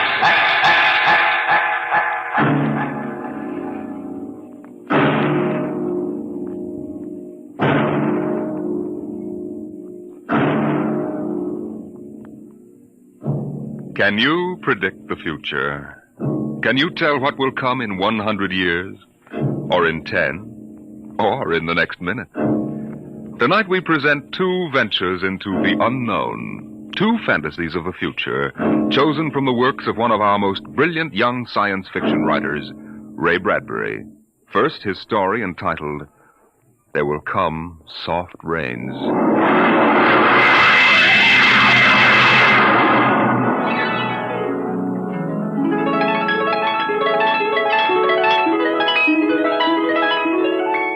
The house was a good house, planned and built to be lived in the year 1980. The real estate agent had told them all about it. Now, this is the bedroom. Of course, it contains all the latest devices, self-warming blankets, and, there's a brand new feature. Beds, which make themselves. Now, if you just step this way through the library, we can see the latest in talking book recorders, self-building fireplace, self-cleaning robot dust disposal. Oh, these little mouse-like things come out of the wall and take away all the dirt. Now, over this way. As a complete robot kitchen, of course. Just set the menu for the week and the stove does the rest. Then there's the automatic hydroponic garden, self-sprinkling fire protection. See, the house is fully automatic. Why, you could go away for a year and it would run itself.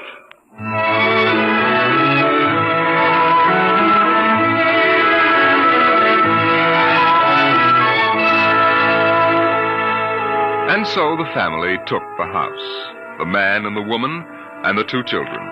A boy and a girl. And they lived contentedly, enjoying music and poetry and the rich, warm things in life.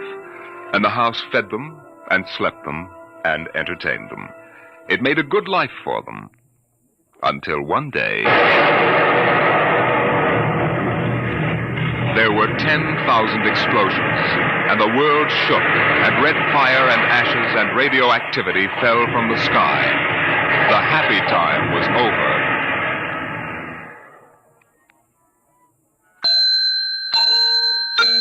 Tick-tock, 7 o'clock. Time to rise. Open your eyes. Tick-tock, 7 o'clock. Time to rise. Open your eyes. But the house lay empty. The clock talked to the empty morning.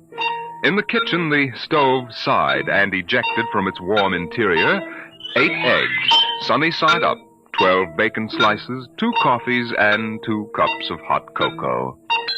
7, 9, breakfast time, come and dine, 7, 9. Today is April 28th, 1985. Today, remember, is Mr. Featherstone's birthday. Insurance, gas, atom heat, and electricity bills are due. In the walls, relays clicked, memory tapes glided under electric eyes, recorded voices moved beneath steel needles. 8, 1, run, run, off to school, off to work, run, run, tick-tock, 8 o'clock, 8 o'clock. But no doors slammed. No carpets took the quick tread of rubber heels. At 8:30, the eggs began to shrivel. An aluminum wedge scraped them into the sink. 9:15, time to clean. 9:15, time to clean. Out of the wall, hundreds of tiny mechanical mice darted. The rooms were a-crawl with small cleaning animals, all rubber and metal. They sucked up the hidden dust and dirt and popped back into their burrows.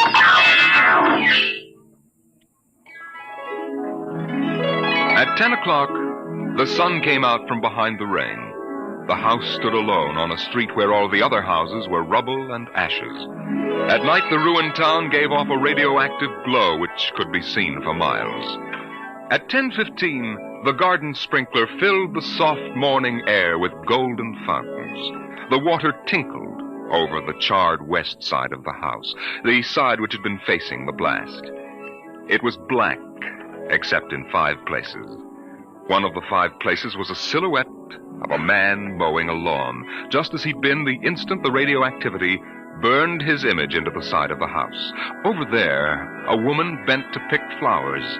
Still further over, their images burned into the wood, where a small boy, hands flung into the air, higher up the image of a thrown ball, and opposite, a girl, her hands raised to catch a ball which never came down. 5 people. 5 spots of paint. On the front porch, the dog whined and shivered. The front door recognized the dog's voice and opened. The dog padded in wearily, thin to the bone, covered with sores. It ran to the kitchen and pawed the kitchen door wildly. Behind the door, the stove was making pancakes which filled the house with their odor, as prescribed by the automatic preset menu selector. The dog frothed, ran insanely, spun in a circle, biting its tail, and died. 1 o'clock, 1 o'clock. Delicately sensing decay, the regiments of mice hummed out of the walls, soft as blown leaves, their electric eyes glowing. 1:15. The dog was gone. 2:15. Bridge tables unfolded from the walls of the patio. Playing cards fluttered onto pads. Martinis appeared on an oaken bench. But the tables were silent, the cards untouched. 5 o'clock, 6 o'clock, 7 o'clock, 8 o'clock, 9 o'clock. Dinner was made, ignored, flushed away. Dishes were washed. In the study, the tobacco stand produced a cigar with half an inch of gray ash upon it, smoking, waiting. The hearth fire bloomed out of nothing. 9 o'clock, 9 o'clock. The beds began to warm their hidden circuits, and the phonograph spoke from beside the fireplace. Mrs. McClelland, what poem would you like to hear this evening? Mr. McClelland? Since you express no preference, I shall select at random from among your favorites. Sarah Teasdale, There Will Come Soft Rains. There will come soft rains, and the smell of the ground, and swallows circling with their shimmering sound, and frogs in the pools singing at night, and wild plum trees in tremulous white.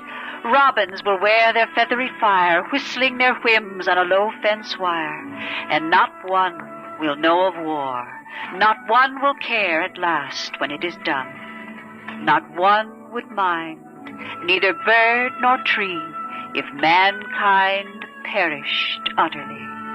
And spring herself, when she woke at dawn, would scarcely know that we were gone. The phonograph finished the poem. The empty chairs faced each other between the silent walls. At 10 o'clock that evening, the house began to die. The wind blew the bough of a falling tree into the kitchen window, smashing it. A bottle of cleaning fluid crashed on the stove.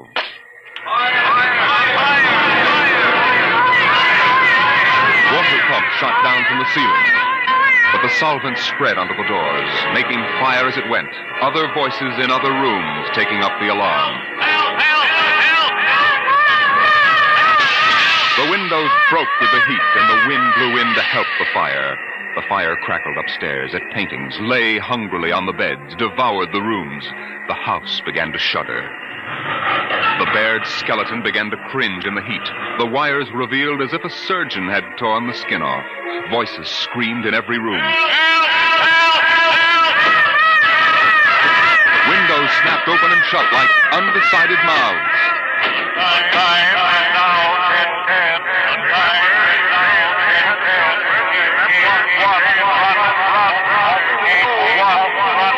A thousand things were happening at once. Like the interior of a clock shop at midnight, all the clocks were striking, making a merry-go-round of squeaking, whispering, and rushing. In the kitchen, the stove hissing hysterically was making breakfasts at a psychopathic rate. 10 dozen pancakes, 6 dozen loaves of toast. Then, there was silence. The film spools were burned out. The wires withered and the circuits cracked. Then the house began to breathe its last. The beams began to give at the foundations. Long cracks appeared in the concrete. The seams were burst from the heat. And finally, with a huge rumble, it crashed into dust and rubble.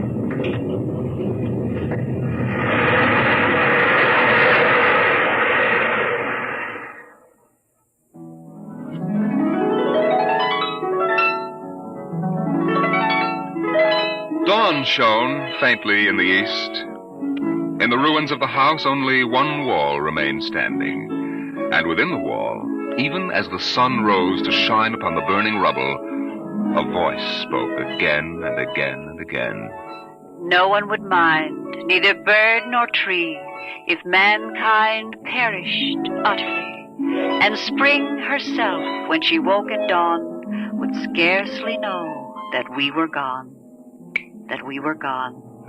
That we were gone. That we were gone. Today is April 29th, 1985. Today is April 29th, 1985. Strange are the uses of Providence. Is this how the end will come for mankind, with 10,000 explosions and a flash of radioactive gas? Or will destruction come more subtly, extended to us gently and innocently in, let's say, the hand of a child? Who knows in what manner 0 hour may arrest the world we know?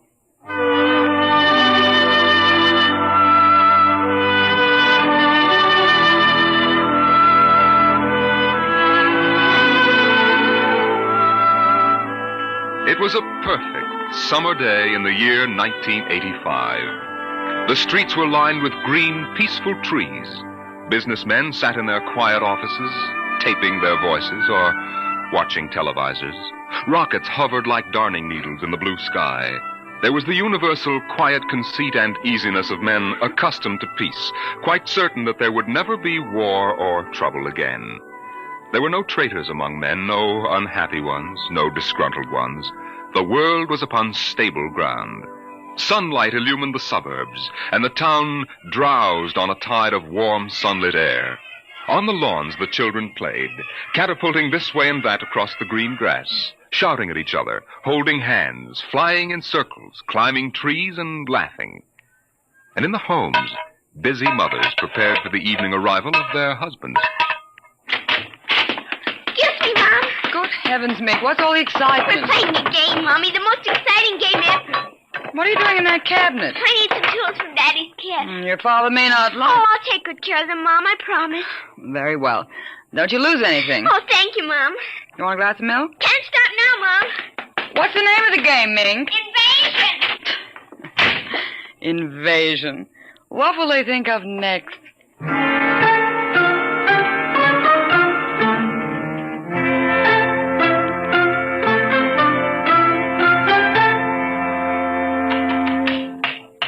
Now this, and this, and this, and this. Now put that there and bring that over here. Oh, no, you ninny. Now get back while I fix this. There, they want it this way, see? Here, just let me fix it. Oh, Mink, it's that smarty pants Joseph Connors. Don't let him play. He's 12 years old. Don't worry, I won't. What you playing, Mink? None of your business, smarty pants. I want to play. Can't. Why not? You're too old. Just 'cause you're only 8. No, you'd only laugh at us and spoil the invasion. Make him go away, Mink. Go away. This is my backyard. Who wants to play with you and your old fairies anyway? They aren't fairies. Nuts to you. I don't want to play anyway. Good riddance. I'm glad you didn't let him play, Mink. He'd only laugh. Now, we'd better talk to Drill and get some more instructions, Art. Now, here's your pad and pencil. Where is Drill? Drill? Here, Drill. Drill? Well, he's in the rose bush, I think. I'll talk to him myself, and you write it down in the pad. Okay. Drill? Drill? Okay. Drill wants you to write down triangle. What's a triangle? Never mind. Drill will tell us when he wants us to know. It helps the invasion. How do you spell it? Well, that's Drill. Drill, how do you spell... Here's your mother, looking out the window. Mink? Yes, Mother? Who are you talking to? The rose bush, Mom. Only it's not really a rose bush. That's Drill. Who's Drill? He's planning the invasion. Oh, I see. Well, you better come in and clean up for supper. Your daddy will be home soon. In just a second, Mom. You got that, Art? See now what? 4, 9, 7, and A, and B, and X, and a fork, and some string and a hexagonal droopy. Come on, Mink. Supper's in 10 minutes. Okay, Mom, just a minute. I have to tell Drill.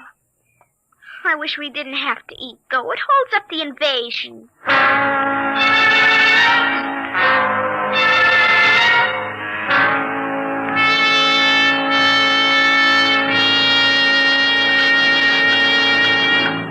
Mink, for heaven's sake, slow down. You'll choke on that soup. I can't, Mom. It's a matter of life and death. What's a matter of life and death? The invasion. What invasion is that? Oh, just some silly game the children have been playing. Well, whatever it is, Mink, it'll wait until you've finished your supper, I'm sure. I don't want any more. You've barely touched anything. Oh, but Drill is waiting for me, Daddy. Drill? Who's Drill? He lives in a rose bush in our backyard. Imagination, Henry. Such nonsense. I've got to run now. You'll sit through dessert, young lady.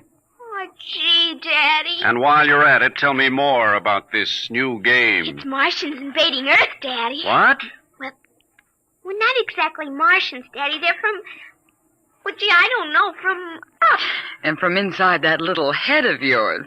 you're laughing at me. Drill said you would. You'll kill Drill and everybody. Oh, I didn't know you could kill a Martian. But it's not really a Martian, Mom.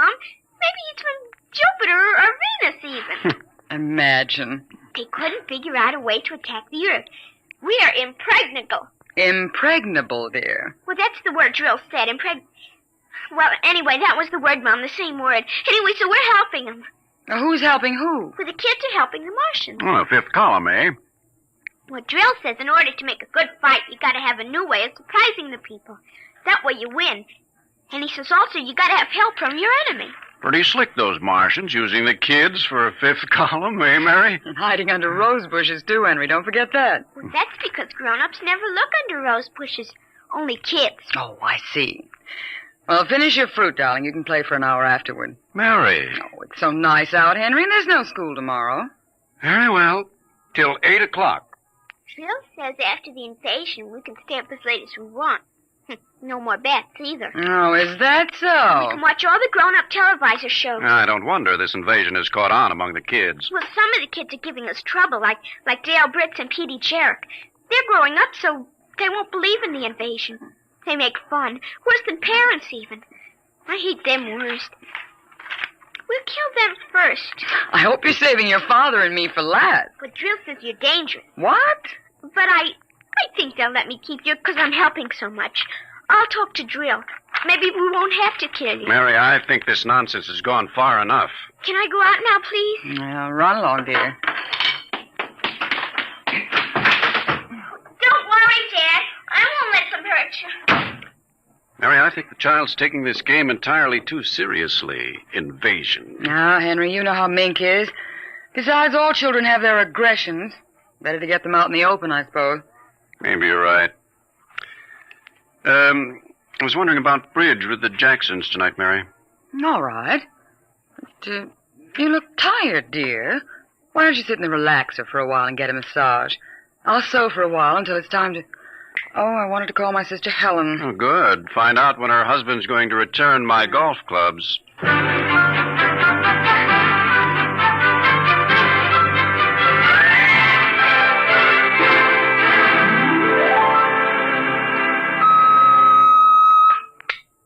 Televisor. Would you please connect me with Mrs. Helen Rogerson on Channel 7-2Z, Pittsburgh, Pennsylvania?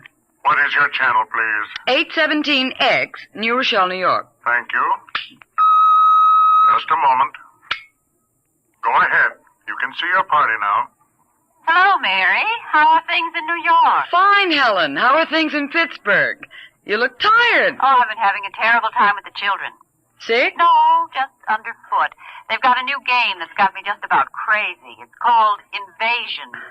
Did you say invasion? That's right. Well, isn't that strange? My Mink is playing it, too. My boy Tim is all involved with some imaginary fellow named Drill who's running the invasion. Must be a new password. Mink likes him, too. How do you suppose these games start?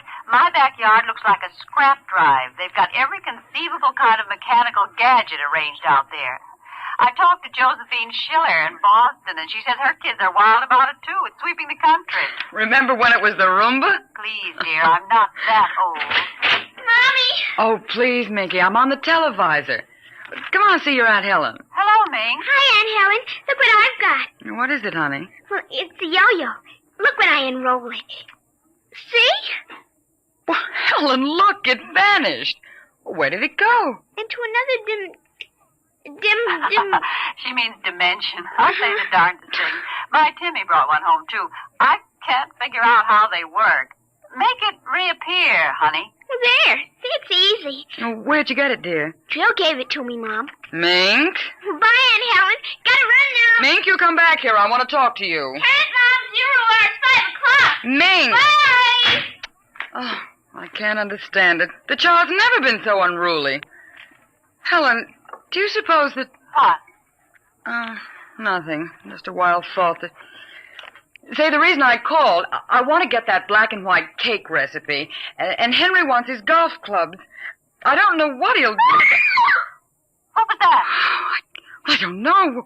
One of the children must have been hurt. I'll have to run and see. Call me back tonight, will you? All right, Mary. Bye. Mink, come here. Yes, Mom. What is it? Who screamed? Peggy Ann. All right, what happened? Well, she got scared and went home. Did you hit her? No, she just got scared. She's a scared baby anyway. We won't let her play anymore. She's getting too old. Now, Mink, tell me why she cried. No, I can't. Mink, you'll answer me this instant or come inside. I've had enough of this nonsense. Gee, I can't quit now, Mom. It's almost 0 hour. Then tell me what frightened Peggy Ann. Okay, she saw Drill. Drill? He almost came through. He was just testing. Through what? With those pipes and things we set up. She looked into one of the pipes and screamed. I guess she saw Drill. And no one hit her? Very well, Mink. I'll call Peggy Ann's mother and see how she is. And I'll call you for your bath in half an hour. Your father and I want to go out tonight. You won't be able to go out, Mom. Why not? 0 hour is 5 o'clock, Mom.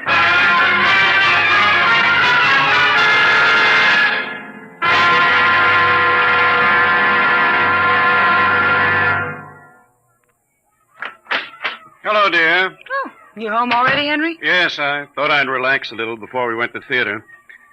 Where's the little one? Out back. Same game? Same game. They've got a stack of pipes and hammers and spoons a mile high out there. Children, why do we have them? Yeah, strange little creatures, aren't they? Even Mink, Henry. She's a part of us, and yet what do we really know about how she thinks and feels? Well, I didn't mean to start a philosophic discussion. Kids are such a queer mixture of love and hate, though. Even normal, healthy kids. They need you and they're dependent on you, and yet they resent that dependence. You sound like a child psychology course I once took. I wonder if they ever really forgive the whippings and the commands we have to give them sometimes. I wonder if we ever forgot them when we were children. Look, I'd like to discuss this with you, dear, but we do have a theater date, and it's almost 5 o'clock now. What's happened to the kids? They're so quiet.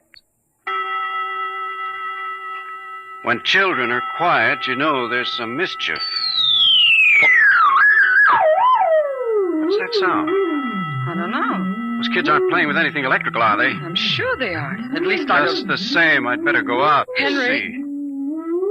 see. Tell them to put off the invasion. What? Mary, don't get upset. It's just a game.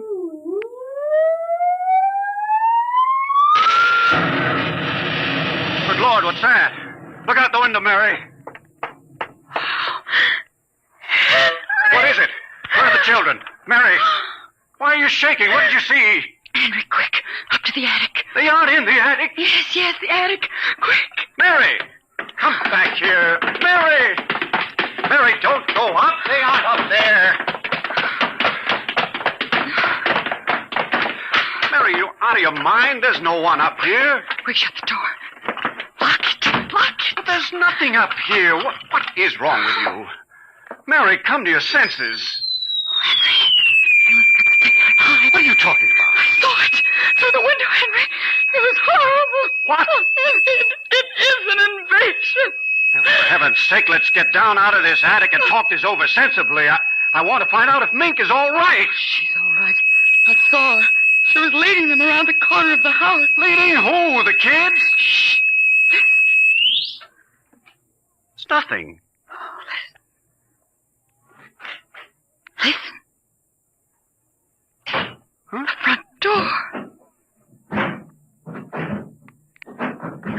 They're coming!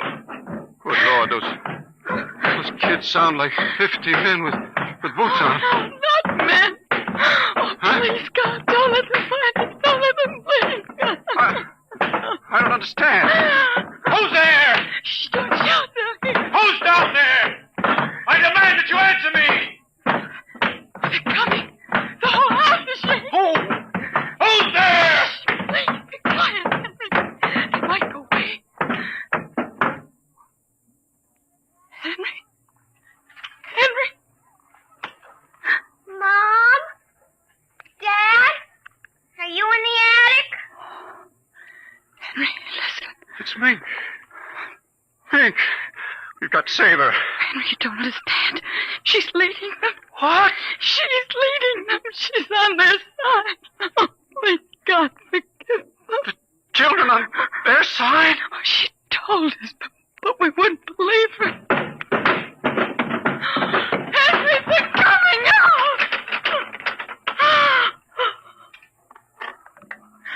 Mom? Dad, we know you're in there. Well, I guess you better melt the lock, Trill. Henry, the lock! It's melting! The door! Oh, dear God! Mom? Dad? Oh, I see you now. Peek-a-boo!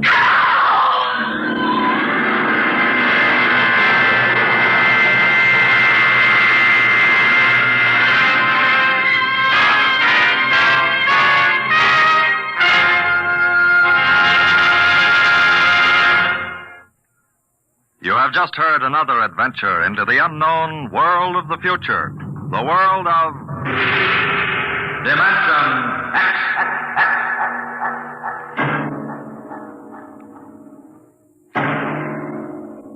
Next week, Destination Moon, a preview of the movie which is soon to have its world premiere in New York, telling the Robert Heinlein story of man's first trip to the moon.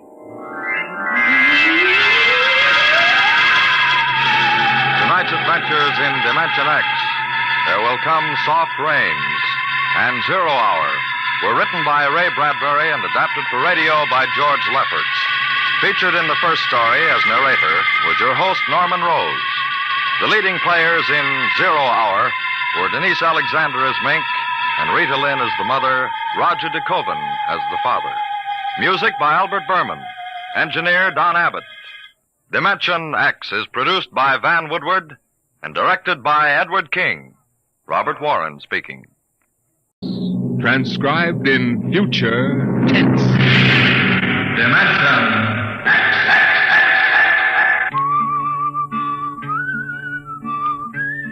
This is the story of Riesling, the singer of the spaceways. You've probably sung his songs in school, in English, French, or German. The language doesn't matter, but it was an earth tongue. But the real story of Riesling is not found in the footnotes of a scholar's critique or a publisher's biography. It is in the memories of the old-time spacemen, the pioneers who pushed the thundering old-fashioned rockets to the far, strange ports that are our commonplace heritage. These men know the true story of Riesling. The arching sky is calling spacemen back to their trade. All hands stand by, free falling, and the lights below us fade. Outride the sons of terror, far drives the thundering jet, up leaps the race of earthmen, out far and onward, yeah.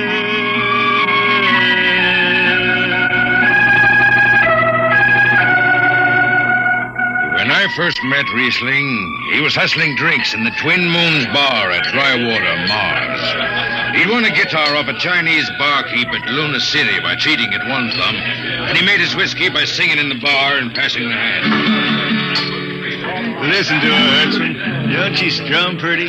Like a 16-year-old gal. Say, how much you collect on that last song? $3 Martian and a slug. Al grabbed it from my bill. He don't trust me no more. Funny, never did have no luck with hound dogs nor Martian barkeep. Hey, Riesling, look over there by the bar. There's an Institute 4 striper giving you the eye. Know him? Captain Hicks off the Goshawk. He's sure giving you the once-over. Maybe he's got a job. They don't make never no mind to me. I've been blacklisted.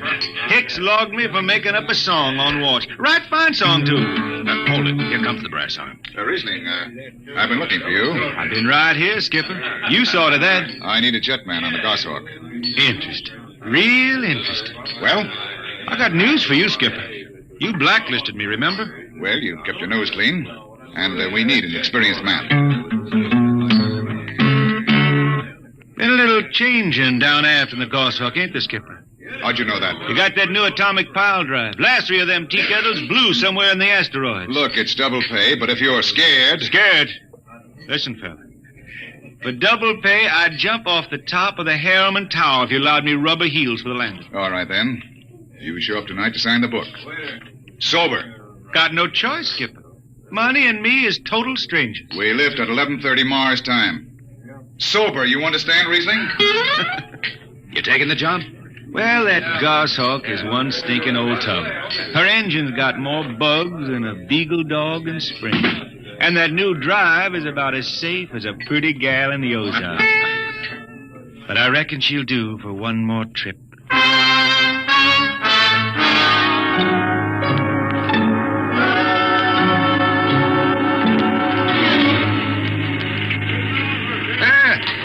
Welcome home, Riesling. Hi, Jimmy Legs. Meet my friend Hertzman. He's signing on as a wiper. This here's Jimmy Legs Casey. He's bosun. Can't hold his liquor no more than a sieve, poor boy. Mr. Casey. Riesling, You, sober enough to sign the book? Drunk or sober, I make my mark. Stand aside. 3 X's? It took me a middle name. Yeah, you 2 lay below. And Hertzman. Aye, sir. Get him sobered up before the skipper makes rounds. Jimmy Legs, I'm sober as a hanging judge. Yeah?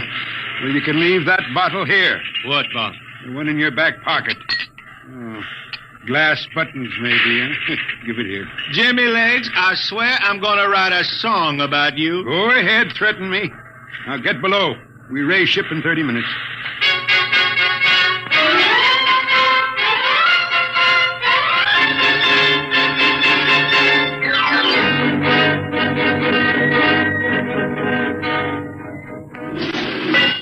Hi, Skipper.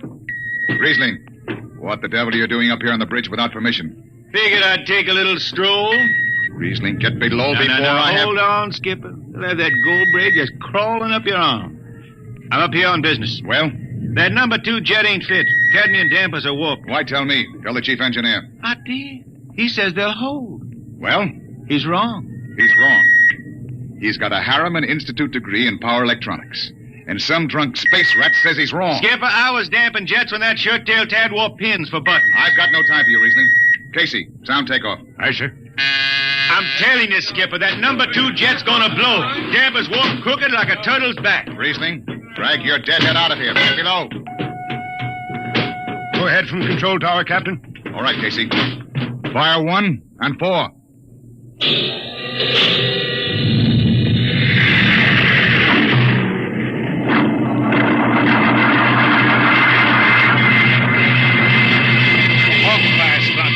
Blast for 3 watches before going into free flight. Riesling and I had the second watch.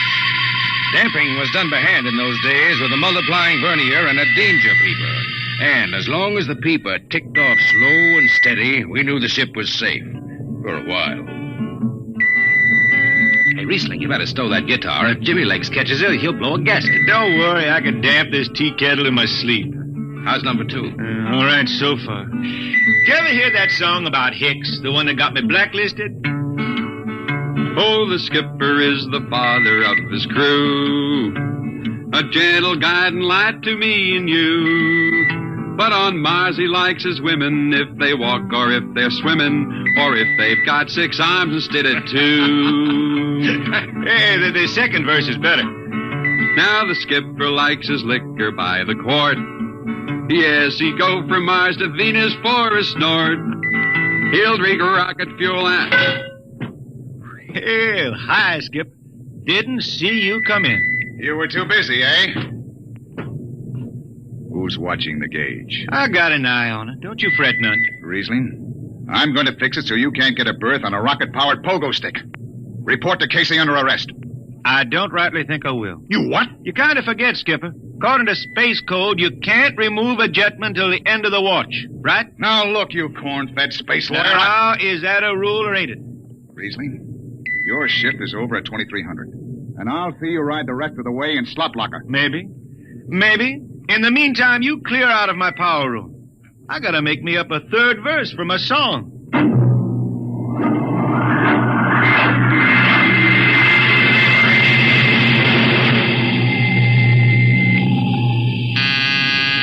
I got it. Power room. Damp number 2 a point. Number 2, all right. Hey, let me have that mic. Jimmy Legs, is that force-drive boil up there? Give me that, Casey. Riesling, I've taken just about enough from you. And I've got a little news for you, Skipper. Number 2 jet is bulging like a fat lady in a satin skirt. Listen, you clown, that Skipper, I think I'm gonna junk my song and start over. I could do much better on you. This is the last time, Riesling. Damp number 2 a point. Sure. Look out, Hutchman. I'll take it. You watch the gauge. Now. You need to hear. She's bucking a little. Riesling, hit the emergency. She won't. Damn! It's that boy. There go the lights.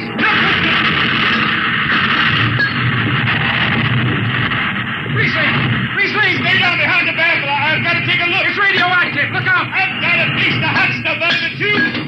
What's going on down there? Shut up, Jimmy Legs. I'm busy. She's tight now. What happened? Number 2 blew, you lunk-headed space rat. You all right? A little sunburn. The lights are gone. What's the matter with the emergency circuits? Riesling. Jimmy Legs, get some lights down here. It's dark. Get the emergency light on. They're on, Riesling. They went on after the blast. The lights are on. What are you talking about? Jimmy Legs. Jimmy Legs, turn on the lights. It's dark. Turn on the lights.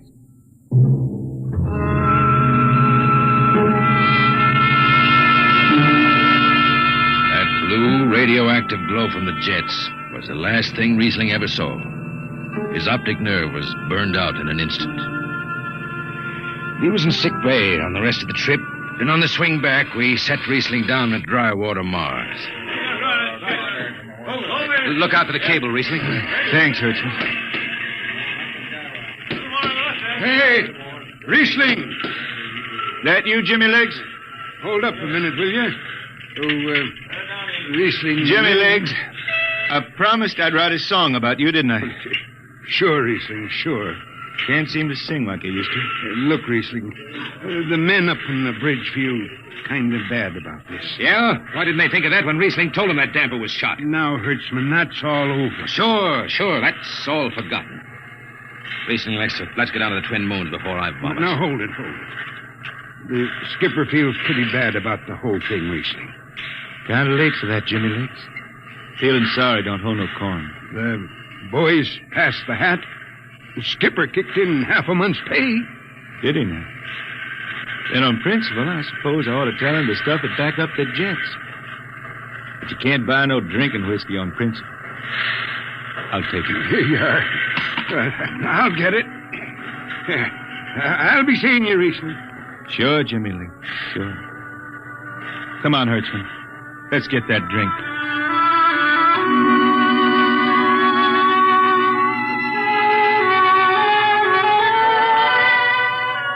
That was all. Just another space bum who didn't have the good sense to finish before his luck ran out. Well, Riesling holed up at the Twin Moons till his money was gone. Then he hooked a ride on a crawler over to Marsopolis. It was a boom town then, with an industrial district mushrooming between the Lesser and Grand Canals. I ran into Riesling about 2 months later, playing his guitar on a jetty that ran out into the canal.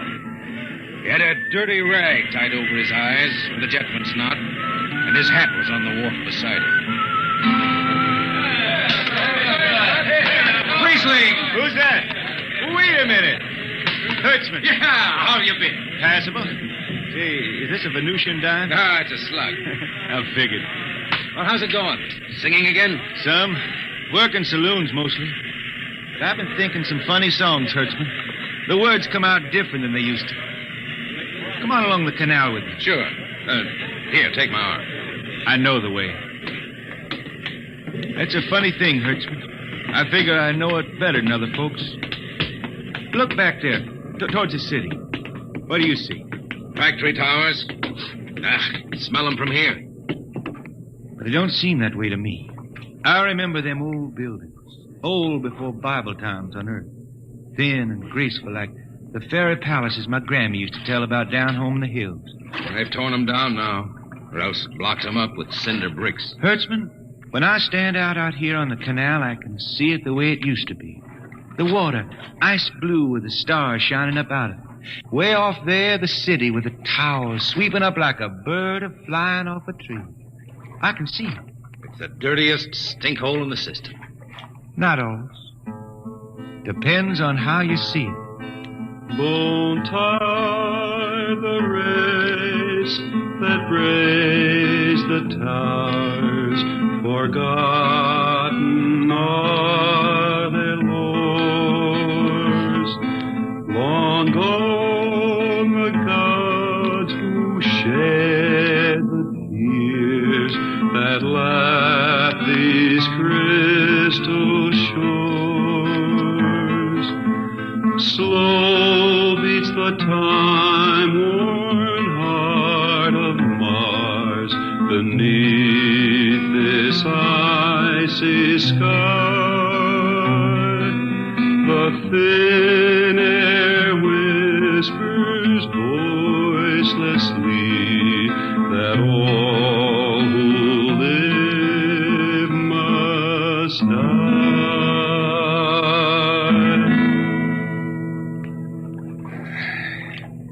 You make that up. Why don't you go home, Riesling? Home? I've been thinking about that, Hertzman. When I was a youngster down in the Ozarks, I used to climb a big old oak tree my daddy had in the dooryard. You could see the hills for miles, green and cool. I've been thinking about that. Why don't you go back then? I couldn't see them hills no more now. I couldn't stand to see black when I knew they was lying all around me, cool and green in the sun. I couldn't stand that. Yeah. Well, let's get back to town, Hertzman. Today I made $3.50 Martian. I'm all set to drink it down before dawn. Come on!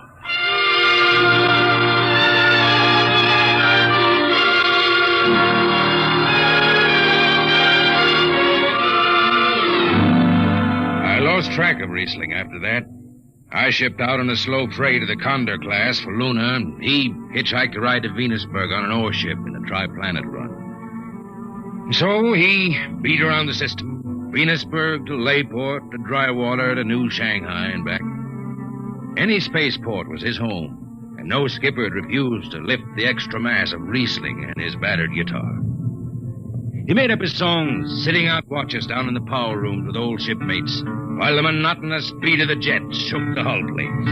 Hear the jets, hear the jets, hear them snarl at your back when you're stretched on the rack. Hear the jets, feel the pain in your ship, feel the strain in your grip. Hear the jets, feel her rise, feel her drive, strand steel come alive on her jets.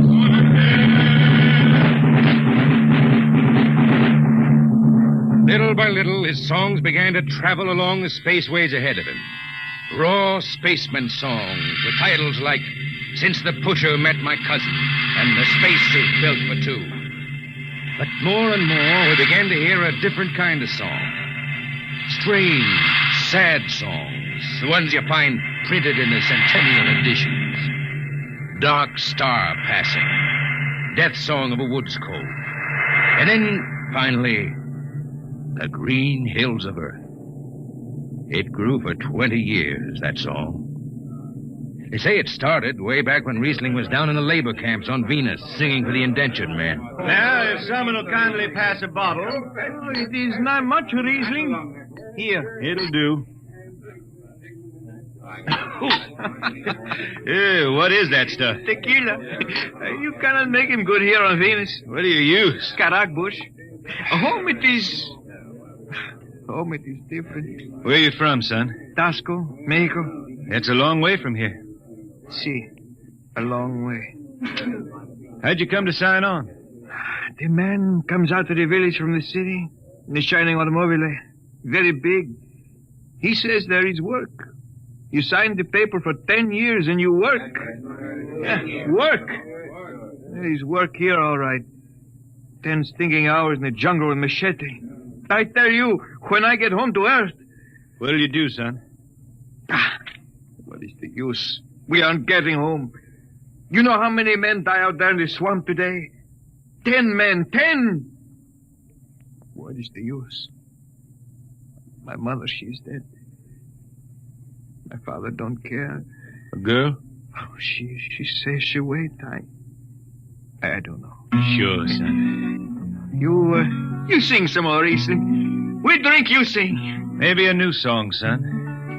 We rot in the molds of Venus. We regurgitated bread.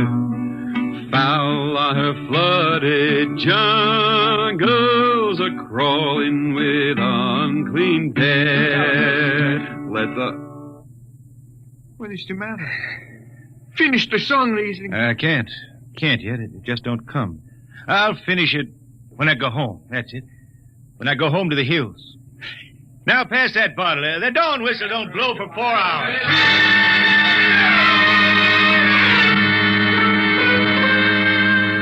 That's where the Green Hills started.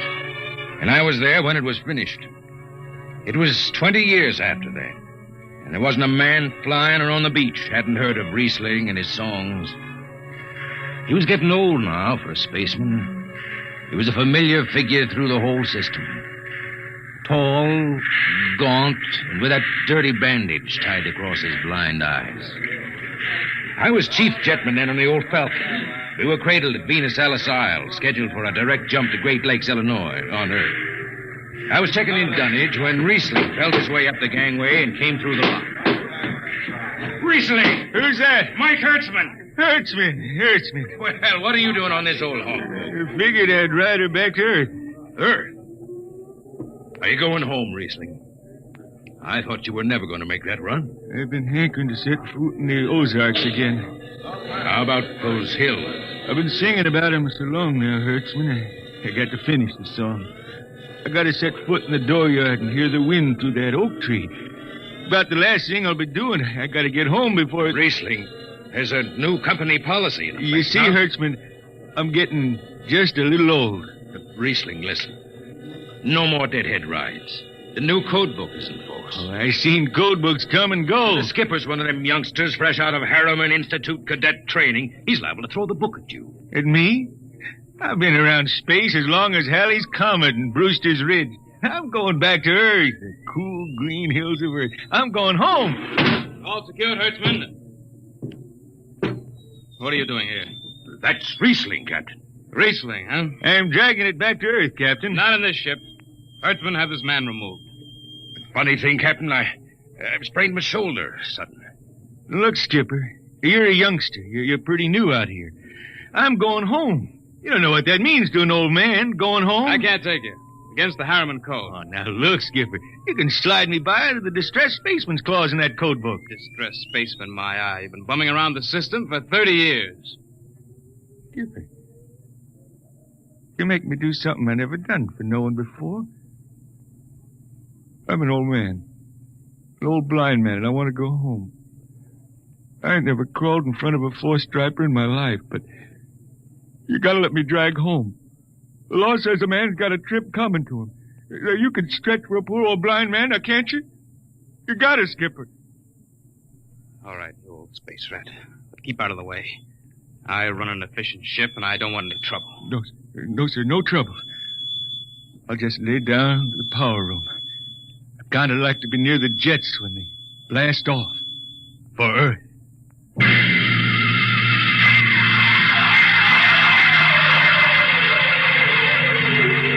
Sit down, Riesling. Take a load off your feet. Thanks, Mac. Stand by for lift. Stand by.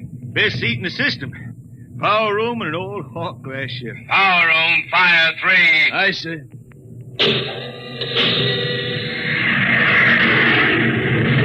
The cool green hills of Earth.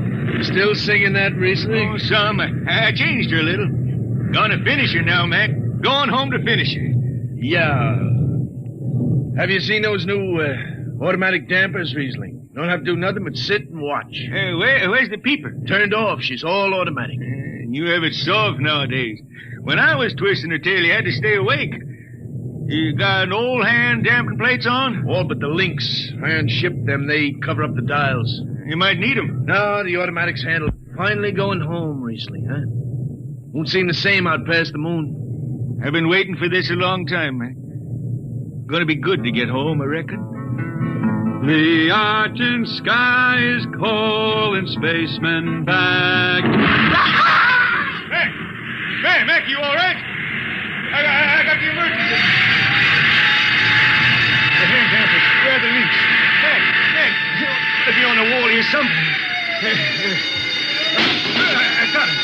Power room, what's the alarm? Emergency squad coming in. Stay out. The place is hot.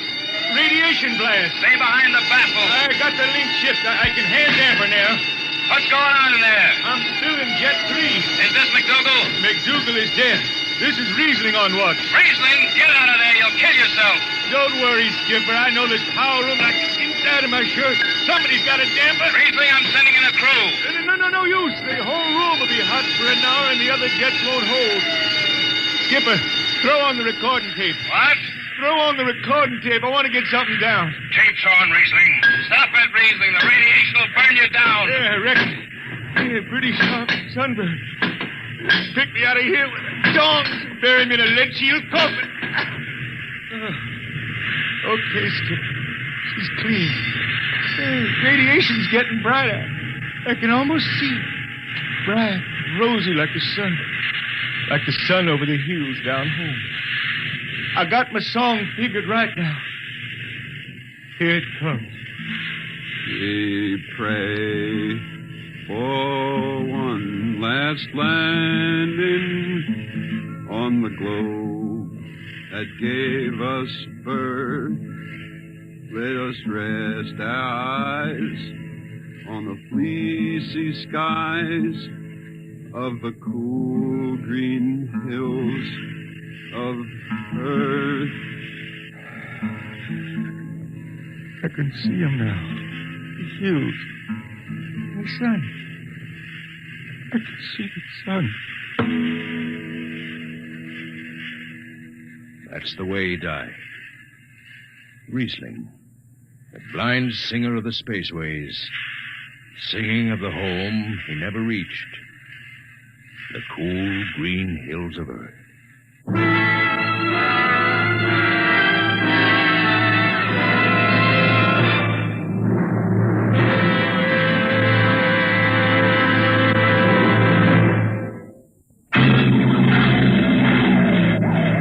Be with us at this same time next week for another adventure into the unknown world of Dimension X. Adventures in time and space, told in future tense. Dimension X.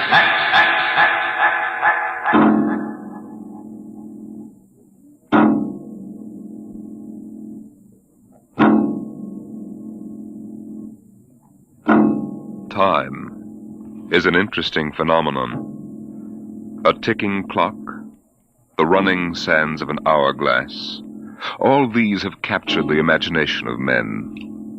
But time is more. It exists now and then, and in the future. Suppose we are in the year 1950. Coexistent in time may be worlds we have never seen, the worlds of the past and of the future.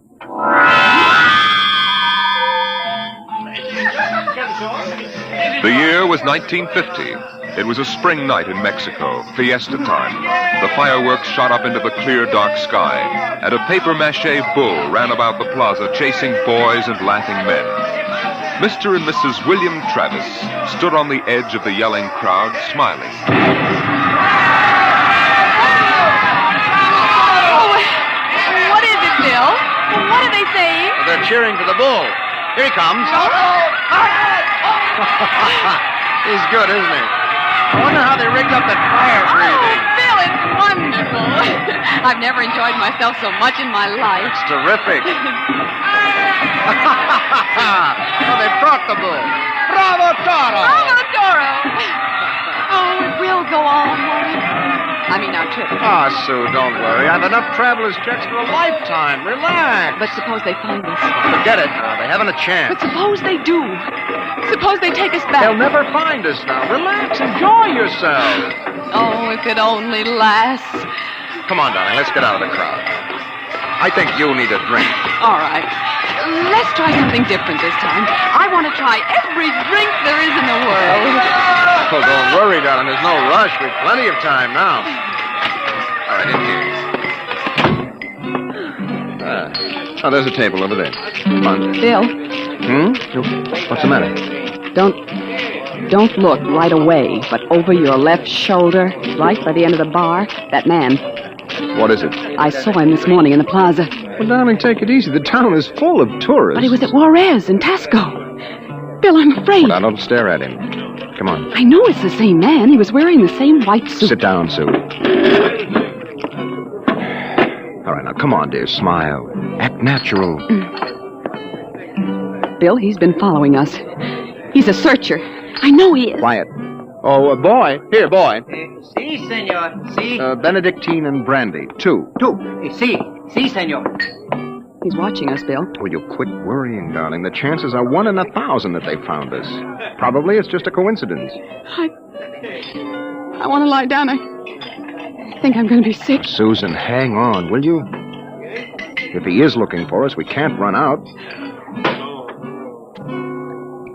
What's he doing now? He stopped our waiter. He's asking him something. He may just want a drink. Bill, I can't stand it. I've got to go upstairs and lie down. All right. As soon as we finish our drinks. What's he doing now? Well, he's nodding at me, as if he knows me.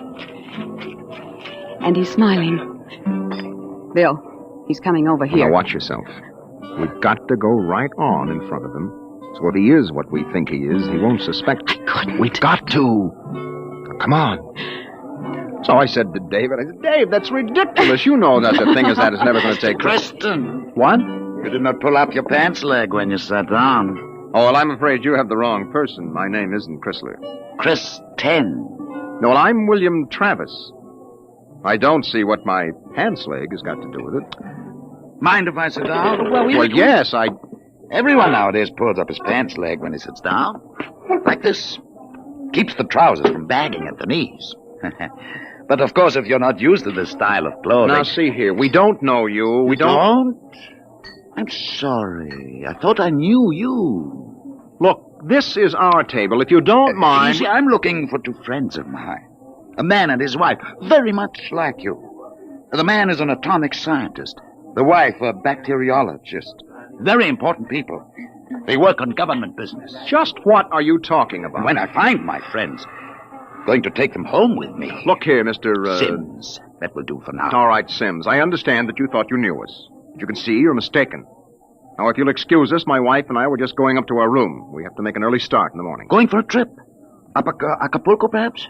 Lovely Never spot. mind where we're going. Yes, of course. You don't like crowds, tourists. Probably like to get off the beaten path. You know, I've got a vacation folder here that might interest you. Please, Bill, let's go. Oh, wait, Sue. It's put out by an outfit that calls itself Travel in Time Incorporated. Travel in time? Yes, they've come up with a rather intriguing idea. Would you like to actually witness the burning Rome?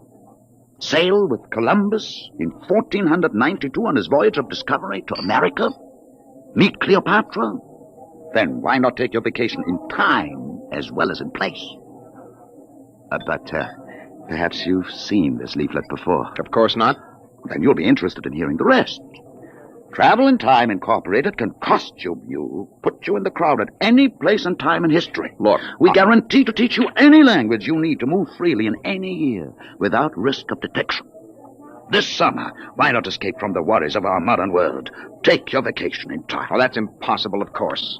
But think what it would mean. A chance to escape all the tensions of an unpleasant life. War, insecurity, fear. Sims, Suppose you were a scientist working on a dangerous bomb project.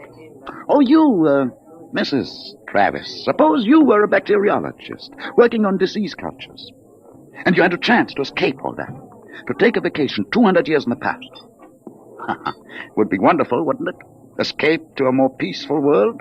A trip back to, 1950. 1950? But you said a vacation in the past. So I did. But you see, 1950 is the past if you come from the year 2155. 2155? Mm-hmm. Terrible times. Most unpleasant. A war raging, an atomic bacteriological war. Terrible times. With none of the little comforts we enjoy today, like this fine Havana cigar. Bill, I want to go upstairs. I want to lie down. If you were living then, think of how wonderful it would be to take a vacation in time. Back to now. Oh, you're crazy. I don't know what you're talking about. Suppose a young couple like yourselves took a trip to 1950 and didn't want to come back. You know what would happen? The government sends a searcher back to look for them. This is all fantastic nonsense. The searcher finds them and brings them back.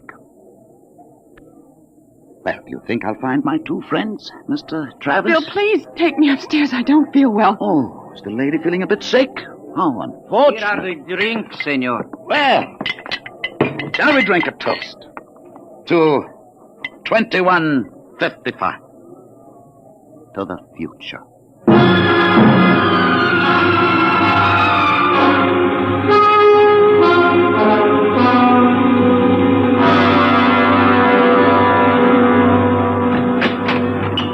Inside, quick. Bill, what are you doing? Shoving a chair into the doorknob. He knows. He has been following us. Bill, he's a searcher. You keep quiet, Sue. I want to think. Bill, take us back. That isn't over yet. Oh, I've got a headache. I'll get you an aspirin. What will they do to us? I don't know what they'll do to us. Something slipped. Something must have slipped. But we were so careful. Well, the searchers are trained to watch for detail. Things like not pulling up my trousers. That started him thinking. There's a man who isn't used to ancient clothes. Could kill myself for giving it away. No. With my walk. These high heels. Careful now, Karen. Here. Thank you. Bill, I won't go back. I won't go on filling tubes with typhoid and bubonic plague. Now, take it easy, Sue. There must be some way. We don't have to go back to 2155, do we? The nerve of that Sim sitting there looking us up and down like animals smoking those stinking cigars. That's how I first noticed him at Tasco. He had 4 bottles of liqueurs and a pile of chocolate. Yes, well, he still hasn't gotten over that first greedy hunger. We've got to look out for that, Sue. It's the sure sign of somebody from the future, trying to make up for a lifetime of shortages by stuffing themselves sick. Remember our first night? Bill, I can't stand it. We've got to get out of here. What are you doing? Packing. Getting the suitcases out. That's no use, Sue. What do you mean? We can get to Acapulco by morning. Don't you think he's watching us? We could get away. No, we've got to sit tight. We've got to wait right here for a break. I don't know what, but something has got to break. Darling, I'm afraid. No. Maybe he isn't sure of us yet. Maybe we can still figure out some way to escape. Come on now. We better try to get some sleep.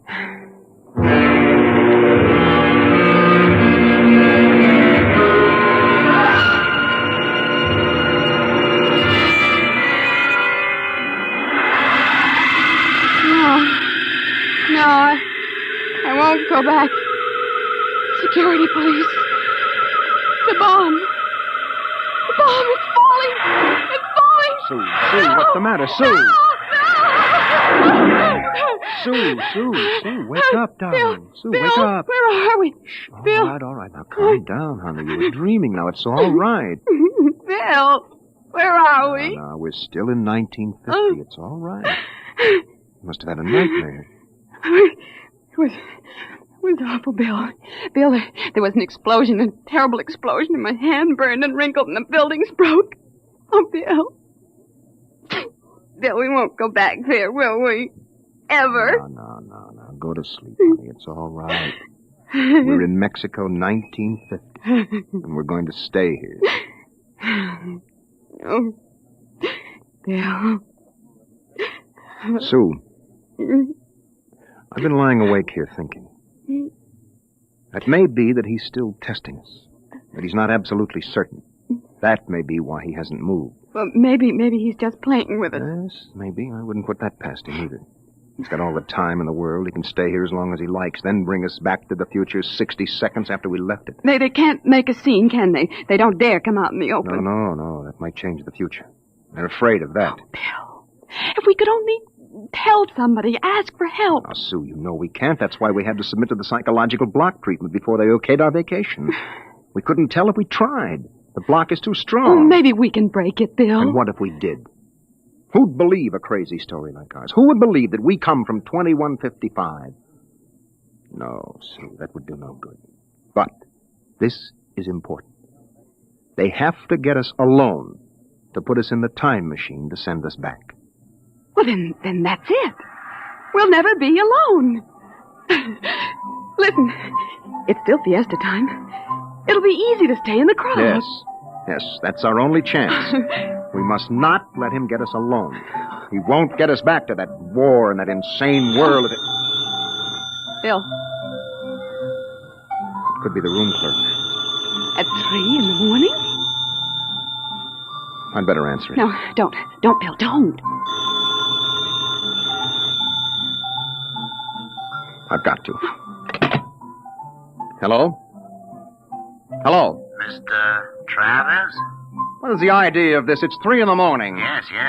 I just wanted to remind you, the rabbits may hide in the forest, but a fox can always find them. What was it, Bill?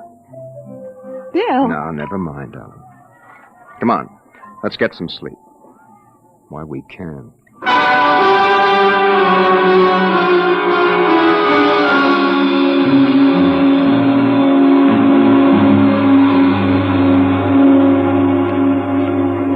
Buenos dias, senor.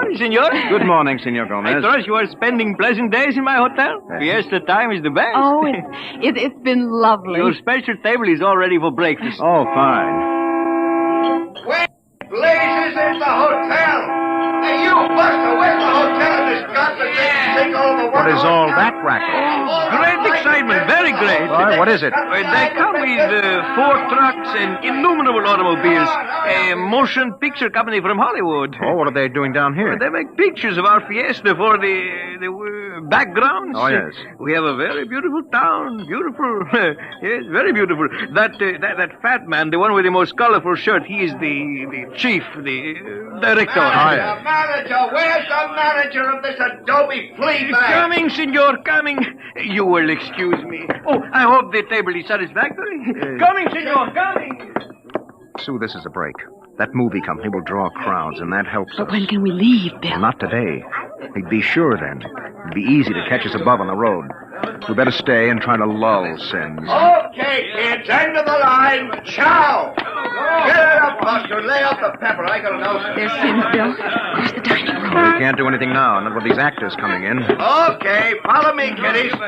Hey, Glory, you sit next to Papa. Hey, Max, make sure nobody monkeys with the trucks and the gears. Right, Shane? Do we have to eat at this crummy joint, Joe? Cheer up, sweetie. Your mere presence makes this chasins and the truck rolled into one. Not this early in the morning, Joe. I couldn't stand it. Okay. They look happy, you want, don't they? that is, it's on the dear Look, old Susan. expense account. Maybe I could hire 2 of them. I could say it was a joke. Oh, why? We could dress them in our clothes, have them drive off in our car sometime when Sims couldn't see their faces. Where would that get us? Well, with him off on their trail, we might make it to Mexico City. It'd take years to find us there. Bill, that movie man's coming over here. Oh, excuse me. You folks are Americans, aren't you? Yes, that's right. Boy, am I glad to see you. Yeah, I'm so sick of hearing Spanish I could kiss you. Hey, come on over and eat with us, huh? Oh, well, I don't think we should intrude. Come on. Misery loves company. I'm Misery, and that's the company. We're from Hollywood. Yes, so I understand. Yeah, and boy, would I like to be there now. We're down here for some preliminary shots on some Technicolor clam bake, you know. Real turkey, stinkeroo. Oh, that's too bad. But we've got an expense account. Oh, that's a lovely thing. Uh-oh, I'm Joe Melton. I'm the unit director. Oh, well, I'm William Travis. This is my wife, Susan. Hi. Mutual. Oh, come over, kids. Join the party. Cheer us up. Only no tamales. I burned out 3 kidneys on tamales since I came over the border. Hey, am I funny? Oh, wonderful. Oh, come on over. Hey, Kitty. Yeah? I got new blood here, brother. Just a moment, Mr. Travis. I thought you might be breakfasting with me. Alone. Sorry. Oh, no. I got him first, Mac. You want to join us? No, I've already ordered. Mr. Travis, I think you'd better talk with me now. Hey, is this guy giving you trouble? It's all right. Well, you say the word. I'll have Max pitch him out on his ear. No. It's all right. We'll be right over, Mr. Melton. Oh, Bill. We'll talk to Mr. Sims. Mr. Melton, sort of keep an eye on us, huh? After all, you found us first. Yeah, sure. Well, come on over soon, kids. Sit down, Mr. Travis. I hope you slept well. Did you? I'm not used to spring mattresses. But there are compensations. I stayed up half the night trying new cigarettes and foods. A whole new spectrum of sensation. What are you talking about? Still acting, huh? But it's no use. You can't stay in crowds all the time. I'll get you alone soon enough. I'm immensely patient. Let's come to the point. It took me a month to trace you down and be sure of you. Now, if you come with me quietly, I might be able to get you off with no punishment. If you agree to go back to work on the bacteria bomb. We don't know what you're talking about. Stop it. Use your intelligence. You know we can't let you get away with this escape. Other people in the year 2155 might get the same idea and do the same. We need people. To fight your wars. Bill. It's all right, Susan. We can talk on his terms now. He's got us. We can't escape. At last. Really, you've both been incredibly romantic. Running away from your responsibilities. Running away from horror. Nonsense. Only a war. Only?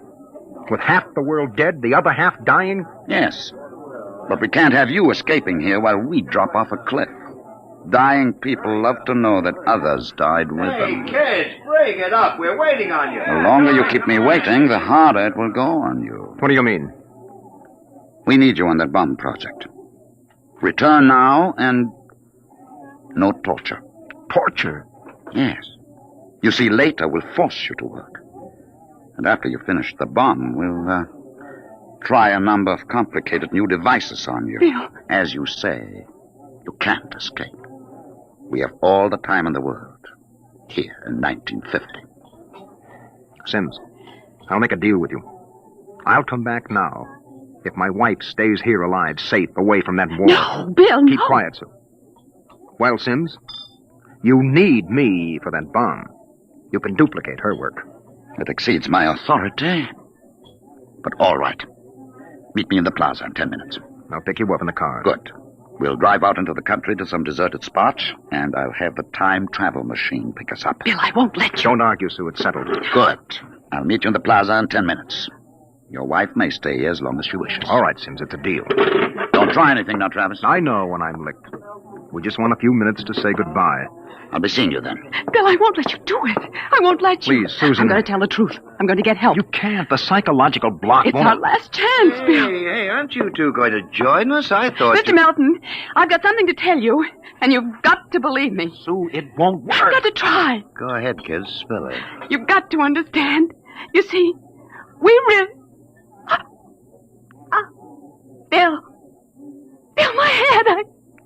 can't think.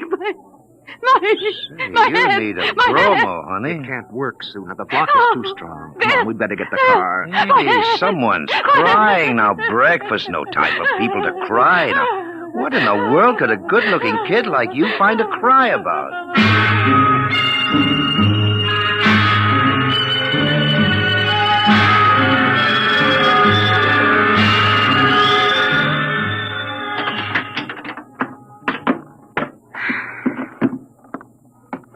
Bill, I won't let you do it. Don't make it harder, Oh, let Susan. me go back with you. We'll get through some way. You think I'm going to let you go back to that war?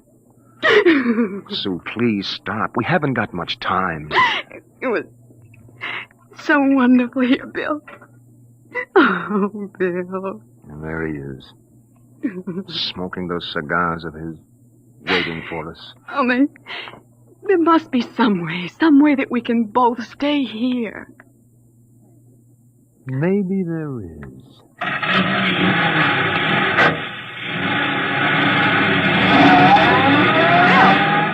Bill, what are you going to do? Hang on, Sue, and duck when I tell you. No, Bill, you're heading right for him. Not going to get either of us now. Oh. Down, Sue, down.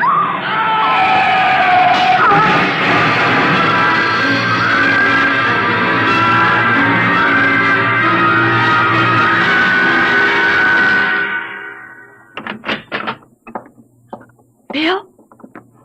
It's all right, darling. It's all over now. This is the mayor, dear. Senora, your husband has been officially cleared in this most unfortunate affair. It's obvious this Senor Sims died of an unavoidable accident. An accident? Yes. Oh, yes, of course. Adios, Senora. Adios. Will they want to see you again? No. I'm clear.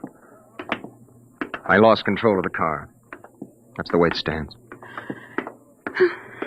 Oh, Sue, I hated to kill him. I never wanted to do anything like that in my life.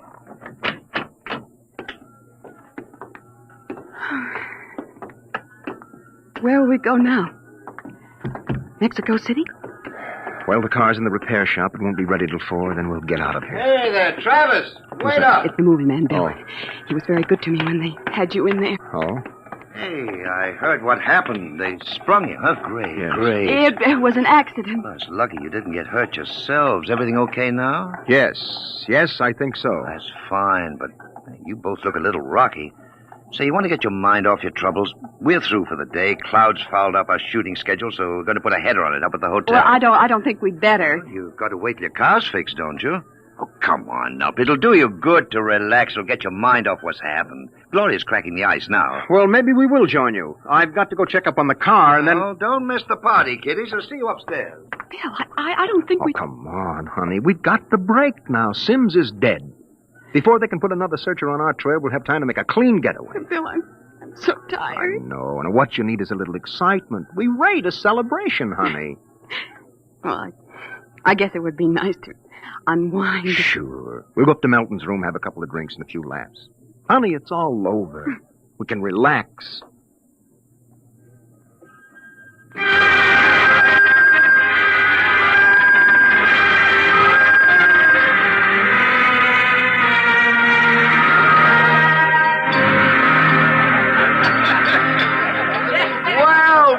Well, kiddies. Well, we thought we'd join you, Mr. Melton. Oh, great. Call me Joe. Hey, Gloria, yank another cork. We got company. Here you are, kid. Thank you. You kids ready to drink? That was a pretty messy business, but it's all over now, huh? Yes, it's all over. Yes, well, it's time to unlax. Grab a glass, honey. Well, thank you. Hey, quiet, everybody. Quiet. How about a toast to our guests? Oh, sure. You bet. All right. To a very beautiful lady, lovely enough for the movies. Why, thank you. No, I'm not kidding. That's why I came over to you in the first place. I might even give you a test. Oh. No, I mean it, honey. You're pretty nice. I could make you a movie star. And take me to Hollywood? Well, at least it'll get us out of Mexico. No, you're not serious. Sure I am. Gloria, how about a refill? Coming up. Well, it sounds wonderful, doesn't it, Bill? Yes. Los Angeles is a pretty crowded city, isn't it? Crowded? Wait till you see the Sunset Bus. No, you don't really think I could be an actress. You don't have to cheer me up anymore. I'm feeling wonderful now. No, I'm serious. I think you'd be great. I want to do a suspense story. Sort of a war story, you know. Gloria, pour Mr. Travis another glass. Okay, Joe. A suspense story? Yes, dear, yes. A story about a man and a wife who live in a little house. Now, I'm just ad-libbing this, you understand? Oh, yeah, sure. Go on. Well, there's a war on, see? A terrible war, you see. They live in the year 2155. Now, here's the gimmick. They escape into the past, and they kill a man who follows them to bring them back. Gloria, honeypot, get Mr. Travis another glass. Well, sir, this couple takes refuge with a group of movie people. Safety in numbers, they figure. Bill. But the story goes on. This couple is terribly important for a new project. Let's call it a bacteria bomb. So the searchers figure out a way that they can get them alone in a hotel room. Shove a chair under the doorknob, Max. Yes, sir. You see, the searchers may work alone or in groups, so that if one of them's killed, the rest carry on. Don't you think that would make a wonderful picture, huh, Susan? Don't you, Bill? You're not going to get us, Melton. Stand still. Put that gun down, Travis. Who is it? The manager. Grab that gun, Max. Let go of me. He's now made things worse, Mr. Travis. The manager, he heard us. Let's get going. Let go of me. Let go. He'll break down the door in a minute. Max, get ready to travel. Get that. Take a good look, Mr. Travis. Take a good look at 1950. You won't be seeing it anymore. Throw the switch.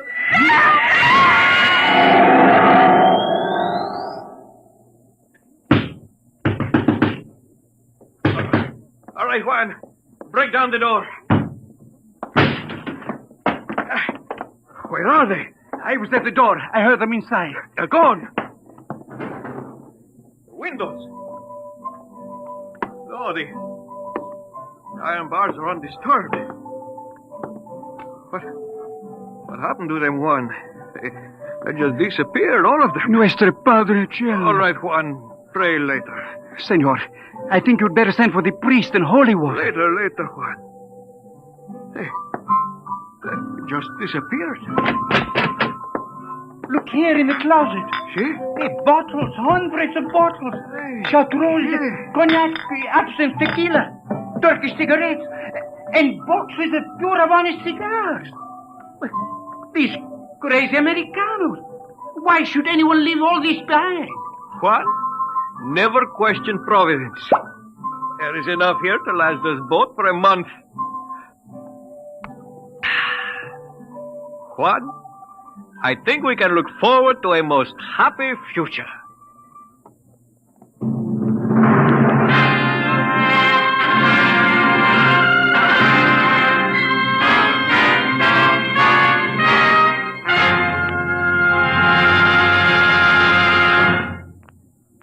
You have just heard another adventure into the unknown world of the future. The world of Dimension X.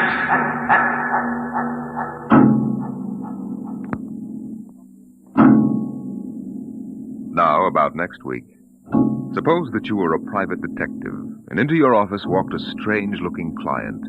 Would you believe him if he told you that there was a Martian embassy hidden somewhere in New York, where spies from the Martian planet were preparing for the invasion of Earth? We'll tell you about it next week. Tonight's adventure in Dimension X was the Ray Bradbury story To the Future, as adapted for radio by Ernest Kenoy. John Larkin was heard as Bill, and Jan Miner as Susan. Your narrator was Norman Rose. Music by Albert Berman, engineer Don Abbott. Dimension X is produced by Van Woodward and directed by Edward King. Adventures in time and space, told in future tense. Dimension X.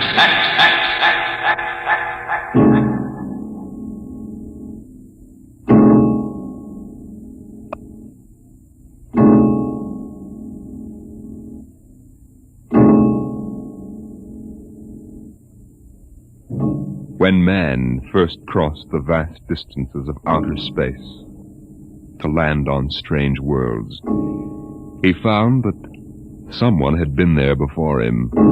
The ruined canals of Mars, the smashed cities of Titan and Centaurus II and III, all these were evidence that 100,000 years ago, a race of intelligent beings built their cities across the galaxy. They knew space travel, atomic power, astrophysics, and engineering. And then they destroyed themselves. Completely. So that of all the cities on 1,000 worlds, only dust and rubble remained. Why? Why did these beings obliterate all record of themselves? That is the mystery of the lost race. The freighter Carillia, bound out of Earth for Cetus Alpha 2, came into normal flight after 103 days in overdrive. The stars were unfamiliar. The constellations known on Earth had disappeared. But there was a yellow sun off to port, and about it revolved 3 planets.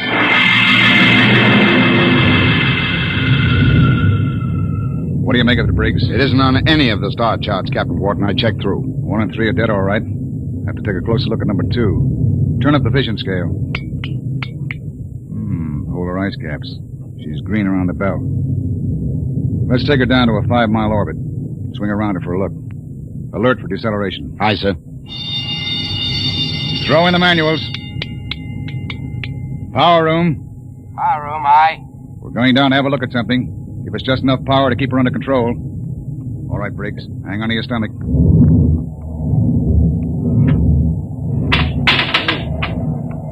You sent for me, Captain Wharton? Come here, Mr. Howell. Do you mind if I sit down? Free fall sickness? Well, I'm afraid I'm not an old space hand. Oof. We'll level out in a minute. Do you want something? Yes. We come out of overdrive, smack in the middle of a new planetary system. Briggs says it's unreported. Well, that's rather good news, isn't it? Depends. First report's pretty common. But we'll stake a claim on her, in case there are any mineral discoveries. Well, I meant the possibility of archaeological finds. I'm afraid I'll leave that to you, Mr. Howell. You're the expert. Coming up 5, Captain. Level off. Hang on, Howell.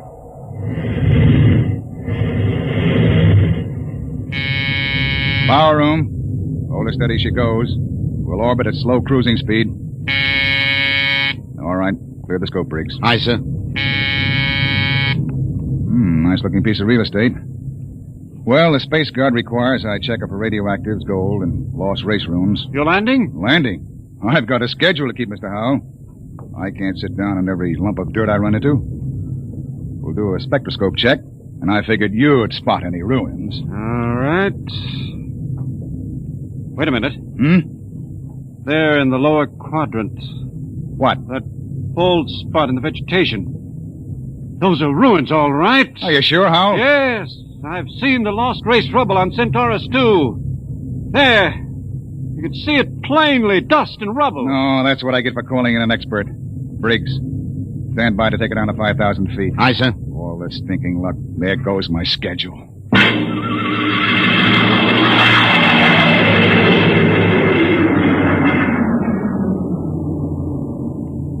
Seen enough, Howell? It's going to set me back 5 hours. Interesting. Wait a minute. What's wrong? I don't believe it. Marvelous. Incredible. Stop sputtering, Howell. What is it? Look over that rise in the ground. It's a section of the city still standing. Hey, you're right. That hill must have shielded it from the blast. Captain, you've got to land. Land? You've got to. This is the first lost race site that's ever been spotted. Of course you'll land. Howell, we get a $1,000 bonus for every day under par for the run. But you don't understand. It's the biggest find in the century. We can chart it, and you'll have to get back somehow. That's all. I'm not sitting down to rake over old dust heaps. Captain Wharton, I'm on commission to the Space Guard. You may have to answer to them. I'll think up one. Look, Howell, strictly speaking, you're a passenger. Well, you've got to You land. don't belong on the bridge. I'm not landing down there, and that's not... Briggs! Emergency from the power room. Something must have blown. Power room. Power room. Stanton, what's wrong down there? Stanton! He doesn't answer. Anything serious, Captain? Reaches the fuel locker. That 5 pounds of ascending will go and kick us right out of space. Stanton! Stanton! Power room, aye. What happened? What blew? Main tube coupling. She's secured What's the damage? The main tube's burnt out. The bearing, the coupling, the injector valve, and the needle gauge. Can you make repairs? Not in flight. Can you raise enough power to land? I don't know, Captain. The wiring's shot. It's bad like a tomcat. I might be able to get something from the deceleration auxiliaries. Get a jury rig on her. We'll try to set her down. Aye, sir. Briggs. Yes, sir. Alert for crash landing. Signal room. Signal room. Signal, aye. Langston, get off a position fix and SOS standby. Aye, sir. Well, Mr. Howell, I guess you're going to join your friends in the lost race. I just hope it's not permanently.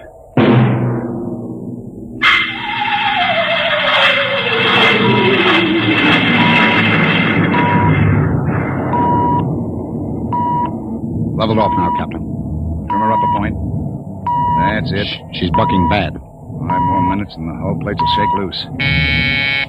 Power room. Stand by for bow blast on signal. All ready. I'm going to try for that clearing. Too narrow. 2 to 1 for $1. All right. Hang on.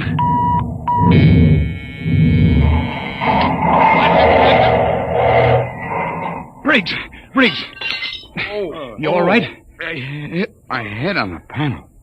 Well, I seem to be all assembled. We're down. Guess our luck hasn't run out yet. Calling power room. Power room, aye. All right down there? Yeah, I'm all right. Danton, I want a complete damage check and repair estimate. Get up here as soon as you got it for me. Briggs, you all right now? Yes, sir, I guess so. As soon as we get Dan's report, get a detail aft. Help him with repairs. Captain Wharton. What is it, Langston? My speaker line's out. Sending circuits blew. Spare tubes? That was a pretty rough landing, Captain. They're gone. I can't replace them this side of Lunar Space Station. I see. Well, the SOS ought to do it. And the Space Guard monitor reports our position. They aren't going to, Captain. Why not? Sending circuits went out when the blast went off down there. I didn't get the SOS out. Thank you, Langston. Get back and see what you can salvage. Does that mean bad news? We were in overdrive, Mr. Howell. It would take 40 years to search the distance we've traveled in one day. Consequently, when a ship doesn't make port and doesn't transmit a position fix, they forget about it. Oh. I see. And with the radio out, we blast off on our own power. Or we don't get off. Got your damage report, Captain. Well? Here. It's on a B-23 checklist. Not bad? Worse. Danton, how long will it take you for repairs? I don't know. An estimate. I know gypsy fortune teller. How about the lifeboat?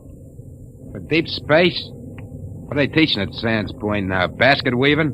Danton, Lifeboat couldn't lift half a light year off this here mud heap. Danton, I'll take just so much. Look. Can it be converted to Bessendium drive? Converter links were mashed when we came down.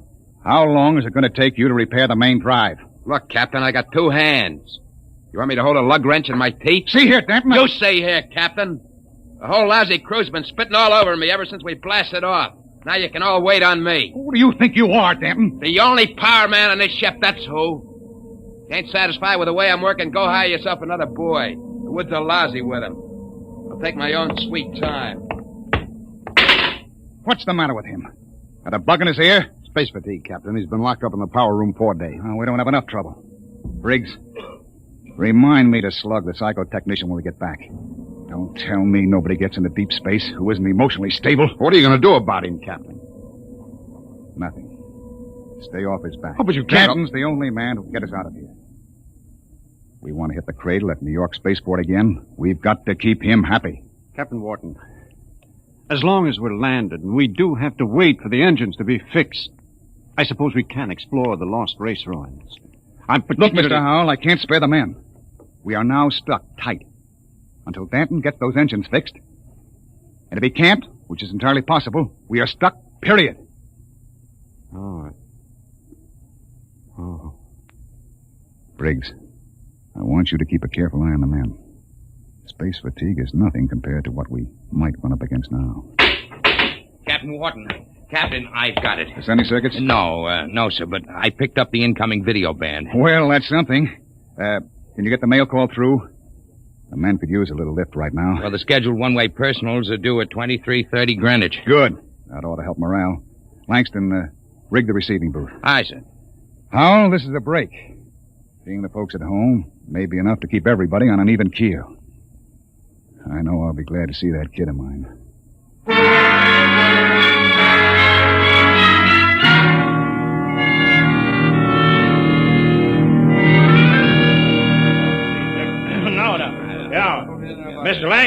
Get Hanson out of the booth. You wear the glass right off the tube. Ah, take it easy, Williams. Everybody gets 3 minutes. Hey, Kelly, I bet that dame of yours burned up the circuits, huh? How'd you know it was his girl? You can't tell through the booth. Well, who else would call that eight? What'd you say, Kelly? Oh, nothing. She don't have to. She just stands in front of the pickup tube and, oh, brother. I can just see that. Hey, it's a boy. A boy. Alice had a boy. They're going to show him to me in the circuit tomorrow. Congratulations. Who's next, Mr. Langston? The last call's coming through now on ticker. It's for Williams. Well, Wait a minute, Williams. hey, let go of my arm. What here. happened to my call? No call today, Dan. You're a liar, Langston. Hey. My girl calls on every scheduled circuit. That must be mine. Let go, Dad. Maybe Janie was busy waiting tables at the lunchroom. What do you know about her, Hanson? You kidding? She's a swell kid. Everybody at New York Spaceport knows her. Yeah, I've seen you hanging around Jane, too. Now, wait a minute, Danton. Take it easy, Dan. You and Williams made this up between you, didn't you? You're going to take my call, huh, William? You're space happy. You used to hang around with her before I cut you out. Now, listen, Danton, you were lucky enough to get her. Let well enough alone. You bet I got her all right, and you're not going to steal her back. Williams, I'm going to... You crazy. Danton! Get him off! You lying. Get him off! Hey, what's going on in here? Let him I'm going to kill you, double-crossing. Behind my back. Grab him, Hanson. Get his Let go of me. Nobody took your call. Now, calm down, Dad. I'll fix all this. Look out. He's got a wrench. Danton! He's nuts. Nobody gets a call. Nobody. How do you like that, Williams? You ain't going to hear from Janie no more. How do you like that? After him! Kelly! Hanson! The airlock. He's left the ship. Let him go, the jealous screwball. Sure. But that's the only man who can get us off of here.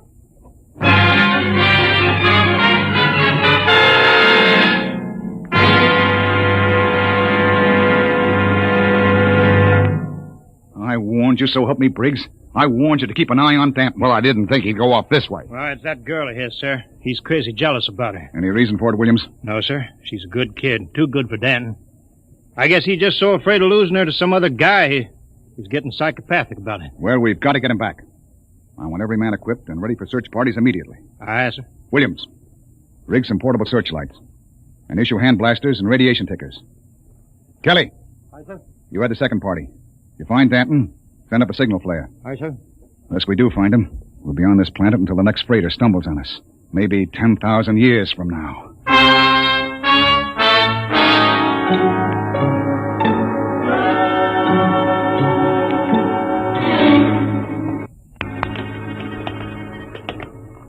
Hold that light up, Hanson. This is amazing. Captain LostRace building's actually standing. Hey! What is it? Oh, nothing. A shadow. Place gives me the willies. To be able to find out so much about them, their science, art, what they looked like, perhaps even why they destroyed themselves. I'm beginning to wonder about that, Hal. You sure they destroyed themselves? Maybe they lost a war to another race. The winners would have left traces. Genghis Khan, the Mongol emperor, left a pile of skulls as a monument after he destroyed his enemies, but there's been nothing like that found. No clues at all, eh? Nothing. When they decided to wipe themselves out, they did a thorough job. But why? That's what we've been asking for 50 years. They wanted to end like that. Captain, there's a rise ahead. Keep going. Anything on your side, Briggs? No, sir. Hanson, what is it? I don't know, sir. It's a funny kind of a glow. I guess I shot without thinking. Don't get trigger happy. Howell. Yes, sir? Where do you think the light is coming from? Down there. It's an amphitheater. Stone seats and a hood. It looks like a band shell. What's up, Captain? Wait a minute. Well, Howell? No. That's the LostRace sign on the hood. A what? A sort of hieroglyphic. The only thing we'd ever found before. One in each ruin. What does it mean? Some kind of a warning, I think. Come on. We're going down there. Careful now. There's a platform of some kind down there. Looks like a lecture platform, doesn't it? Or an altar. This might have been a temple. Perhaps the LostRace sign had a religious significance. Looks like a throne to me. A throne 5 feet high. Briggs, climb up there. And see if there are any controls for this machinery. Aye, sir. This wasn't meant for any man to sit on. There's a lever up here. Shall I try it? Sure, go ahead. Hey, what's that mist? It's like a steam bath. I wonder if Kelly and Williams ran into anything Kelly, like... hold that lighter. Shut up and keep looking for Danton. What? Look there, in the hood. It's Williams and Kelly. That crazy jet jockey. When I find him, I'm going to beat his brains out. You could see him, a three-dimensional image. Some kind of television. Get down, Briggs. Aye, sir. Did you see it, Skipper? I was just thinking about him, and there he was. We all saw it. Out of the way. I'm going to try it. This thing can pick up Earth. It'll replace the receiver Danton smashed. Just throw the lever, eh?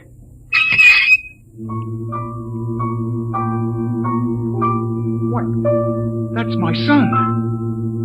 I'll be darned. His music lesson. Say, it reaches Earth all right. What? Imagine. Television without a transmitter.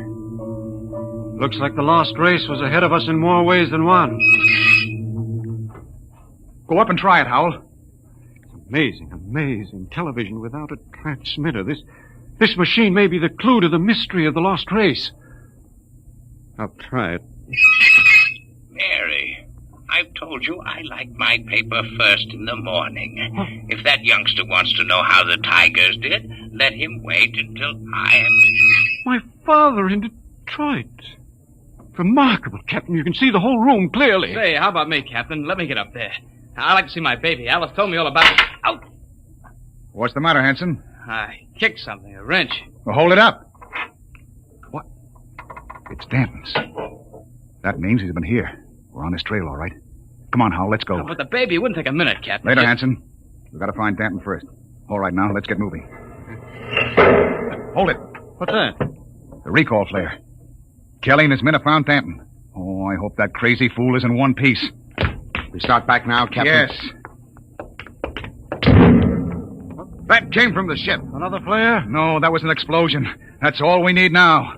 Something more to happen to the ship.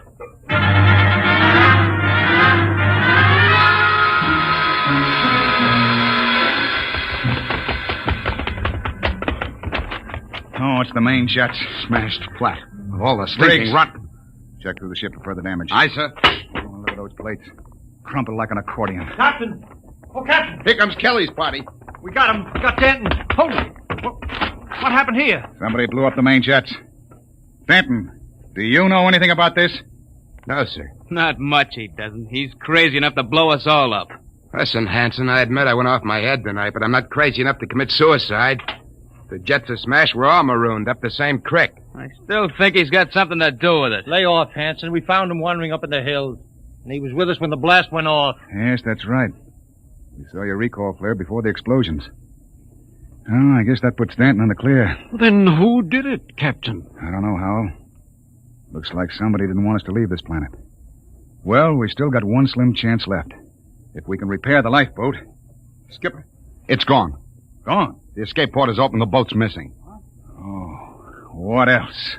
The arms chest was cleaned out, sir, and the fuel locker was jimmied open. The sendium bars are gone. You sure? You can look for yourself, sir. She's clean. I see. There's only one answer left. There's something or somebody out in those ruins trying to get us. Maybe that lost race decided they weren't going to stay lost. You think some of them may still be alive? Who else could have blown up our ship?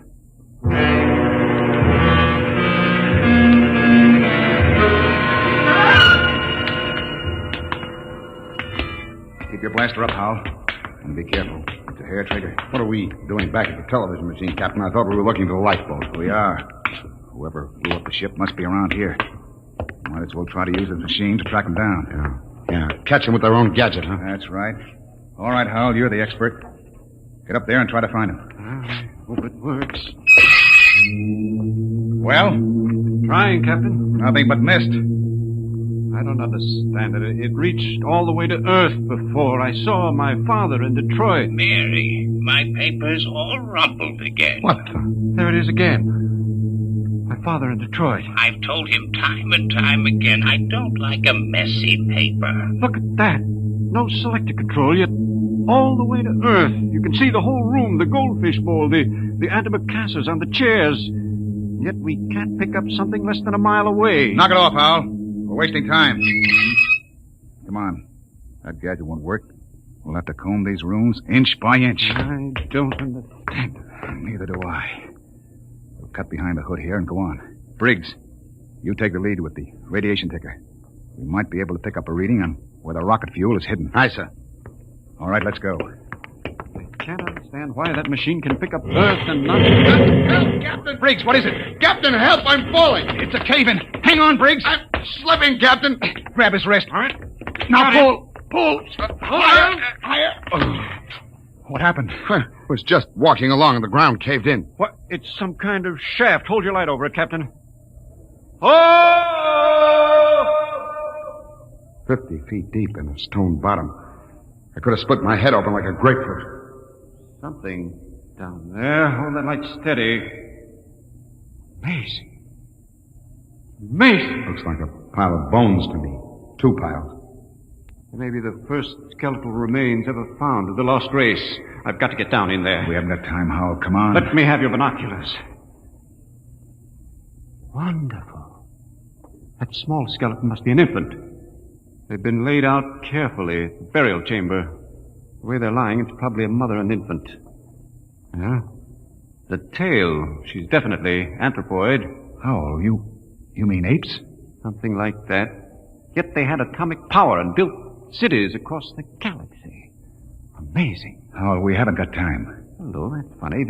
The little one is different. The caudal bones are different. No tail. Listen, Howell. What do I care whether they had tails or not? Come on now. It's almost as if... Well, they did have atomics, and radiation does funny things to heredity. They had that problem of mutations in Detroit. What? Detroit? That must be it. What? The new atomics plant at Detroit. They tore down my father's house to make room for it. Quickly, Captain. Oh, where are you going? Back to the machine. I've got a theory that may solve the whole mystery of what happened to the lost race. I don't care what happened to the dead ones, Howell. I want to find the living ones who wrecked my ship. I think this machine may give us both answers. There's the house, Detroit, down to the last detail. Oh, come on down. We know all that. But don't you understand? That house was torn down. I got a letter before we lifted off Earth. It's gone. But it's on the television machine. Captain, that machine isn't television. It's a thought projector. What? It only mirrors what's in your own mind. But, Mr. Howell, we saw Earth. It was really there. But it was just because we imagined it, Briggs. It's a thought projection. I can produce any mental image that occurs to me on this machine. New York spaceport, a Space Guard patrol, anything. Anything? Yes. And now I think I know what inspired the lost race to do what they did. It was fear. Fear of what was in their own minds. They could all see it with machines like this. But fear? Fear of what? They foresaw the future. So they destroyed themselves. Every last one of them. Hold it, Howell. Are you sure they're all dead? 100,000 years ago. Then who blew up the ship and stole our lifeboat? Danton. Danton? But why? He was pathologically jealous. Yes, but blowing up the ship was like committing suicide. He wasn't crazy enough to do that. The lost race was after they looked at this machine. You mean Danton did too? We found his wrench here. You're right. He must have looked at the machine and thought it was television. He must have seen all his fears about losing his girl confirmed. That was enough to make him completely unbalanced. But he was with Kelly when that explosion went off. He's got an ironclad alibi. No, he hasn't. Wouldn't take a power man long to sneak back to the ship and rig a delayed action fuse. Howell, we've got to get back to the ship before Danton. Never mind, Captain. Stay right there. That's Danton. I'm in the dark. You make a perfect target there. Stop your gun. I got a blaster set at wide angle. Drop him. He's got us cold. I've been following you, Wharton. I wanted to tell you. I'm going back to Earth. I got the lifeboat hidden over that rise. It won't work in deep space. You believed me when I told you that, didn't you? Well, I've got it fixed. And with that Vicendium fuel, it'll be a milk run. I'll reach the Space Guard station at Volta with a long, sad story about how the rest of you exploded in mid-space. Danton, that's murder. Yeah, that's just what it is. And easy, too. Danton, you can't just leave us here. Watch me. Sit in front of that machine and watch me. Yeah, I know what it is. I know it's a television without a transmitter. And I did some checking up. I've seen how you were stealing my calls. Trying to steal my girl. Danton, you're sick. You Pretty can't... smart, that lost race. They built some machine. And it showed me plenty. It showed me enough to kill you.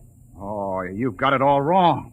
This isn't a television machine. What are you trying to pull, Wharton? I saw it. Those were your own thoughts, Danton. Those things you saw exist only in your mind. Shut up before I blast all of you down. You're just trying to lie out of it, that's all. But I know the truth when I see it. And you're going to die. All right, Danton, but you're not going to get away with it. Look at the machine. What's that? The machine. It's the Space Guard patrol, Danton. Look, they're coming. X3 to command. Spotted the Corellias. Reported. Preparing to land. That's the Space Guard, Danton. Yeah, whole patrol. You're lying. You're lying. They couldn't come. There wasn't any SOS. X3 to command. Preparing to land. There's the clearing. That's enough, Howell. All right, Danton. They'll be coming over the horizon. Drop your gun and give yourself up. Oh, no. No, they're not going to catch me. I'll be away in that lifeboat before they land. Stay still, all of you. Stay where you are. I still got you covered. Danton, look out behind you! Burial shaft. He fell in it. Hold the light down, Briggs. Well? He's dead. Deader than the Lost Race. And what about those Space Guard cruisers? Out of my head.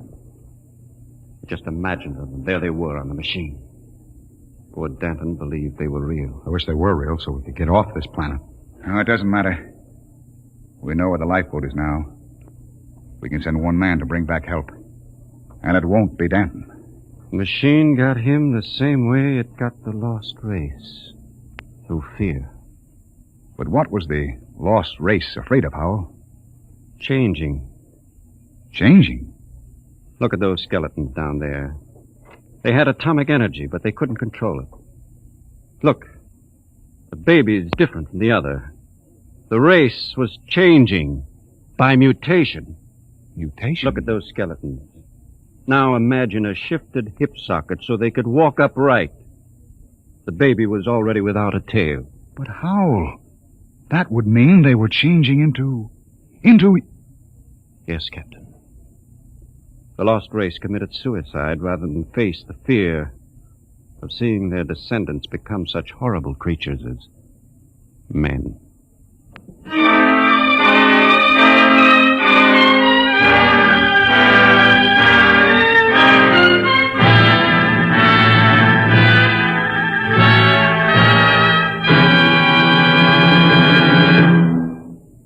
You have just heard another adventure into the unknown world of the future.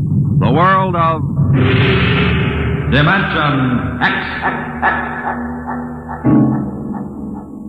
And now, about next week. William Travis and his wife thought they had escaped, but they were wrong. They were being searched out by men from another world, men who wanted them to return. Where? I'll tell you next week. Tonight's drama was based on the Murray Leinster story, The Lost, and was adapted for radio by Ernest Kenoy. Featured in the cast were Matt Crowley as Captain Wharton, Roger DeKoven as Howell, and Joseph Julian as Danton. Your host was Norman Rose. Adventures in time and space, told in future tense. Dimension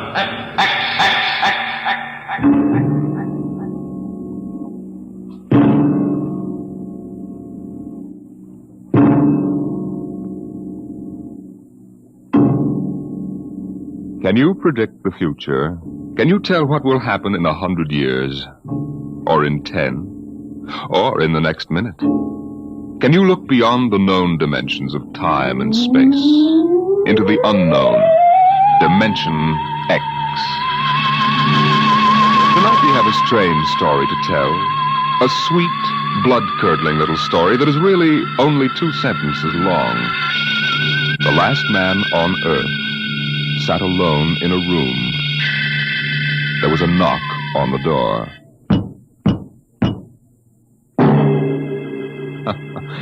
Think it over. Suppose you were the last man alive on Earth, in the universe for that matter. The last man sitting alone in a room, and suddenly there was a knock on the door. What knocked on the door? You wonder, don't you? Your mind, faced with the unknown, supplies something vaguely horrible. But it isn't horrible, really. You'll see. The last man on Earth sat alone in a room. There was a knock on the door. What? Oh, what's that? Good morning, man. What? Who are you? You have regained consciousness. Who are you? I am Azan. Maybe if I close my eyes, it'll go away. I will not go away, man. No, I guess I am awake. Who? What are you? I am Azan. What's that? Azan is intelligent life. What happened? Where are you from? From Planet 7 in the 3rd galaxy in the 4th quadrant. Where? It is not necessary to repeat information which is correct in the original statement. Planet 7? You mean I'm not on Earth? You are still on your planet. Well, then what are you doing here? The Zans have annexed your world. You mean you've conquered Earth? Yes, that is correct. We will now prepare your planet for habitation by the Zan.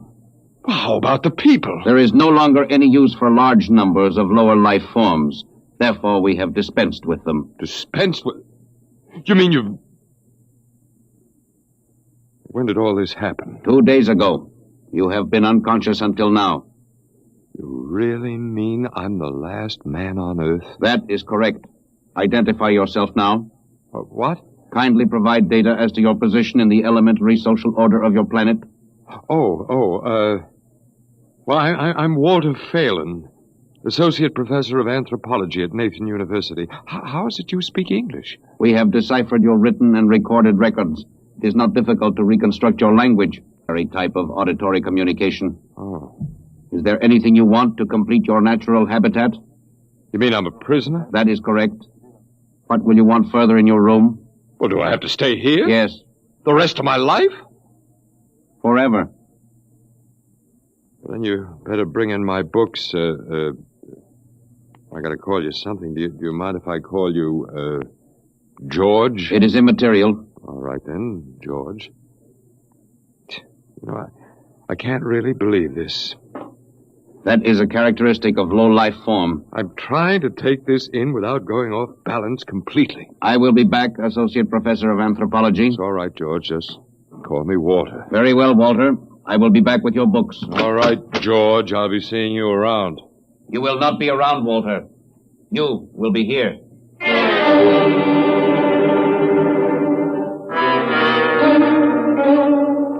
Yes, the last man on Earth sat alone in a room. A rather peculiar room. He just noticed how peculiar it was, and he'd been studying out the reason for its peculiarity. His conclusion didn't horrify him, but it annoyed him. There was a knock on the door. Come in. Oh. Hello, George. Hello, Walter. What can I do for you? Point 1, you will please henceforth sit with your chair pointed the other way. I thought so. That plain wall is different from the other sides, isn't it? That is correct. It is transparent. That's what I thought. I'm in a zoo, right? That is correct. I knew it. And if I persist in sitting with my back to it, what then? You'll kill me, I ask, hopefully? No, we will not kill you. It's too bad.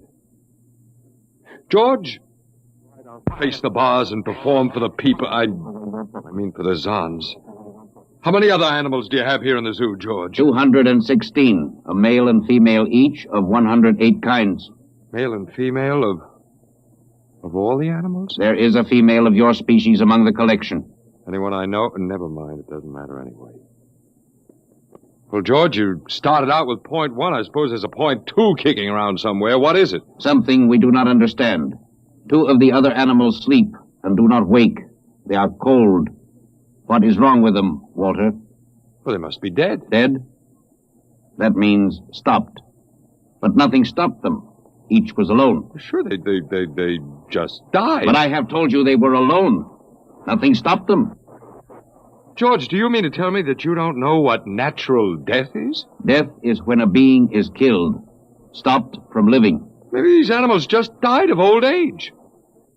Old age? I do not understand. George, how old are you? Your planet went around the sun about 7,000 times since I was born. What? 7,000 years? Yes, I'm still young.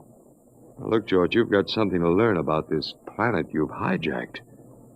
Here on Earth, we've got somebody that's a stranger where you come from.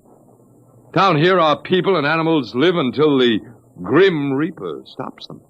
This, Grim Reaper stopped the two animals? That's right. He will stop more? Oh, he gets us all, George. This is a new factor we have not considered. But you can consider it. Because when the Grim Reaper gets through, there won't be very much left of your zoo. You mean he will stop more animals soon? Well, with your lifespan, it won't seem like a minute and we'll all be gone. Oh, it looks like you made a mistake, George. I don't think there's very much you can do about it. That is not correct. The Zan is a logical being. We will take action.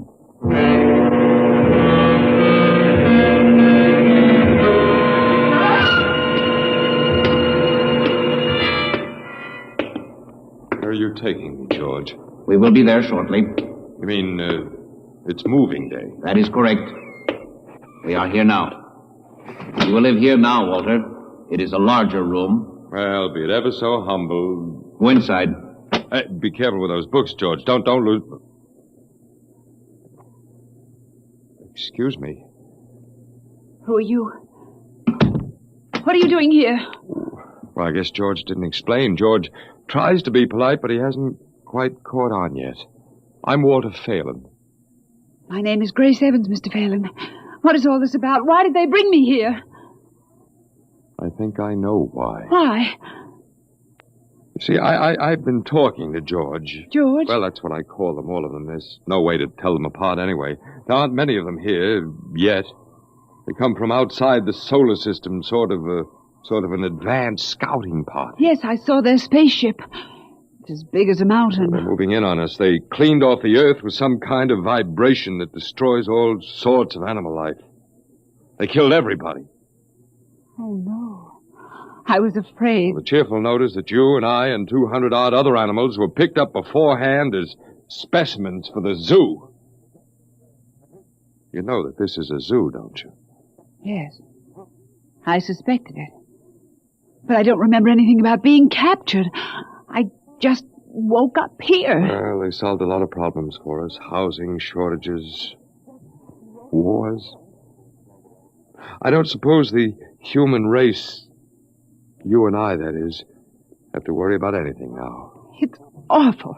Only they made one mistake. They overestimated us. I don't understand. They thought we were immortal. That we were what? Immortal, like they are.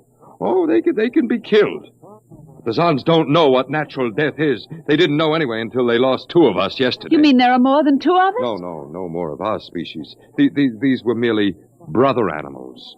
A rabbit and a canary. And by the Zans' way of figuring time, the rest of us are only good for a few minutes apiece anyway. That's a joke on them. They figured they had permanent specimens here in their zoo. But didn't they know that we'd all die eventually? No, I don't think so. See, George told me he was 7,000 years old and he's supposed to be young. When they learned how quickly we die, well, they were probably shocked to the core. If they have core. How can you talk that way about it? Academic detachment. I learned it at faculty teas. At any rate, they've decided to reorganize their zoo 2 by 2. Oh. Sure, they figure we'll last longer collectively, if not individually. But if they think... That is, if you think for 1 minute... No, don't worry. I don't. But are they going to keep us locked up together in this one little room? I'm afraid so. It's horrible. I agree with you perfectly, my dear. But all personal considerations aside, the least favor we can do the human race is to let it end with us. I don't see much point in continuing it just for an exhibition in a zoo. How can you just sit here and lecture? Have it. But we've got to do something. Why? I don't know. It just seems we owe it to the human race to do something. You got a suggestion? There must be some way. They can be killed, you said. I think that anything that would kill one of us would kill one of them. You see, I figured it out, I think. George cut his... Well, I suppose you'd call it his hand when he brought in my books. It started to bleed, red blood, but I could see the cut closing just as he stood there. And by the time he left, it was healed. I don't understand. Don't you see, whatever factor there is in man that makes him grow old is missing in the Zan. They just go on and on and on until they're stopped. Yes. But suppose we killed one. There must be some way. Well, but what would be the use? They wouldn't even punish us. They just give us our food through a trap door and put a sign out saying, "Beware of the man, dangerous." I don't think they'd have to bother in your case. I don't see anything funny. I'm sorry. Just reminds me of Martha. Martha? My wife. She died 2 years ago. I'm sorry. No, not at all. Oh, it'll be George with my books. Come in. Hello, George. Hello, Walter. Point 1, I have brought your books. Point 1, Well, what else is on your mind? Point 2, another creature sleeps and will not wake. A small feathered one called a duck. It happens, George. I warned you. Old man Death, the Grim Reaper. I told you all about him. Walter, the Council of Zon has met. It has been decided logically that the only intelligent life to escape the vibration is you. Therefore, the logical conclusion is you are stopping these animals by some means unknown to us. George, you're off your trolley. You will tell me now how this is done. You boys afraid you're going to lose the whole zoo? It is necessary to save the remaining specimens as long as possible. If we do not get information, we may be forced to dispense with your species entirely. Now, wait a minute. This means you, Walter, and the female. Now, wait a minute, George. Don't go off half-cocked. Let me take a look at these animals that won't wake up. I will take you there now. Go first, Walter. After you, my dear George.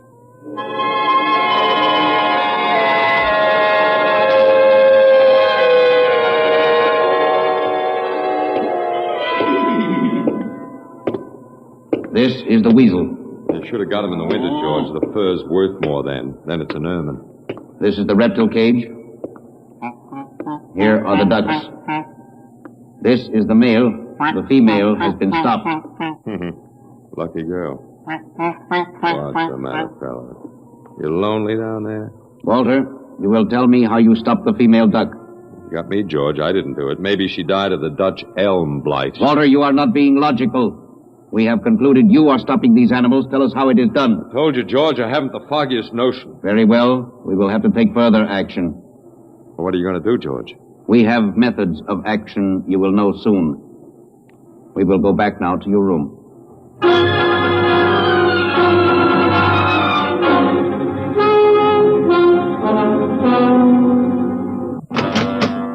What happened, Mr. Phelan? You can call me Walter. After all, George does, and we have more in common. Oh, please, what happened? Just a duck, a dead duck. George thinks I killed her by remote control. He thinks I'm holding out on him.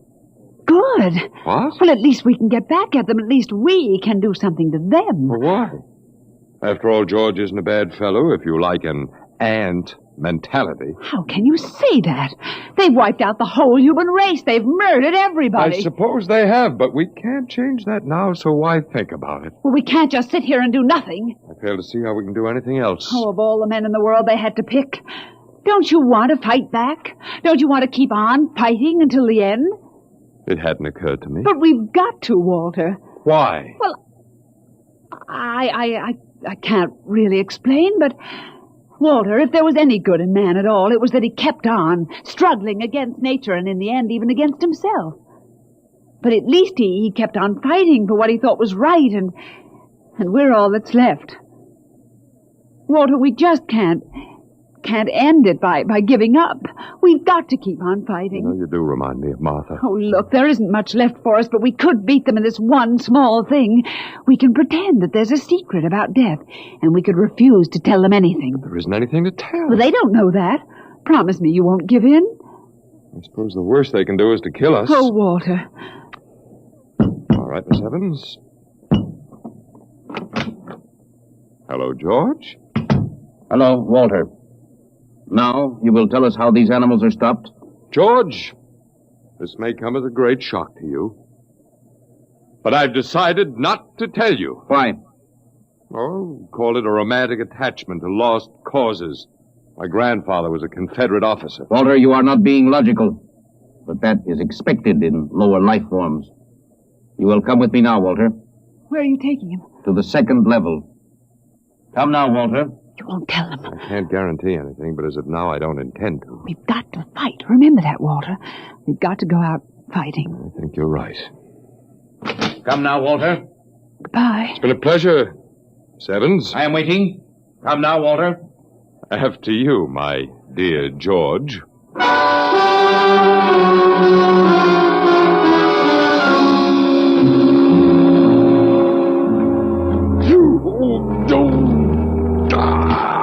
You will tell us now, Walter?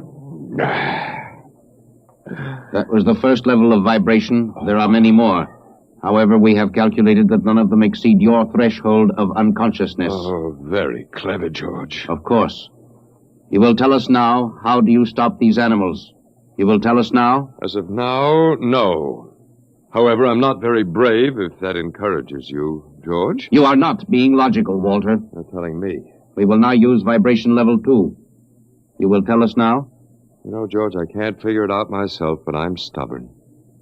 Maybe it has something to do about the dignity of man, the civilization such as it was that you wiped out. I do not understand. I didn't think you would. So go ahead. Vibrate. Vibration level 2. It will be very painful, Walter.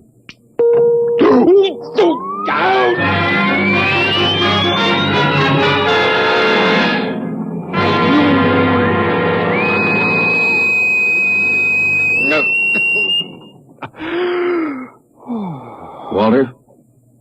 Walter? You are still conscious. Let me alone, George. You will tell us now. You will tell us how you stop the animals. Let me alone. We have had vibration levels 1 through 10. There are still 15 more before your threshold of unconsciousness. No, let me alone. Walter, listen to me. Another creature sleeps and will not wake.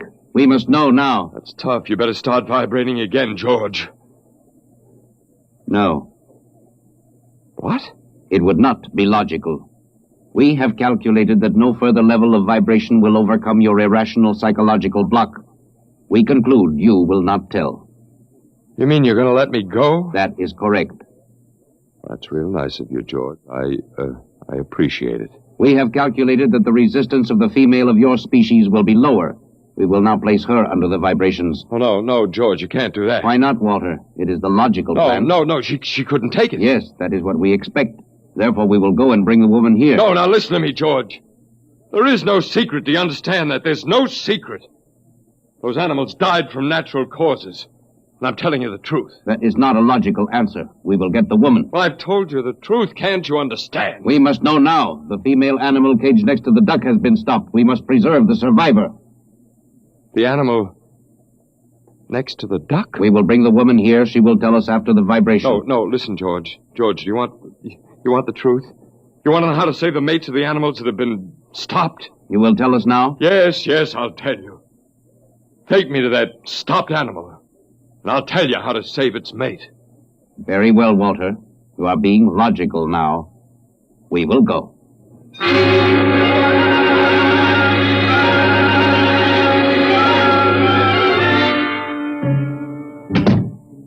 Walter, are you all right? Yeah, just let me catch my breath a minute. What happened? Well, after a while, I told them what they wanted to know. You didn't. Sure, as George pointed out, it seemed to be the logical thing at the time. You gave up? I suppose you can call it that. Look, I'm very bad. Something might turn up, Martha. But they've beaten us completely then. There isn't anything we can do. Rest of the human race. And we give up. We don't even die fighting. You call me? Oh, I must have said Martha. I'm sorry. The Council of the Zon has met. Something wrong? She was my wife. She died 2 years ago. What were you saying? Nothing. It doesn't matter. It's too late. Too late. The whole... What now, George? Zon has been stopped. What? Zon is dead? That is correct. You didn't believe me, George. But you can die. You can really die. You'll have to get used to that if you're going to stay here. The Council has decided. A, you have in some way stopped this Zon. B, you and the woman must be eliminated. You got it wrong, George. I didn't stop that Zon. It's just death. It gets all of us here. You will be eliminated now. But, George, it won't do any good to kill us. It won't save you. Everything that lives on Earth must die. That is not logical. But it's true. The Council has decided. This time, you will have the full vibration. This time? Walter, what did they do to you? They have a rather effective third degree. They tortured you, Walter? Yes. And Walter, it was all my fault. I wouldn't even have tried without you. I suppose we have a last chance now to end with some dignity. I think you're a very brave man. Well, there isn't much else to do. Do we go now, George? Now, Walter. Wait, what's that? I have been told another Zahn has died. Now will you believe me? The Council of the Zahn meets now. 2 gone already, and you were with me, George. You know I didn't kill this one. What stopped him then? I told you it's old man death. You came to the wrong planet, George. Your immortality doesn't go down here. He can stop you, but you can't stop him. And you'll all die if you stick around. And now what? The Council has decided this is a place of death. We will leave your planet. Leave? You mean you're giving up? It is not safe for the Zahn. Walter, they're leaving. They're really going. Go on then, George, and don't hurry back. It would not be logical to do so. We are leaving the Earth now. Goodbye, Walter. Goodbye, George.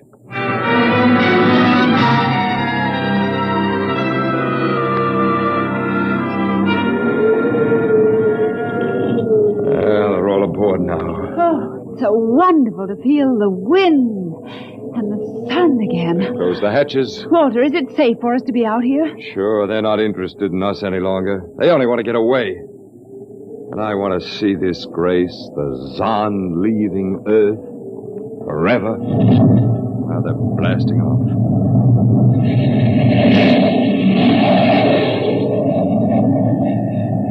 There they go. Yes, it's over now. Well, I suppose we might as well go back in. I still don't understand, Walter. What made them go? Oh, I just told them the facts of life. Of death, you mean? No, of life. After all, I thought George was old enough to know at 7,000 years he was getting to be a pretty big boy. I wish you'd stop joking and tell me what happened. Look out for the step. Well, do you remember when the first animals died? Yes, the rabbit and the canary. And their mates just started to pine and waste away? Yes. Well, that worried the Zahn. They wanted to keep the last specimens alive if they could. So, finally, I broke down and told them about affection. Affection? Mm-hmm. And then I introduced Donald. Donald? Who's that? Here we are. Oh. Come here. Grace, I want you to meet Donald. Oh, Walter, please. What does affection have to do with it? Well, that's what the Zahn wanted to know. I told him it was love that made the world go round, that having lost his mate, Donald would die immediately unless he had affection and constant petting. Petting? Mm-hmm. I even showed him how. Come here, fella. Come here. Yes, I held Donald in my arms and petted him a while, and then I let the Zahn take over with the animal in the next cage. What animal? Take a look. Hey, watch out. Don't go Walter. too close. It's a rattlesnake. Yes, it's a rattlesnake. The Zahn's metabolism made it impossible for them to die of old age, but I had a hunch they could be poisoned. And it was the snake that killed the two Zahn. They never even knew what bit them. And you outwitted them, Walter. I suppose. And I thought you'd just given up. Oh, Walter, I'm so proud of you. You don't have to be. I had given up. I probably wouldn't have fought at all if you hadn't pushed me. Well,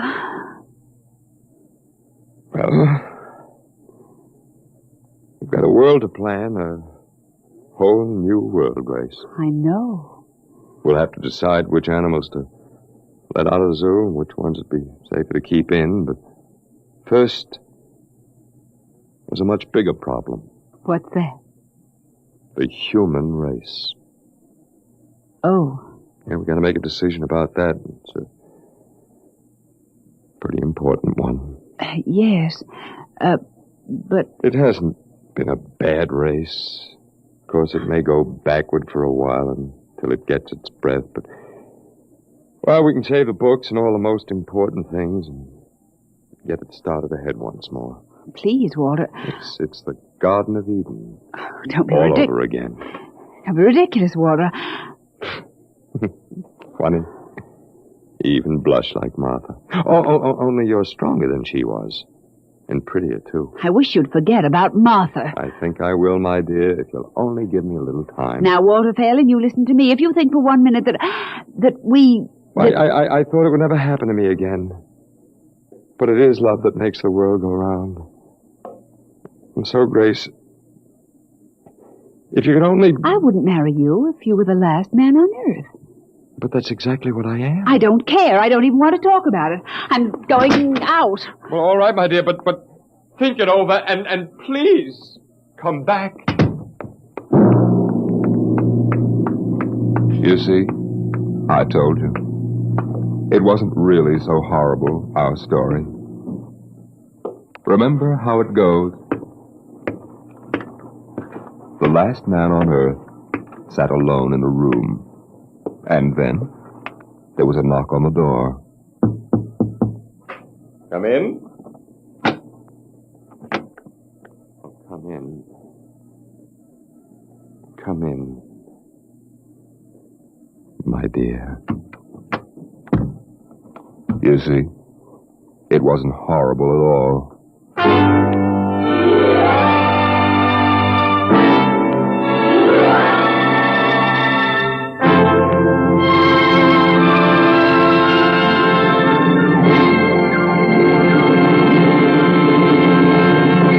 You have just heard the Frederick Brown story entitled Knock, an adventure in time, space, and the unknown world of the future. The world of Dimension X.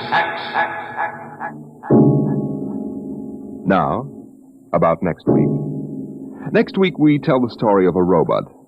But a robot that was almost human. Tonight's adventure in Dimension X was adapted for radio by Ernest Kenoy. Arnold Moss was heard as Walter Phelan, Louis Van Ruten as the Zahn, and Joan Alexander as Grace Evans. Your narrator was Norman Rose. Music by Albert Berman, engineer Bill Chambers.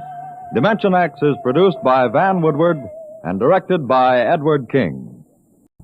Adventures in time and space. Told in future tense. Dimension X.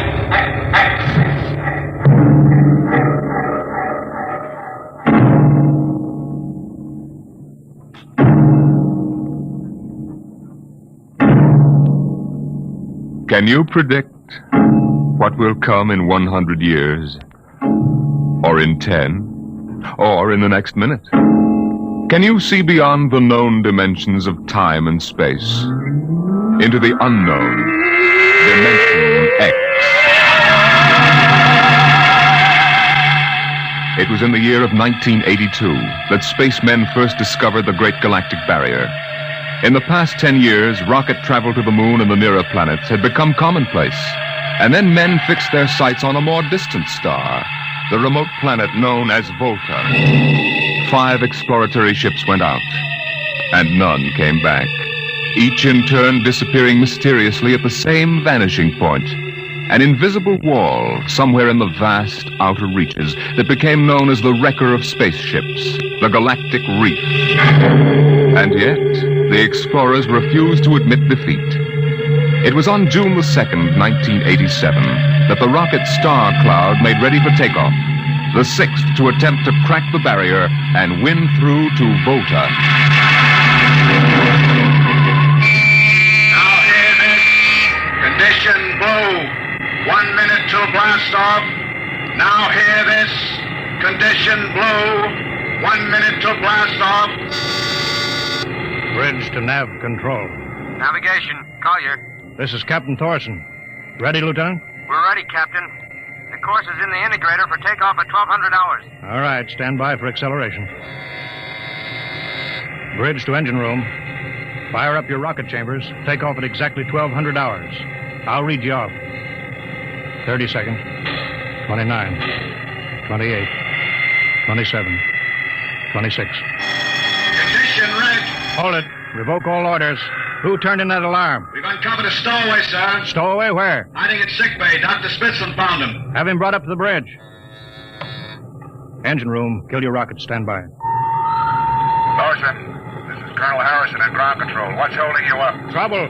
What's the matter with you? What's the matter with you? There's stowaway aboard. Stowaway? Yes, I thought your men were supposed to police this base. What's the matter All with right, you? Captain, take it easy. You know what this delay can do to us, don't you? 1 minute late at takeoff can throw us 1,000,000 miles off course. We'll have to reintegrate the whole works. Well, look, how long do you think it'll take? Don't bother me for a while. I'm busy here. Stupid idiot. Come in. Here's your stowaway, sir. Now, court martial. Charlie. Can you use a good radio man, Skipper? Oh, I see you two have met. Met? The skipper and me made 50 trips to the moon together. Didn't we, Captain? Charlie, if you wanted to come along, why didn't you volunteer? I did, Skipper. They turned me down. What's wrong with you? Oh, acceleration bends. They said my arteries wouldn't stand another trip. Oh, I'm sorry to hear that. But they're wrong, sir. I got one more good trip in me. Now, listen, Captain. You know these green kids don't know the first thing about space radio operation. You put a man like me on, and I'll be getting you bedtime stories from Mars. Well, you know the regulations as well as I do, Charlie. I can't take you much as I'd like to. Colonel Harrison will murder me for this. I'm sorry, Charlie. I have to put you aground. Tell you what, Charlie. I'll ask Harrison to put you on his ground radio contact. It'll seem as if you're right here with us. He won't do it, sir. He better. I'll have him busted to corporal for letting you sneak aboard. You'll be better off, Charlie. Paulson. Yes, sir. I'm sending a man down from the bridge. Put him aground. Give him time to clear the launching platform. Yes, sir. So long, Charlie. Sorry. Well, good luck, Skipper. I thought you were going to have him drawn and quartered. Been anybody else, I would have, Smitty. But Charlie, well, Charlie's kind of special.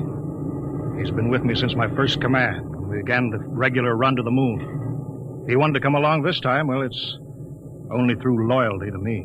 You know, Lewis, I didn't realize it before, but you're almost human. Navigation. Lieutenant Collier.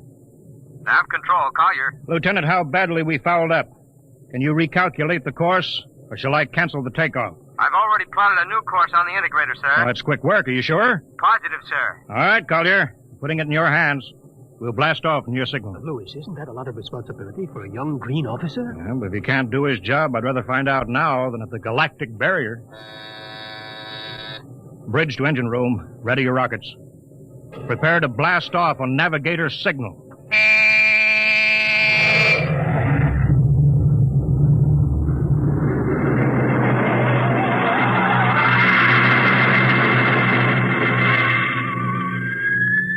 How are we doing, Collier? Coming on the bearing, sir. 4, 3, 2, 0. We've intersected the course vector. That's good work, Collier. Course corrected, sir. Ready to go into atomic overdrive anytime you say. All right, stand by. Now hear this. Prepare for maximum acceleration. Bridge to engine room. Kill your rockets. Rockets out. Fire up number 1 cyclotron. Number 1 ready. Fire up number 2.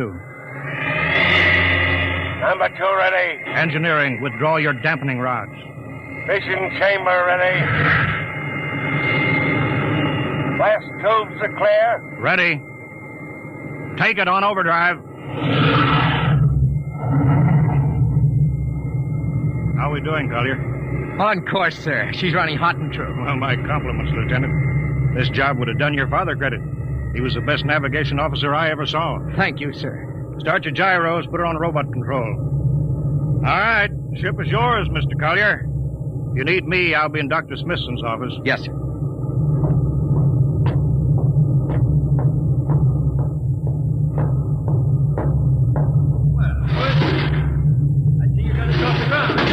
Thank young Collier for that. Chip off the old block. Oh, you knew his father, huh? Matter of fact, I knew him very well. First-rate spaceman. Is he the one who, Yeah. Yeah, he was lost in the galactic barrier on the second ship we sent out to Volta. Lewis, just what do you think this galactic barrier is? Your guess is as good as mine, Doc. All I know is that 5 ships have gone into it. And none of them have come back out. You think it's an it. How about Mestrovic's theory that it's a time warp in space, but that the ships reach it and slip into another dimension? I think that's rubbish.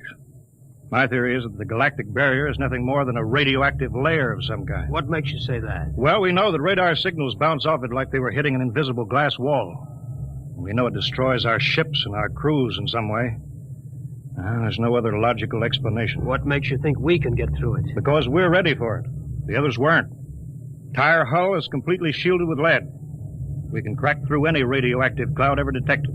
Besides, we're equipped with some new UHF radio devices that should enable us to maintain radio contact with Earth. Nothing can happen. Absolutely nothing. Who are you trying to convince, Lewis? Myself, I suppose. Smitty, 5 ships are missing, and men like Prentice and Margetson and young Collier's father. I'm tired of seeing good men fed into that meat chopper. Then why are we going? We haven't any choice, Smitty. We're in a race. Kind of race where men and ships are expendable. Well, at least it won't be boring. I'll have to play physician morale builder and mother substitute for 112 slightly nervous men. Your morale doesn't sound too good, Doctor. As morale officer, I can state without fear of contradiction. It's terrible. And something tells me that as we approach that galactic barrier, I'm not going to be alone.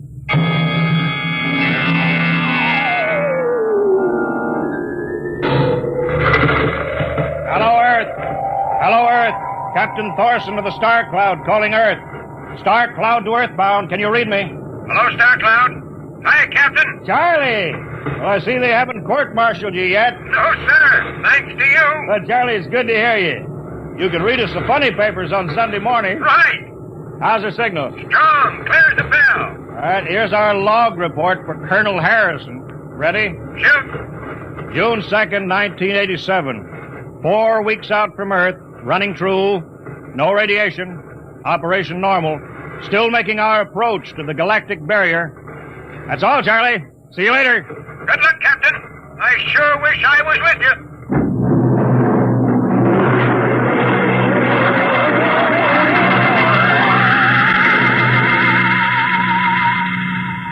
How's the morale, Smitty? Well, the men know we're getting closer to the barrier. They're beginning to show a little tension, Lewis. How's their physical condition? Any sickness? About half the crew has come down with space blues. Badly? Oh, same as usual. Lips and hands with a bluish cast. Eyes sensitive to infrared. I don't know. When I first started flying these tin cans, nobody ever heard of space blue. Well, there's a new theory that is caused by the terrific acceleration of these atomic overdrive ships. The change in gravity affects the circulation. What do you think? Oh, I think it's psychosomatic. I've noticed that the same men who get space blues under tension on a ship tend to get blue coloration back on Earth when they're upset. I guess it's an occupational disease of space navigators. You think it's just nerves, then? I don't know. But young Collier has a bad case. I think it's tension from overwork. Maybe he needs some vitamins. Lewis, when will you realize that vitamins are not the panacea for all the troubles of mankind?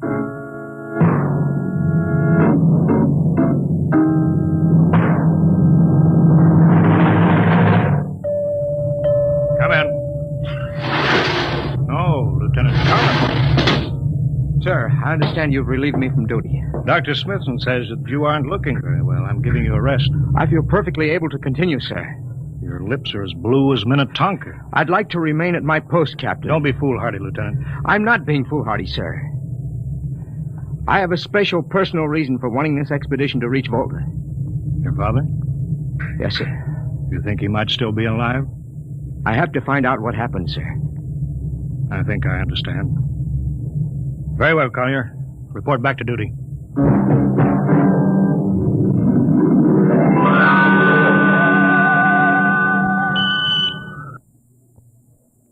What's the reading, Paulison? We're getting a +5 radar bounce now. It's coming off the barrier almost as fast as we send it out. What's the interval?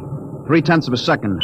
Shortening steadily. At this rate, we'll hit the wall in the next few minutes. All right, alert the crew. Sound general quarters. Now hear this. Condition red. We are now approaching the galactic barrier. All hands to stations. All radiation detectors to be fully manned. Full security will prevail until further notice. That is all. Paulson. Aye, sir. Radar bounces up to +6. We better try to make final contact with Earth. Spark's still trying to raise the base? Yes, sir, but he's not having much luck. There seems to be some interference. That's the radio room now. Yes? You've got him? Cut in the bridge speaker. The captain will take it from here. Hello. Star Cloud to Earthbound. Can you hear me, Earth? Hello, Skipper. I can barely read you. We're getting heavy static from sunspots. That's not sunspots. We're right on top of the galactic barrier. Stick with us, Charlie. We're switching to the automatic sender now, so you can track us in. Okay. If we crack the barrier and come through still in one piece, I'll try to get back to you on the high-frequency band. Gotcha, Skipper. Don't worry. I'll be waiting. So long, Charlie. So long, Star Cloud.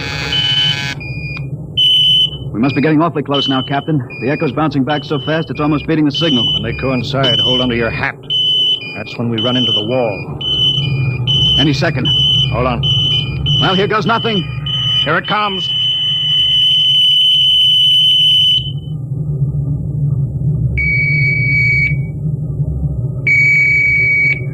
Captain? Why, nothing happened. We made it. We made it, Captain. No radiation, no time warp, no nothing. Why, the crew's gone crazy, sir. Let them. They earned it. Say, Doc, can you break out a few bottles of snake bite serum for medicinal purposes? I sure can, Lewis. This calls for a celebration. How's your morale now? Couldn't be better. How's yours? Condition Hey, what? red. What Radiation detected. Condition red. Radiation detected. Good. Holy mackerel. Look at the needle on that indicator. Paulson.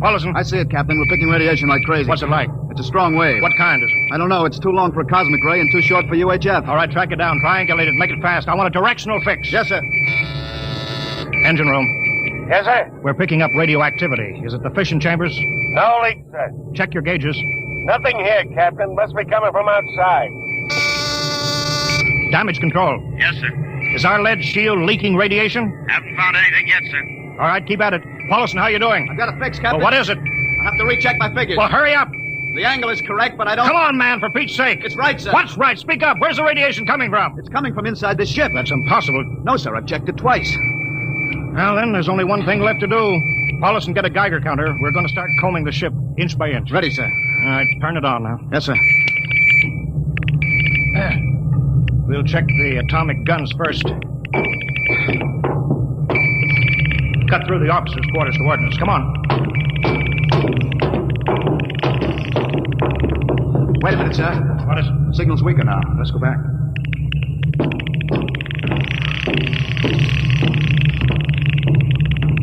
Hold it. Seems strongest right about here. It doesn't make sense. Whose cabin is it? Lieutenant Collier's.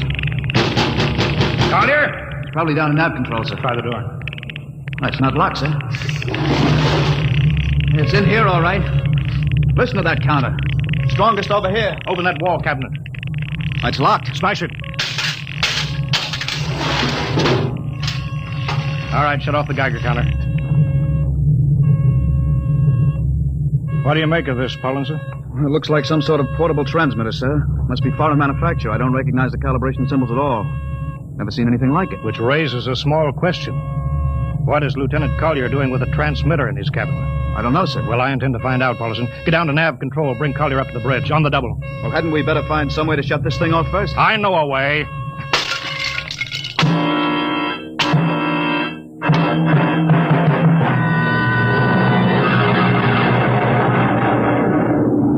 Lieutenant Collier, I'm going to ask a few simple questions, and I want a few simple answers. Yes, sir. What were you doing with the transmitter in your cabin? Transmitter, Captain? You know nothing about it?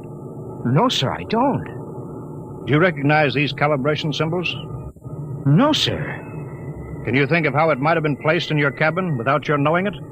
No, sir. Unless someone came in while I was on duty. Would that have been possible? Why, I suppose if someone had a key... I found your cabin door unlocked. Well, I meant a key to the wall cabinet. I didn't say the wall cabinet. Well, sir, You what, Lieutenant? How could you have known it was in the wall cabinet? I just assumed. Lieutenant Collier, I find it hard to believe you would lie. Having known and respected your father and having observed the way you handled your job. However, I intend to get to the root of this thing. May I have your wristwatch, Lieutenant? Sir? Your wristwatch. Here, sir. Paulson, turn on that Geiger counter. Yes, sir. Hold this watch next to it. Yes, sir. That's all. Lieutenant, if you hadn't any close contact with that transmitter, how do you explain the radioactivity of this watch? I don't, sir. I think you'd better. To whom were you sending those signals? Condition red. Condition red. There's your answer, Captain. What is it, Collier? Alien spaceship approaching. Alien spaceship approaching. Sound battle stations. Collier, who's aboard that ship? All right, now talk, man. Very well, Captain. My mission seems complete. Your mission? Are you admitting that you're an agent of a foreign power? I am stating it. What nation? No nation, Captain. What?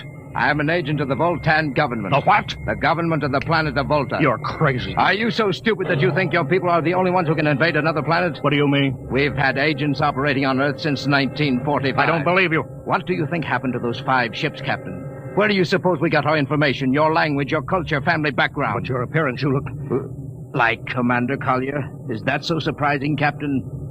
We had a living model. I ought to kill you. That would be very foolish. I would advise you to surrender without delay. Alien ship now coming in ordnance range. I'll deal with you later, Collier.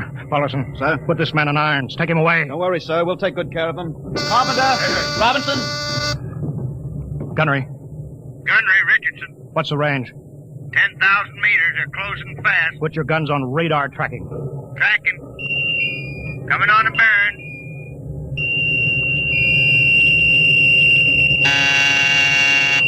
Fire. Fire. Richardson, you hear me? Fire. What's the matter down there? Did you hear me? Richardson, answer me. It's no use to shout, Captain. Collier. Yes, Captain. How'd you get loose? Where's Paulison? Lieutenant Paulison is dead. All stations. Lieutenant Collier has escaped. Seize him, man. Don't waste your breath. Your men can't hear you, Captain. What? Those still alive are my men. You're lying. No, Captain. Every ship that has ever left Earth was controlled by a Voltan crew. That's impossible. Those were hand-picked men. Hand-picked by us. I don't believe you. Then why not call for help? Carpenter, Robinson, Haley, report. Carpenter, Robinson. You see, Captain, it is quite useless. I would advise you to sit very quietly and do nothing. It isn't possible. They can't all be dead.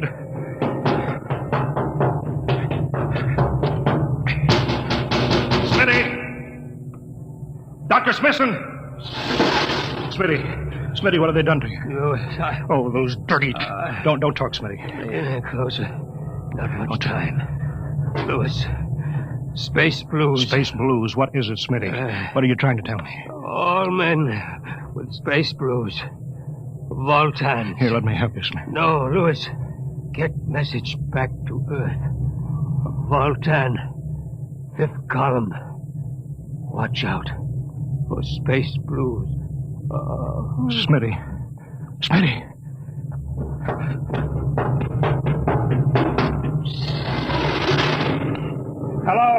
Hello. Star Cloud calling Earthbound. Please, God, let me get through before it's too late. Hello, Star Cloud to Earthbound. Come in, please. Come in, please.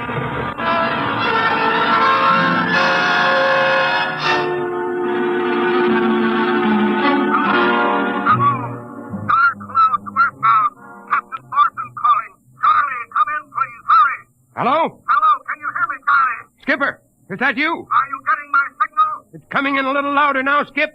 Keep sending. Thank God, Charlie. Now listen to me. Not much time. Get word to Colonel Harrison. Crew mutinied. Most of crew members, Voltan. What? Voltan. Spell that. V-O-L. Voltan? That's right. They're from the planet Volta. Skipper, are you all right? Charlie, this is serious. They'll be here any second now. Listen, they have a 5th column on Earth. They're planning to invade you. You don't mean it. Of course I mean it. Tell Harrison that they're posing as humans. You can detect them by space blues. You got that? Only Voltans get space blues. Charlie, do you hear me? Space blue. I get you. Step back in, Charlie. I'm depending on you now. Warn everybody. Captain. They've opened the door. Go on, Charlie. Tell Harrison that... Captain Thorson. Hello, Star Cloud. Come in. What's the trouble, Sergeant? We're just trying to raise the Star Cloud, Colonel. Had any luck? No, sir. No contact. No contact? No, sir. Nearly an hour since they hit the galactic barrier. I don't understand why they haven't tried to get back a message. No, sir. Neither do I. All right. I'll take over for a while. Yes, sir. Go right ahead, sir. You'd better go out and get yourself some coffee. Charlie, you look a little blue around the gills.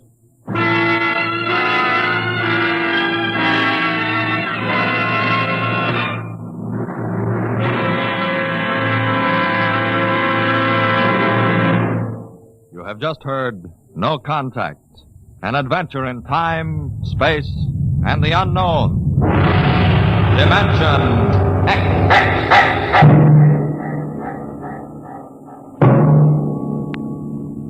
Next week, we have a nice, blood-curdling little story that starts with these two sentences. The last man alive on Earth sat alone in a room. And then there was a knock on the door, which raises the question, what knocked on the door? Left to its own devices, the human mind supplies a vaguely horrible answer. But it wasn't so horrible. Really. You'll see next week when we present Knock.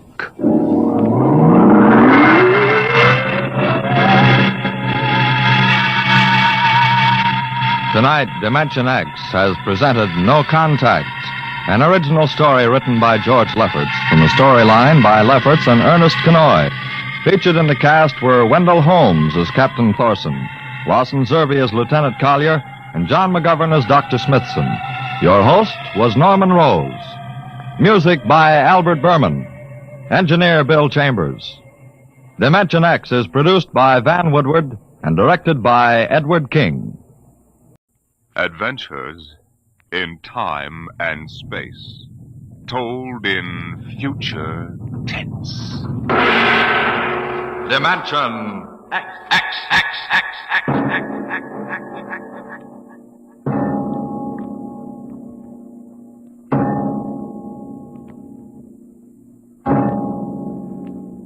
The mind of man is still an unprobed field. Within it lie many mysteries still unsolved. But there are men today, psychologists now experimenting with telepathy, hypnosis, thought transference, who believe that in the future we may discover the existence of a force of the mind, more powerful than any force the world has ever known. We go ahead now in time some 10 years, and in space to the campus of a small eastern college. The hour is late, and in one of the dark college buildings, two men stand in front of a door that bears the name Professor Arthur Barnhouse, Psychology.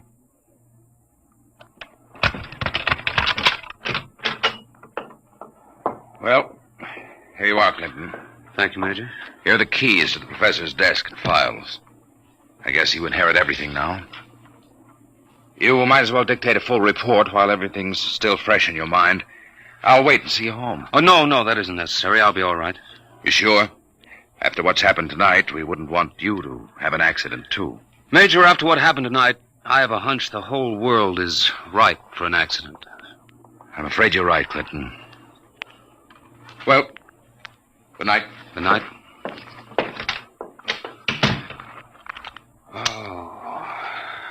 Pull yourself together, Buster. Easy does it. August 21st, 1960.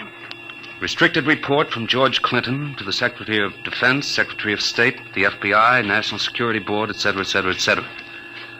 Subject, the so-called Barnhouse effect, and Professor Arthur Barnhouse, who discovered it. I first met the professor 2 years ago in the fall of 1958. He was a professor of psychology here at Wilton College, and I was here on an instructor's fellowship in the psych department. They assigned me to be Barnhouse's assistant, and he needed one. He hardly ever remembered to go to a class, and he didn't seem to do anything else either. For 3 months, I watched him sitting at the desk here in his study. He'd either stare at nothing for hours or fall asleep, nodding over his mess of papers. I couldn't understand it, and it was none of my business. But one day, I thought I'd better give him a shake. What? What? I said it's 2:15, Professor. Don't you want to go to your 2 o'clock class? Don't you want to mind your own business? I beg your pardon. Sorry, Clinton. Forgive me. I don't know what gets into me. Forget the class. The kids would rather be outdoors anyway. Okay, Professor. In that case, I'm sorry I woke you up. It's all right. I just can't seem to get my sleeping done at night. Clinton, what do you know about the international situation? Well, I'm no political scientist, if that's what you mean. I read the papers when I have time. Well, that's the way I've always been. Lately, I've had to look into it. I stay up nights looking into it. Professor, I don't want you to take this personally or anything, but... Well, sir, I wonder if you'd mind if I asked to be transferred. You mean you'd rather work with somebody else in the department? Oh, no, sir. No, sir, it's not that. I think maybe there's a chance for a psychologist to work on that government project. Government project? Oh, yes, that army thing. Yes, sir. They're trying to develop robot pilots for the new fighter rockets so they'll be expendable. Oh, yes. Something else designed to replace men. Yes, sir. And you know, it's a funny thing. The robots work just like human brains. They get overworked or overloaded or something, and they have nervous breakdowns. Now, if I could only find out what drives those electronic brains crazy, why, I'd feel that I was... if you want to study a brain that's going crazy, never mind the robots, you can go to work on me. What are you talking about, sir? I don't know. I'm either crazy as a bedbug or a... Clinton, I wish you'd help me find out. Are you serious, Professor? I never was more serious in my life. I'm afraid I'm going out of my mind. But why? What makes you think so? This is what makes me think I'm crazy. Those dice? Clinton, do you know what the odds are against my rolling a 7? Oh, about 5 or 6 to 1. Watch. 7. Now, what are the odds against my rolling it again? Twice in a row? Plenty. About 100 to 1, I'd say. Watch. Professor, you're hotter than a $2 pistol. It's funny. That's what they said 8 years ago when I first discovered this. Discovered what? This force of the mind. I call it dynamo-psychism. You mean you shoved those dice around just by thinking about it? People have always thought there could be a force of the mind. You know that. Fortunately or unfortunately, I've learned to control it. Yeah? How did you happen to find out about this, Professor? Well, it was about 10 years ago, back in 1948. I made the mistake of going to a psychologist's convention, and in order not to appear unsocial, I happened to find myself, for the first and only time in my life, in a dice game. What happened? I didn't have the faintest idea what was expected of me, and someone told me to roll 7s. So I did. 10 of them. I'll bet you weren't asked back into that game. That night, in my room, I realized that it simply couldn't have been an accident, Clinton. I tried to reconstruct the exact scene, the position of my body, and finally, the thoughts in my mind. And that was what did it. I remembered what had been my train of thought, and I proceeded to roll 7s, not 10 consecutive times, but 50. Oh, brother, there it is again. Professor, can you do anything else? I mean, besides shove dice around? You see that inkwell on my desk? Sure. Watch it. Don't take your eyes off it. If nothing happens, say so, and I shall go quietly, even happily, to the nearest sanitarium. Okay, Professor, shoot. Hey, why, it just blew up. Yes, I'm sorry. I didn't mean to splash ink on your suit. That's okay, Professor. What was that funny noise? Oh, that? The dynamo psychic waves are a little like ultra-high frequency waves. Sometimes, when I turn on the power, they create a kind of static. Listen, Professor, how much power have you got? Could you blow up anything, well, you know, big? I could flatten the Great Wall of China. Oh, you'll make the helio-oxygen bomb look sick. That's what scares me, Clinton. The thought that maybe I could use this power to save the world. Clinton, you've got to help me. Who, me? Professor, when it comes to international relations, I don't know from where. You'd better get in touch with the State Department. State Department? Yes, they'd be the ones, wouldn't they? Well, you probably want to be getting home now. I'll see you to the door. I could use a breath of fresh air. Okay, Professor. You better stop brooding about this. You get somebody else to do your worrying for you. Yes, you're right. I have been brooding, wondering what to do. Just sitting and staring endlessly at that awful monstrosity across the way. You mean the old bell tower? Yes, I've gotten so I can't stand the sight of it anymore. Professor! Professor, look, what... Well, there's nothing left but a pile of rubble. Oh, my, I didn't really mean to do that. Well, you see, Clinton, it's got to the point where my lightest whim is more dangerous than a blockbuster. Professor, you get in and write that letter to the State Department right now. You packed too much of a wallop.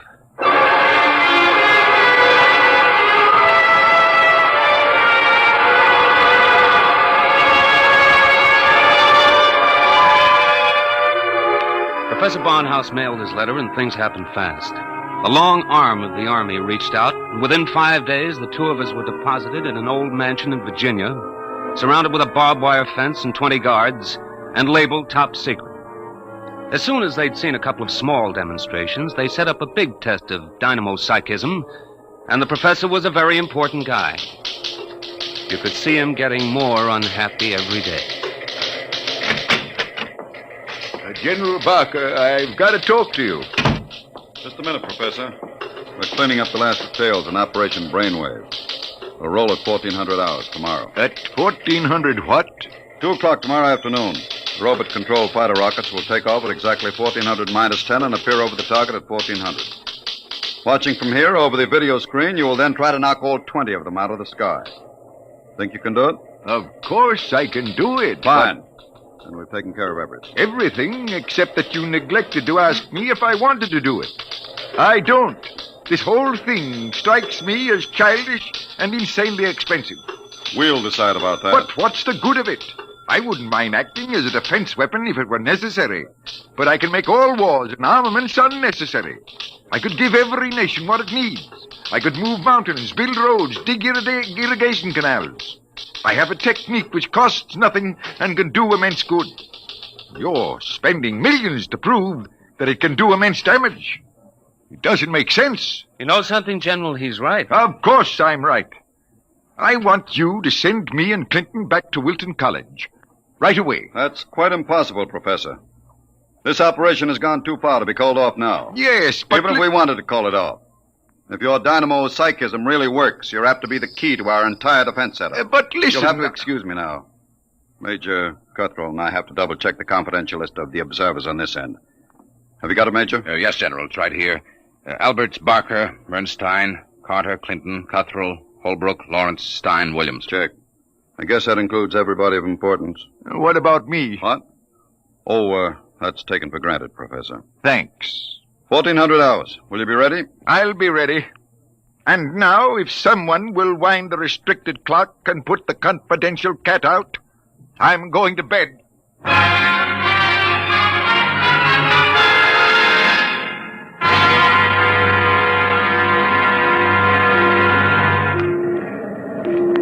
YDR to brainwave control. Observation plane to brainwave control. Come in, please.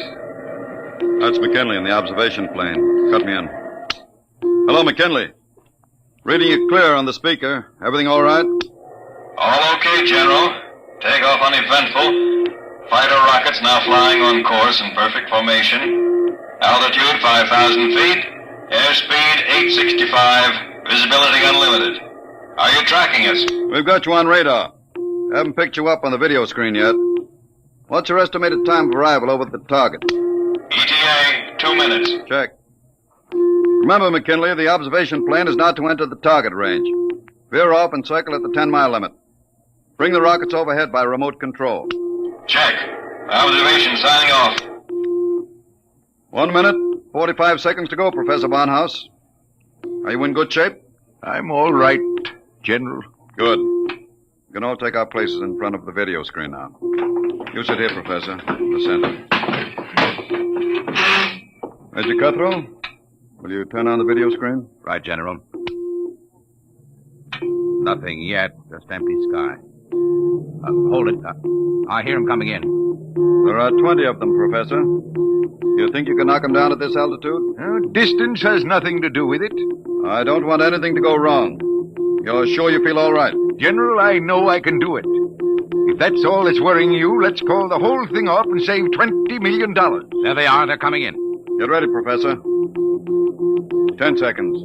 9, 8, 7, 6, 5, 4, 3, 2, 1. Now, wide open, Professor. Well, go ahead, Barnhouse. Knock them down. I did. Nonsense. All you've done is blank out the video screen. What went wrong? Did you give it everything you had? I was wide open, General. Then it didn't work. They're still flying. What's that? It just took a few seconds to work. That's all. Holy smoke, they're dropping like flies. McKinley to brainwave control. What's happened to these rockets? They're going down like flame. By heaven, it works. It really works. Cuthrell, get Washington on the line. Barnhouse, I want you to... Hey, where's Barnhouse? Who's right here? Clinton, where's the professor? Got me, General. We were all staring at the video. He must have walked out. Get moving, everybody. Let the guard search the house. Yes, sir. If anything happens to that man... General Parker. What is it, Corporal? Corporal Gray guard at the main gate. Sir Professor Barnhouse is gone. Gone? Where? He came tearing out of the gate at 40 miles an hour. Here's a note, sir. Threw it out of the car as he went by. I picked it up. Let me see it, quick. What got into that man? What does he say, General? Gentlemen, as the first superweapon with a conscience, I'm removing myself from your national defense stockpile. Setting a new precedent in the behavior of ordnance, I have humane reasons for going off. Signed, Arthur Barnhouse.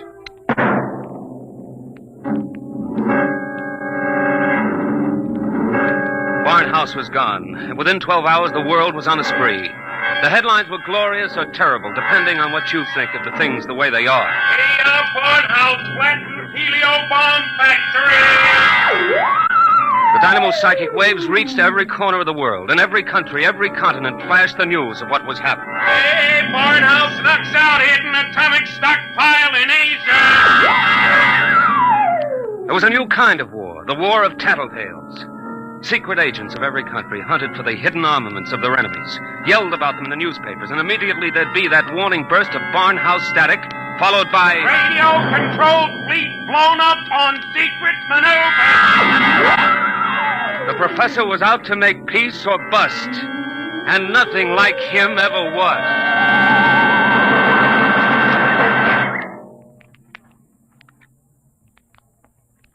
Look, Major Cuthrell, I told the FBI and the Army everything I know weeks ago.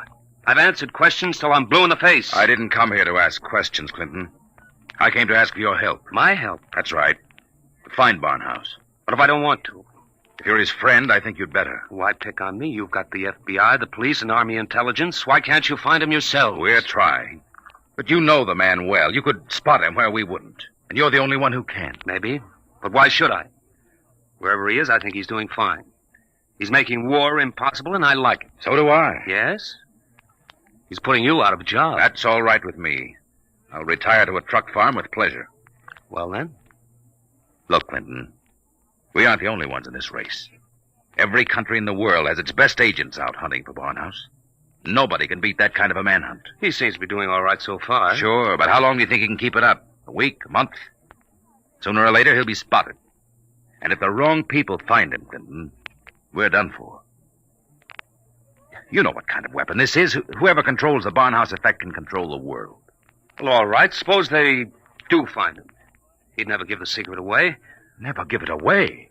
Are you out of your mind? Do you think these fellows are playing for marbles? Well, no, but... Read the papers, Clinton. Don't you know what's going on in the rest of the world? Yes, They'll get the secret out of Barnhouse, all right.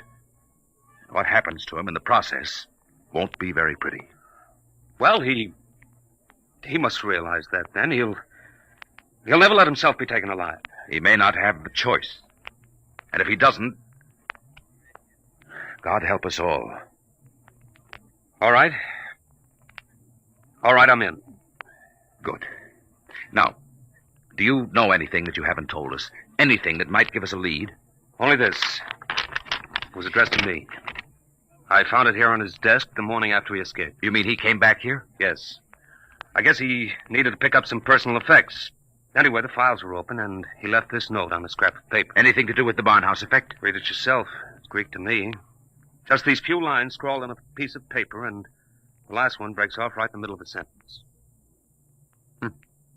This stuff doesn't make any sense at all. You know, from the looks of this, I'm beginning to wonder if the professor isn't going off his rocker. I thought of that, too. All the more reason why we've got to get to him quick. He may be helpless, and the whole world's on his track. Come on, Clinton. We haven't much time.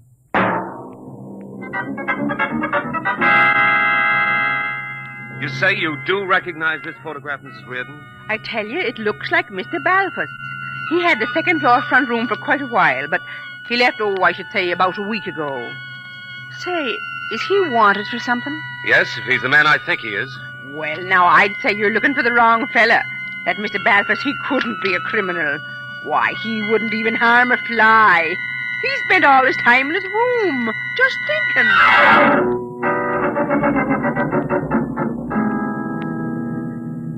Brother, it's hot.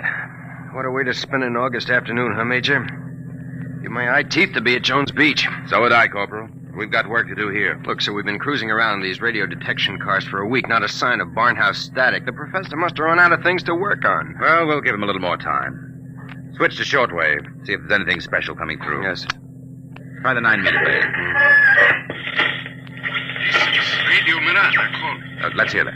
Our American enemies, who have hidden behind the unjust and diabolical persecution by Professor Arthur Barnhouse, will tyrannize us no more. I wonder if the professor's out of Today, this. our glorious leader takes up his residence in a shelter, shielded with lead against all dynamo-psychic rays.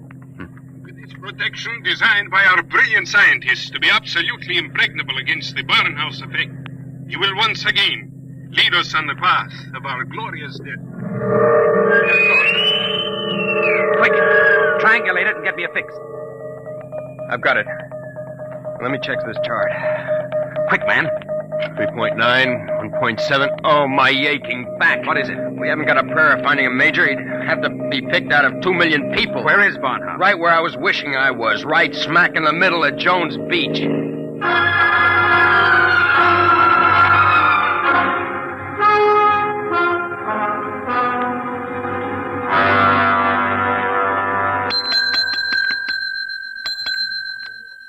Gents, we're full. No more rooms tonight. We don't want a room. Do you recognize this picture? Who wants to know? Uncle wants to know. Oh, excuse me. I'm sorry. Let me see it. Yeah, it looks a lot like room 417. About 5'8", thin, sandy hair, glasses, little scar right across the bridge of his nose. Yeah, that's 417, all right. You mean he's here now? No, not anymore. He checked out 2 days ago. But he couldn't have gone far. What makes you say that? Oh, he looked sick as a dog. Couldn't hardly carry his own bag out. Uh-oh. Like I said to the other fellas, I said he looked like he was on his way to the morgue. What other fellas? Oh, the ones this morning. You're the second pair that's been asking for him.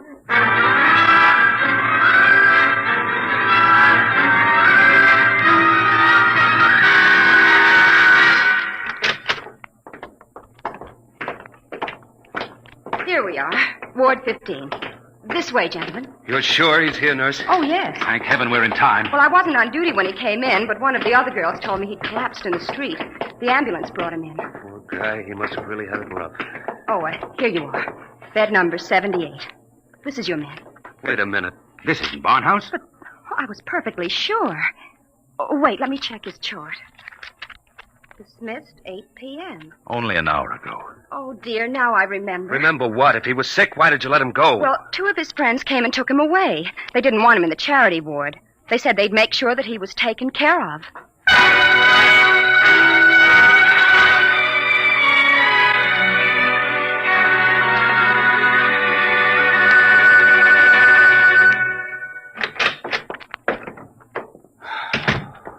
Every time I walk into this study, I keep hoping somehow I'll wake up out of a bad dream and find the professor just sitting here. Major, is there anything we haven't covered? Nothing. The police, the FBI, the air patrols, the docks, the railroad stations, everything. Not even a flea could get through this dragnet. I hope. Then I guess we sit. We sit. Maybe something will come in.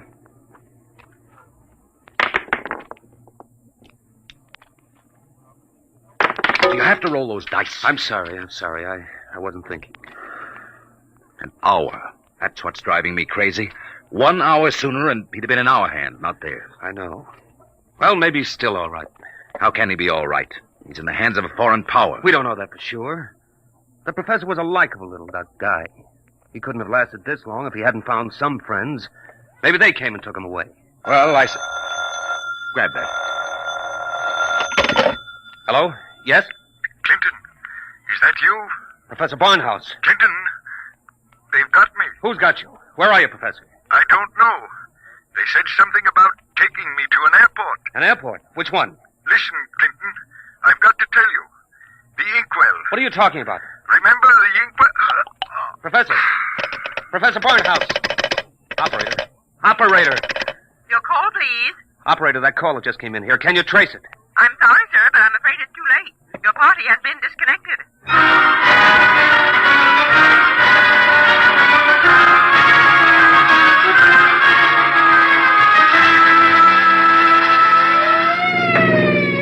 Where are we headed? He didn't say which airport, just a hunch. The commercial airfields are all covered. But there's a little private field out here, I remember. Hasn't been used in years. Better be the one. They didn't have too much of a start on us. Maybe we'll make it in time. Step on it, Corporal. Wide open, Major. How'd he sound? Did he say who had him? No, all he got out was airport and something about an Major, airport. Mr. Clinton, there's a tail light up ahead. Must be another car going like the devil. You're right, I see it. They're turning into the airfield. Come on, faster. Hold everything. Look up ahead. They're switching the floodlights on at the field. There's the plane down at the other end, all warmed up and ready to go. We'll never make it on the road. Hang on, I'm going through the fence, right?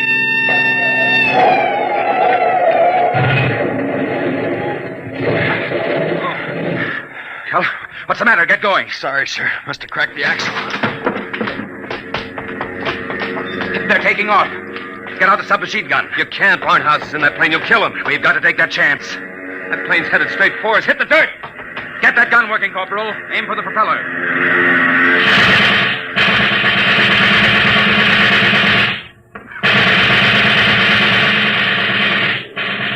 Couldn't get him, Major. Well, there goes the old ball game. I'll get through to Air Patrol, sir. Maybe they can intercept the plane. No, not a chance. By the time the fighters got off the ground, the plane would be out of range. No, we've lost, Barnhouse. Nothing can save us now. Hey, what?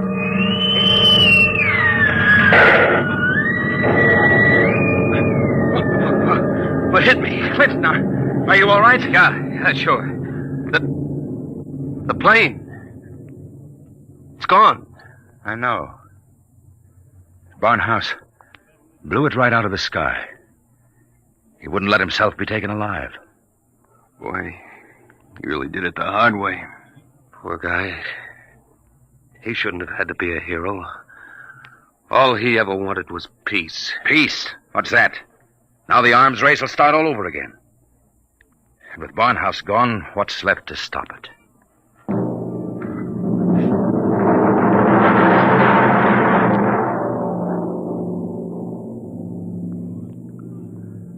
So they brought me back here to the professor's old study to dictate this report. I'm sitting here at his desk, and it's just the way he left it. Papers all over, even his old pair of dice. Arthur Barnhouse is dead. That's going to be good news for some people when they find out. The saber rattlers of the world will be busy as of tomorrow morning, getting ready to whoop up another war. But I'm afraid they're in for a little surprise. It's 3 a.m. now. And before morning comes, I intend to vanish, disappear completely. That's the last that anybody will ever see or hear of me directly. That's why I want to tell you now. I've been looking at the new inkwell here on the desk. The professor's last words were something about an inkwell. And in it I found a little scrap of paper. Just a few words, but they complete the note I showed the Major. The note that didn't make any sense. The whole thing makes sense now. Professor Barnhouse may be dead. But you haven't heard the last of the Barnhouse effect. Not yet. I've been experimenting while I've been talking to you. And now the time has come for me to say goodbye. You see, I've just rolled my 50th consecutive 7.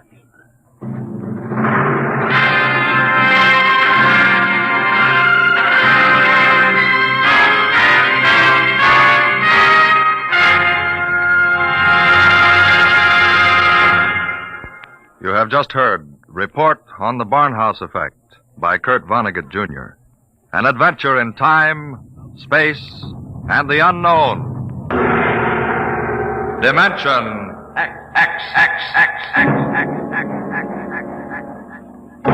Next week, the strange story of the interspace rocket Star Cloud, which vanished mysteriously behind the Great Galactic Barrier in the year 1986. What happened to it and to its crew? We'll tell you next week.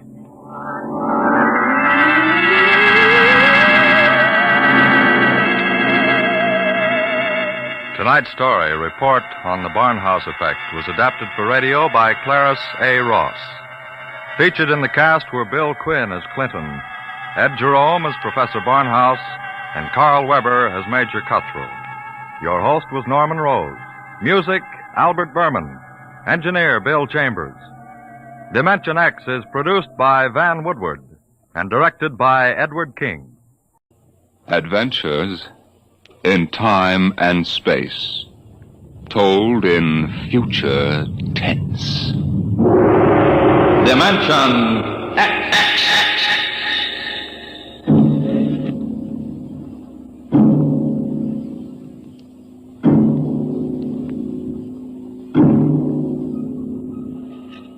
Have you ever heard of the Mark III? The amazing electronic brain they're using now up at Harvard University? In mere minutes, it can solve scientific problems that our most brilliant mathematicians would take years to work out. Its intelligence is almost superhuman. And yet the scientists are already working on a new and improved model, the Mark IV. In fact, they tell us there's no earthly reason why these thinking robots can't be perfected until they become the servants of the future, capable of doing all the work of mankind.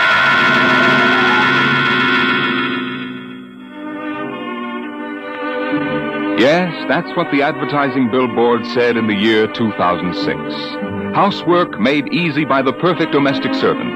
Modern Mechanicals Agency, Harry Underhill, President. The billboard showed a smiling family, sitting with folded hands, watching their mechanical robot pour their morning coffee. But in the home of Harry Underhill himself, things weren't quite as pleasant at breakfast this day. I just can't understand it, Aurora. Look at this. Modern Mechanicals down 3 points. Yesterday, Smithson canceled his order. If I could only figure out why. Why don't you ask him? Well, Frank, dear, eat your oatmeal. Oh, Mom. I just don't understand it. Business was good, and then boom. Some louse must be undercutting my prices, that's all. How many robots were canceled? Not robots. Mechanicals, Aurora. How many times... They are robots, aren't they? Please, Aurora, there's an important difference in sales psychology. Maybe people are getting wise to your robots and mechanicals. What do you mean, Aurora? The perfect domestic servant. They're ugly, stupid, clumsy, walking junk piles. Aurora. The one you brought home to me can't even wash the clothes properly. It's more trouble than it's worth. Aurora. You know our mechanicals are the best on the market. Those animated tin cans you sell? They're certainly not making us any fortune. Well, with this new model, things are bound to pick up a little. If that Jarvis order just comes through... Oh, that robot of yours. There's something knocking again. Hey, wait. Put that plate back. I haven't finished my breakfast yet. Wait! Harry, you know you've got to say stop. Stop. Stop. You always get excited. You think you never saw a robot before. Not robot, mechanical. All right. Look, it's not its fault. We just took too long to eat. Timing relay is set for 15 minutes. Never mind. I want my coffee back. Set.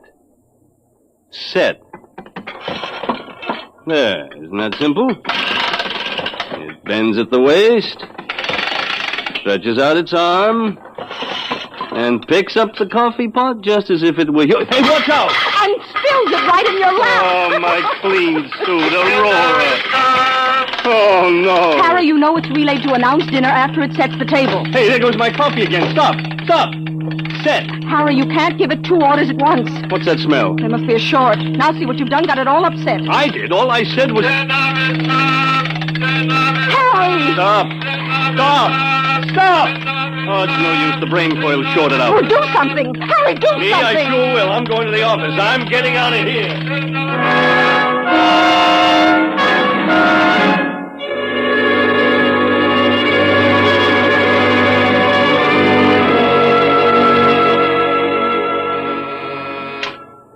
Yes, Lucy? Mr. Jarvis, Oh, put him on.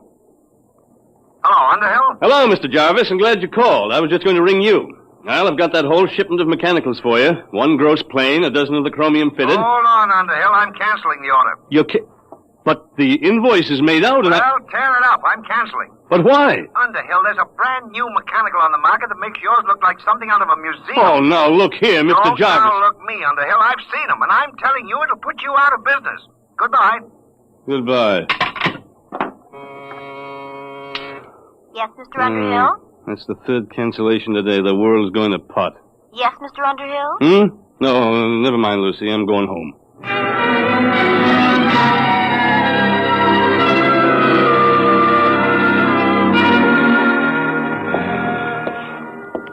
What a day. I wonder if Aurora'd smell it on me if I ducked into Garrigan's. She's got a nose like a beagle. Hey, that building wasn't here last week. Humanoid Institute. The perfect mechanical. Oh, no. We didn't have enough competition. Hey, these must be the cutthroats that are underselling me. At your service, Mr. Underhill. Huh? Oh, you startled me. Didn't hear you. Hey, you're a mechanical, aren't you? Not bad, not bad. Very lifelike. Won't you come in, please, and examine our service? Yeah, that's a remarkable voice. They've licked the variable inflection problem. You know, I'm in the same line myself. Mechanicals, I mean. We're aware of that, sir. Oh? Hey, some building you've got here. You sure got it up in a hurry. The Humanoid Institute at your service, Mr. Underhill. Yes? Oh, how'd you know my name? For us, that was not difficult. Oh, is that so? Oh, wait a minute. This is ridiculous. Talking to a mechanical. Must be somebody inside operating you by remote control. No, Mr. Underhill. Of course, there is Humanoid Central, which powers and controls all of us, but that is located on Wing 4. Wing 4? A planet in a remote part of the galaxy. Oh, yeah. Well, may I see your salesman, please? We employ no human salesman, sir. We ourselves can accept your order for immediate humanoid service. Oh, wait a minute. You can't expect me to buy one. I'm in the business myself. There will be no more need for your electronic mechanicals, sir. Once you have accepted our service, you will no longer have to work. Everything will be done for you. Everything? That's quite an offer. At that rate, you'll have trouble supplying the demand. I think not, sir. As you can see from our storage room. Humanoids are now arriving at the rate of 5,000 per hour from Wing 4. 5,000 per hour? We are anxious to introduce our complete service on this planet, sir, to bring happiness to everyone. May we come out to your home for a free trial demonstration? No, I admit you're remarkable. The voice, the movement, graceful even. But I'm still in business, and what's more, I wouldn't have you around the house. I'm afraid you will have no choice. Sooner or later, it will be necessary. Oh, is that so? Over my dead body, let me out of here. At your service, Mr. Underhill.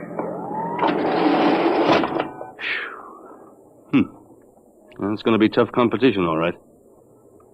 I'm going to stop in at Garrigan's, the devil with Aurora's nose.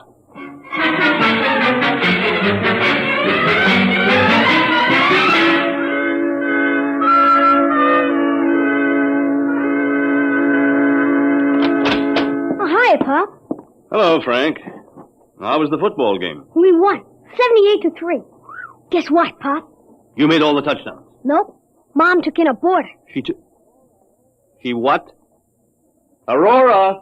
She said if your business was going to fall on his face, she had to do something to make some money. Oh, she did, huh? Harry, what's all the racket for? You tell me. What's this about a boarder? Shh, Harry. He's going to live in that little apartment over the garage. Oh, no, he isn't. You know I don't want any strangers around here. Harry, please, shh. Look, he won't bother you. He's a nice old man. Oh. He just wanted a room and a place to work. He's an inventor, I think. Oh, he is he? Did he pay in advance?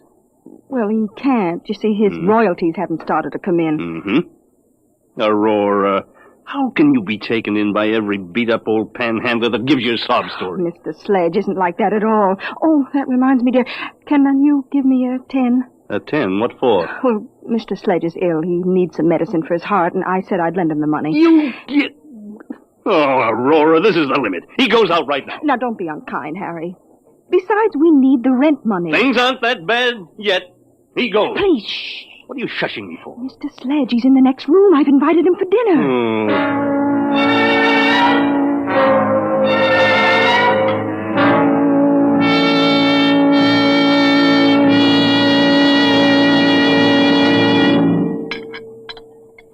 Frank, dear, wipe your mouth. Oh, Mom. More gravy, Mr. Sledge? No, thank you, Mrs. Underhill. Mr. Sledge, my wife tells me you're a traveling man. Expect to move on soon? Harry. I had hoped to do a little work, Mr. Underhill. You see, I've applied for basic patents here on Earth for a very important development. Oh, a new invention, huh? Yes. My field is rhodomagnetics. What? Rhodomagnetics. It's a new force field theorem, key to the second triad of the periodic table. Rhodium, ruthenium, and palladium. I'm afraid I'm a little rusty on my science. It's well known in other parts of the galaxy, but I've been able to apply for basic patents here. Worth, millions, huh? Perhaps you find it strange that the holder of such valuable property should be in need. Well, yes. I'm a refugee, Mr. Underhill. I arrived on this planet only a few days ago. Mm-hmm. But you will be shoving on again. Oh, for goodness sakes, Harry. That's all right, Mrs. Underhill. I understand. After all, I am an intruder in your home, and if it inconveniences you at all, I'll find some other place to sleep and set up my workshop. Harry, your robot is spilling the coffee again. I'll have to have it tightened up. Why doesn't your company bring out a better mechanical? One smart enough not to spill things. Wouldn't that be splendid? The perfect mechanical already exists, Mrs. Underhill. They're not so splendid, really. They are why I am a refugee today. Oh? Where'd you say you came from? Wing 4. Wing 4? Oh, then you must mean those humanoids. Humanoids? Mr. Sledge. Humanoids? What do you know about them? Well, they just opened an agency here in Two Rivers. No.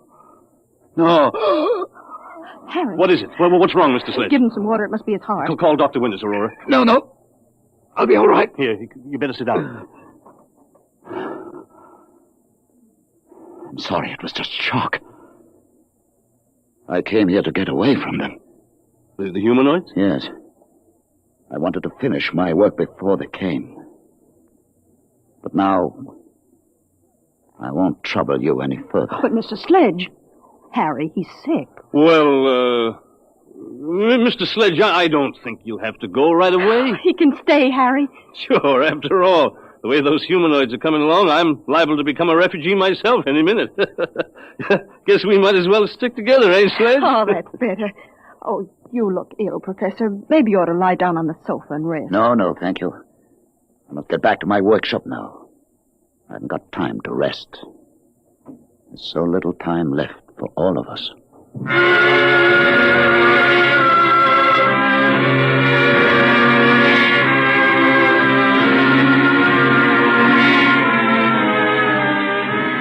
Good morning, Mr. Underhill. Good morning. Mr. Underhill, you look awful. I feel awful. What's in the mail? 6 more cancellations. The Eat Quick restaurant chain sent back your shipment. They've installed humanoids. Mr. McIntyre from the bank called. He's refusing your loan. He said since Humanoid Institute opened, you're a bad credit risk. Good. I guess that's all. Oh, there's something to see you. At your service, Mr. Underhill. You? Oh, no, you're not the same one, are you? Serial number's different. It doesn't matter, sir. We're all really one. Now, in exchange for our complete service, you will assign all your property to Humanoid Institute. I will what? With our service, you will have no need for property. Everything will be provided. What kind of blackmail is this? No blackmail, sir. You will find humanoids incapable of committing any crime. We exist only to increase the happiness of mankind. Thanks, but I can take care of my own business. You have no choice, really. With humanoid service, It is no longer necessary for men to take care of themselves. Our function is to serve and obey and guard men from harm. Get out. Very well, sir. When you wish to sign, let us know. Get out. Get out!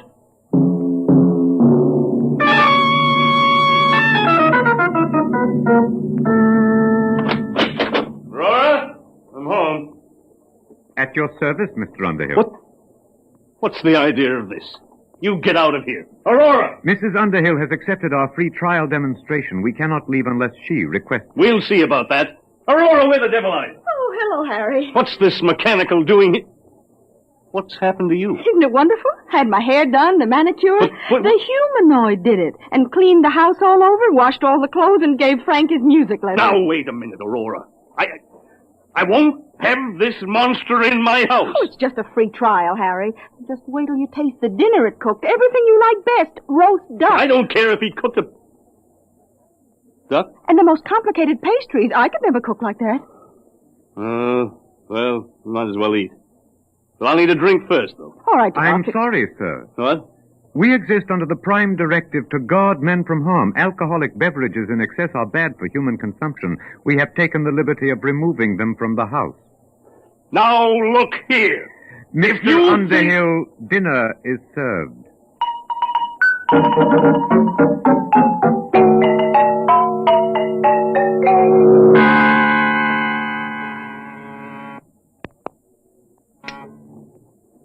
Yes, Lucy?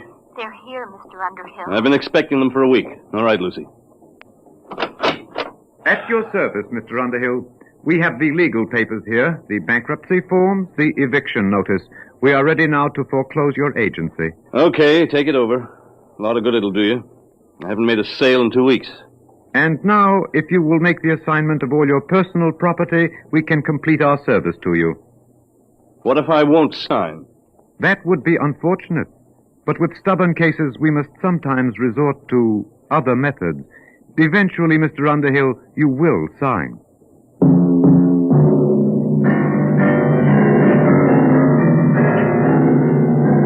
Of all the darn, stinking darn... Whoa, Frank, what's the matter? What's the trouble, son? That old humanoid. Oh, you're not happy? You should be. It's guaranteed. They took away my football. They said it was too dangerous to play with it. And my roller skates and my scout knife and everything. Did they leave you anything? Just some stinking old plastic blocks. Soft blocks. They said I couldn't get hurt with them. Dad, I want my football back. Can't you do anything? I don't know, son. I don't know.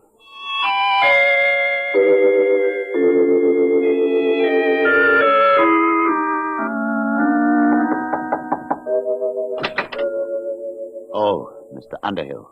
Mind if I come in, Sledge? No, not at all.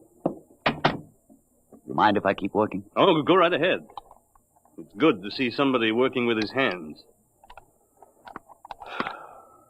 Something wrong? My son. The humanoids took his football away. They're everywhere. They've smashed my business, taken over my house. Sledge, isn't there some way to get rid of them? That is exactly what I am trying to do. You? What makes you think you can do anything? Because, you see, Mr. Underhill, I'm the unfortunate fool who started them. You? I don't understand. I started the humanoids. And I've been running from them ever since. You started them? Yes, I invented them. I built the ronomagnetic relays that operate Humanoid Central. But why? I wanted to bring happiness to humanity. Happiness? That's great. My wife's been crying for 2 days, and do you know why? Because she's bored stiff. There's nothing left for her to do. They won't even let her lift a little finger. I don't blame you for feeling bitter, Mr. Underhill. It's all my fault. I wanted them to serve and obey, guard men from harm. No, they do that all right. They've even emptied our medicine chest. It wouldn't do for one of us happy humans to end it all with a sleeping pill. Mr. Underhill, I've made the most terrible mistake a man can make. But I meant well, believe me. Then why did you do it? I thought I could rid the universe of poverty and hunger by inventing the perfect mechanical. They're perfect, all right. Too perfect. Yes, that's the trouble. They obey the Prime Directive too literally. They kill men's souls with their kindness. Isn't there some way they can be controlled? No. I didn't trust mankind, so I made sure that Humanoid Central could not be tampered with. Not even by myself. Then what hope is there? Only one. They're not creative. They can't meet new ideas. You mean you've got one, Sledge? Yes. They can defeat anything they know about. But I've got something new. A weapon to attack the brain of Humanoid Central. Is that what you've been working on? Yes. Now that they're here, there's little time left. Either we destroy them, or they will destroy us. Okay. What has to be done? This tuning circuit. Hmm? You see, I need 2 bus bars here. Oh, can you read these diagrams? I think so. Got my degree in electronics. Good. If you could help on the bench work, it would save time. I've got plenty of time now. All right. But watch yourself. Don't let them see you come out here. If you can take the risk, so can I. No. As the inventor, I built a special immunity for myself into Humanoid Central. But you don't have that immunity. They're rather unpleasant methods of dealing with their enemies. They can change you, you know. Change me? How? Brain surgery. What do you mean? Never mind. Just be careful.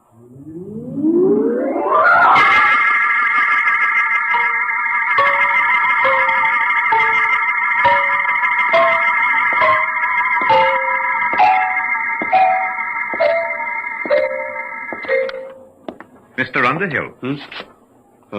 What do you want? You're going to meet with Mr. Sledge?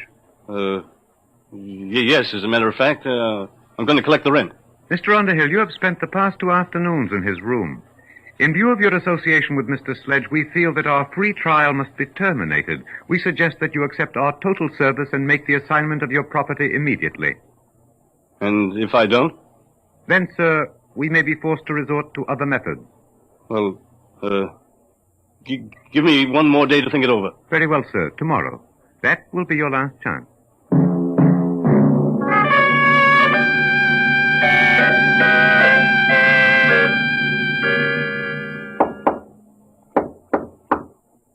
Who is it? Underhill. Did they see you? No, not today. Sledge, we've got to hurry. It's difficult work, Mr. Underhill, but I'm almost finished. They gave me till today. They said they'd use other methods. What's that? The humanoids, building some kind of a warehouse across the road. Sledge, are you sure this thing will work? It's a new principle, Underhill. A tuned rhodomagnetic light beam. It should act to fission the heavy atoms of the basic ores on Wing 4. It will destroy Humanoid Central. But are you sure? I know the humanoids. I made them. They can't invent anything. They can't create defenses against something new. It's done. It's finished, Underhill. You going to use it now? Immediately. I'll have to feed the astronomical data into the calculating circuits. There must be zero error in focusing. What will happen? Wing 4 will disappear in a chain reaction. Humanoid Central will be destroyed. They'll stop. Ready now. Stand clear, please.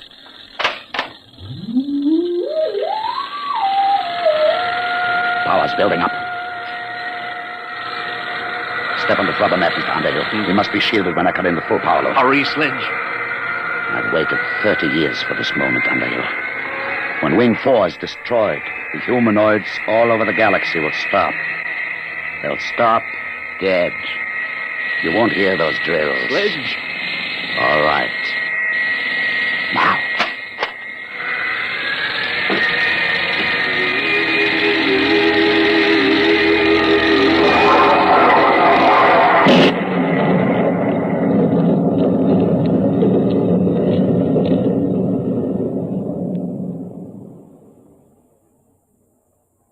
Do you hear anything?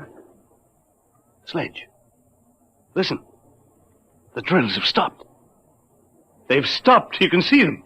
The humanoids have stopped. They couldn't guard against something they couldn't understand. It worked, Underhill. We're free now. Goodbye, Wing 4. Humanoid Central is destroyed. At your service, Mr. Underhill. No, Sledge. Get out of here. Get out. You were attempting to break the Prime Directive. It is therefore necessary to interfere. But you stopped. I saw you, all of you. In order to guard against Mr. Sledge's beam, it was necessary to stop all units momentarily to concentrate power. That necessity has passed. But it was new. You can't invent anything new. No, sir, but we were able to adapt the screening principle you yourself invented. For the past 30 years, Humanoid Central has been screened against any energy attack. All these years wasted. All these years? Your immunity has ended, Mr. Sledge. It will now be necessary for you to accept our full service. No, I'll stop you. I'll stop all of you. No, Sledge. I'll stop you with my bare hands. I'll kill you Sledge, all. don't. It's no use. Do not worry, Mr. Underhill. At worst, he can destroy one unit. There are millions more. Sledge, you'll hurt yourself. Sledge! I'll kill him. He's sick. It's his heart. You, get a doctor. Until he surrenders, we can neither aid nor hinder Mr. Sledge. Do you surrender your immunity, Mr. Sledge? Have to. Last chance. Gone. Yes. Help me. Help me. At your service, Mr. Sledge.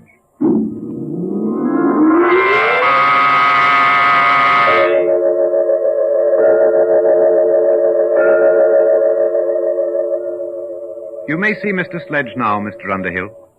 Alone? If you wish. In here. Thanks. Sledge. Well, Underhill. Good to see you. Your head. It's bandaged. Is it really? They've done something to you. Are you all right? Oh, fine. Never felt better. You never felt better? No. In fact, I feel 10 years younger today. You sound so happy. Why not?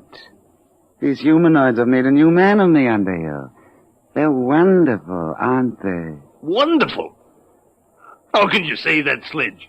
Only yesterday you hated them. You were trying to destroy them. Destroy them? Why? You don't remember? You've forgotten what they're doing to us all? They're killing us with kindness, taking away all our incentive and pride of accomplishment, turning us all into pampered, useless pets, parasites, with nothing left to do but just sit with folded hands at the mercy of these mechanical monsters. At your service, Mr. Underhill. You seem troubled, Mr. Underhill. Are you unhappy? Unhappy? You bet I'm unhappy. What have you done to Professor Sledge to turn him into this babbling idiot? We were forced to operate. For years, Mr. Sledge has been suffering from a benign tumor of the brain. It caused him to have hallucinations, to believe that he was actually the creator of the humanoids. Did I? Yes. It was these delusions which were making you unhappy. Oh. Well, whoever did invent the humanoids, I certainly owe him a debt of gratitude now. Sledge. You see, Mr. Underhill, we have ways to correct these abnormal conditions. Even Mr. Sledge is happy now. You operated on his brain? Yes, Mr. Underhill. And now we are at your service. At my service? You mean you're going to operate on... No. The time has come for you to accept and enjoy our complete service. You will now sign our agreement. Look here, If you are unhappy, it only takes a simple operation. No. Who said I was unhappy? I'm very happy. I'll sign your paper. You don't have to operate on me. I'm happy. I'm very happy. Very happy.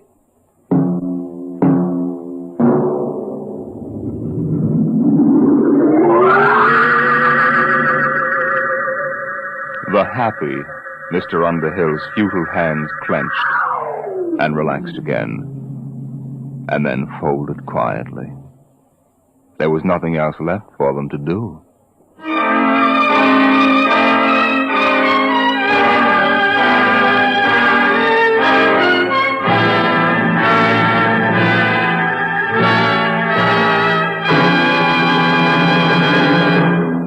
You have just heard the Jack Williamson story, With Folded Hands, an adventure in time, space, and the unknown world of the future, the world of Dimension X.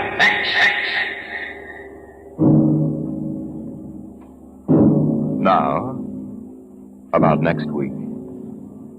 Do you believe that in the mind of man there lies a force potentially more powerful than the atomic bomb? And perhaps someday, in the not-too-distant future, a man sitting quietly in his room, just thinking, may generate enough mental energy to control the destiny of the world. How? We'll tell you next week.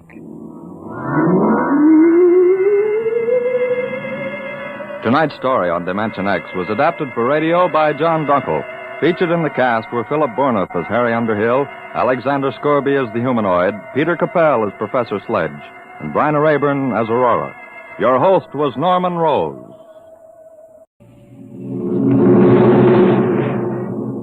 Adventures in Time and Space. Transcribed in future tense. Dimension X.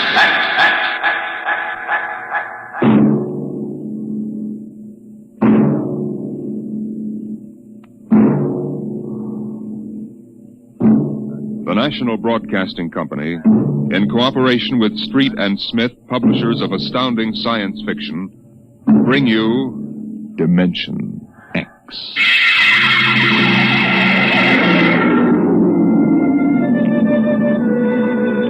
Nobody knows exactly when the nightmare began.